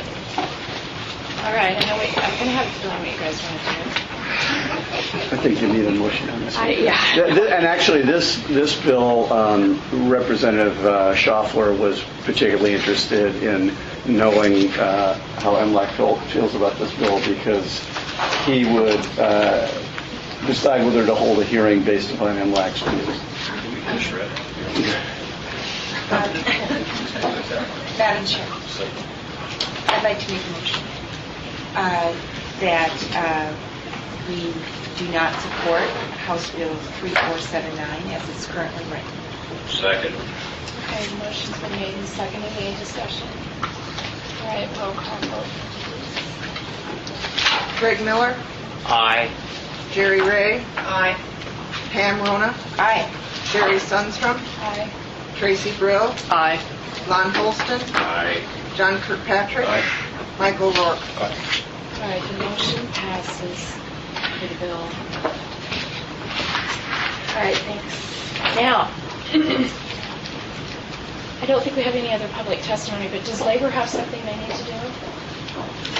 Yeah, Madam Chair, we've met, and with the vacancy of Bob Shiprack, we have a consensus that Ron Olson will now serve as the labor co-chair. Great. I look forward to working with you, Ron. Thank you. Do you guys have to do anything official in here, or? No, I think it's... That's cool. Yeah. Great. I should probably thank my mom.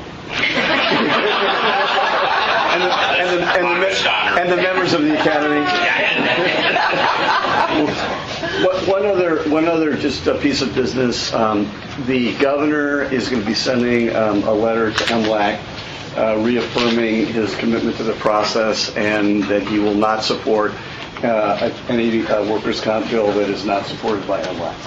And in fact, he is so committed to it that he is reworking the letter and adding some additional information. So he is very much invested in this process. We appreciate it. Madam Chair? Yes. Can you kind of update us in terms of the legislative process, where we are now, what we've seen everything we're going to see, of any substance, or? You may not have seen everything that is in the process. There was a bill that was introduced as recently as, was it this week or last week? Last week, House Bill 3612, which involved a fairly complicated reworking of the independent contractor issue.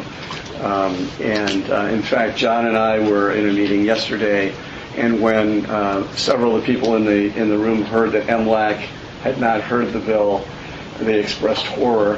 In fact, that bill will probably not come to MLAC because they are likely to take the workers' comp piece out of it.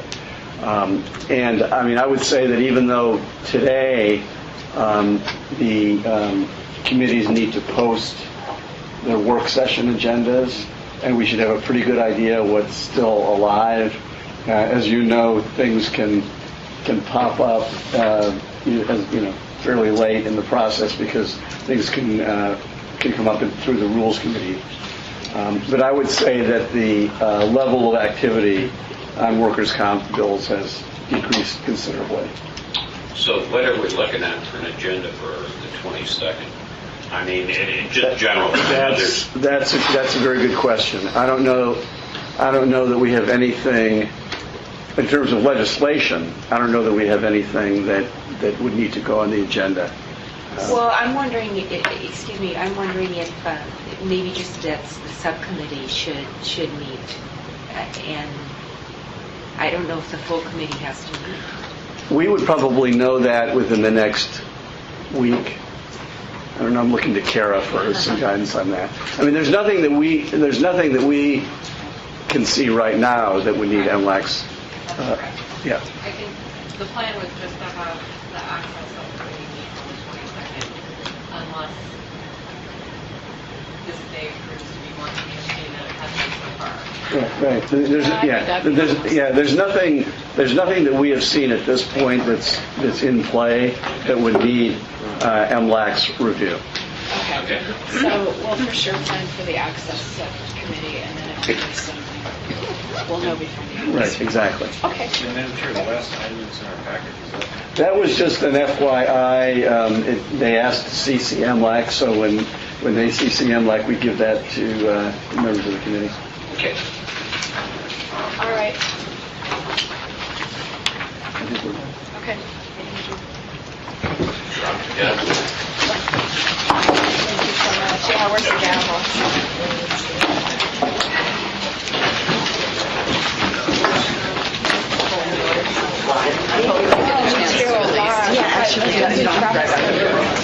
I'm working from home, but I'm also... 2003.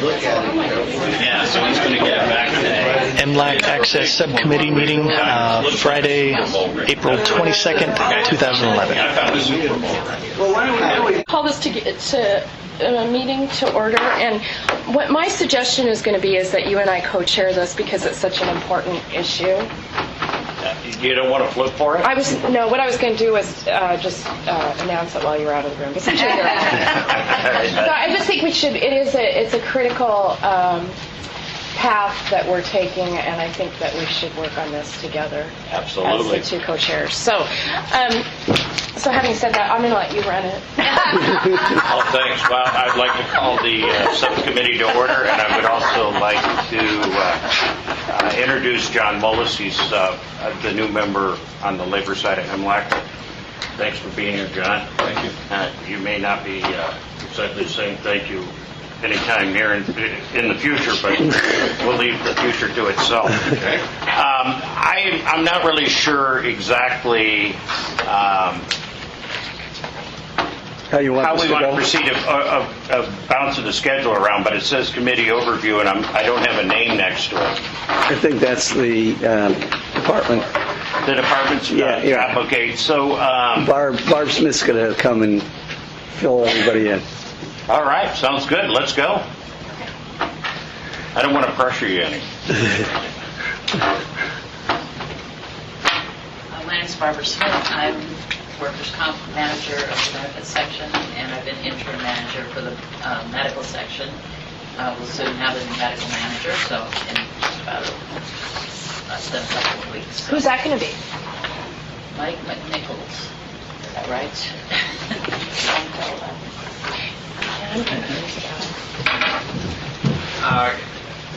We recently offered, and Mr. Mike McNichol accepted the position of medical section manager. He's been the director of the Yamhill Public Health Department for the last couple of years, where he's worked on some major initiatives and made some major inroads, primarily with school-based health centers, so that children have access to health care.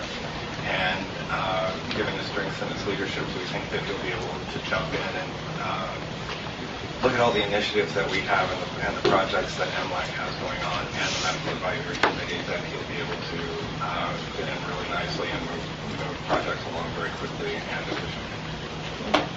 And he starts on May 2nd.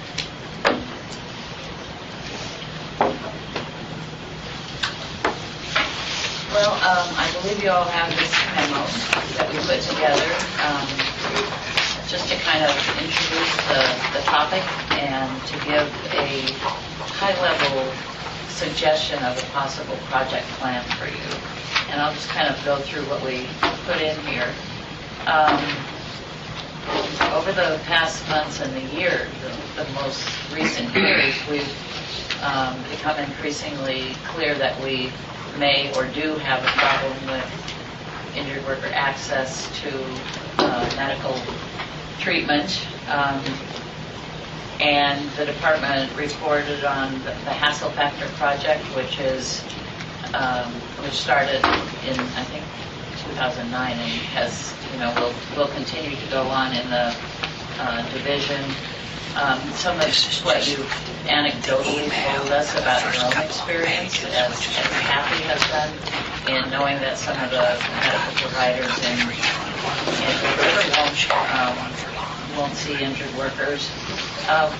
Things like that, we've become increasingly aware that there's probably a problem for injured workers that, that may be growing. There's kind of a general agreement that a problem exists, but we don't really know kind of the size and the shape of the problem. We don't know whether it's only in certain communities or whether it's more widespread. Whether it's, we do think it's growing because we're hearing about it now, and just a few years ago we had a survey of injured workers that said they were largely happy with their access to medical treatment. But when we've been looking at what data we have, what we know about the problem, we realize that we don't really think that we have enough information about the problem itself, how big it is, where it is. So we feel like that's something that we need to look into some more. An initial statement of the goal of this subcommittee was to make workers' compensation a line of insurance in which providers want to participate. I believe that was a statement in an MLAC meeting. And we felt that as the subcommittee begins its work, it may wish to refine the goal or may not. Maybe that's exactly what you want, but we don't know whether you want to assign parameters to this project as you did with the impairment rating subcommittee or not. So that'll be something too that the committee may want to talk about at some point. So on the back of this page we have sort of a high-level view of what a project might look like. We put more detail in the first phase, the discovery phase, because we could think of things that you might want to do. The next steps after that, of course, would be determined by what you find out during the discovery phase. But we can just go through quickly. Some of the things that we can present to you are there are sections from the Oregon Physicians Workforce Surveys, and those were surveys that were done by the Oregon Health Authority in 2004 and 2006. There are some things that pertain to injured workers. We have that data. We can show it to you. There was a care provider study that was attached to the study for House Bill 2756 in 2007. We have data from that we can present. The Office of the Ombudsman gets call records, as you know, and they have received calls from injured workers who have complained about being unable to find injured workers, and Jennifer has indicated that she'd be happy to share the information that she has from those calls. We have the Hassle Factor project notes, which I believe you received a summary of those, and we can take a look at those today. We have questions from the provider survey on return to work that relate to access. That's a survey that's in the works. It's an initiative that the division has been working on to try to figure out how we can smooth the way where providers are concerned to return to work. How can we make return to work more efficient, and what is the provider's role, and how can we work with them? We also have, there are questions that we will be able to access, as far as we know, from the Oregon Health Authority's current survey, and that's in progress too. They're pulling their data together now, and hopefully sometime in the summer we'll be able to hear from that survey. So we kind of brainstormed some other possible sources of information. We felt that since we don't have any current information about what workers have to say about that, we may want to do a survey. We may need to do a survey to know what the current state is from their perspective. We said provider survey there, but and also testimony from providers. That would include provider groups as well as individuals who'd be interested in coming in. We've already had one volunteer who said that they would like to come in and talk to you folks.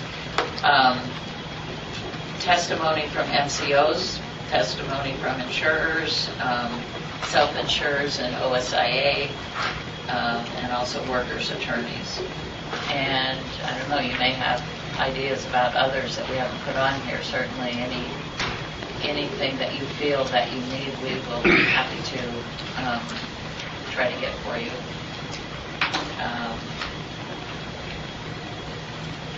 Then the follow after the discovery phase, then we would move on potentially to confirm the goals of the project, define desired outcomes, try to figure out how we would measure the outcomes and develop process steps for accomplishing the outcomes, develop optional tactics for accomplishing desired outcomes, select the options, short-term, long-term. These are all things we could do if you think it's appropriate when you have the information you need. Develop and implement the plan. This might involve administrative rule change. It might involve statutory change. And finally evaluate and monitor and revise as necessary. So,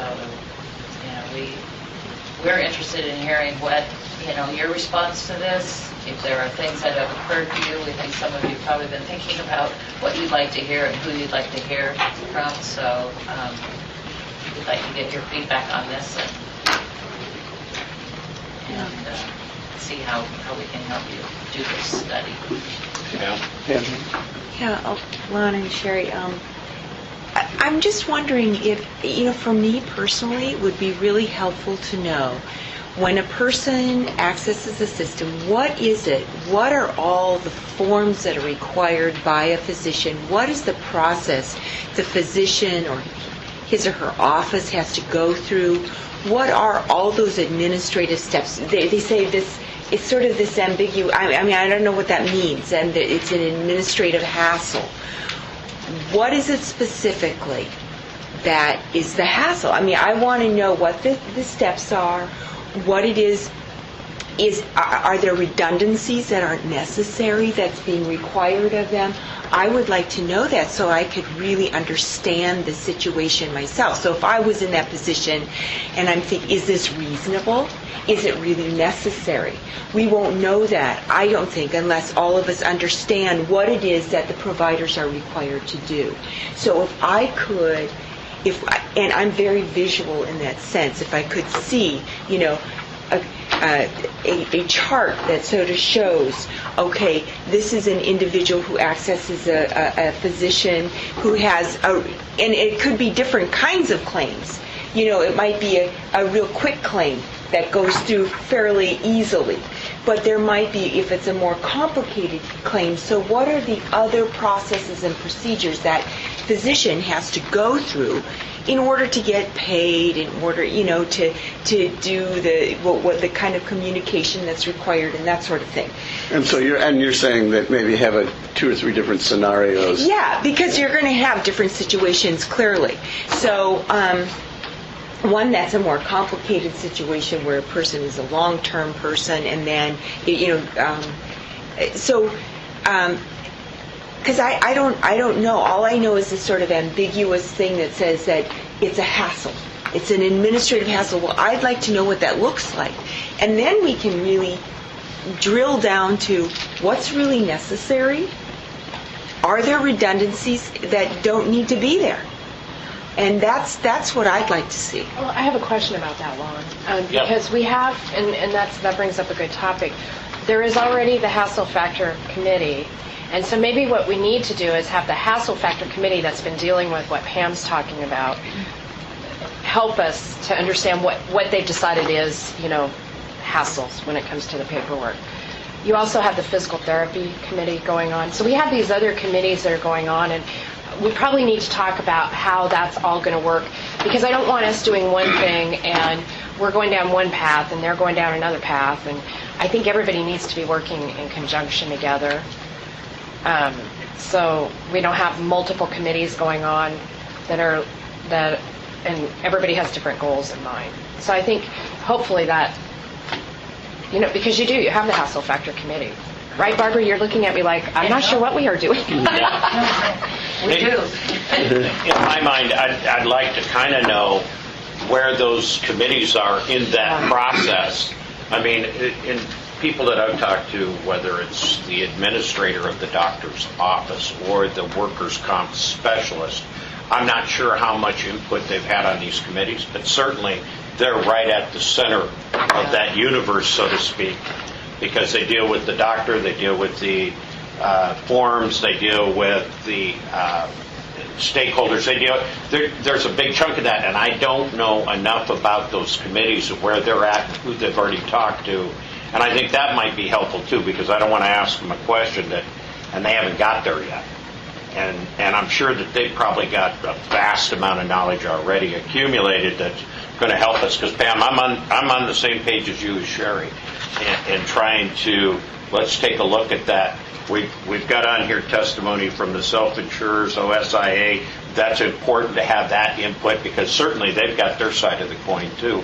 And I think, and I'm not really sure how we want to do it as a committee, where you want to have them side by side, whether you want to have them roll it out over a series of meetings, because I think it's going to be pretty extensive. I don't think that a 2-hour meeting is going to get us there. But these guys have been working on this hassle factor committee for a couple of years, and the physical therapy committee is just starting to get going. So we can roll them in, you think? I mean, I'm going to ask Kevin, what do you think of that? Because I don't know where you guys are at in the hassle factor. I know you guys have been giving us reports, but really now that we're getting into this, we probably need to, and you don't have to have an answer right this second. I think that's something we need to think about, because it makes no sense for everybody to be having committees meetings, but maybe not. And maybe it's that those committee meetings are on the same day, so we can attend as. Some of us can attend just to see what is going on. Just so we make sure everybody's on the same page and people aren't doing different things. We aren't double doing the efforts. None of us have time for that. Maybe you're doing what my vision would be for this committee. My name is Kevin Willingham. I'm the Deputy Administrator for the Workers' Compensation Division. There's an initial question that kind of needs to be stated here, and that is, who are we attracting to the hassle factor meeting? And we are getting the physicians who are willing to participate in the system now to the hassle factor meeting. We are not gaining access to the doctors who have chosen to not participate in the workers' compensation system. So right off the bat, we're dealing with people who are already accepting the hassles that others won't put up with. That's not going to help us. And in the hassle factor meeting, there were really two themes that came out of that, and one was basically just poor communication, or not being able to get answers and information on claims from the doctor's perspective, and not being able to get answers regarding their billing. Those were two huge issues related to communication.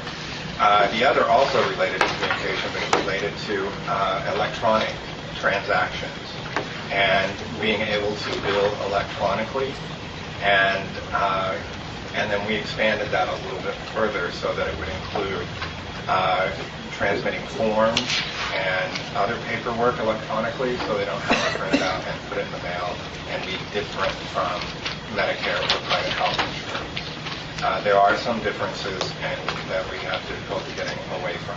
So, on the poor communication, the subcommittee agreed to some rule language that we proposed and became effective on April 1st of this year, that addresses the explanation of benefits and makes some requirements that the physician just has to make one call to get a bill answered, and it's the insurer's responsibility, regardless of whether they use bill review companies or TPAs or whatever, to answer that question.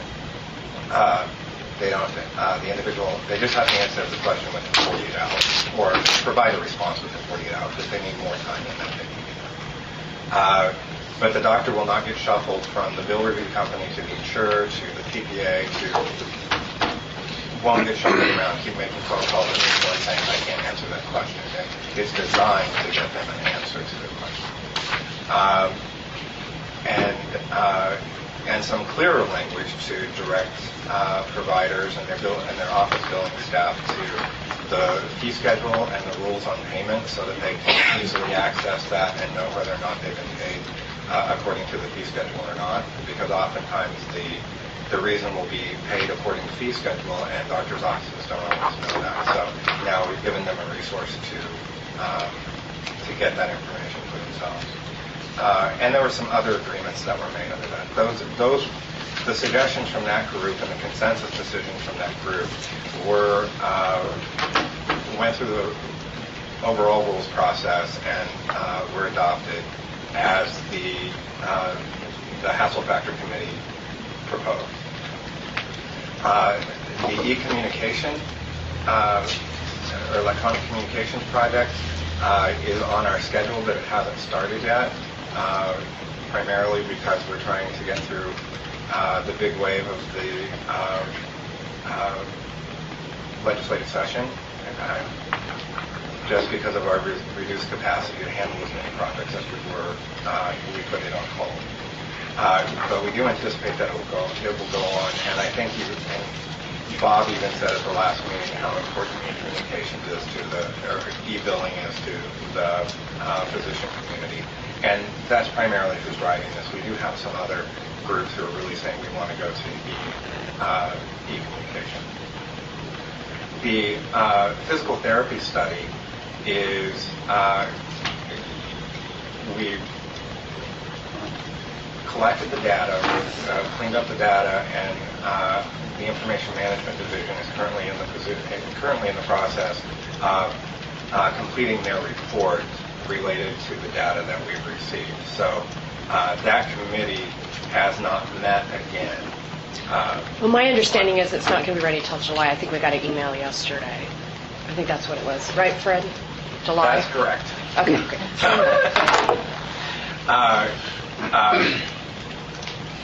So once we get that information back, and the information isn't drawing any conclusions, the information is just going to be raw information for which some group can look at that. It's very easy for us to invite the committee participants to come, and we present the study to the Management Labor Advisory Committee, and they can come in and present their responses, their input to the study. But it's essentially at this point, it's just going to be raw information. It's not going to be, there are no conclusions drawn from it. So. Kevin, on the hassle factor, you had said that the physicians who are participating are people who are already in the system. So we really don't know that if some of the folks out there who aren't doing workers' comp, if they knew that certain efforts have been made to decrease the hassle factor, whether they would say, oh, okay, this is not such a big deal, maybe I will get into it, or do we actually know that wouldn't be enough for some of them anyway? No, we don't know that. I made a limited effort to contact some providers that I knew would not accept my own position. And they declined to participate in the process. Yeah. But and I don't know the group. There was one group that medical staff recently provided some training to that are absolutely willing to participate, and a great deal of their membership will not treat injured workers. They won't accept workers' compensation claims patients. We've also got commitment from the Oregon Medical Association to try to get that participation too. So from their membership. Kevin, I'm curious. It seemed like the hassle factor committee looked at mostly economics, the billing process, and when it came to the green stuff. The law itself is very complex when it comes to responsibility.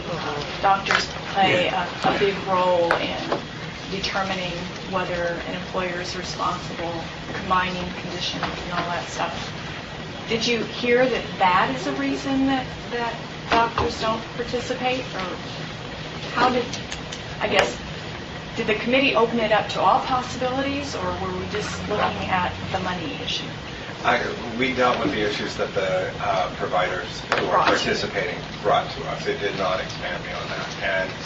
And really believe that those are just surface issues. Those are the most immediate that they struggle with every day. It doesn't really get to the systemic problems. Okay. Great question. I have a feeling that it's a lot deeper than what you're hearing. Yeah. So that means, and that's why I brought up where are we at? So if they haven't dealt with something, so we're not double doing the efforts. And that's something that this group really feels needs to be addressed. And that's something we're going to have to dig deeper on. And I guess one other question. The fee schedule continues to be a topic of discussion. What's your sense of how big of a deal that is?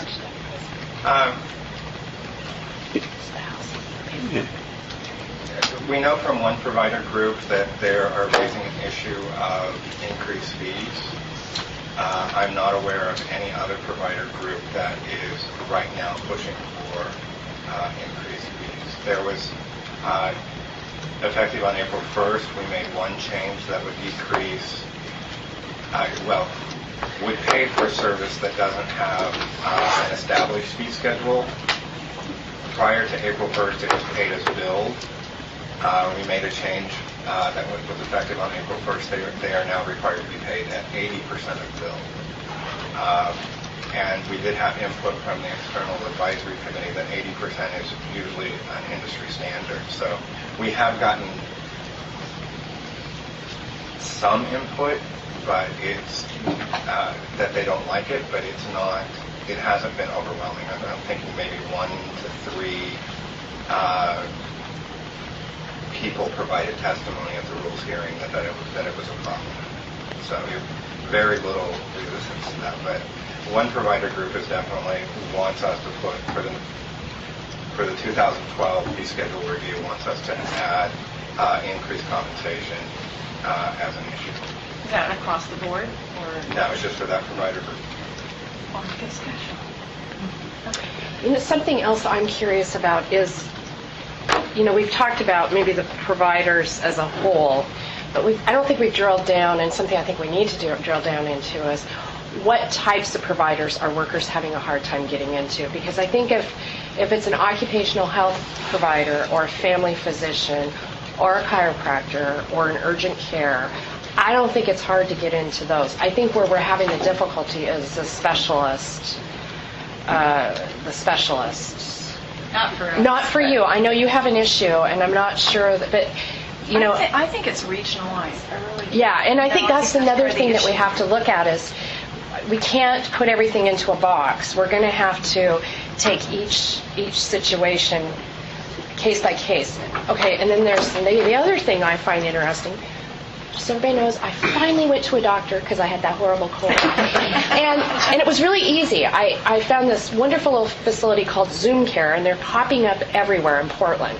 And all I had to do was go online and ask them for an appointment time, and within 2 hours, I was in the doctor. And they emailed me my chart note and my bill that they were forwarding to my insurance company. I was so thoroughly impressed, and while I was there, I got a bunch of literature that I forgot to bring. But I thought, also looking at these other alternative situations that are starting, opportunities maybe that are starting to present themselves, and how they can fit into the system as well, because they treat injuries as well. And they were PAs and nurse practitioners. And I was totally impressed. I felt I was very well taken care of, and they listened to what I needed to ask. And, I would have no problem if a worker said they wanted to go to a facility like that, saying, that is cool. So I think I'd like to get a better idea regionally where the issues are medically to get workers in. I also would like to look at these alternative facilities that are starting to crop up, and I'm sure it's an anticipation of number one, part of it is I think that they're popping up because of all the their simplistic answer maybe to, or a simplistic alternative to medical care, immediate medical care, as opposed to the urgent care where you have to sit for 5 hours. Literally, you go into these facilities, there's no waiting room. You get right into your doctor's appointment, which is awesome. And I like that. So I kind of want to look at the alternatives, where the problems are, and be really open-minded to anything and everything that's available out there. That's my thought, because I think we have to be. Also, I'd like to, and I know this really throws it out there wide and deep, is whether there's any treatment limitations that may be holding folks up. You can talk about paperwork, we can talk about other things, but I'm not really sure if there isn't some treatment limitations. If there is, fine, we can address them. There may be only one or two categories that's a problem. There may be none. But I think I'd like to find out about that particular issue. I don't think it's necessarily length of treatment as of maybe there's some kind of limitation processes where they maybe have to pick some alternatives that maybe they don't really want to go there. Maybe the system steers them that way. I don't know. But if our premise is getting these folks back to work as soon as possible, I really don't like limitations in some of those arenas as long as they're cost effective and they produce a positive outcome. I think we have to draw a line as we're talking about all of this, because I think the care, I think access outside of MCOs is different than those employers and carriers who utilize MCOs. There's a heck of a lot of carriers that are still not using MCOs, and I think that unto itself is a bit of the problem. And they make a conscious decision not to do that, but I don't know if it's to the benefit of the worker, because I keep saying I don't have a problem getting workers into providers, and my workers are willing to take cancellations or whatever, and the MCO really works well with us to make sure that our workers, there might be a choice, the worker has 5 different choices, and they're just waiting for a cancellation. And so we use alternatives to get workers in as quickly as possible. I mean, that's the goal, to get them in as quickly as possible. And so I think when we're talking about this, we have to recognize that there are two different ways that workers access doctors in this state. One is outside of an MCO and one is inside the MCO. And I think the MCO has been instrumental in making sure those workers that probably outside of an MCO wouldn't have gotten to a doctor as quick, they're getting to them inside an MCO. And I think we need to make sure that we're all aware of how that actually works, because there are people on the committee that may not be, where there may even be people on the committee that's, I think if Greg was here, I don't think that he's within an MCO. So he has a whole different perception than I do about access to care.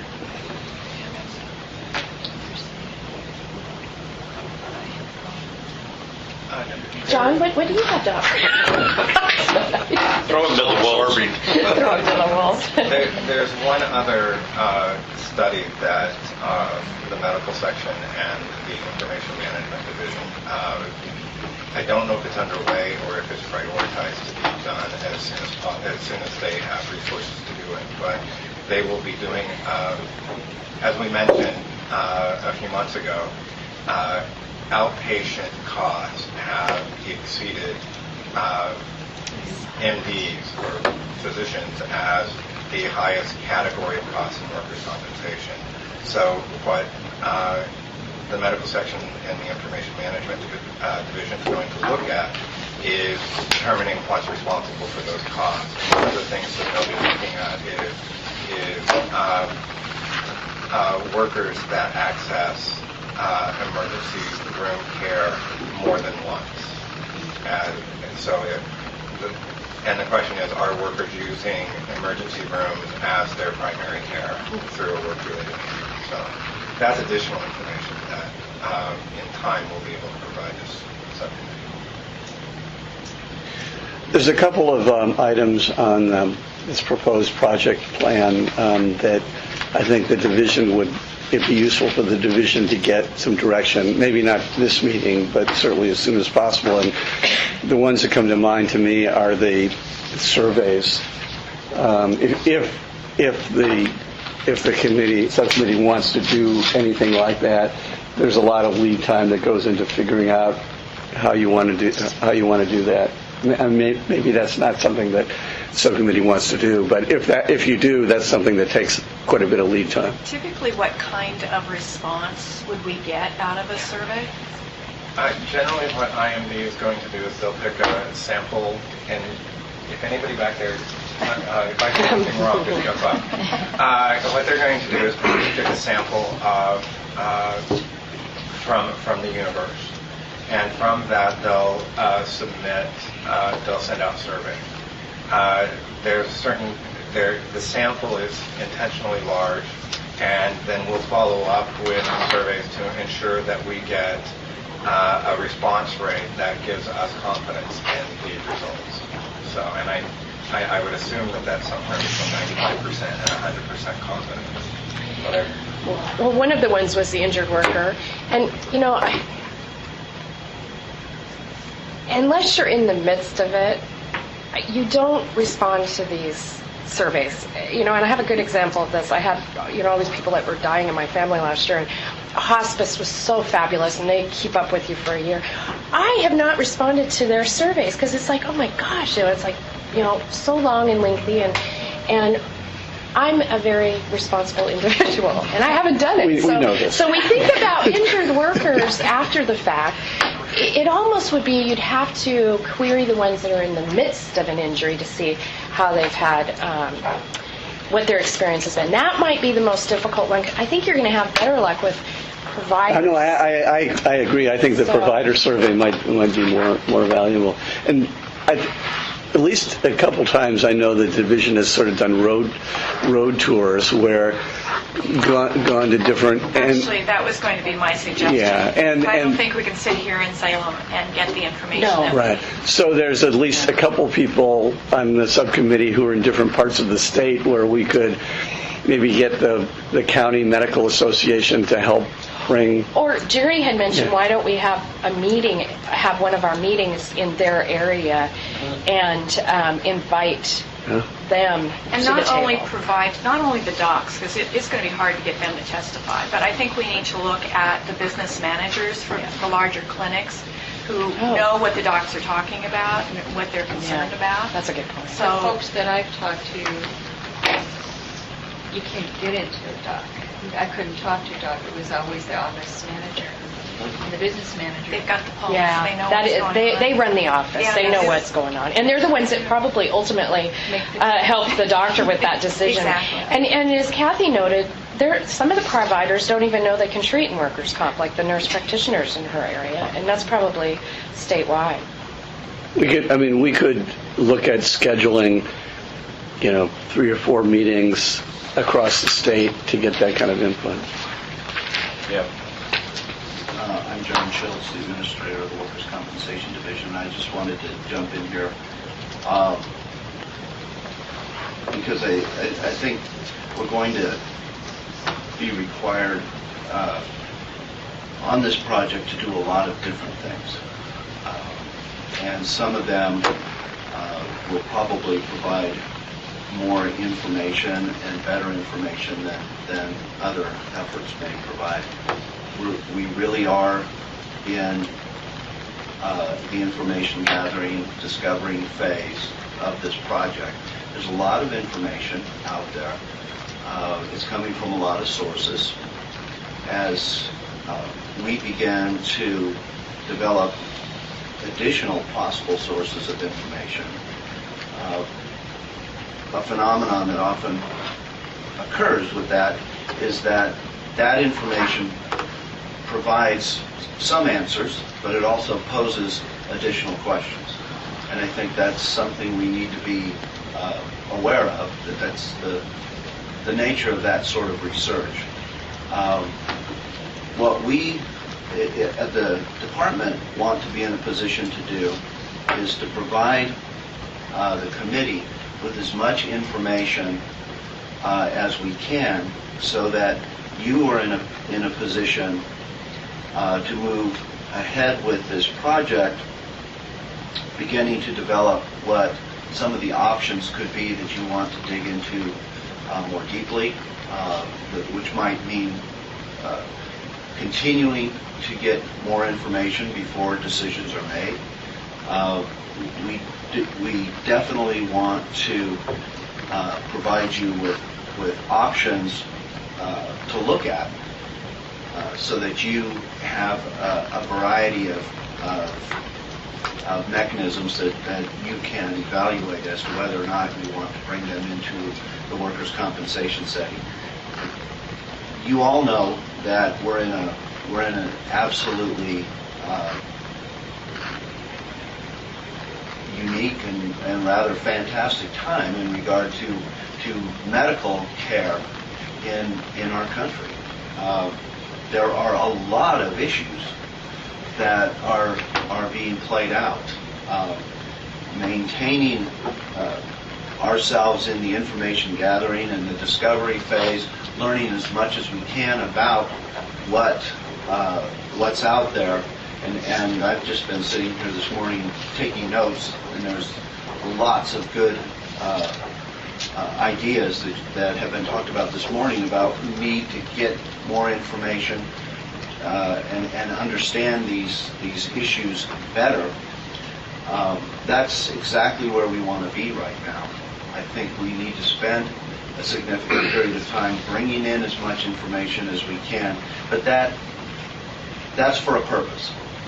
At some point, we will need to begin looking at options and determining if we want to make some changes to our system in order to achieve the goals that this committee will be developing. I do think that we'll have lots of time to bring in experts to help us make decisions. I do also think we have a lot of individuals that are stakeholders in the workers' compensation system and customers in the workers' compensation system who will be willing to share their experiences with us. And I think we'll learn a lot from that. At this point, we also have partners like the Workers' Compensation Research Institute, the National Council on Compensation,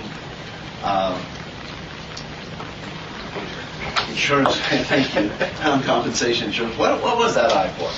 As well as great insurance partners and employers here in Oregon who are going to be able to contribute a lot of information for us. We know that getting good information from injured workers can be a challenge. Again, I think that things like surveys tend to be ways that we use to get that information. And at all times, we need to not only evaluate what the information says, but evaluate how we were able to obtain the information and make some distinctions and judgments about how strongly we feel this information will represent the actual experience in Oregon today for injured workers who are trying to get access to health care. There is a lot going on. There is an enormous amount of things that we can do and look at. And I think one of the most important issues for us to think about now is identifying all the various issues that are at play and that cut through the workers' compensation system. Some have had a lot of thought put into them, and there's some data and information. Some very little. But we need to identify those things and gather information about them. Some of that will be discovery. For me, it's often discovery. But there's an enormous amount of issues that are involved in this study. There will come a point where you will have to, as the committee, decide what you really want to drive into and what you want to let stay on the sidelines. That you're not going to take this opportunity to try to develop. Those decisions will be yours. It's rather easy right now, I think, to get overwhelmed by all the issues that are in play. We have our Oregon Health Authority that is involved at a state level. That there's a bill out there that could pull us in, workers' compensation, into a universal health program here in Oregon. Plenty of time to get into that one. We don't need to go there today. We have the federally mandated insurance programs. We have been talking about hassle factors, and there's a lot of them. Issues of billings, e-communication and e-billing. We talked about the physical therapy studies. There's been a lot of work done by the department identifying high cost and what we actually call low outcome procedures that are procedures that injured workers, probably there's injured workers today being involved in some of these procedures. We've talked in the past about opiate use and how that impacts the outcomes for injured workers and the costs for the system. Whether or not people in the workers' compensation arena have a good understanding in regard to opiate use about the difference between physical dependence and addiction is a critical issue. When we were talking a little bit earlier about one of the issues that could impact fees, is there a group out there that is interested in doing something with some part of our fee schedule? The more interesting to me is that the medical component of workers' compensation makes up 55% of the costs of workers' compensation. So things like the costs of ambulatory surgical centers, whether or not to put fee schedules on those, that growing area of our system, hospital costs, pharmaceutical costs, become very interesting questions when we sit around the table and begin to talk about setting pure premium rates with NCCI. What we're doing in those areas becomes very important to the rate-setting organization.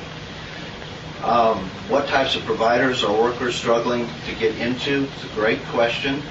The regional issues, I think, are big. They always have been here in Oregon, and I think we are going to have to look at the regional issues. Alternative facilities that exist, new treatment facilities, new treatments that are coming online all the time. Are there limitations that are holding people back from getting their treatment and getting back to work?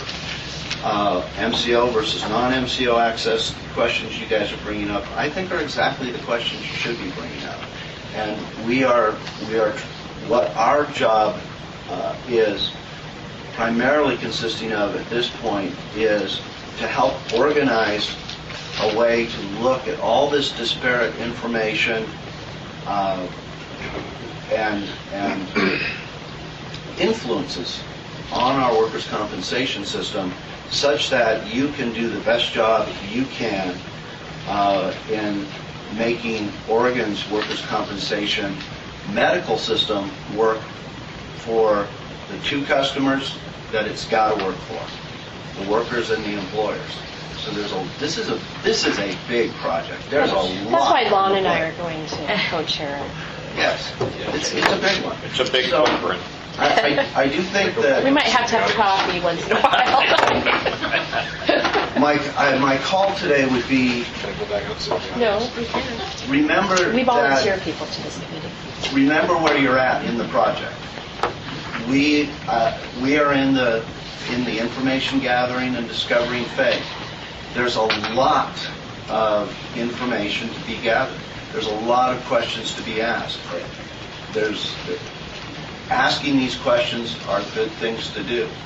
What we want to do is to organize this part of the process so that you feel like you've got a good handle on all of the issues that have influence on our workers' compensation medical system. That doesn't mean that you have to take on each and every one of them. You may decide that some actually are more urgent, more important, may bear more fruit. You may get more for less effort. But this first part of this is really taking the inventory and becoming aware of those issues. From that, the next steps will become, we'll start looking at what are the options that we could begin to discuss to bring some changes to the Oregon system if it's change that you want to bring. So I wanted to put this into a context that there's a lot of stuff out in front of us, and that's exactly what you should be seeing right now. There's a lot of information, a lot of stakeholders who are involved, a lot of processes that are tied up around this. I look at, just one more comment, I look at what we ask our physicians to do, the attending physicians, in our workers' compensation system, and they worry about the hassle factors. The reliance that we have built into the system on the attending physician is enormous. They're the ones who make the decision about the work connectivity. They provide the authorization for the worker to be off work or to go back to work. They provide the information that's going to determine whether a worker's disabled on a temporary basis or a permanent basis. They tell us what the worker's capacities are. They provide, or at least concur with some other provider's opinion about the worker's permanent impairment. They determine if the worker suffers an aggravation or a new or an admitted condition somewhere down the line. And through all that, they worry about getting paid. That's an enormous amount of responsibility that the attending physicians have. And we designed our system that way. It doesn't have to be designed that way, but we found that it works very well that way. The task in front of the committee today is to learn as much about our system as possible, get as many viewpoints as possible, in order to determine if we should continue to do everything we're doing now, or if changes would be helpful. That's a big job. So this is going to take some time, but I think you guys are exactly the right people to be looking at it.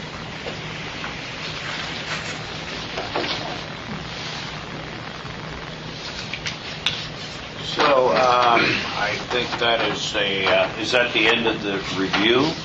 to the subcommittee project plan because it's like pretty overwhelming. And I do understand this is going to be a long-term project. I mean, it's got a huge footprint to it. There's going to be a lot of impacts. We're going to have to take a look at probable impacts. I'd also like, if we possibly could, to make sure that MAC definitely has notice of meetings, what we're going to be doing, so if they have some input that they'd like to provide, because they're wide and deep on things that they work with, and they've got a big, huge role in this process. And we'd certainly like to make sure that they're right up to speed with everything we're doing and where we're at. I've been communicating with Dr. John Braddock, and he wants to participate as much as possible. He's sold his business, and he's still part of the new business, but he's got a lot of time to contribute, and he wants to participate. So, and he's on MAC. So let's make sure that we include those people. So because I'll forget. I forgot to tell him about today until last night. So if we could do that, I'd appreciate it. Smoke signals don't work well in Portland, do they? No, they don't. Yeah.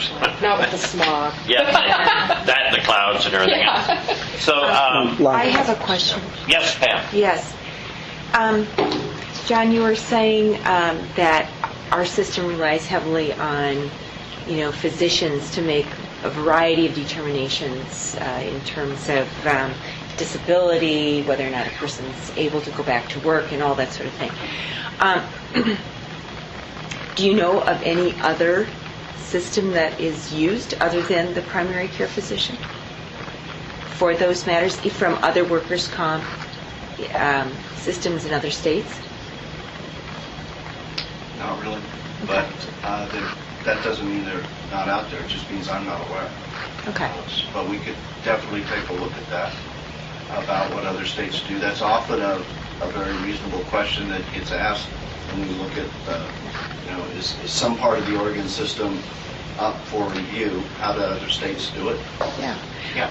I mean, my guess is that they probably do the same thing, but I'm trying to think, well, what would be something? I mean, is there something out there that I don't know what it could or would be, but yeah, we can do that. NCCI would be able to probably answer that fairly quickly. My guess is I doubt it, but Yeah, I can't imagine. I don't know what else you could do, Yeah.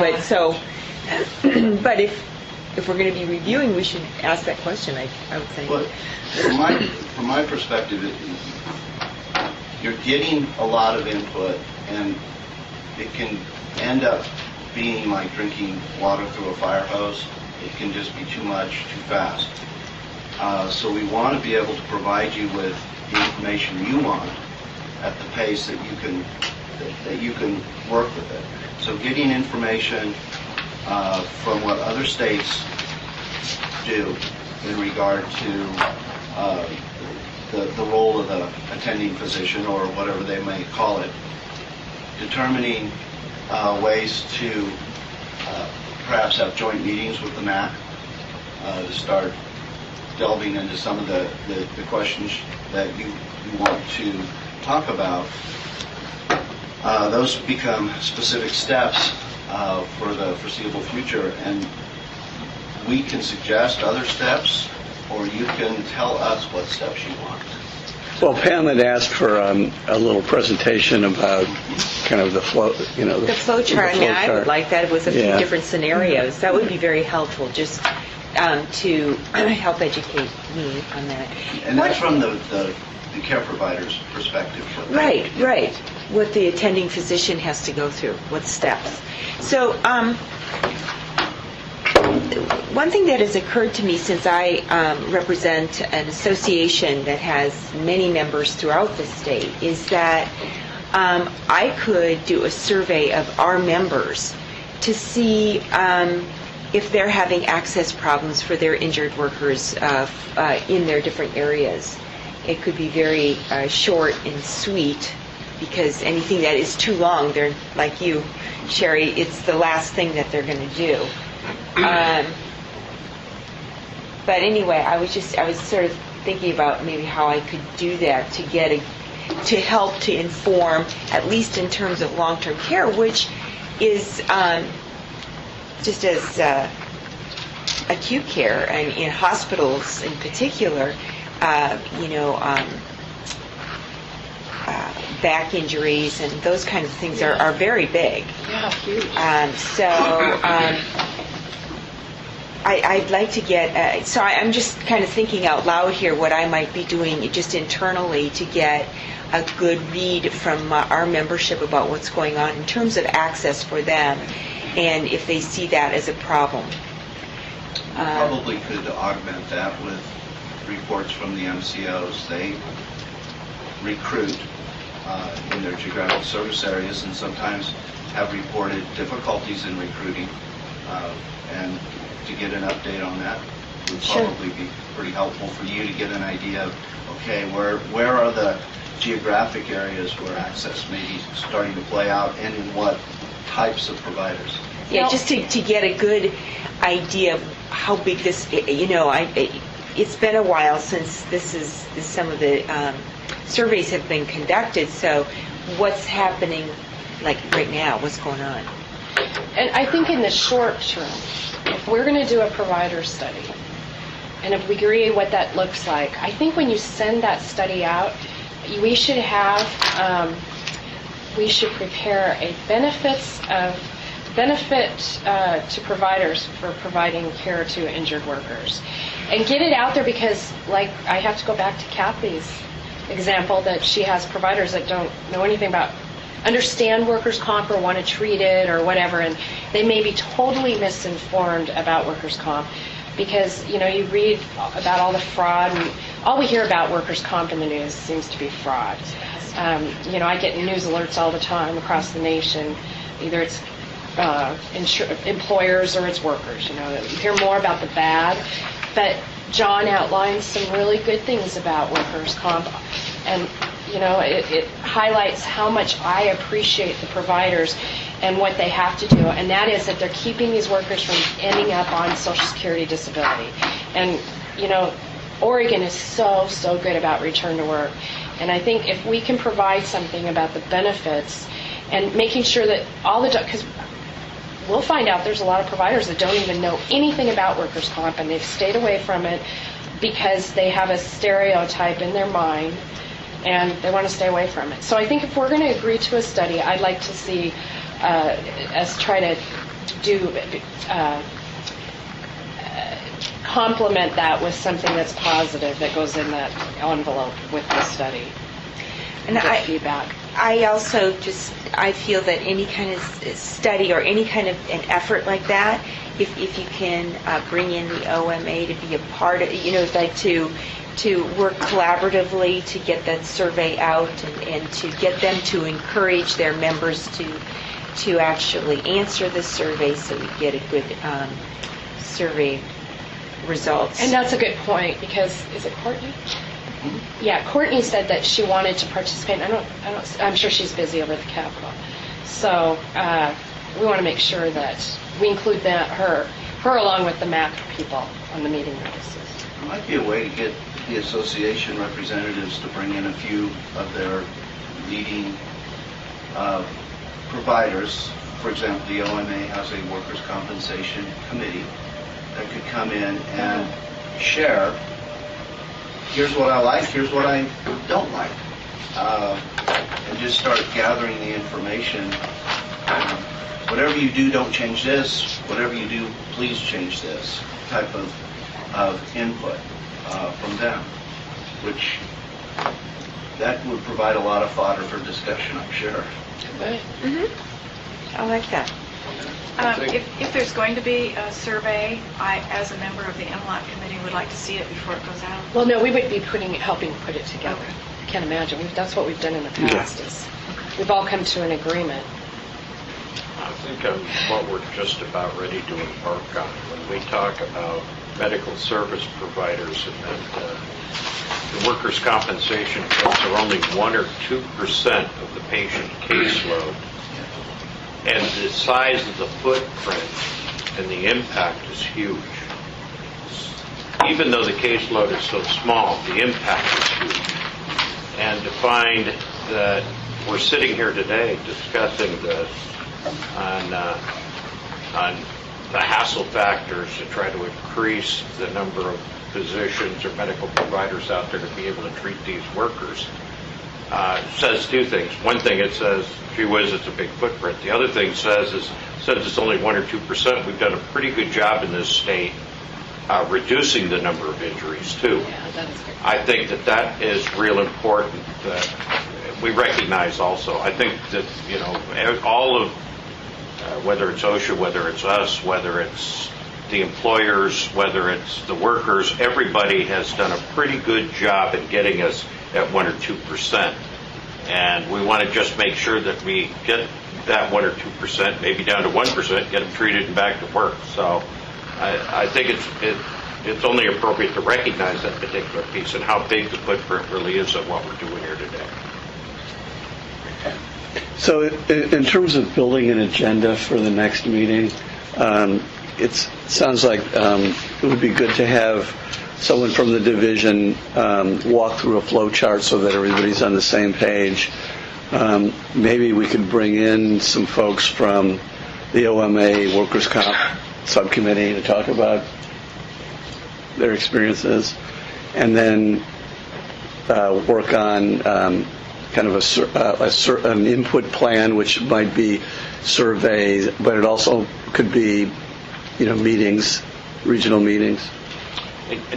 And I agree with that, Lou. I think there's a couple other pieces here. If we're going to put an input plan, they've already got in the box or in the can surveys that are already done. So bring those forward as well. Because they may spur questions that we may want to have answered, or other things that may give us that light bulb moment, so to speak.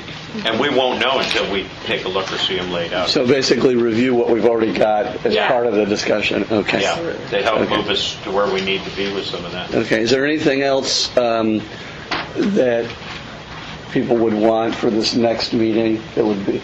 I think easy enough you can get that NCCI spreadsheet. I think it exists on what the providers do in other states, the attending physician's role. I think I've seen it, maybe not in connection with MLAC, but I think I've seen it with other things. Well, that may also be who can be an attending physician. Yeah, absolutely. It's on that. Yeah, it is on that. And we may get a light bulb moment from public testimony here to help us set that next agenda, or get us at least maybe 2 or 3 meetings down the road too. I think public input is going to be huge. And what about this? And what about that? Sherry, if that exists, just get with Mike. Yes. Mike will be able to help you. I know it exists. We would be able to produce that quickly. I think it's kind of thick, though. I don't think it's something simple. If it doesn't exist, we can produce it, but it would take a little longer. Yeah, but I think it exists out there. And it might even be WCRI has it, and then I've seen it in NCCI handouts or whatever. One other question, perhaps, and it's in regard to an older survey. We did the care providers study in 2006, and we asked some questions that cut across this area by luck or by foresight, I don't know. But one of the survey questions found that 87% of workers at that time were satisfied with their ability to see a qualified workers' compensation health care provider. But again, the only people that respond to surveys are, you're not getting a good. I don't think you're getting a good quality. I think Jennifer actually probably has better information. Thank you. Yeah. I think Jennifer's our information girl. I'm sorry. I just think that we don't get. I never thought we got enough good information out of the injured workers on that to really help us when we were making those decisions back then. And I'm not arguing that point. Okay. All I would say, it'd be fairly simple to reproduce that question and see if that response is degraded since then. I think it'd be interesting to see what the difference is between then and now. That's what I'm... you never know what you're going to shake out. Jennifer, she hears all this. She gets all those comments. I think that's the thing. Well, Jennifer, would you be able to put that in any sort of a form that, statistically, She says, I hate my face. My poker face. Sherry always reads it. Jennifer Flett, Ombudsman for Injured Workers. Surveying injured workers, I totally agree with Sherry. You're not going to get it timely. I've talked to the department regarding the data that we have. It's old data. I do know there's some large insurers that do injured worker surveys, but it's not due up this year. It's due up next year. But so to me, surveying injured workers, you're going to get some information. You're not going to get a whole lot. As an example, we started again tracking difficulties with access, and surprisingly, one of the sheets I looked at yesterday, there was 10 inquiries that came in that the worker had difficulty. Different workers had difficulty getting an attending position. 7 of the 10 involved MCOs. 7 of the 10? 7 of the 10, which kind of surprised me. Now, was it access to a doctor, or they were complaining about the doctor No, access. list? Okay, Access. okay, thank but you. For me, the beauty with that is, because I also asked, well, what do we do about it? Because we have the MCOs to work with regarding getting access. So what I offer you today, when you're talking about asking medical providers whether or not they're willing to treat, is you might get a simple yes if you just ask that question, but there's all kinds of criteria that is attached to it. Oh, only for current patients. Only if the injury is less than 30 days. Only if the injury is less than 3 months. I won't do aggravation claims. Lately, I've had a couple of providers, because I actually called them because I said, so you'll do workers' comp, but not if the insurance company is XYZ. That is correct. So now some of them will do it depending on who the insurer is that's going to be processing the claim. So it's been kind of interesting, because when claims flip around from different TPAs, it's like, oh, I was doing it before, now I'm not going to do it. I was like, wow.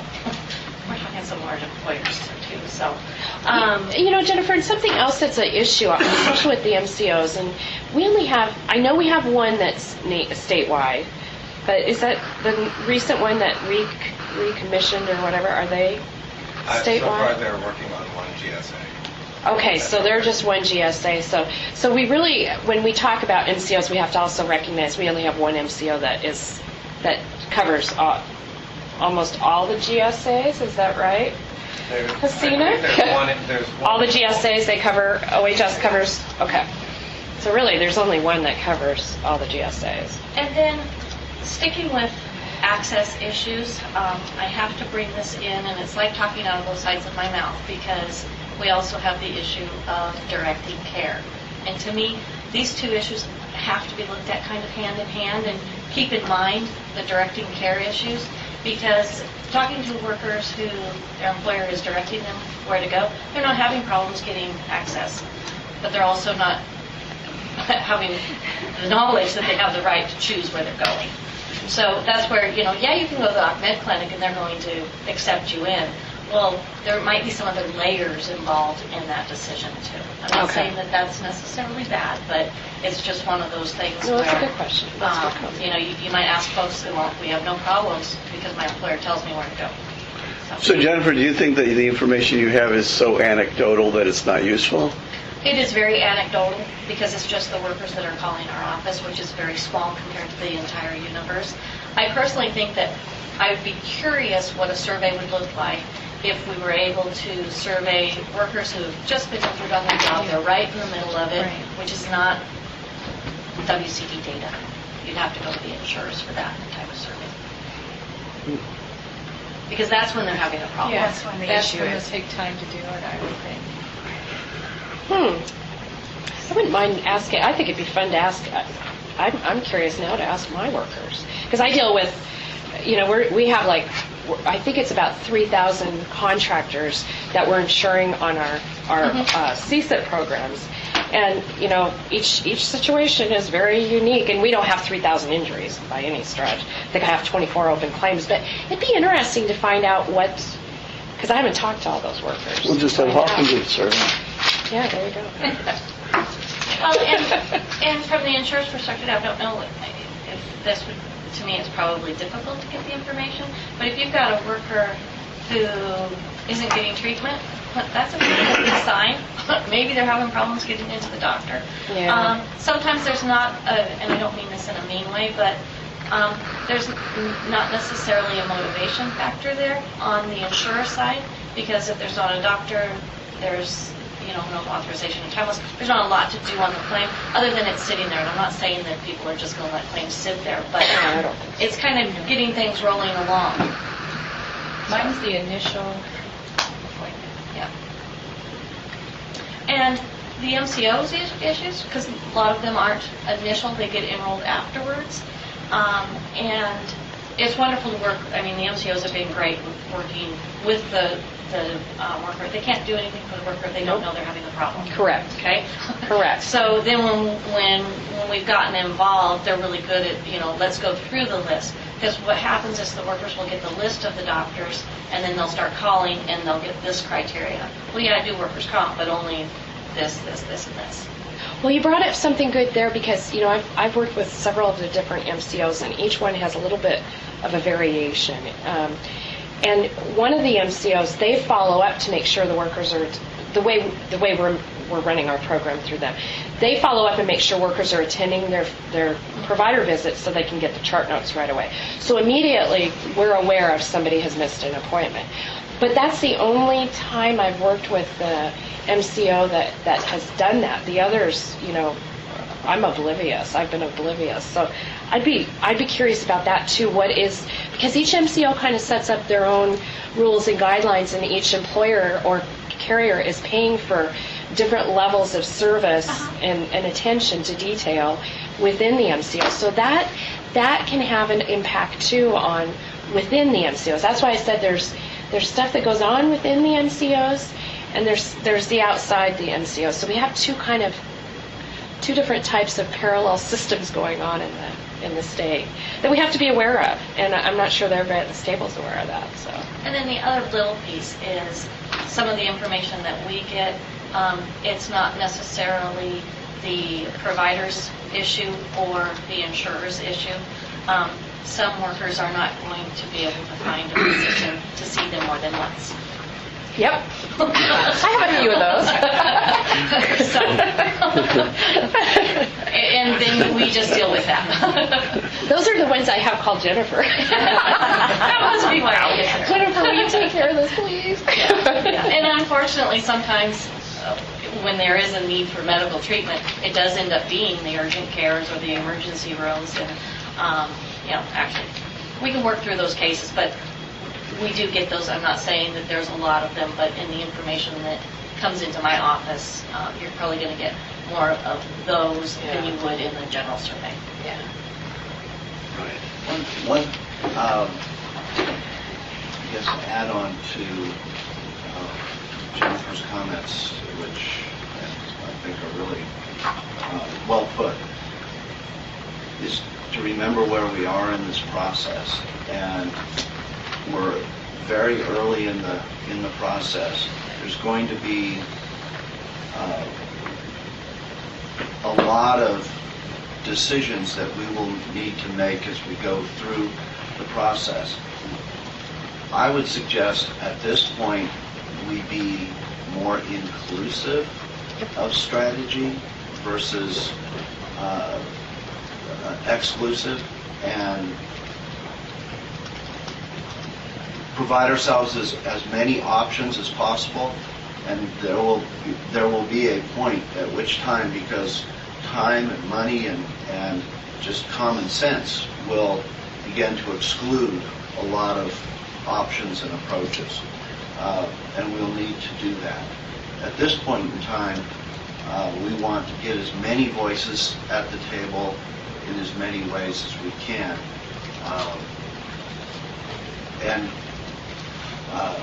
in that way, I think that the committee will be served well in terms of getting the information that you can consider, and then decide, well, what was the value of that? Do we really need to think about that in a different way as you go along? Whatever happened to the Injured Worker Alliance? I went on their forum yesterday just out of curiosity, and they have not answered. There have not been any questions posed or answered since early 2010. So what happened? Did they just drop out of? Do you ever hear from Ernie or? So, because that And I thought the legislature that was a resource. At least we had a pulse point on what they were thinking. And before meetings, I would often go in and just try to figure out what they were thinking before they showed up. And it's really sad because I think it was a really good resource for injured workers. So, but you don't hear from anybody. Missing in action. We'll have to look for it. Well, we do hear from people. Well, there's been a few of them. Yeah, whatever happened, it wasn't just Ernie. Who was the other guy? Scott. Scott. And, well, there was several different people. Maybe We just maybe have what I done do is such a go talk to Bonnie fabulous Checker. job that they don't Because, need us anymore. Maybe they've got some contact points. Maybe we can ask them if they're still real active or how current their data is and some of those things. We can run him down. If I can run a guy down the Riverside with him, I can run Ernie Del I know, Mazo this down is in great. Portland. This is very good. You know, Sherry, I probably wouldn't, and I know you wouldn't go so far as to say we've done such a great job that there's nothing left to talk about. But I think the issue of IMEs, once that was dealt with by Management Labor Advisory Committee, and there were some procedures put into place, the interest level from that group really became less and less. So there is something to say about responding. Great. Thank you. Let's go to public testimony. Laurel. We're looking forward. Yeah, looking forward. Yeah. Laurel Gunderson with Providence MCO. I just wanted to kind of bring up the subject of surveys, and I really feel bad about bringing up this particular survey because it's from the department as of August last year, and I actually haven't had a chance to respond to the department. So, which one is it? Well, what they did, and I believe this was a phone survey of providers, asking them if they would see injured workers, and they categorized the responses into into yes, conditional, with the condition if not seen by a previous attending physician. Yes, we'll review the medical records and accommodate if possible. No, provider no longer at this location. Let's see, and then existing patients only, and conditional, I guess, with other conditions. And the survey, when I got digging, I'm sorry it took me a while to get, to where I had time to dig into it, but I found some problems with it because they had actually 3 of our occupational medicine clinics on it that said no work comp. And I mean, that's the first thing that popped out. Red flag. I thought, and it kind of led me to ask myself, how are they asking the questions and what questions are they asking? And so what I did with this information was took all the providers that said no for whatever reason and mailed my own survey out to these providers and said, I've got this information and it's not what I understand. Can you please clarify your response to this? And I did actually lose a few panel providers. They did say, no, we don't want to see work comp any longer. Why did they say that? Why did they decide not to? That it was too complicated. The paperwork and the questions were just too complicated. They especially did not like having to... one thing that I heard over and over again was the length of the questions and the letters that they got from claims examiners. And I know myself when I've asked providers for, send me that. Let me see if I can help you with your response. I could, as I was a claims examiner a long, long time ago, but I could break down the response into like 4, one with 12 questions, 4 yes, no, check the box questions, and get the response that would close the claim or answer the question or whatever. And so I think part of the problem is that, these doctors get 5-page letters and it just scares them and they shove it into the bottom of the pile and don't answer.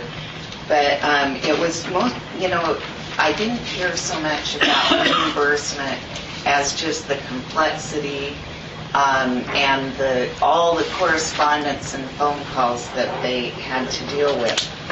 And especially in contrast with private health insurance, where we have one health port, which all major insurance companies are using.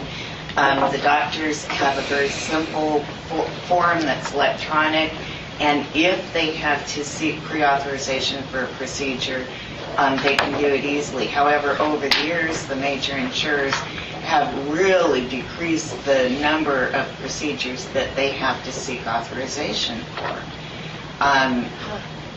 So, they kind of contrast it with the ease and the growing ease of dealing with private health insurance with e-billing, e-authorization, everything that's required and the health insurers do to help the providers, so the providers will stay on their panels and not request huge reimbursement.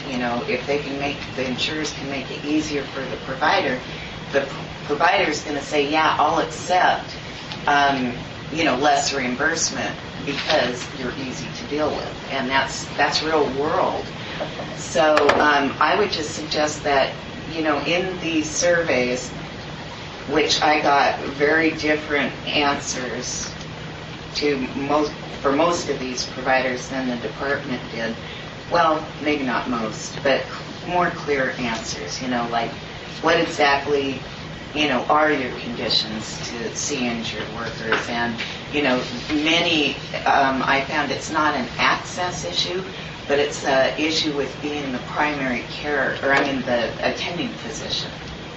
They don't want to be the attending, they're happy to be a consultant, especially specialists. You're talking about specialists primarily. Yes, specialists. Okay. Yeah, they're happy to be consultants, but they don't want to deal with claim closure, work releases, questions regarding compensability, concurrence to IMEs and PCEs and things like that.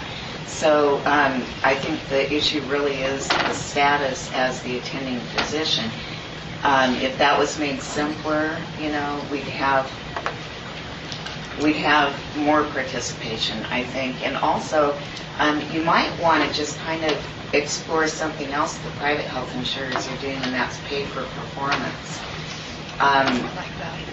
Well, I think if a person will agree to be an attending physician, maybe give them another 10 or 20%, on RVU. We've been talking about that for years, John. I want to say back to 1992, 90. Oh, I've been on the committee since 99. So 2000, we were talking about that. 98. Okay. Well, yeah, and I think you'd get a lot more people who would accept the role of attending physician if they could just get a little bit more for doing that. In private health, they're focusing on medical homes now and pay for performance for primary care physicians to do, diabetes tests and, blood pressure, all kinds of wellness or, chronic disease management. Yeah, and making sure that people take care of their own health. When those criteria are met, then the provider gets more reimbursement. So,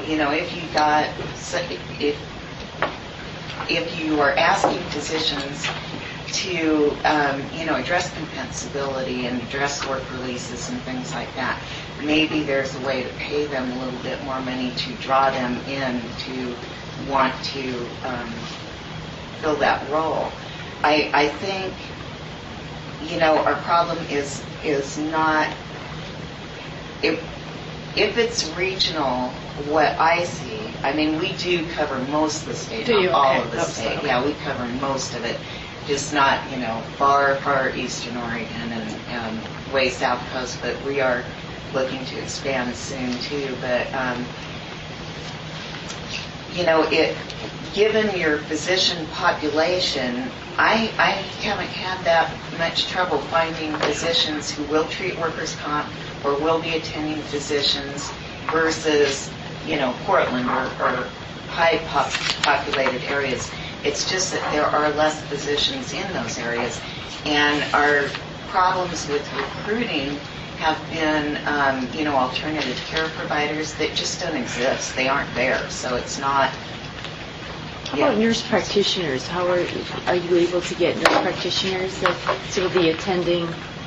Yeah, we do. We've got a lot and we're seeing more and more go into the specialty practices, and they do act as physician extenders, but what they do is maybe see an injured worker initially or following surgery and free up the doctor to do, more visits where the doctor really needs to determine if surgery is needed. They're not so much needed maybe after the first post-op, and a nurse practitioner might fill in there. And we do have nurse practitioners in some of our occupational medicine clinics, and they're great. They love doing it. They're very, very good at it. And I found that if a nurse practitioner wants to go to work in an occupational medicine clinic, there's a reason, and they're doing a great job. They're just doing excellent work. But as far as nurse practitioners in primary care offices, we do have some, but since there's a limitation on length of time a nurse practitioner can treat, we don't contract with them individually. I don't even really know how many nurse practitioner practices there are where in private health there are no limitations. So nurse practitioners can have independent practices, and I honestly don't know how many of those might be in rural areas. Because of the limitation, we only take them if they work with a physician, so that if the nurse practitioner exceeds or will need to exceed their authority to treat, the patient can be transferred then to the physician. How come internally you haven't, because you have the right to extend that internally within the MCO, how come you never have done that to give them more authority? Why is Providence holding back on that? Because within the MCO, you have a lot of leeway that you don't have outside of an MCO. We're exploring that. Okay. We are. And part of it is we just haven't had, like everybody in these times, I guess we're just very leanly staffed. Okay. And exploring where the nurse practitioner independent practices are is like, okay, do we need one more project? We just haven't done it because honestly, in the areas that we're certified, we haven't identified a huge problem with access. Okay. I'm thinking in the rural areas, the access problem might be more with non-MCO injured workers. That's what I'm thinking too. Because, like Jennifer was saying, if Jennifer calls us and has, introduces us to an injured worker who just happened to get to her before the MCO, and it happens, we jump in and we help that injured worker. And 99% of the time, it's just that they haven't really called everybody in the book like they said. Or, maybe they do have conditions that makes it hard for them, like they're trying to establish an aggravation, or they've, been treating a long time and not medically stationary, and any new provider is going to think, well, what's wrong with this picture? And so then we have to kind of intervene, get the records, let the provider that we're looking at review the records and kind of, finesse that injured worker into somebody. So we do a lot of that. But I was just, hoping to say that, if there are surveys going out to providers and even injured workers, I think it would be a good thing to kind of get some help on the questions that you ask, so that the targeted survey audience really understands the question, what they're being asked. I just, I don't have an answer for, why somebody would interpret that our occupational medicine clinics wouldn't see injured workers. And so, and then you might have follow-up, find somebody to kind of follow up on the answers if they're not clear or they stick out as being kind of strange. Well, I would suggest, John, you don't put the new person that just started today on that project in the future. Teasing. Yeah, don't listen to that. Well, and if it's a phone survey, this is what I do without even thinking. This made me think about it. Is I, get our interns from high school to question and say, here, call these people, And I mean, I didn't even think of that before now. I really didn't. But, and I did get some providers who don't participate in work comp on our panel because the management of the giant network says we will contract with you, and then we get, like I had a urologist call me the other day and say, I don't really know how this happened, but we're on your panel, so we saw an injured worker, and I never want to do this again. And, I kind of said, well, why? It's not, if you need help, I'll help you. And no, I want to resign. And, so, I don't know, maybe with the Providence system, we might be able to help you access some providers that don't participate, because there are, plenty in the system that don't, but we'd be happy to help you with that. Thank you. Anything? Thank you. Thanks. Any questions? No? Okay. I hate to have come up Everybody with looks tired. that. So, any other public comment? Yeah, Chris, come on up. Now, Chris is a carrier. You guys utilize MCOs, right? We do. Yes. Co-chairs, committee members, I'm Chris Davey of the Safe Corporation. A number of the things that I would have said, I think, have already been said today, so I don't want to be redundant. And speaking of redundant, as you've already pointed out, there is a danger of redundancy in the work that this committee is doing with the work that the Hassle Factor Committee is doing.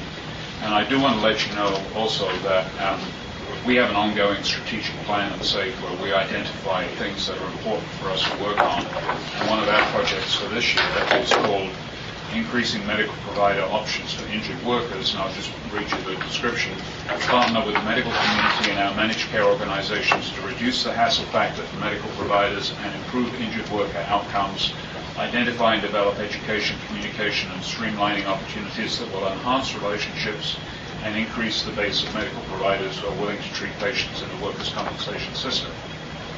And with me today over my right shoulder is Michelle Graham, who's our Vice President for Policyholder Services. And he's moved to the back of the room. Andy Walker, who is a supervisor of our nurse consultants, and they're two of the leaders of this project. And so they're here to listen to what your committee is thinking of doing, and will be available to work with you on anything that you want us to work with you on around this subject too. Just one thought about how to find out what doctors are really thinking. I don't think surveys are any good, because if you're a doctor who doesn't want to treat injured workers, why are you going to fill out a survey? And I've been involved around trying to get doctors to come to meetings over the years, and they won't come to meetings. They're busy. They have other things they need to do. And if you're a doctor and you've already decided you don't want to treat workers' compensation patients, why would you go to a meeting to tell somebody why you don't want to do it when you're not going to change your mind anyway, you think? So I don't think that's very good. I think the best way is to talk to people who have direct access to physicians. And somebody already mentioned the OMA having a workers' compensation committee. I don't know whether Dr. Silver is still involved with that. Is he? Okay. And over the years, he's a very respected neurosurgeon. and he's been very willing to share his thoughts and the thoughts of the OMA around treating injured workers.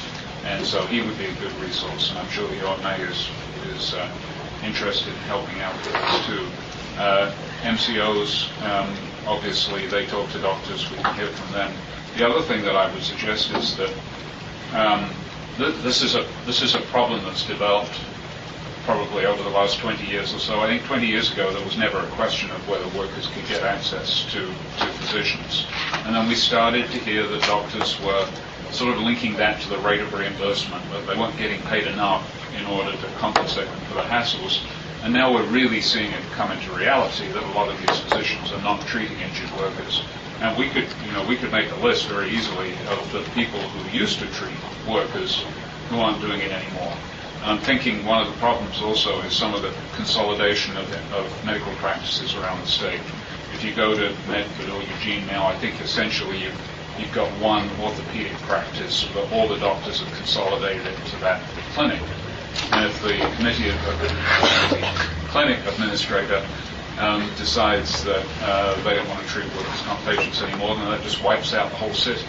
Whereas before, if you had 2 or 3 practices, then you probably got other options. So maybe somebody could sit down with these committee administrators. I'm talking to the legislature too. Clinic administrators, or if you can even get access to talk to a doctor and just sit down with them for 15 or 20 minutes and say, now tell me specifically why it is that you don't want to treat workers' compensation patients anymore. Because we're sort of guessing about what those things are. Yeah, we are. And rather than guessing, let's hear from the people who have made that decision. What was it that caused them to make that decision? So those were the thoughts that I had for today. And as I said, we'll work closely with you. It's obviously an issue that's important to us. It's important to workers. It's important to businesses in controlling their costs of workers' compensation. And we'll do what we can to support that. So you would have I'm sorry. You would have the information about physicians who had treated in the past who no longer treat? Oh, well, we could certainly come up with it. Obviously not the complete list that would cover the whole state. Right. We could certainly find medical clinics that have made that decision. And we go visit them and talk to them and say, please, what can we do to get you to treat some of our injured workers? So, well, if you can't convince, Michelle has been very Chris, if you can't convince them, I don't know how we're going to do it. well, it's not me. No, we try very hard, and I don't know that we've made a whole lot of progress, But I think your points are well taken, that we really do need to focus who we talk to. And, physicians aren't going to talk to us, especially if they decided they're not going to do it. But the managers of the clinics would be a good focus. And we did talk about that a little bit.